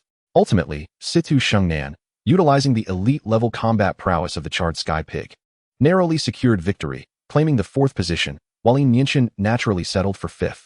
The 5-3 elimination round concluded, leading us into the semifinals, where 3 contenders would vie for 2 spots. Following a draw, it was determined that Xiao Jing would have a bye, leaving the confrontation to unfold between Lang Chenghua and Lin Xian. On the battlefield, Lin Xian and Lang Chenghua stood at a distance, their gazes locked. The participants readied themselves. I hereby declare the semifinals of the strongest 10 to commence. With a flourish, 4 rays of light illuminated the arena, heralding the reappearance of familiar figures. The illusory spirit deer and the heart-bewitching totem faced off against the blazing flame unicorn and the fiery smoke wolf. Lin Xian's 2 spirits had reached impressive levels, with the illusory spirit deer at level 29 and the heart-bewitching totem at level 28. Moreover, Xiao Jing noted that the aura surrounding the illusory spirit deer was already perilously close to achieving elite-level status. Bolstered by the ring of light and fire, akin to the charred sky pig, this formidable power could be deemed among the finest of elite levels. Illusory spirit deer. Employ mirror clone. Lin Xian commanded. Heart-bewitching totem, unleash pain wave. With a resonant cry, the illusory spirit deer raised its head skyward, its shadow rippling like a disturbed water surface. After a violent convulsion, a duplicate, indistinguishable in form and essence from the original, slowly emerged from the ground. Simultaneously, the totemic patterns on the heart-bewitching totem transitioned from a pale lavender to a deep crimson, releasing a wave of oppressive vibrations directed towards Lang Chenghua. Blazing flame unicorn. Activate resistance fire ring. With a powerful kick of its fiery hooves, the blazing flame unicorn unleashed an expansive wave of blue flames, swiftly coalescing into a massive fire ring that enveloped half of the arena. This formidable ring seemed to forge an invisible shield of defense, capable of repelling even sound waves. As the pain wave collided with the resistance fire ring, it distorted the surrounding area, unleashing a cacophony of annihilation. Despite the pain wave possessing a unique transmission effect that gradually reduced the size of the resistance fire ring, it ultimately failed to breach the defensive line. At that moment, 2 deep violet rays surged forth, piercing directly towards the fire ring. Boom! The fire ring was instantaneously penetrated, hurtling towards the blazing flame unicorn. Observing this, the fiery smoke wolf materialized a robust fiery ray from the curling smoke as a counterattack. Yet, the blazing flame unicorn disregarded the 2 incoming psychic rays, galloping fervently towards Lin Xian's direction. The colossal fire ring was once again condensed, now reduced to a 3-meter radius, but it continued to advance swiftly, centered around the blazing flame unicorn. Boom! The collision between the 2 psychic rays and the fiery ray erupted in a massive explosion, the fiery ray evidently overpowering, devouring the psychic rays and continuing its relentless pursuit of the illusory spirit deer. Lin Xian, witnessing the rapidly approaching fiery ray, remained unperturbed. Instead, she commanded the heart-bewitching totem to unleash the super spirit light. With a flourish, the heart-bewitching totem ascended into the air, its lavender patterns transforming into a pristine white. A blinding white light erupted from its center, enveloping the entire combat arena. The brilliance rivaled that of a sun emerging in the midst of night. "Oh my, what is this skill? My eyes are about to be blinded," exclaimed one student. "I'm still so young, I don't want to go blind," lamented another. Among the audience, unprepared students were compelled to shut their eyes in discomfort at the sudden flash, while even some teachers were momentarily taken aback, squinting against the light. Lang Chenghua, standing on the combat platform, was similarly dazzled by the unforeseen radiance, instinctively shielding his eyes. The galloping blazing flame unicorn was forced to halt abruptly in response to the overwhelming brightness, its gaze lowered, warily scanning its surroundings. Illusory spirit deer, employ mirror launch. Lin Xian, being the master of the heart-bewitching totem and having anticipated this scenario, was hardly affected by the blinding light, calmly issuing commands. As the fiery ray approached the illusory spirit deer, she timed the release of her skill perfectly. Buzz! Amidst the white light, a nearly invisible transparent mirror materialized before the illusory spirit deer. In the next instant, the fiery ray struck the mirror with precision. Sizzle! In a moment unnoticed by all, the fiery ray was symmetrically reflected back, its new trajectory aimed directly at the bewildered blazing flame unicorn. Chapter 141, The Final Battle Approaches. Boom! The white light gradually dissipated, accompanied by a sudden explosion. Students, regaining their senses, quickly channeled their spiritual energy to shield their eyes from the residual brightness, eager to discern what had transpired on the stage. As the blinding light faded, they beheld the shattered resistance fire ring surrounding the blazing flame unicorn, which had been knocked back to the side of the fiery smoke wolf. Though it too belonged to the fire element, and could absorb a fraction of flames directed at it. The intensity of the fiery ray, originating from the elite-level fiery smoke wolf, was incomparable to that of a regular level.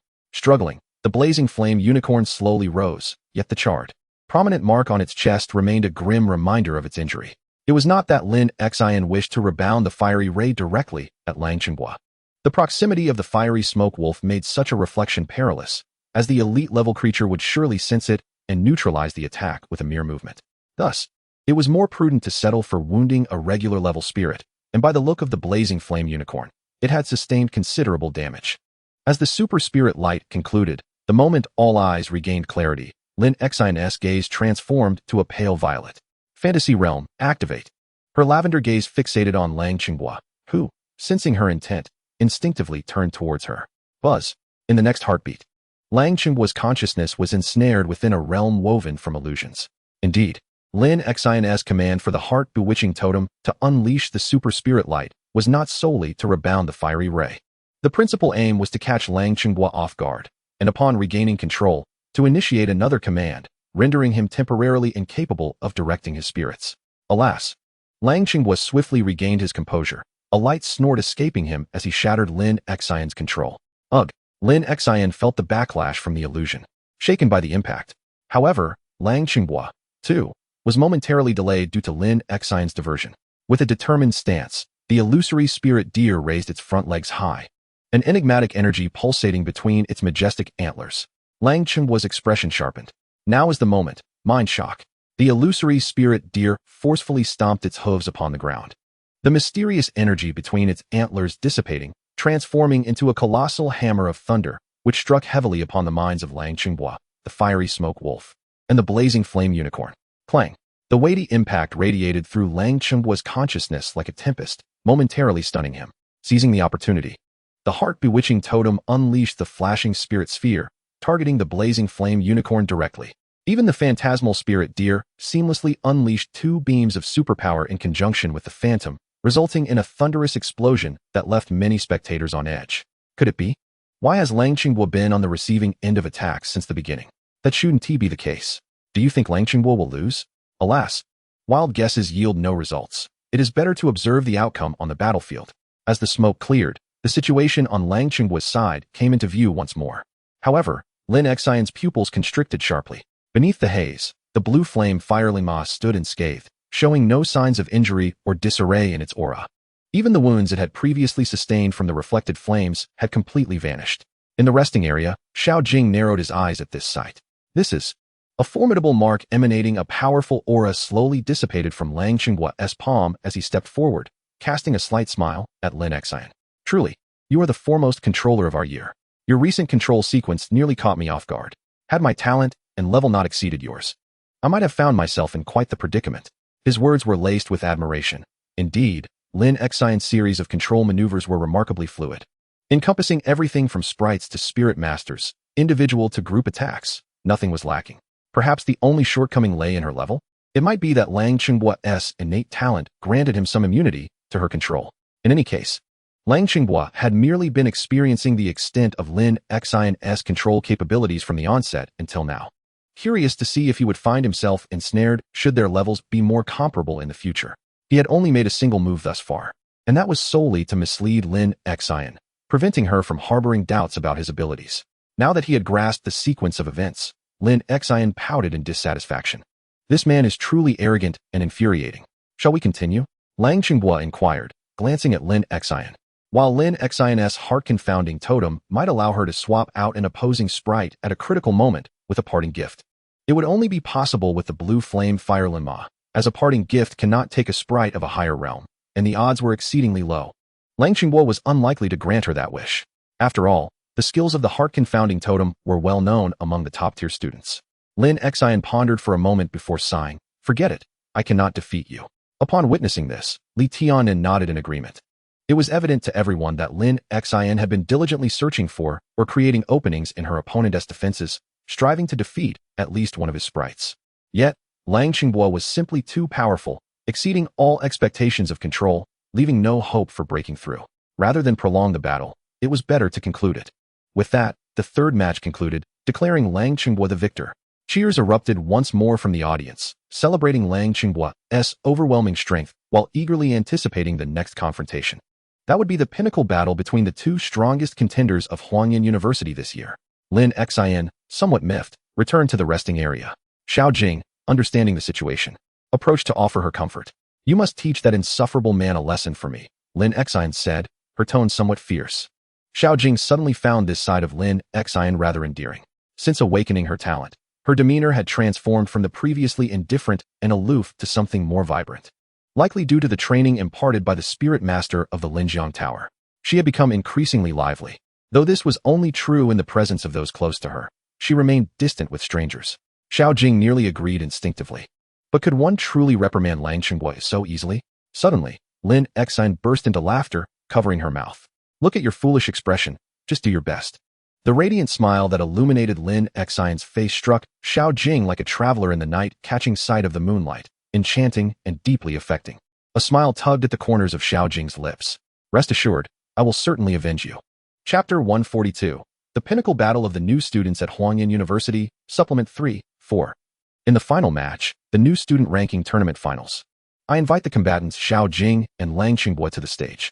After a brief intermission of about half an hour, Li Tiannan's voice resonated once more. His gentle gaze directed toward the resting area, where Xiao Jing was engaged in conversation with Lin Xin, and Lang Qinggui was meditating with his eyes closed. Even as the deputy director of the education department, anticipation glimmered in his eyes as he yearned to discover who among the new students at Huangyan University would ultimately rise as the leader.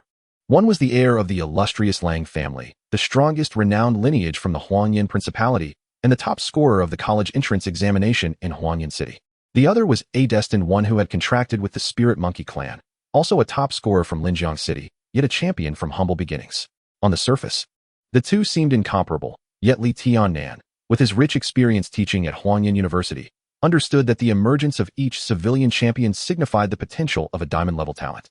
With the possibility of ascending to the highest echelons of the Spirit Master League, they could even become one of the illustrious 16. Thus, none of the mid to high-ranking Spirit Masters present at Huangyan University blindly believed that Lang Qinggui's victory was guaranteed. However, subconsciously, they did consider him to have a higher chance of winning, as did Xiao Wenkai. At their level, nothing was certain. As long as the odds were significantly in their favor and the cost was within acceptable limits, it was worth attempting. At this moment, Xiao Jing and Lang Qinggui paused their activities at the sound of Li Tiannan's voice, instinctively turning to face each other, both recognizing a fierce determination burning in the other's gaze. Xiao Jing's eyes reflected an indomitable spirit, filled with the fervor to ascend and challenge the apex. In contrast, Lang Qinggui's gaze radiated unparalleled confidence, unyielding in the face of any adversary. The pinnacle clash between the strongest students of Huangyan University and the Huangyan Principality was imminent. As the two ascended the stage, I declare the finals of the Huangyan University New Student Ranking Tournament, Xiao Jing versus Lang Qinggui. The match begins now, with a flourish. For beams of light shot forth, transforming into four formidable and diverse sprites. On Xiao Jing's side stood a gilded monkey shadow clad in silver scales, reminiscent of a war god, alongside a towering mech adorned with faint dragon patterns, radiating brilliance. On Lang Qinggui's side, a vibrant orange-red flame, akin to a spirit pearl, intertwined with a swirling azure smoke, manifesting a tempestuous blaze infused with abundant vitality. The flames roared to life, revealing within them a constantly writhing crimson-orange dragon silhouette, with deep yet resonant dragon roars emanating from its core. Its appearance left all present in awe, some even finding it hard to believe.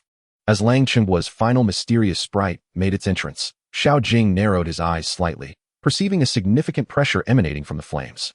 This is the Xinhun Dragonfire. Species, Xinhun Dragonfire. Attribute, Fire Dragon. Level, Elite Level 1. Characteristics, Dragon Soul Xianwang. Inherits the power of the Dragon Soul, significantly enhancing resistance to any soul-based skills. As the battle progresses, all attributes and self-healing abilities will gradually increase. Fire and Dragon types are regarded as primary attributes, enjoying equivalent attribute bonuses. Base stats, 579. Description, the second evolutionary form of Dragon Soul Fire, said to have originated from the soul fire of the mightiest dragon spirit that fell in ancient times. This spirit emerged after absorbing a vast amount of fire-related mythical entities over time. It embodies a profoundly mysterious and potent combination of fire, dragon, and soul energies, and is exceedingly rare. Only the exceptionally fortunate Spirit Tamers may encounter it. Currently, the League is aware that only the Fire-type champion possesses the Xian Soul Dragonfire Spirit. It is rumored that upon reaching its final evolution, there exists a minuscule probability of self-transformation, leading to a unique evolutionary branch and exclusive evolutionary pathway. At the viewing platform at the highest point, Xiao Wenkai expressed his astonishment. He had not anticipated that the Dragonfire, acquired by the Lang family during their reverence of the Fire Ancestor, would be bestowed upon Lang Qinghua in this era. Dai Yiran adjusted her glasses and nodded in agreement. Clearly, the Lang family holds Lang Qinghua in high regard, even willing to part with the Dragonfire, a legacy passed down through the ages. While some secrets of the Lang family may remain unknown to others, as the head of the education department of the 3 universities in the Huangyan Kingdom, the higher-ups are privy to some of these intricacies. The so-called Dragonfire was obtained by the Lang family's ancestors when they followed the Fire Ancestor to expand the territory for humanity, developing the Spirit Taming system in a now utterly shattered secret realm. After the Fire Ancestor entered the realm, it was revealed by the Sunlight Qilin that this was an entity capable of summoning the Xian Soul Dragonfire and serving as a test. Passing this test would allow for a contract to be formed, which the Fire Ancestor later bestowed upon the Lang family as a reward. With generations of inheritance leading to the present, the Lang family's ancestors envisioned bestowing this Dragonfire upon a remarkably talented individual within the family when such a prodigy arose. Xiao Jing observed the information gleaned from lower-level insight, coupled with the imposing aura radiating from the Xian Soul Dragonfire, which caused a serious expression to manifest on his face. He was determined to give his all in this battle. Undoubtedly, Lang Qinghua's final spirit, his ace, holds an unparalleled value among the spirits showcased in the current ranking matches. Just 1 point shy of reaching a base stat of 580. Xiao Jing had never encountered such a formidable spirit with such terrifying base stats before. Furthermore, its characteristic of growing stronger the longer it battles indicates that once engaged, there can be no delay, it must be a swift resolution. Additionally, the special introduction of the Xian Soul Dragonfire notably mentioned the potential evolutionary pathways that may arise upon reaching its final form, suggesting that the evolutionary route it opens must be extraordinarily powerful, possibly comparable to the limit break path he and Zizunbo had unlocked. This further underscores the terrifying potential of the Xian Soul Dragonfire. This may very well be the most arduous and challenging battle Xiao Jing has faced since becoming a Spirit Tamer, without exception. Taking a deep breath, he fixed his piercing gaze upon Zizunbo, slowly stating, "This battle will be quite the challenge. Let us give it our all." Chapter 143, Xian Soul Dragonfire. In the face of this pinnacle battle between newcomers, it was evident that whether among the higher-ups, students, or mentors from Huangyan University, Mechanical University, and Holy Light University, no detail was to be overlooked as they focused intently on the unfolding spectacle. This was indeed a confrontation between the 2 strongest newcomers of Huangyan. Their spirits boasted impressive legacies. One had unearthed an entirely new evolutionary path through a generation of mechas, while the other possessed the elusive Xian Soul Dragonfire and the scarcely seen Ember Wolf. Xiao Jing's Stone Monkey had evolved again. 2 successive breakthroughs had triggered the light of evolution. Such extraordinary luck. Many expressed their envy. This battle had transcended merely a contest of spirits. The clash between the 2 Spirit Tamers was also a pivotal moment. On the viewing platform, Xiao Wenkai watched as the combat Spirit Monkey took the stage, his heart stirred. For he understood how rare it was for 2 breakthroughs to trigger the light of evolution, necessitating exceptionally high talent from the spirit. He couldn't help but marvel at how this battle was teetering on a knife edge, filled with suspense. As the words of the 2 Spirit Tamers resonated, Zizunbo, Tianxiao, Xian Soul Dragonfire, and Ember Wolf simultaneously unleashed their respective skills in combat. Zizunbo's gaze fixated on the powerfully radiant Xian Soul Dragonfire, a black golden staff appearing in hand as he vanished from sight. In that instant, the Xian Soul Dragonfire sensed the formidable offensive approach and, with its flames and dragon soul in tandem, became ethereal, allowing the sudden strike to pass harmlessly through its form without inflicting any damage. As the Rui staff sliced through its phantasmal flames, a fireball split from its body, morphing from an orange-red hue to a deep azure, exuding an extreme and terrifying heat that surged forth towards Zizunbo's hands, evidently aiming to disarm his weapon. Zizunbo snorted at this, and an invisible wave of energy radiated from him, enveloping the area occupied by the Xian Soul Dragonfire and Ember Wolf. Buzz. For a brief moment, both figures froze. Given their strengths, such disruptive skills would typically have little effect. However, as their primary forms were soul and mist, and given the unique leveling and characteristic mechanisms of Zizunbo, the mental fluctuations did exert some influence. The azure flames that had spread across the Rui staff suddenly halted, and the withering hands of the Ember Wolf, which had been reaching for Zizunbo, faltered at that moment.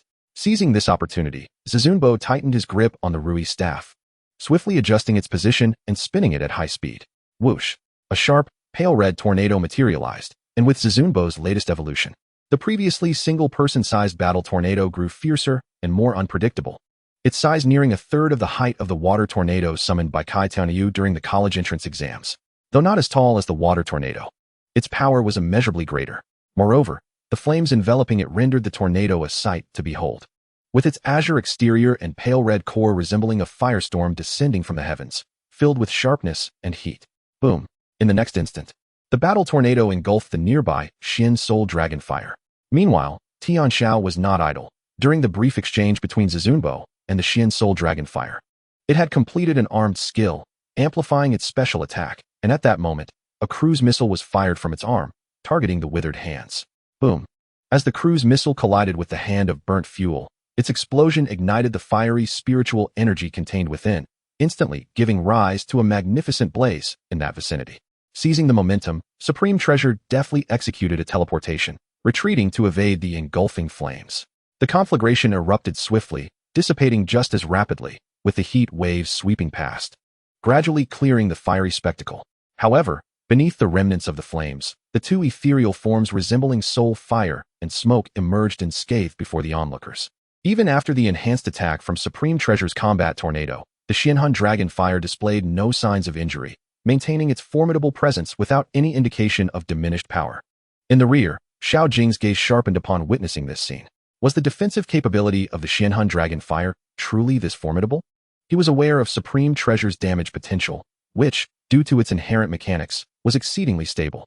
If it had truly taken a hit from the combat tornado, even the current Tian Xiao would likely sustain severe injuries. Even elite-level spirits of the 3rd or 4th rank would undoubtedly find themselves in dire straits after such an encounter. Yet now, as Xiao Jing observed the Xianhan Dragon Fire and the conflagration, a spark of inspiration flickered in his mind. Could it be, however?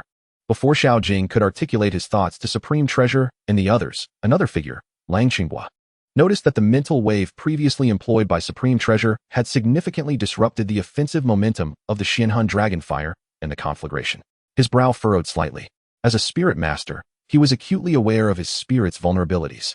In previous battles, the overwhelming strength and level disparity had left other students without the time or capacity to discern their spirit's weaknesses, resulting in their swift defeats. But now, it seemed that Supreme Treasure's skill posed a tangible threat, compelling him to take action. Resolute, Lang Qinghua refused to allow Xiao Jing the luxury of time to strategize. A vivid crimson rune materialized upon his forehead, intricately shaped by ancient scripts of flame. A torrent of primal, explosive fire energy began to emanate from it. Ancient flame rebirth. A whisper resonated deep within Lang Qinghua's heart. With the utterance of this phrase, an infinite cascade of fiery energy descended from the heavens, akin to divine fire descending upon the Xianhan Dragon Fire and the conflagration. The already searing flames surrounding both entities intensified into a blinding blaze, their oppressive aura surging dramatically, rivaling that of elite-level spirits at rank 5. Simultaneously, a scarlet longsword materialized in Lang Qinghua's grasp, propelling him towards Xiao Jing with astonishing speed. Had he abandoned the notion of a protracted battle? Xiao Jing, caught off guard by Lang Qinghua's sudden offensive, felt a wave of surprise wash over him. According to the characteristics of the Xianhan Dragon Fire, maintaining a stalemate would allow its combat prowess to gradually amplify, thereby increasing his advantage over time. Yet, Lang Qinghua seemed to have relinquished this strategy. Xiao Jing dismissed the notion that this was a mere oversight or a deliberate concession. The only plausible explanation was that a far more perilous circumstance had arisen for Lang Qinghua. Chapter 144. The Transformation of Scorching Flames. Lang Qinghua had opted for a proactive assault. The significance of this choice suggested that Xiao Jing truly posed a threat to him. Among the students from the 3 universities, there was a palpable sense of astonishment regarding Lang Qinghua's aggressive approach. However, some of the higher-ranked students, observing from the sidelines, grasped the unfolding situation more clearly and began to speculate about Lang Qinghua's motivations. On the battlefield, Xiao Jing conjured a spirit energy orb, shaping it into a spear to counter Lang Qinghua's strike. Clang!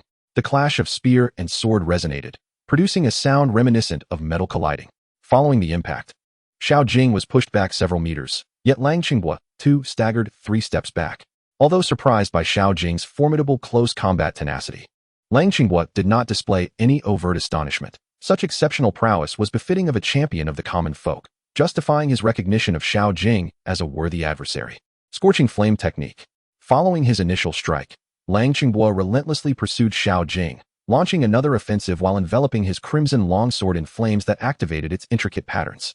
Xiao Jing observed the sword's markings with utmost caution, recalling how, upon activation, they had previously inflicted a debilitating blow upon Yinshin, causing a momentary lapse in his focus. He was determined to avoid a similar fate.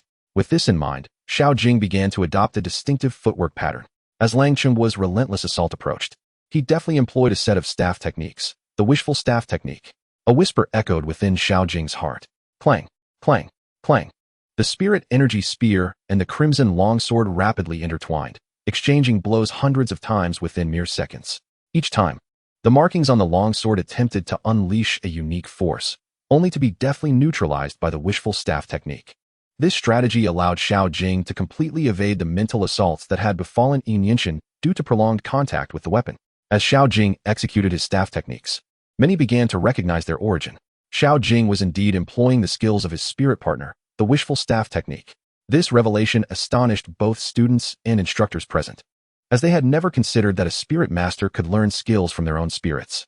Unlike spirits, who were imbued with the ability to harness vast amounts of spiritual energy, most spirit masters lacked the physiological capacity to replicate or learn skills from their spirits, save for a select few who possessed the innate talent to do so. Yet, it now appeared that, like Xiao Jing, learning non-specialized techniques from combat-oriented spirits could indeed be a viable path. A flicker of intrigue crossed Lang Qinghua's eyes. He had not anticipated that Xiao Jing would employ such a method to counter his scorching flame technique. Nevertheless, Xiao Jing maintained an air of calmness, for he was well aware that since Supreme Treasure had mastered the wishful staff technique, he had diligently practiced this form daily to ensure he would not lag behind in close combat. In retrospect, this preparation proved astute, as Xiao Jing now faced Lang Qinghua's fierce onslaught and unique mental attack techniques with remarkable ease. Now it was my turn. Eager to conclude the battle swiftly to prevent the Xianhun Dragon Fire's escalating power from overwhelming Supreme Treasure and the others, Xiao Jing summoned his strength, striking Lang Qinghua backward with a staff blow before hurling the Spirit Energy Spear in his direction. Whoosh! The ethereal spear of spiritual energy, propelled by the formidable might of Xiao Jing, nearly instantaneously appeared before Lang Qinghua. In response, Lang Qinghua instinctively raised his crimson longsword to block. Clang! The spear of spiritual energy was firmly fixed upon the red blade, yet Lang Qinghua was forcefully repelled several dozen steps by the tremendous force it bore. Before he could regain his footing, Xiao Jing snapped his fingers. Boom! Buzz! The spear, embedded in the crimson sword, began to vibrate violently, emanating a brilliant light of spiritual energy that shattered into fragments before Lang Qinghua's astonished gaze. Boom! Boom! Two explosive sounds resonated in succession. Why two? Because Xiao Jing had concealed a highly compressed sphere of spiritual energy within the spear, a contingency he had secretly amassed while engaging in combat with Lang Qinghua using the Rui staff technique. Xiao Jing certainly did not believe that Lang Qinghua could be so easily subdued by merely two strikes. Thus, he promptly conjured another spear of spiritual energy in his hand. As the dense fluctuations of spiritual energy dissipated, Lang Qinghua reappeared within the view of the onlookers. The consecutive explosions, particularly the second one stemming from the highly compressed energy sphere, had immense power, causing Lang Qinghua to be forced back nearly 100 steps, with the sleeve of his right arm torn asunder. Yet, that was the extent of the damage. Undoubtedly, had it been any other student, apart from perhaps the top 10, most would have sustained severe injuries or even collapsed from such an onslaught. After all, a condensed sphere of spiritual energy that had been meticulously crafted over an extended period was not to be trifled with. I have not misjudged you. You truly deserve to be my adversary. Lang Qinghua did not harbor any feelings of anger over the tattered sleeve, but rather, Xiao Jing discerned the rising battle spirit reflected in his eyes. It was reminiscent of a solitary warrior, who, having vanquished all challengers, suddenly discovered an opponent of equal caliber, igniting within him a profound sense of exhilaration. Come again. After calming the fluctuations of his spiritual energy, Lang Qinghua charged once more towards Xiao Jing. Simultaneously, he employed a single-handed technique, amplifying his aura anew. Blazing transformation. Swish. In an instant, as Lang Qinghua surged toward Xiao Jing, his vast fire attribute energy radiated from the fiery mark upon his brow, rapidly enveloping him in a suit of crimson battle armor adorned with enchanting patterns. The emergence of this armor warped the very space around him, a testament to the intense heat it emitted.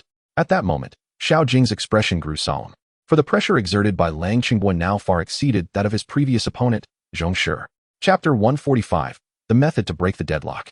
With the blazing transformation enacted, Lang Qingbo's aura surged to new heights, surrounded by an endless torrent of flames, resembling an awakened sovereign of fire. Blazing glass, Lang Qingbo once more brandished his crimson longsword, channeling flames into the blade, activating its intricate patterns, which glowed with radiant intensity.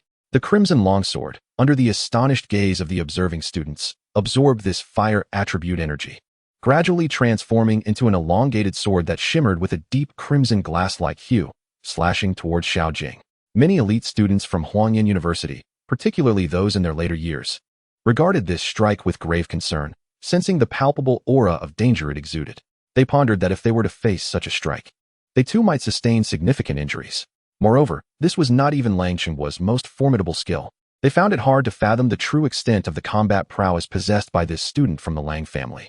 Could Xiao Jing, an elite-level initial stage spirit master, truly withstand such an onslaught? Yet, in the face of Lang Qingbo's formidable offensive, Xiao Jing remained calm, his mind racing to devise a means of countering the attack. It was this tranquil state of mind that suddenly allowed him to grasp a fleeting insight. Indeed, previously, when the Supreme Treasure utilized psychic waves, it had evidently rendered the forms of the Xianhun Dragonfire and the Flame Wolf rigid, even causing their skills to falter. It is essential to understand that psychic waves are interference-type skills, inflicting minimal damage, yet capable of disrupting spirits. However, the reactions of the Xianhun Dragonfire and the Flame Wolf appeared markedly more intense than those of earlier opponents subjected to psychic waves, even resulting in skill interruption and chaos. This indicated that such skills had a remarkably potent effect on them. Was it because of the soul fire and the green smoke? Xiao Jing pondered, aware that in terms of elemental attributes, the psychic category countered the soul category. Yet, both the Xianhun Dragonfire and the Flame Wolf possessed attributes of fire and dragon, and fire and wood, evidently lacking any soul attribute. Could they still be countered? This aspect remained unclear to Xiao Jing, as it pertained to the so-called latent attributes of spirits. Beyond the overt attributes visible to the eye, spirits might possess a third attribute that, while not as dominant as the primary two, could still be significantly influential. Such latent attributes generally affect the behavioral tendencies of spirits in normal circumstances. It was no wonder Xiao Jing was unaware, as this type of information is typically the domain of those within the academic circles studying spirit attributes, rarely delved into by others. However, it appeared that the disturbances caused by the psychic waves could indeed exert a considerable influence on both the Xianhun Dragonfire and the Flame Wolf. Without further contemplation on this matter, Xiao Jing resolutely hurled the spear of spiritual energy once more towards Lang Qingbo. It was futile. Previously, the effectiveness of this maneuver had stemmed from catching Lang Qingbo off guard, and at that moment, he had not activated the blazing transformation. Now, it was of little use. Lang Qingbo swung his glass sword, preparing to cleave the spear asunder. However, before the blade could make contact, Xiao Jing preemptively triggered its detonation. Boom. This time, the spear's power was diminished compared to before, yet the ensuing cloud of dust was even more pronounced. When Lang Qingbo dispelled the dust and arrived at the site where Xiao Jing had stood, he found no trace of him. Lang Qingbo furrowed his brow slightly, scanning the surroundings. Suddenly, an imposing mech, radiating a majestic aura, unfurled its wings, reflecting the vast cosmos, soaring into the air, eliciting gasps of admiration from the spectators below. In the midst of this contest, Xiao Jing had audaciously taken to piloting a mech. What is this? Lang Qingbo's eyes narrowed as he quickly deduced where Xiao Jing had vanished to. Inside the cockpit of the mech, Xiao Jing commanded, Tian Xiao, employ high-speed firing to repel Lang Qingbo. Without hesitation, Tian Xiao aimed its twin guns at Lang Qingbo. Whoosh, whoosh, whoosh. Faced with the onslaught from the evolved Tian Xiao, Lang Qingbo did not dare to underestimate the threat, wielding his glass longsword to parry the rain of bullets, retreating as he defended. Meanwhile, confronted by two uniquely formidable adversaries seemingly immune to physical attacks, the Supreme Treasure, despite being unable to vanquish them, adeptly managed to obstruct their advances. At this moment, the Supreme Treasure aimed to prevent them from disturbing Xiao Jing's strategy. After enduring a fierce combination of the Mystic Soul Dragon Fire and the Fiery Smoke Wolf skills, he retreated. Following the Supreme Treasure's withdrawal, the Fiery Smoke Wolf spread its ethereal green smoke, enveloping the retreating Lang Qingbo, who appeared to be caught off guard. The rapid-fire projectiles penetrated the smoke, creating no discernible disturbance, akin to a cow sinking into the sea. As Lang Qinghua was momentarily distracted by the barrage, Xiao Jing hastily conveyed his thoughts to the Supreme Treasure.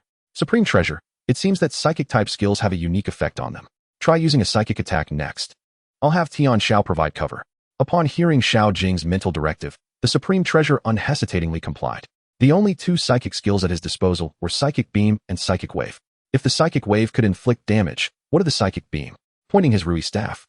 A beam of pale purple light, roughly the size of an arm, shot forth, aimed directly at the retreating fiery smoke wolf. Startled, the fiery smoke wolf recalled that the previous physical attacks from the Supreme Treasure had not harmed it. So it instinctively converged its smoke into a green smoke shield for defense. However, it failed to anticipate that this time, the Supreme Treasure was employing a special attack, specifically a psychic one. This oversight would prove costly. Mystic Soul Dragon Fire activate.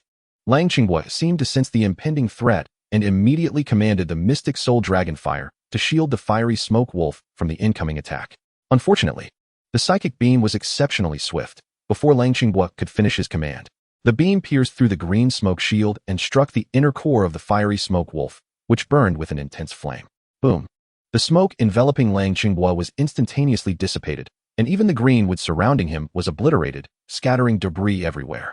Chapter 146, Dragon Breath? The audience members were left in stunned silence. Is that it?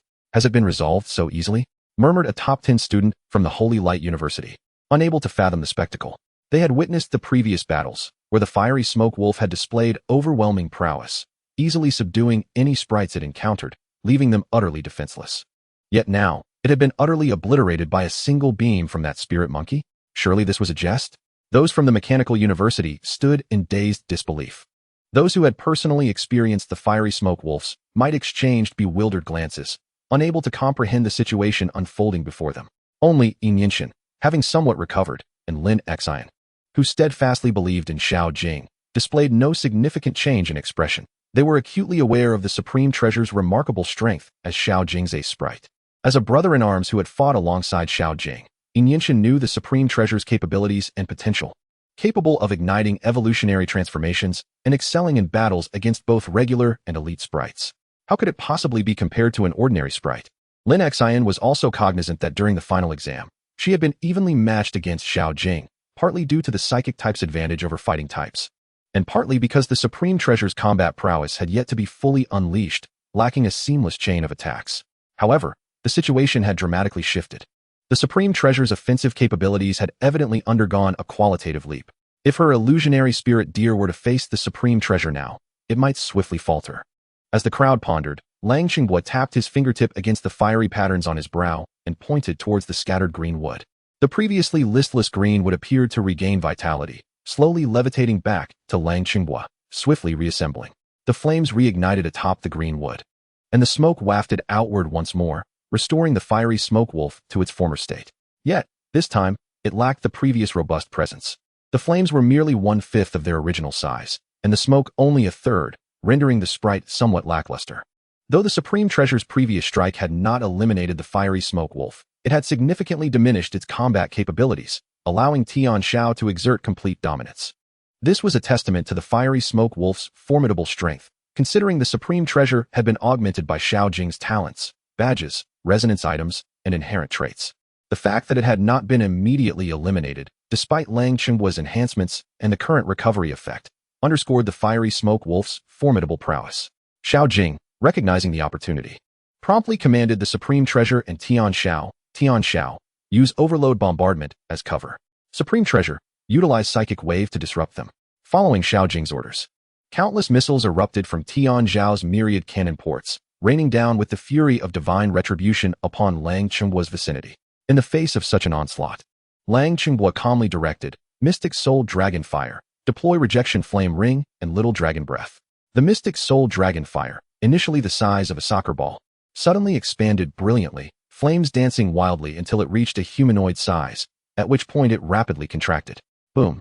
Its form was instantaneously compressed to that of a ping-pong ball, simultaneously unleashing a powerful and expansive fire ring centered around it, engulfing the majority of the battlefield in mere moments. This Rejection Flame Ring far exceeded the potency and coverage of the previous Blue Flame Fire Unicorn's release. Rumbling.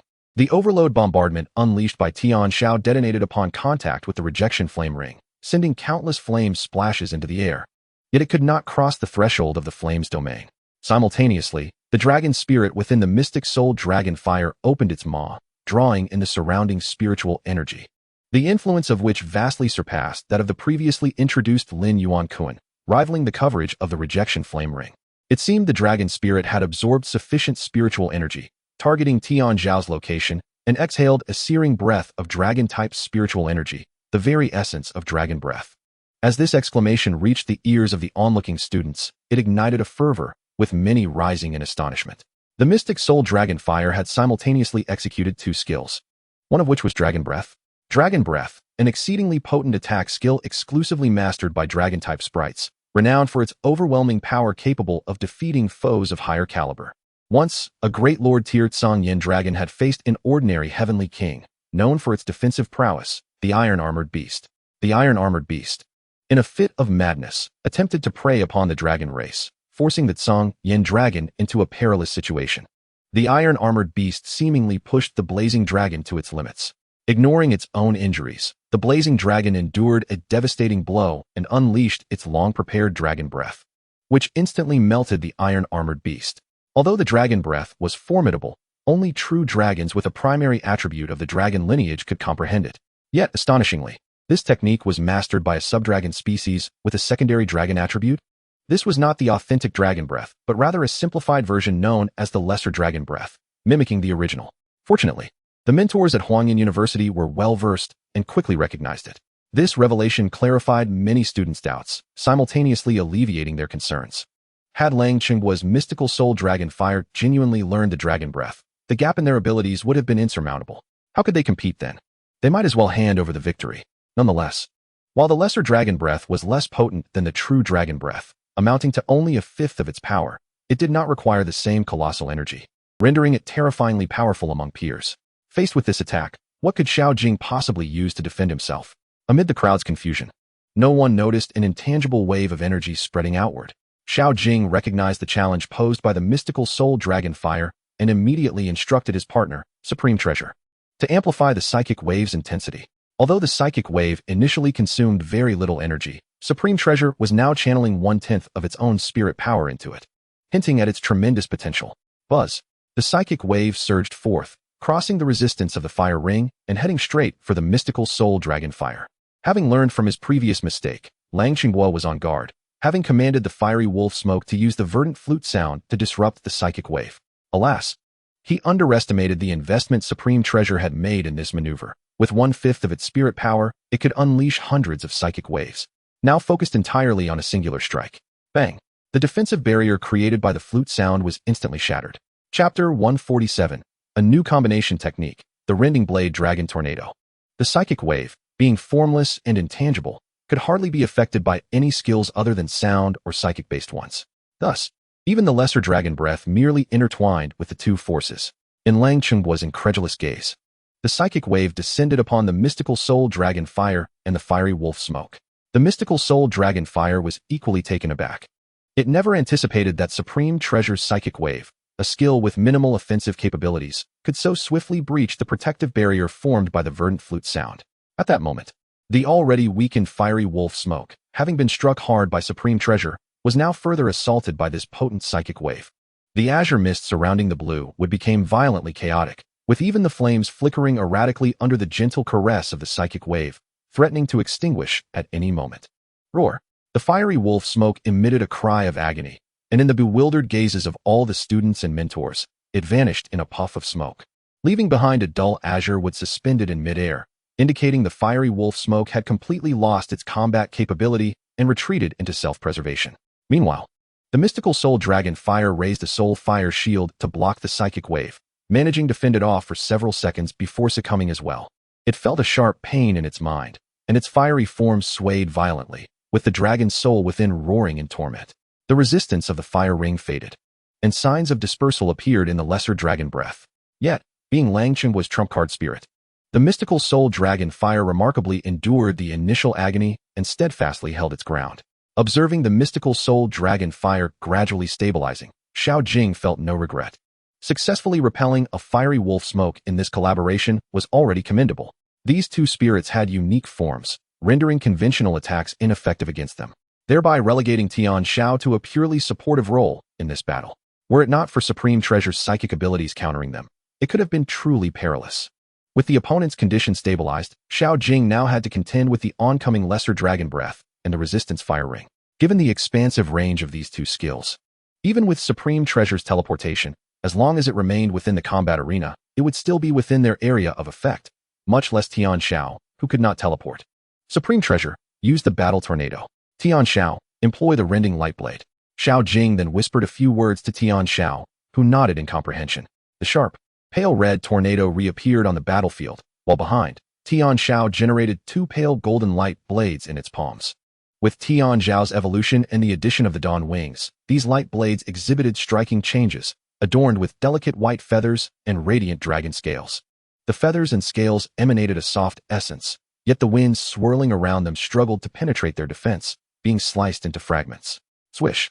The rending light blade was hurled not towards the mystical soul dragon fire, but rather at the towering pale red tornado.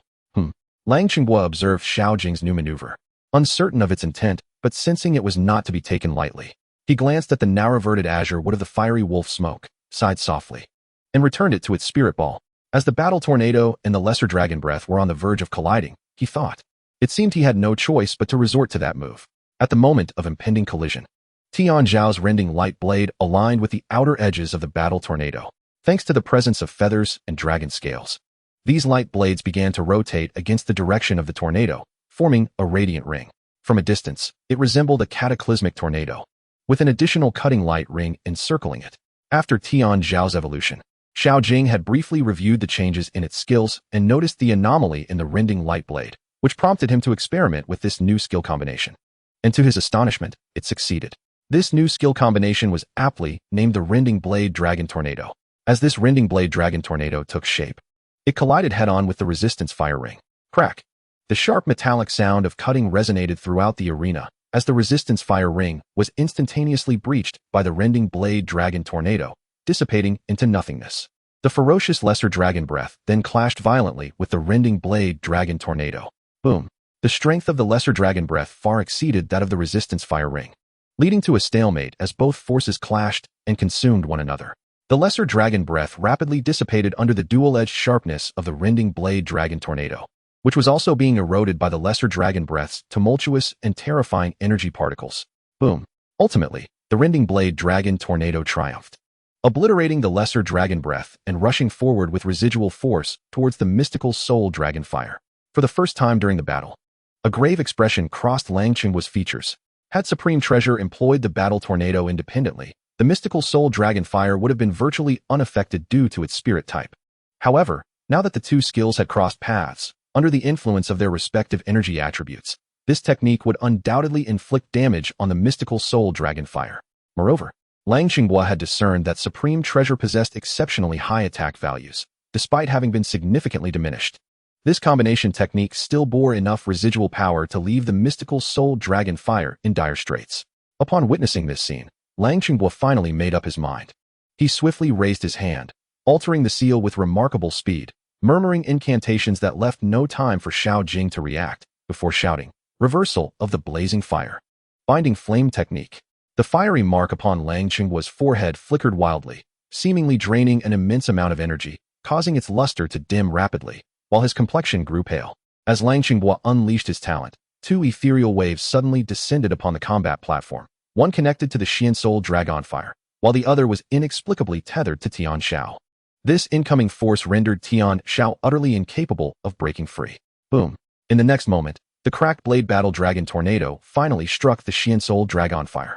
Yet curiously, the Xian Soul Dragon Fire appeared to revert to its original state, although the Supreme Treasure's skill had inflicted harm and pushed it to the edge of the arena.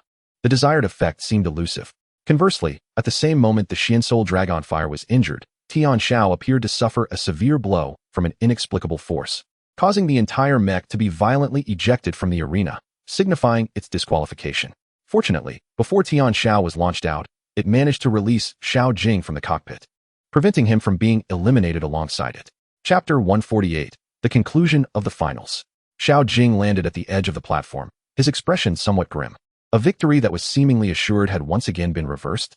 He had also lost to Tian Xiao, and had it not been for Tian Zhao's timely reaction, it was likely that only the Supreme Treasure would remain to fight on the platform. Even the audience, comprised of students and mentors, were left in stunned silence.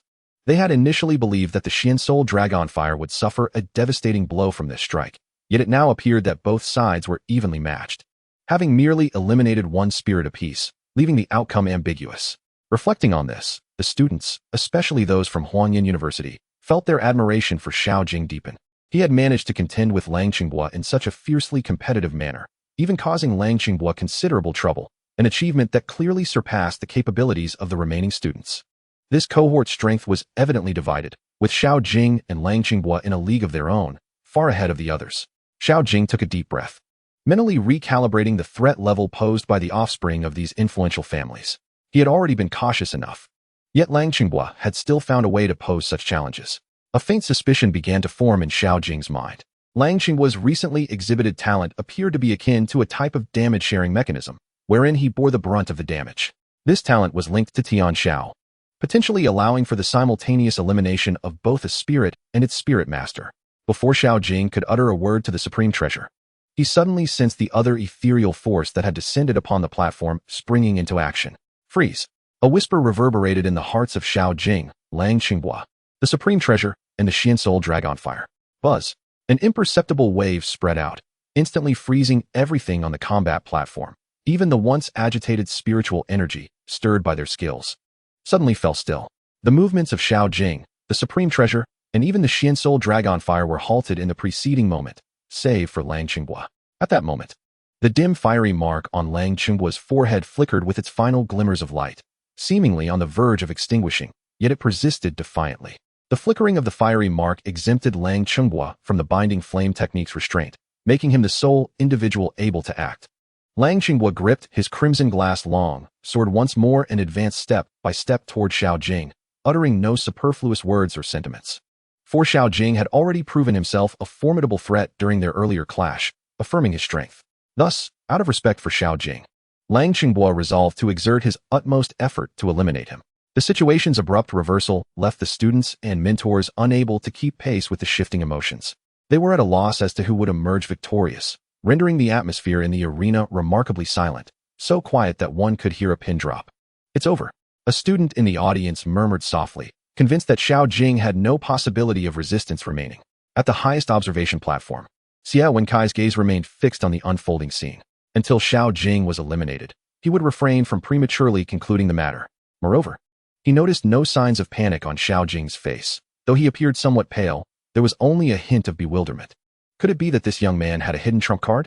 Xia Wenkai pondered silently. Beside him, Chen Zhili and Dai Iran observed the scene with a shared understanding of silence. As Lang Qinghua approached midway, he suddenly raised his sword, unleashing a violently furious blade of energy towards Xiao Jing. Although Lang Qinghua had expended considerable energy, this strike still embodied the power of an elite-level spirit's full assault. Should Xiao Jing remain frozen and unprepared, his elimination would be inevitable. Upon witnessing this, a faint smile appeared on Xiao Jing's lips. "Then it's time to reveal my trump card," he silently called out in his heart. This voice resonated through the life bond contract, reaching the Supreme Treasure, which had been immobilized in midair.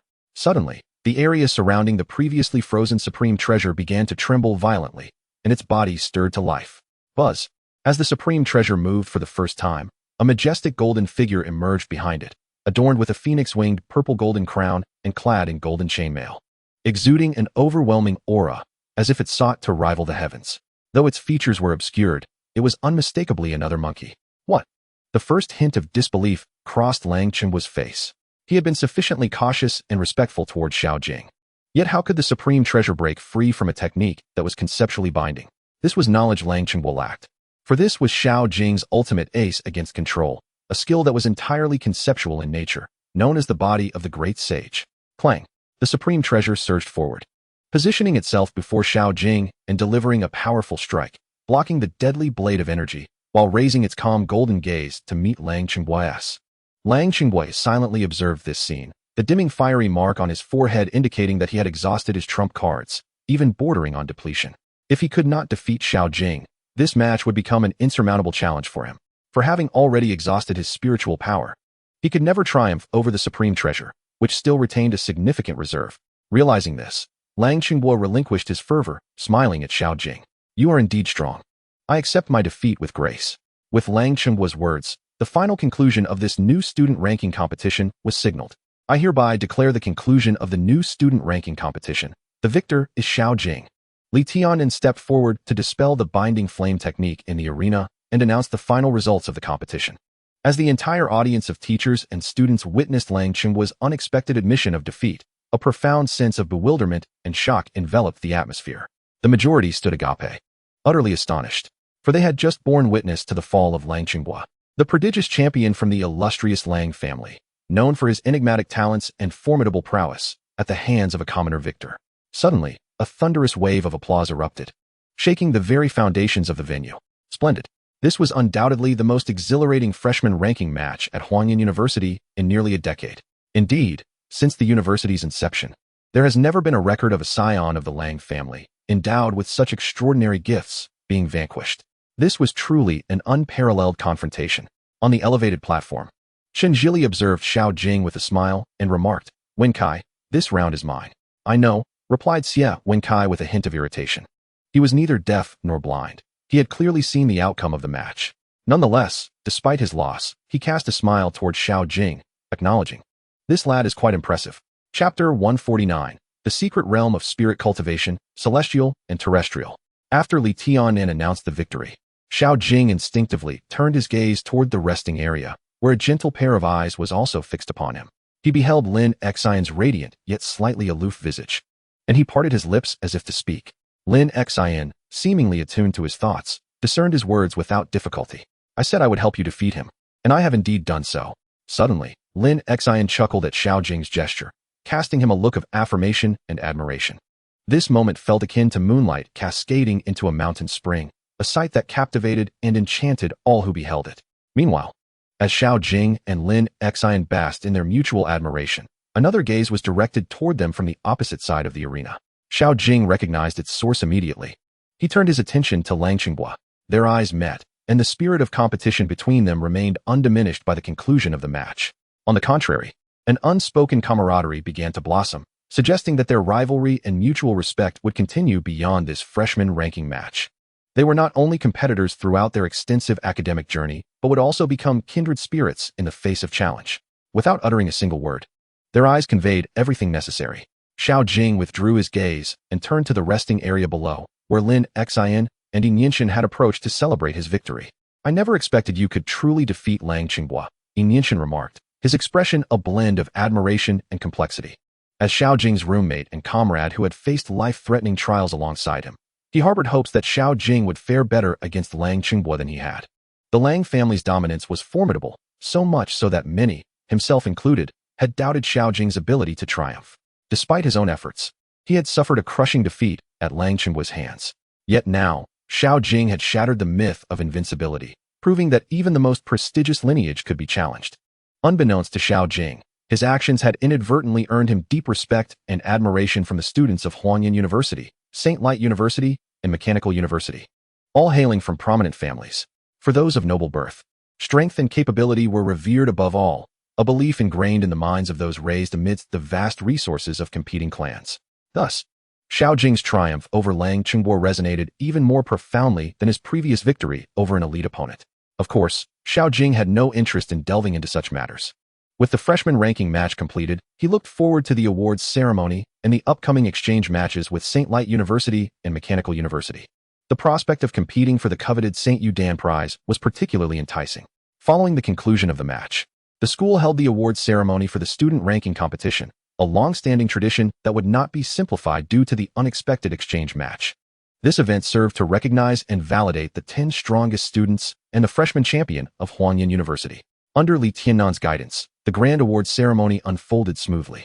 Due to the large number of participants, only the top 50 students ascended the stage in batches: 50, 41, 40, 31, 30, 21, 20, 11, 10, 6, 5, 3, 2, and 1. Beyond the top 50, the rewards consisted solely of academic points, beginning with 500 points for the 51st place and decreasing thereafter. culminating in a meager 100 points for the last participant. Naturally, the rewards for the top 50 were significantly higher than 500 points. As anticipated, the rewards for the 50th and 41st places included personalized spirit orbs crafted by a master-level spirit artisan, enhancing the probability of capturing spirits by 60. Furthermore, any spirits below master level would exhibit greater affinity towards holders of these orbs. For those finishing in the 40th and 31st places, the orbs were custom-made by a peak master-level artisan, increasing capture probability to 90. For the 30th and 21st places, the orbs were crafted by a Grandmaster-level spirit artisan, guaranteeing a capture probability of 100, with a low chance that the captured spirits would undergo superior evolution due to prolonged nurturing. Participants finishing in the 20th and 11th places would gain access to the Huang-level Spirit Cultivation Secret Realm upon breaking into Elite status, where they could select suitable spirits. This secret realm, the result of countless years of research by Huangyan University's spirit researchers, was designed for the artificial cultivation and nurturing of promising spirits. The Huang-level spirits, with base values between 540 and 549, were considered highly valuable, particularly for students unable to access superior realms, as spirits within this range were exceedingly rare. The top 10 and 6 places could enter the Xuanji Spirit Cultivation Secret Realm, where spirit values range from 550 to 559, closely approaching the threshold of quasi-holy beasts. The 5th and 3rd places would gain access to the D-level Spirit Cultivation Secret Realm, featuring spirits with values between 560 and 569, truly exceptional opportunities. It is worth noting that even the most esteemed families could not guarantee that every descendant would possess a quasi-holy beast, as they must also allocate ample resources to nurture the current generation's prodigies. Moreover, it must be said that Huangyan University possesses a profound understanding of the quality and caliber of its students. They recognize that apart from the top few, the remaining students predominantly fall within the mid to late stages of the standard level, which necessitates the acquisition of spirit companions. As for the top 2 students of this cohort, Xiao Jing and Lang Qinghua, they have long transcended into the elite tier, rendering the awarding of a contracted spirit as a reward rather meaningless, especially since such a breakthrough to the gym leader level will occur long after. Amidst the eager anticipation of the audience, Li Tianen smiled and announced the corresponding reward for the second-place finisher, Lang Qinghua. As the second prize, you shall receive the soul binding technique. Lang Qinghua was momentarily taken aback, a blazing light igniting within his eyes. Chapter 150, Soul Binding Technique. A brilliant radiance flickered in Lang Qinghua's gaze as he hastily stepped forward to accept the jade slip from Li Tianan's hand. Even with his composure, his excitement was palpable, evident in the slight tremor of his grasp on the jade slip. Not far behind him, Xiao Jing also expressed great astonishment upon hearing of the soul binding technique. The soul binding technique is a secret method requiring both the spirit master and the spirit to cultivate together. Upon successful mastery of this technique, it can enhance the soul power of the spirit being trained alongside it, thereby mitigating the mental damage inflicted by certain skills. It is noteworthy that methods to stabilize specific traits of spirits are exceedingly rare in the contemporary world, particularly those that influence the inherent nature of the spirits. While the Lang family, being a pinnacle family, possesses numerous secret techniques, none address the soul at such a high level. Perhaps only the 15 foremost organizations within the Spirit Master Alliance, like Huangyan University, would have such legacies. Of course, this soul binding technique is not a complete version. The full method could influence spirits at the champion level, and Huangyan University could not afford to bestow such a significant secret so generously for a mere freshman ranking competition. This version of the soul binding technique is a truncated form, capable of affecting elite and gym leader level spirits, and that suffices, as the higher tiers can be exchanged progressively with academy credits. After all, the exchange requirement for this abbreviated version of the first level of the soul binding technique is a staggering 50,000 academy credits and a medium-sized achievement record, indicating its immense value. Therefore, overall, the rewards from Huangyan University's freshman ranking competition are indeed a timely boon for Lang Qinghua. With this secret technique, the Xianhun Dragon Fire will no longer exhibit any glaring weaknesses. In other words, to defeat it, one must rely solely on absolute raw strength to suppress it. Furthermore, given the lavishness of the reward for the second-place winner, what might the reward for the first place, the top freshman, entail? When Li Tianen called out Xiao Jing's name, the entire venue erupted in thunderous applause and cheers, with everyone present, be they students or mentors from the 3 prestigious universities, or the few powerful leaders, celebrating the newly crowned top freshman of Huangyan University. Li Tianen turned to Xiao Jing, offering a warm smile as he spoke. Congratulations, Xiao Jing. on becoming the top student of our first-year class at Huangyan University. I shall not indulge in empty words. Here is your reward, and I hope you find it to your liking." As he spoke, he retrieved an ancient, slightly yellowed scroll from his storage ring. This was the Insight of Combat, encompassing all the insights and experiences of the current Glory King of the combat system prior to reaching the master level. Upon hearing this, Xiao Jing was momentarily breathless, then raised his hand solemnly to accept the time-worn scroll. This was indeed the early insights of Wu Jingtian, the current Glory King of the combat system. The term insights and experiences refers to the comprehensive account of a spirit master's own cultivation journey, the nurturing of their spirit partner, the enhancement of mutual trust and understanding, and even a detailed record of the spirit's evolutionary path. This compilation could illuminate any combat-oriented spirit master to the potential pitfalls before achieving the master level and perfectly guide them to avoid such pitfalls, almost guaranteeing their ascent to master level. Moreover, insights from a king-level presence, particularly one as esteemed as the Glory King of the combat system within the Spirit Master Alliance, are exceedingly rare and difficult to come by, often absent even from the Academy's marketplace. After all, should such knowledge fall into the hands of illicit organizations, it could lead to the deducing of a Glory King's spirit's evolutionary path and means of restraint, posing a significant threat. Thus, how precious this is. It is no wonder Xiao Jing felt his breath quicken. After all, his ace spirit, the charming yet formidable supreme treasure, is indeed a combat-oriented spirit. With this insight as a reference, Xiao Jing believed he could amend the previous shortcomings in the training plan for Supreme Treasure, fully unlock its potential, and provide a greater sense of certainty on the perilous path of breaking limits. Once the award ceremony concluded, the students and mentors dispersed, with the inter-university exchange competition scheduled for the day after tomorrow. "Son, do you miss your mother?" On the other end of the call, Luo Yu, dressed elegantly in a light purple cotton coat, smiled as she spoke to Xiao Jing. The primary reason for her call was to congratulate him on his achievement as the top freshman. When she and Xiao Hang heard that Xiao Jing had defeated Lang Qinghua in the freshman ranking competition, they were both stunned, even prompting Luo Yu to pinch Xiao Hang's waist to confirm she wasn't dreaming. Upon hearing Luo Yu's familiar and melodious voice, warmth surged within Xiao Jing, and a smile involuntarily spread across his face. "I think of my mother every day at school." Xiao Jing was well aware of Luo Yu's personality and spoke from the heart. "Oh, really?" On the other side of the video call, Luo Yu's gentle gaze deepened, but she teasingly asked, "Are you sure you're not thinking of some young lady? How are things progressing with Lin Xin?" "Xiao Jing, mom. Must you be so curious and direct?" He hadn't even made any significant progress with Lin Xin yet, so he dared not say anything misleading. If Luo Yu inadvertently let something slip in front of Lin Xin, he would truly be in for it. Thus, he quickly changed the subject. "Mom, where are you and Dad? Why are you dressed so warmly?" Xiao Jing had noticed Luo Yu's attire for some time and finally found an opportunity to inquire. Luo Yu, having anticipated Xiao Jing's topic shift, decided not to tease him further and replied, "It's your father, when you said we could pursue our goals. He immediately suggested we go out for some training. So, we paused our tasks with the gym and the Spirit Crafting Association and traveled a great distance to Tianmu City. Your dad believes there is an opportunity for him and Bao Mo to break through here. Do you think he has lost his mind?" Luo Yu remarked. Bao Mo is Xiao Hang's ace spirit, the violent panda, a name given by Xiao Hang himself. "Oh, you're in Tianmu City?" Xiao Jing nodded instinctively, realizing. But the next moment, a wave of alarm surged through him, and he exclaimed, "What? Mom, you're in Tianmu City." Chapter 151. The Machinations of the Frankenstein Club. "Indeed, is there a problem, Xiao Jing?" Luo Yu observed the sudden look of horror that overtook Xiao Jing's expression with a hint of confusion. "Where are you conversing with Xiao Jing?" At that moment, a voice, steady and rich with magnetism, emanated from behind Luo Yu. "Xiao Jing, congratulations. The title of newcomer champion at Huangyan University is something we could scarcely have imagined back in the day. Who would have thought my son would achieve it?" Haha. Upon seeing Xiao Jing, Xiao Hang's steadfast and resolute visage broke into a smile, a genuine expression of paternal pride in the face of his son's accomplishments. However, confronted with the congratulations and queries from Xiao Hong and Luo Yu, Xiao Jing's mind was elsewhere, entirely consumed by the implications of the phrase Tianmu City.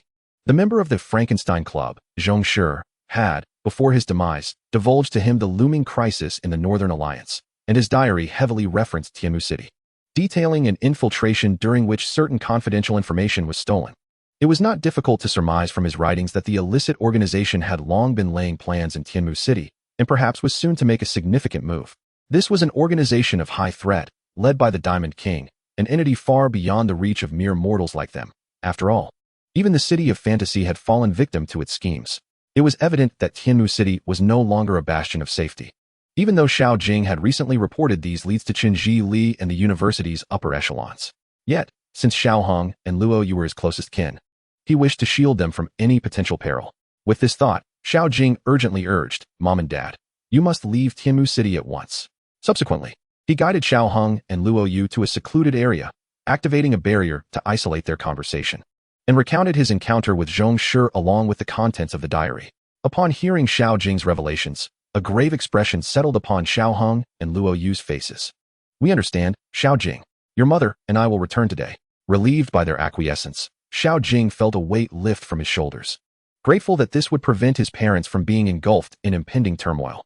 After exchanging pleasantries with them, he concluded the call. Meanwhile, thousands of kilometers away in the far northern region, within a colossal underground laboratory. The sheer size of this laboratory eclipsed even the Linjiang High School where Xiao Jing had once studied. Yet only a handful of figures clad in peculiar lab coats were bustling about, engrossed in their tasks. Notably, an intricate network of glass tubes radiated from the center of the laboratory, half filled with a mesmerizing, star-like energy, while the other half contained a chilling, eerie mist of energy. These tubes, made of an unknown material, managed to contain these two forms of extraordinary and terrifying energy. One end of the tubes pierced through the walls of the laboratory, reaching out to an unknown destination, while the other end coiled inward, converging at the heart of the vast laboratory within a gigantic glass column that occupied nearly 70% of the space. Within this colossal glass structure, the star-like energy and the sinister energy intertwined, emitting a hazy, enchanting glow that obscured the view of whatever lay inside. Before this glass column stood two imposing figures. Vice President, the star-like energy remnants from the Fantasy City catastrophe and the deathly power birth from the massive casualties have nearly been depleted, yet it seems insufficient. One individual spoke with a quivering respect. "Guang Zifa, had it not been for your subordinate Zhong Shi's incompetence, who was discovered by the Tianmu Spirit Tower during his infiltration, we might have been able to extract more secrets and perhaps unearth additional star-like and deathly powers suppressed by the Spirit Alliance, thus achieving our goal." The one speaking was Li Luo, the vice president of the Frankenstein Club, tasked with overseeing matters in the far northern region. Beside him stood Guang Zifa, a high-ranking member of the club and Zhong Shi's direct superior, visibly sweating at the reprimanding tone of Li Luo. He was acutely aware of Li Luo's capabilities, and thus he responded with palpable trepidation, "Vice President, I am willing to." However, before Guang Zifa could finish his sentence, Li Luo interjected, "No need. You have already had ample time. I have received news that the Alliance has discovered Zhong Shi's whereabouts in the virtual realm and has eliminated him. I recall Zhong Shi was fond of keeping a diary. That diary may have fallen into the hands of the Alliance. Regardless of whether it has or not, we are out of time." Li Luo assessed the situation with the most pessimistic outlook and commanded, "Initiate Plan B." At the mention of Plan B, Guang Zifa's heart skipped a beat, yet he complied with a respectful acknowledgement and retreated to make preparations. Li Luo turned his gaze to the massive glass column, his previously stoic expression gradually morphing into one of mania. The star-like and deathly powers sealed by the Alliance had already been gathered halfway. If they could acquire the remaining strength from Plan B, the missing half would be restored. In that eventuality, even should the Dragon Emperor arrive, I would fear no battle, nor would I be stopped. Ha ha. Li Luo's eyes burned with fervor as he gazed at the glass structure. Within the column, the intertwining star-like and deathly energies revealed a colossal, ethereal figure, yet in a fleeting glimpse, one could discern numerous wounds adorning its form, continuously absorbing both energies. In Tianmu City, at the Dream Building Technology Hotel. "Yuer, let us book the Star Track for our return tonight." The Star Track is a transportation invention by the Dream Building Technology Group, akin to a high-speed train but operating in elevated airways, surpassing both safety and speed of airplanes. Xiao Hong remarked gently to Luo Yu, who was busy packing her belongings. With Xiao Jing's news, even with his instincts guiding him, he would no longer linger in this perilous place. After all, the struggle among titans was not something a mere master could partake in. Upon hearing Luo Yu's agreement, Xiao Hong prepared to purchase tickets for the Star Track.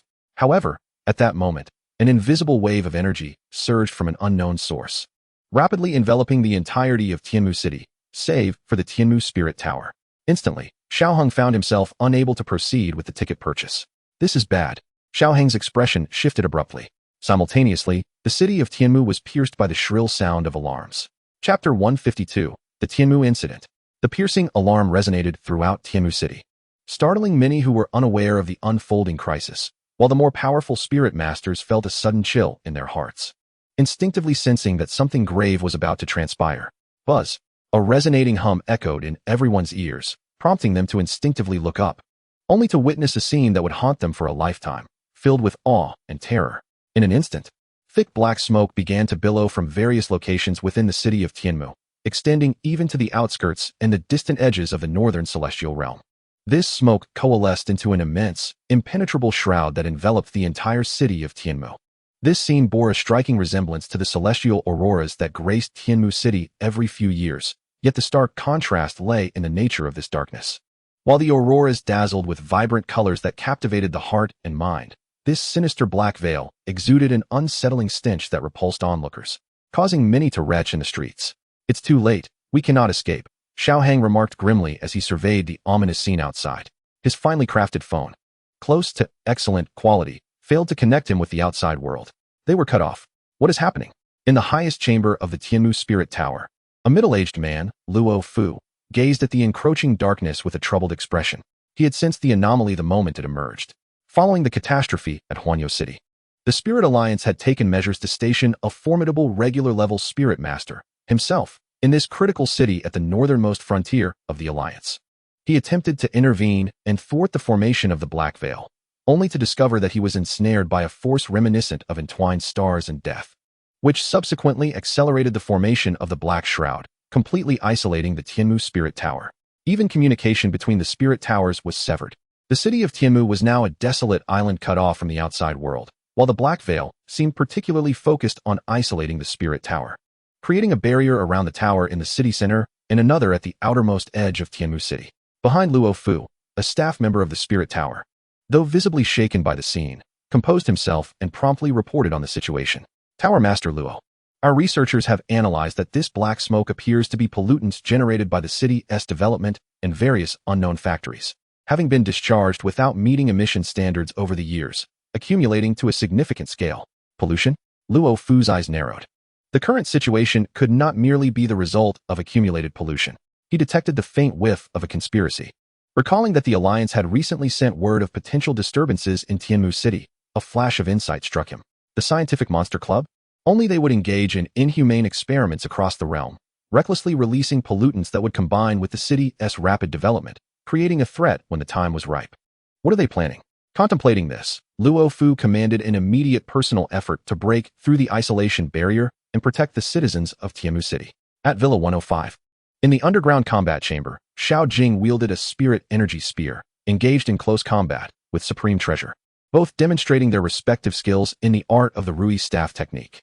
Xiao Jing executed his moves with precision, each strike infused with powerful spirit energy. Observing them, Yin Yinshin wore a grave expression, acutely aware that any blow from Xiao Jing would severely injure even a late-stage regular spirit master.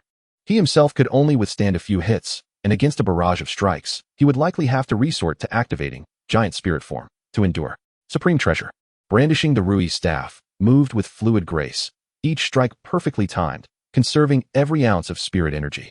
The clash of their techniques soon revealed Xiao Jing's shortcomings, and in no time, he found himself bested. Lingling, "Little Jing, I've won again. You owe me 5 spirit fruits now." The exultation was palpable.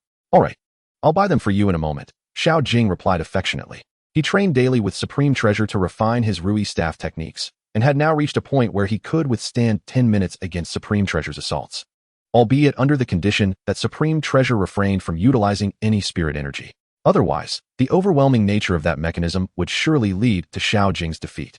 However, this was a significant improvement, as the Rui staff technique balanced offense and defense, enabling him to counter even the bizarre fire techniques of Lang Qinghua and neutralize their mental assaults. After perusing a few pages of Wu Jingtian's insights, Xiao Jing had begun adjusting his training methods with Supreme Treasure, leading to initial successes, even boosting his limit break progress from 1 to 2. Just as their training concluded, Xiao Jing's phone rang. Noticing the caller was Chunji Li, he answered with a hint of curiosity. "Uncle Chen." On the other end, Chunji Li's gentle voice delivered a harrowing message. "Little Jing, as you suspected, the Scientific Monster Club has initiated actions in Tianmu City." In the next moment, he informed Xiao Jing of the city being engulfed by the Black Shroud. Immediately, Xiao Jing attempted to contact Xiao Hang and the others, but received no response. which stirred his normally composed demeanor into anxiety. He relayed the situation to Chen Zhili. After a brief silence, Chen Zhili reassured him, "I understand. Little Jing. Don't worry. Because you notified us early, we have already made preparations there. I believe Xiao Hang and the others will be fine." The only course now was to see if the Alliance's arrangements in Tianmu City could thwart the plans of the Scientific Monster Club. Chapter 153. The head of the United Front Department, Xiao Qiji. Are you planning to participate in the rescue of Tianmu City? Okai gazed at Xiao Jing in astonishment and confusion, unaware that Xiao Jing's parents were trapped within Tianmu City, rendering his actions incomprehensible to him. The magnitude of the upheaval in Tianmu City exceeded the Spirit Alliance's initial expectations. They had anticipated a routine terror attack from the Scientific Monster Club, and with prior reinforcements, they believed the situation would not be too difficult to manage. However, the Alliance had clearly underestimated the madness of the Scientific Monster Club. After 2 days of developments, it became evident that the adversary had leveraged the terrain to amass a significant source of pollution, intensifying the strength of the Black Veil. Moreover, this phenomenon was not confined to Tianmu City. Most cities within the northern borders of the Spirit Alliance were experiencing similar terrifying scenes of black shrouds, with the foul stench pervasive. While some minor black veils had been extinguished by rescue teams at the onset of the smoke, others emerged in different cities, leading to a relentless cycle of occurrences. The spirit masters of the Northern Star Duchy found themselves overwhelmed, their numbers dwindling as they struggled to combat the incessant black smoke. As time passes amidst the struggle against the ominous shadows, numerous ordinary individuals have succumbed to unconsciousness due to the pollution and toxicity of the black smoke. Over the past 2 days, the number of those in a state of coma has surged, with this dire situation increasingly affecting the spirit masters since it began just a day ago. This unforeseen calamity has incited widespread panic among the citizens of the North Star Duchy and neighboring nations, as they fear that their own cities may be next. If timely rescue efforts are not initiated, allowing the situation to deteriorate unchecked could ultimately transform the majority of cities in the North Star Duchy into hellish wastelands, tainted ruins. Consequently, the North Star Duchy has been compelled to seek assistance from the Huangyan Duchy, its closest ally. Naturally, Huangyan University, one of the 3 premier institutions in the Huangyan Duchy, has undertaken a portion of the aid mission. The senior students of the top 15 universities, burdened with special tasks, are unable to participate in this rescue operation, while the second-year students have been dispatched for intensive training at the black soil border. The first-year students, being of a lower rank and too inexperienced, risk their lives should they venture forth recklessly. Hence, the only students within the university capable of fulfilling the rescue requirements are the third-year students. This responsibility thus falls upon them and a select group of mentors. Xiao Jing has been closely monitoring the rescue efforts in the North Star Duchy, particularly in Tianmu City. Unfortunately, over the past 2 days, the situation appears to have worsened rather than improved. Thus, Xiao Jing sought out his advisor, Okai, to articulate his thoughts. Okai's immediate reaction was one of refusal, for the mission is fraught with peril. Even third-year students, who are in the mid to late stages of their training, often participate as assistants, collaborating with high-ranking spirit masters on medium to large-scale missions or undertaking minor tasks independently. As an elite-level novice, Xiao Jing would be of little use in this rescue and might even become a liability at critical moments. Furthermore, as the sole civilian champion of this cohort, having defeated the formidable Lang Qinghua, Xiao Jing possesses immense potential, leading Okai to fear any unforeseen mishaps during the mission. He was resolute in his opposition to Xiao Jing's aspirations. No, absolutely not. This rescue mission is exceedingly dangerous, with members of illegal organizations scheming behind the scenes. You are still only at the initial elite level. It is not suitable for you to engage in this operation. Though Okai was anxious, he endeavored to calm his emotions and systematically conveyed the stakes to Xiao Jing, hoping he would reconsider. However, Okai underestimated Xiao Jing's profound feelings for his parents. Even amidst such a treacherous gamble, Xiao Jing was determined to contribute to the rescue of his family. Moreover, Xiao Jing had his own hidden talents to draw upon, and he instinctively reflected on the introduction of one of his abilities. Rest assured, Teacher Okai, I am aware of my own limitations. Okai's eyes widened, his expression grave as he regarded Xiao Jing, ready to counter his resolve when suddenly, a voice interjected. Okai, let him go. It will serve as a valuable experience for the prodigy. The voice, calm and steady, belonged to Chen Zhilin. Teacher Chun, Xiao Jing addressed him, maintaining the formal title to avoid raising suspicions among others. Okai felt somewhat bewildered today. While Xiao Jing's impulsiveness could be attributed to youth and inexperience in the harsh realities of life, how could the esteemed lord of the flame dragons, Chen Zhilin, participate in such reckless behavior? It was one thing to frame it as experience. It was another to risk dulling the edge of such a talent. Initially, Okai intended to argue further, but upon seeing the resolute conviction in Chun Jilin's gaze, he understood that the matter was serious and relinquished his objections. Additionally, let the other two top students join as well, Chun Jilin added. This statement left Okai even more perplexed. While Xiao Jing was the new top student, and Lang Chengguo's strength was formidable and closely matched to Xiao Jing's, Lin Xian had yet to even reach the elite level. How could she be permitted to go? Seemingly reading Okai's thoughts, Chun Jilin spoke again. I have been observing the first-year students over the past 2 days to prevent any from recklessly heading to the North Star. And I was surprised to discover that Lin Xian has also broken through to the elite level today. This revelation left both Xiao Jing and Okai astonished. They had not anticipated Lin Xian achieving her breakthrough today, reaching the elite level. Coupled with her formidable control abilities, even as a newly minted elite, her strength was impressive. Thus, Okai found himself compelled to acquiesce. A day later, in the current era, October 6, 2317. This day marks the departure of Spirit Masters from Huangyan University to assist the North Star Duchy, while others from different universities had been summoned following the distress signal received the previous day. Due to the urgency and significance of the rescue, the upcoming inter-university competition among the 3 major universities has been postponed, and the first-year students from the other 2 universities have returned to their respective institutions. At this moment, a towering man, exceeding 2 meters in height, stands before the gathered mentors and students, addressing them with essential pre-departure instructions. Good morning, everyone. I am Xiao Qiji, the head of the United Front Department at Huangyan University. His voice resonates like thunder, reverberating through the space, even without the aid of any spiritual amplification, as the air around him subtly quivers, as though bearing the weight of immense power. This is the renowned Crazy Flame Star, one of the twin stars alongside Uncle Chun. Known for his formidable prowess, many in the audience, including Xiao Jing, regard Xiao Qiji with deep respect upon his appearance. The reverence stems not only from Xiao Qiji's high-ranking position as the head of Huangyan University's United Front Department, but also from his courageous frontline leadership in numerous battles against illegal organizations and the formidable beings from Tianyuan. He has fearlessly confronted these threats, sacrificing himself for the greater good.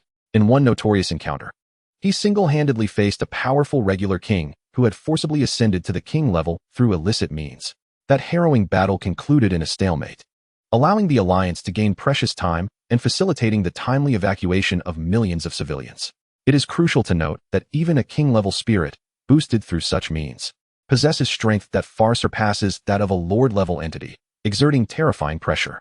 In essence, Xiao Qiji's selfless acts have become the hope for countless families. Since that fateful battle, he has garnered the admiration of all within the Spirit Master Alliance, even commanding respect from those at the king level, devoid of any arrogance.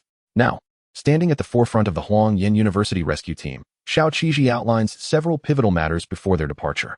I will not waste words. I trust you all understand the purpose of this rescue mission. The most crucial point during our journey is to adhere strictly to orders. As he pronounced the last 4 words, his formidable aura intensified, a presence that, while not suffocating, conveyed the gravity of the situation to all present, including students and mentors alike. Xiao Qiji was entirely serious. Subsequently, he proceeded to delineate the responsibilities and assignments for the upcoming rescue operation. The forthcoming rescue operation will be organized into teams of 5, each comprised of 2 mentors and 3 trainees. These teams, supported by universities, will primarily traverse the borders of the Northern Star Principality, assisting cities afflicted by varying degrees of pollution, according to their capabilities. Should they encounter members of illicit organizations, they are authorized to eliminate any perpetrators amidst the chaos without hesitation. Once a city has been rescued, as long as the spirit towers within are secure and the medical personnel are capable of functioning, there is no need for delay. They may promptly proceed to assist other cities. It is noteworthy that, despite the overwhelming pollution preventing communication between spirit towers, the Alliance has nonetheless constructed tens of thousands of tokens utilizing the inherent power of these towers. These tokens indicate which cities are suffering from the insidious influence of pollution, with the depth of their color denoting the severity of the contamination. Moreover, tokens in close proximity can relay requests for assistance.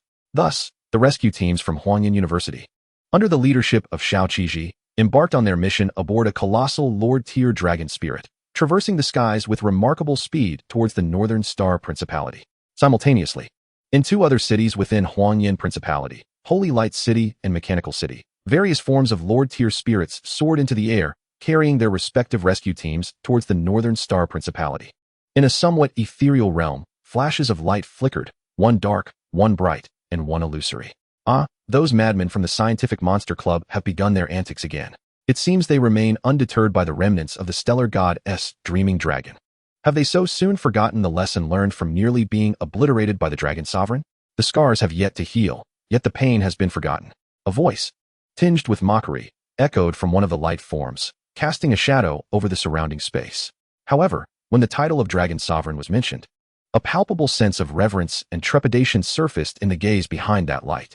The remnants of stellar dream energy resurfacing in the world are of great significance to our plans. Should we intervene covertly? A second, more ethereal voice floated from the adjacent light form. I believe it unnecessary. We shall observe from a distance, waiting for the opportune moment to stoke the flames of conflict, allowing us to reap the benefits of their strife. The third voice emerged, restoring a hint of light in the dim space. The three light forms exhibited differing strategies regarding the stellar dream energy. At that moment, a magnificent light form suddenly appeared, causing the entire space to flicker, as if oscillating between illusion and reality. A commanding will resonated forth. Stand by and wait for the moment to strike. Seize the stellar dream energy. The majestic light form vanished in an instant, yet the eerie and formidable pressure it exuded lingered. After a prolonged silence, the three light forms spoke in unison with utmost reverence. We shall adhere to the leader's will. In a vast underground laboratory, the implementation of Plan B had seemingly drained the once abundant stellar dream and undead energy from the myriad pipes within the immense space.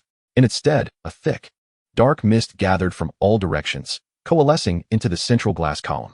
The energy, originally a dazzling blend of colors, appeared somewhat peculiar. But upon the infusion of this new force, it swiftly spread within the column like a contagion.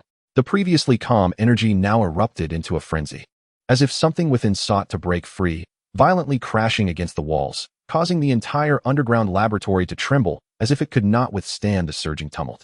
Even conventional kings at the initial stages would find this force overwhelming. Yet, standing at the edge, Lai Luo exhibited no signs of panic or surprise. His gaze was entranced by the energy within the column, or rather, by the entity contained within it. Although this intervention had muddied the original purity, the objective remained achievable. Suddenly, a multitude of blood-red patterns emerged upon the surface of the column, the strange designs spreading across the enormous glass structure. These bizarre patterns seemed to establish a unique sealing effect, stabilizing the column despite the internal chaos. At that moment, Guangxi Fa approached Lai Luo and whispered, "Vice President, we have received word that Huangyan and Wansan Principality have dispatched rescue teams to the Northern Star Principality." Upon hearing this, Lai Luo withdrew his gaze from the column, looking up with a cold smirk. Let us expedite Plan B and extend our welcome to the new arrivals." His gaze returned to the giant glass column, madness gleaming in his eyes. They shall ultimately realize that all of this is but a futile endeavor. The philosophy of our esteemed leader is the only path to true progress. 3 hours later, the traversing dragon spirit crossed half the expanse of Huangyan Principality, arriving at the border of the Northern Star Principality. As those upon the dragon's broad back gazed into the distance, they were immediately struck with horror by the appalling spectacle before them. The Northern Star Principality, once adorned with coniferous forests and rolling hills in the west, and gentle plains in the south and east, now transitioned into a desolate wasteland.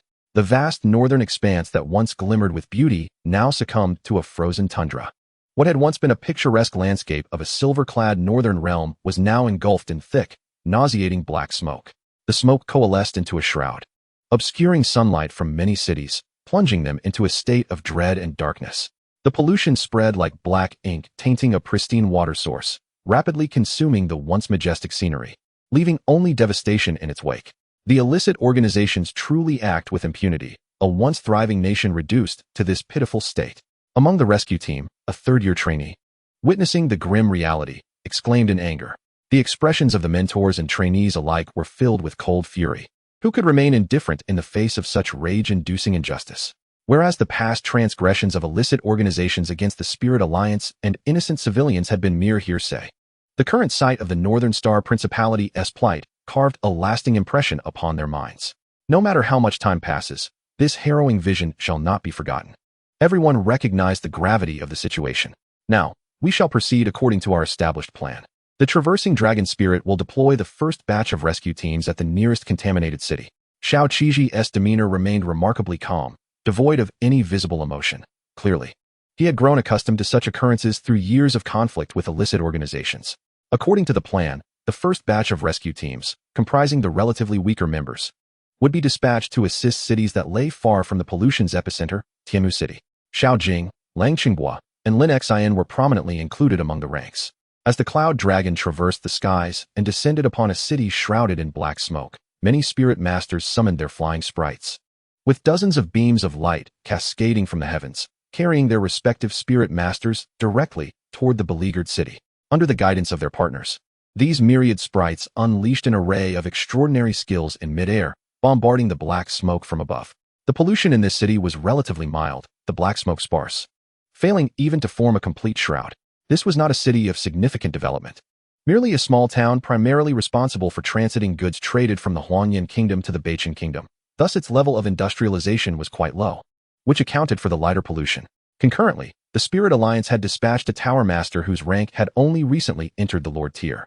Although the Spirit Alliance established a Spirit Tower in every city under its jurisdiction to swiftly gather information from various regions, the vast expanse occupied by the 5 great kingdoms housed an immense populace and an even greater number of Spirit Masters. Consequently, it was not guaranteed that each Spirit Tower would be equipped with formidable combat strength. The Spirit Alliance categorized the deployment of Spirit Towers into several tiers. 1. Basic Spirit Towers, guarded by Spirit Masters at the initial Lord tier, with the strongest sprite being below level 10 of the minor Lord tier, situated in small cities, much like the one before them. 2. Intermediate Spirit Towers, guarded by Spirit Masters of the minor Lord tier, with the strongest sprite ranging from level 10 to below level 59, located in medium-sized cities. 3. Advanced Spirit Towers, guarded by Spirit Masters at the major Lord tier, with the strongest sprite above level 59, found in large cities. Notable examples include the former Illusionary City and Sky Curtain City. 4.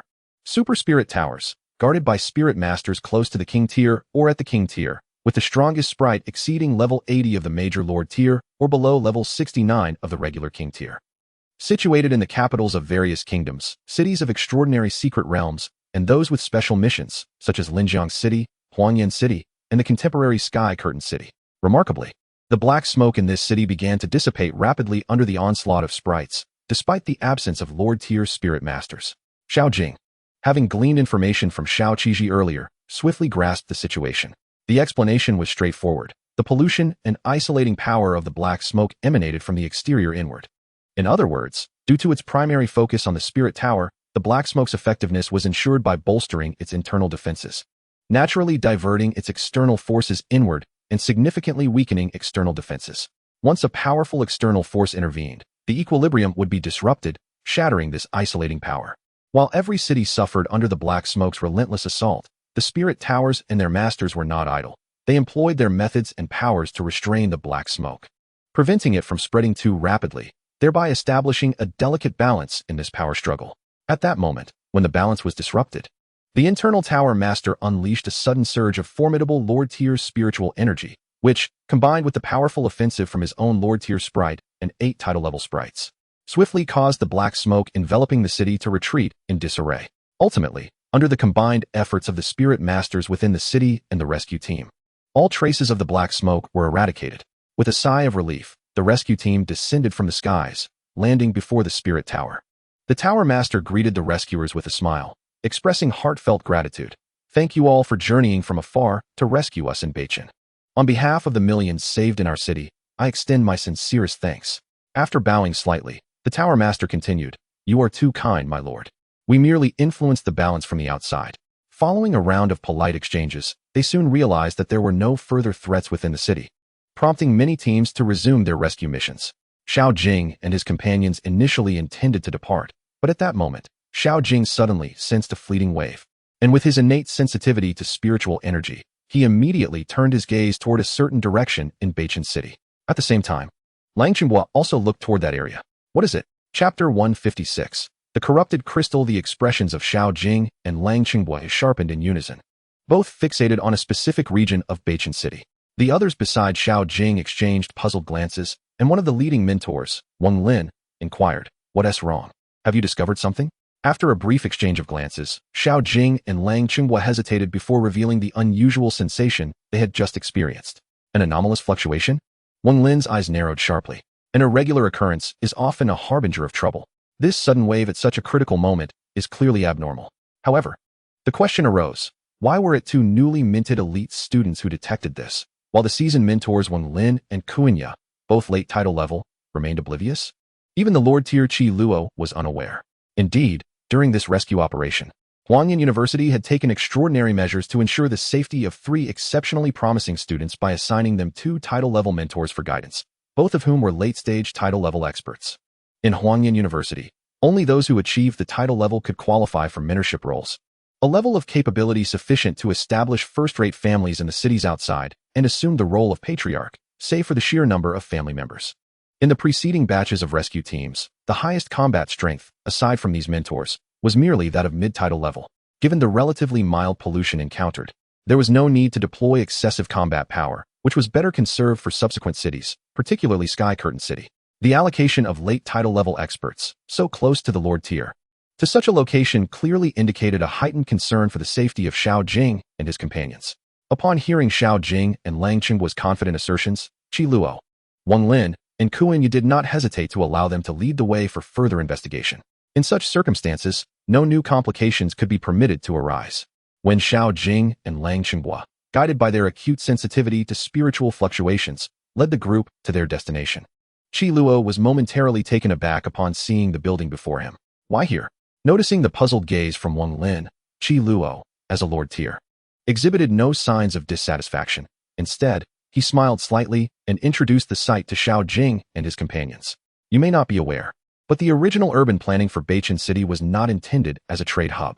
It was designed to leverage resources from the southern part of the Beichen Kingdom and goods from the Huangyan Kingdom to focus on developing heavy industry, transforming Beichen City into a large industrial city in the southern region of Beichen Kingdom.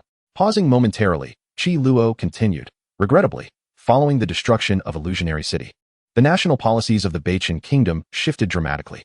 This developmental plan, which had only just commenced, was abruptly halted, and Beichen City ultimately missed the opportunity to soar, gradually descending into decline. With a wistful glance at the preserved remnants of factories, emblematic of the city's developmental aspirations, Qi Luo let out a soft sigh. Indeed, the disruption was not confined solely to the northern city. Amidst the tumultuous upheaval of that era, the myriad industrial plans within the realm of Beichen were abruptly thrown into disarray. Our entrance into the northern city merely represents a trivial microcosm of this historical torrent. As they listened to the narration of Master Qilua, Xiao Jing and the others gazed upon the remnants before them, their expressions laden with sentiment. Yes, the development of a city, while often deemed inevitable, is also imbued with countless coincidences. No one can ascertain whether a meticulously planned city might suddenly lose its opportunity for growth, gradually fading into obscurity, or if a once thriving metropolis might unexpectedly encounter catastrophic disaster, vanishing in an instant. Master Qilua's account provided the group with insights into the developmental history of the northern city, and after a brief moment of reflection, they swiftly suppressed their emotions and began surveying and approaching the site. The matter at hand was of utmost importance. According to Master Qilua's narration, this area was associated with the development of heavy industry. Heavy industry, in turn, is inextricably linked to 2 highly sensitive terms in the present context: black smoke and pollution. The formidable consciousness of Qilua, Wang Lin, and Kuinya swept over the factory area in an instant. However, to their surprise, they discerned no abnormalities whatsoever, as if this site were merely a relic of the past. Xiao Jing, Lang Qingguo, we are unable to detect any anomalies in this site, Kuinya remarked, his countenance somewhat grim. It was no wonder that such pollution and black smoke had been allowed to fester under the very noses of the Spirit Alliance for so many years, considering even they, the esteemed leaders and titled Spirit Masters, could uncover no clues despite their deliberate investigations. Xiao Jing and Lang Qingguo exchanged glances and nodded in unison, each employing their respective means to seek out the source of the anomalous fluctuations. Master Qilua and the others followed closely behind, their eyes alert to potential dangers.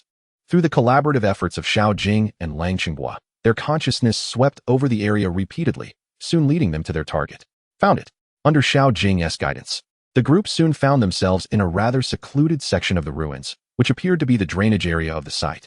Here, Xiao Jing focused his senses once more, then nodded affirmatively, indicating a specific location. Wang Lin, it is right there.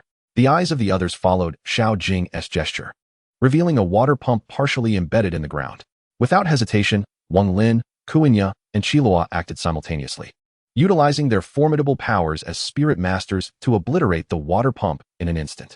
With a resounding explosion, the water pump vanished, replaced by a small black-purple crystal, no larger than a fingernail, suspended in the pit, emanating an eerie glow. A corruption crystal?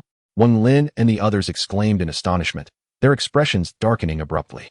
Lin Xin, noticing the look of confusion on Xiao Jing's face, kindly explained, corruption crystals are derived from the power of the abysmal monarch from the abyss.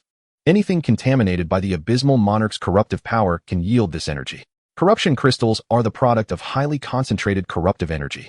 They can be used to taint spiritual power or provoke pollution. Some deranged individuals even compel spirits to absorb these crystals in hopes of grasping the corruptive power wielded by the abysmal monarch. The presence of a corruption crystal here signifies that.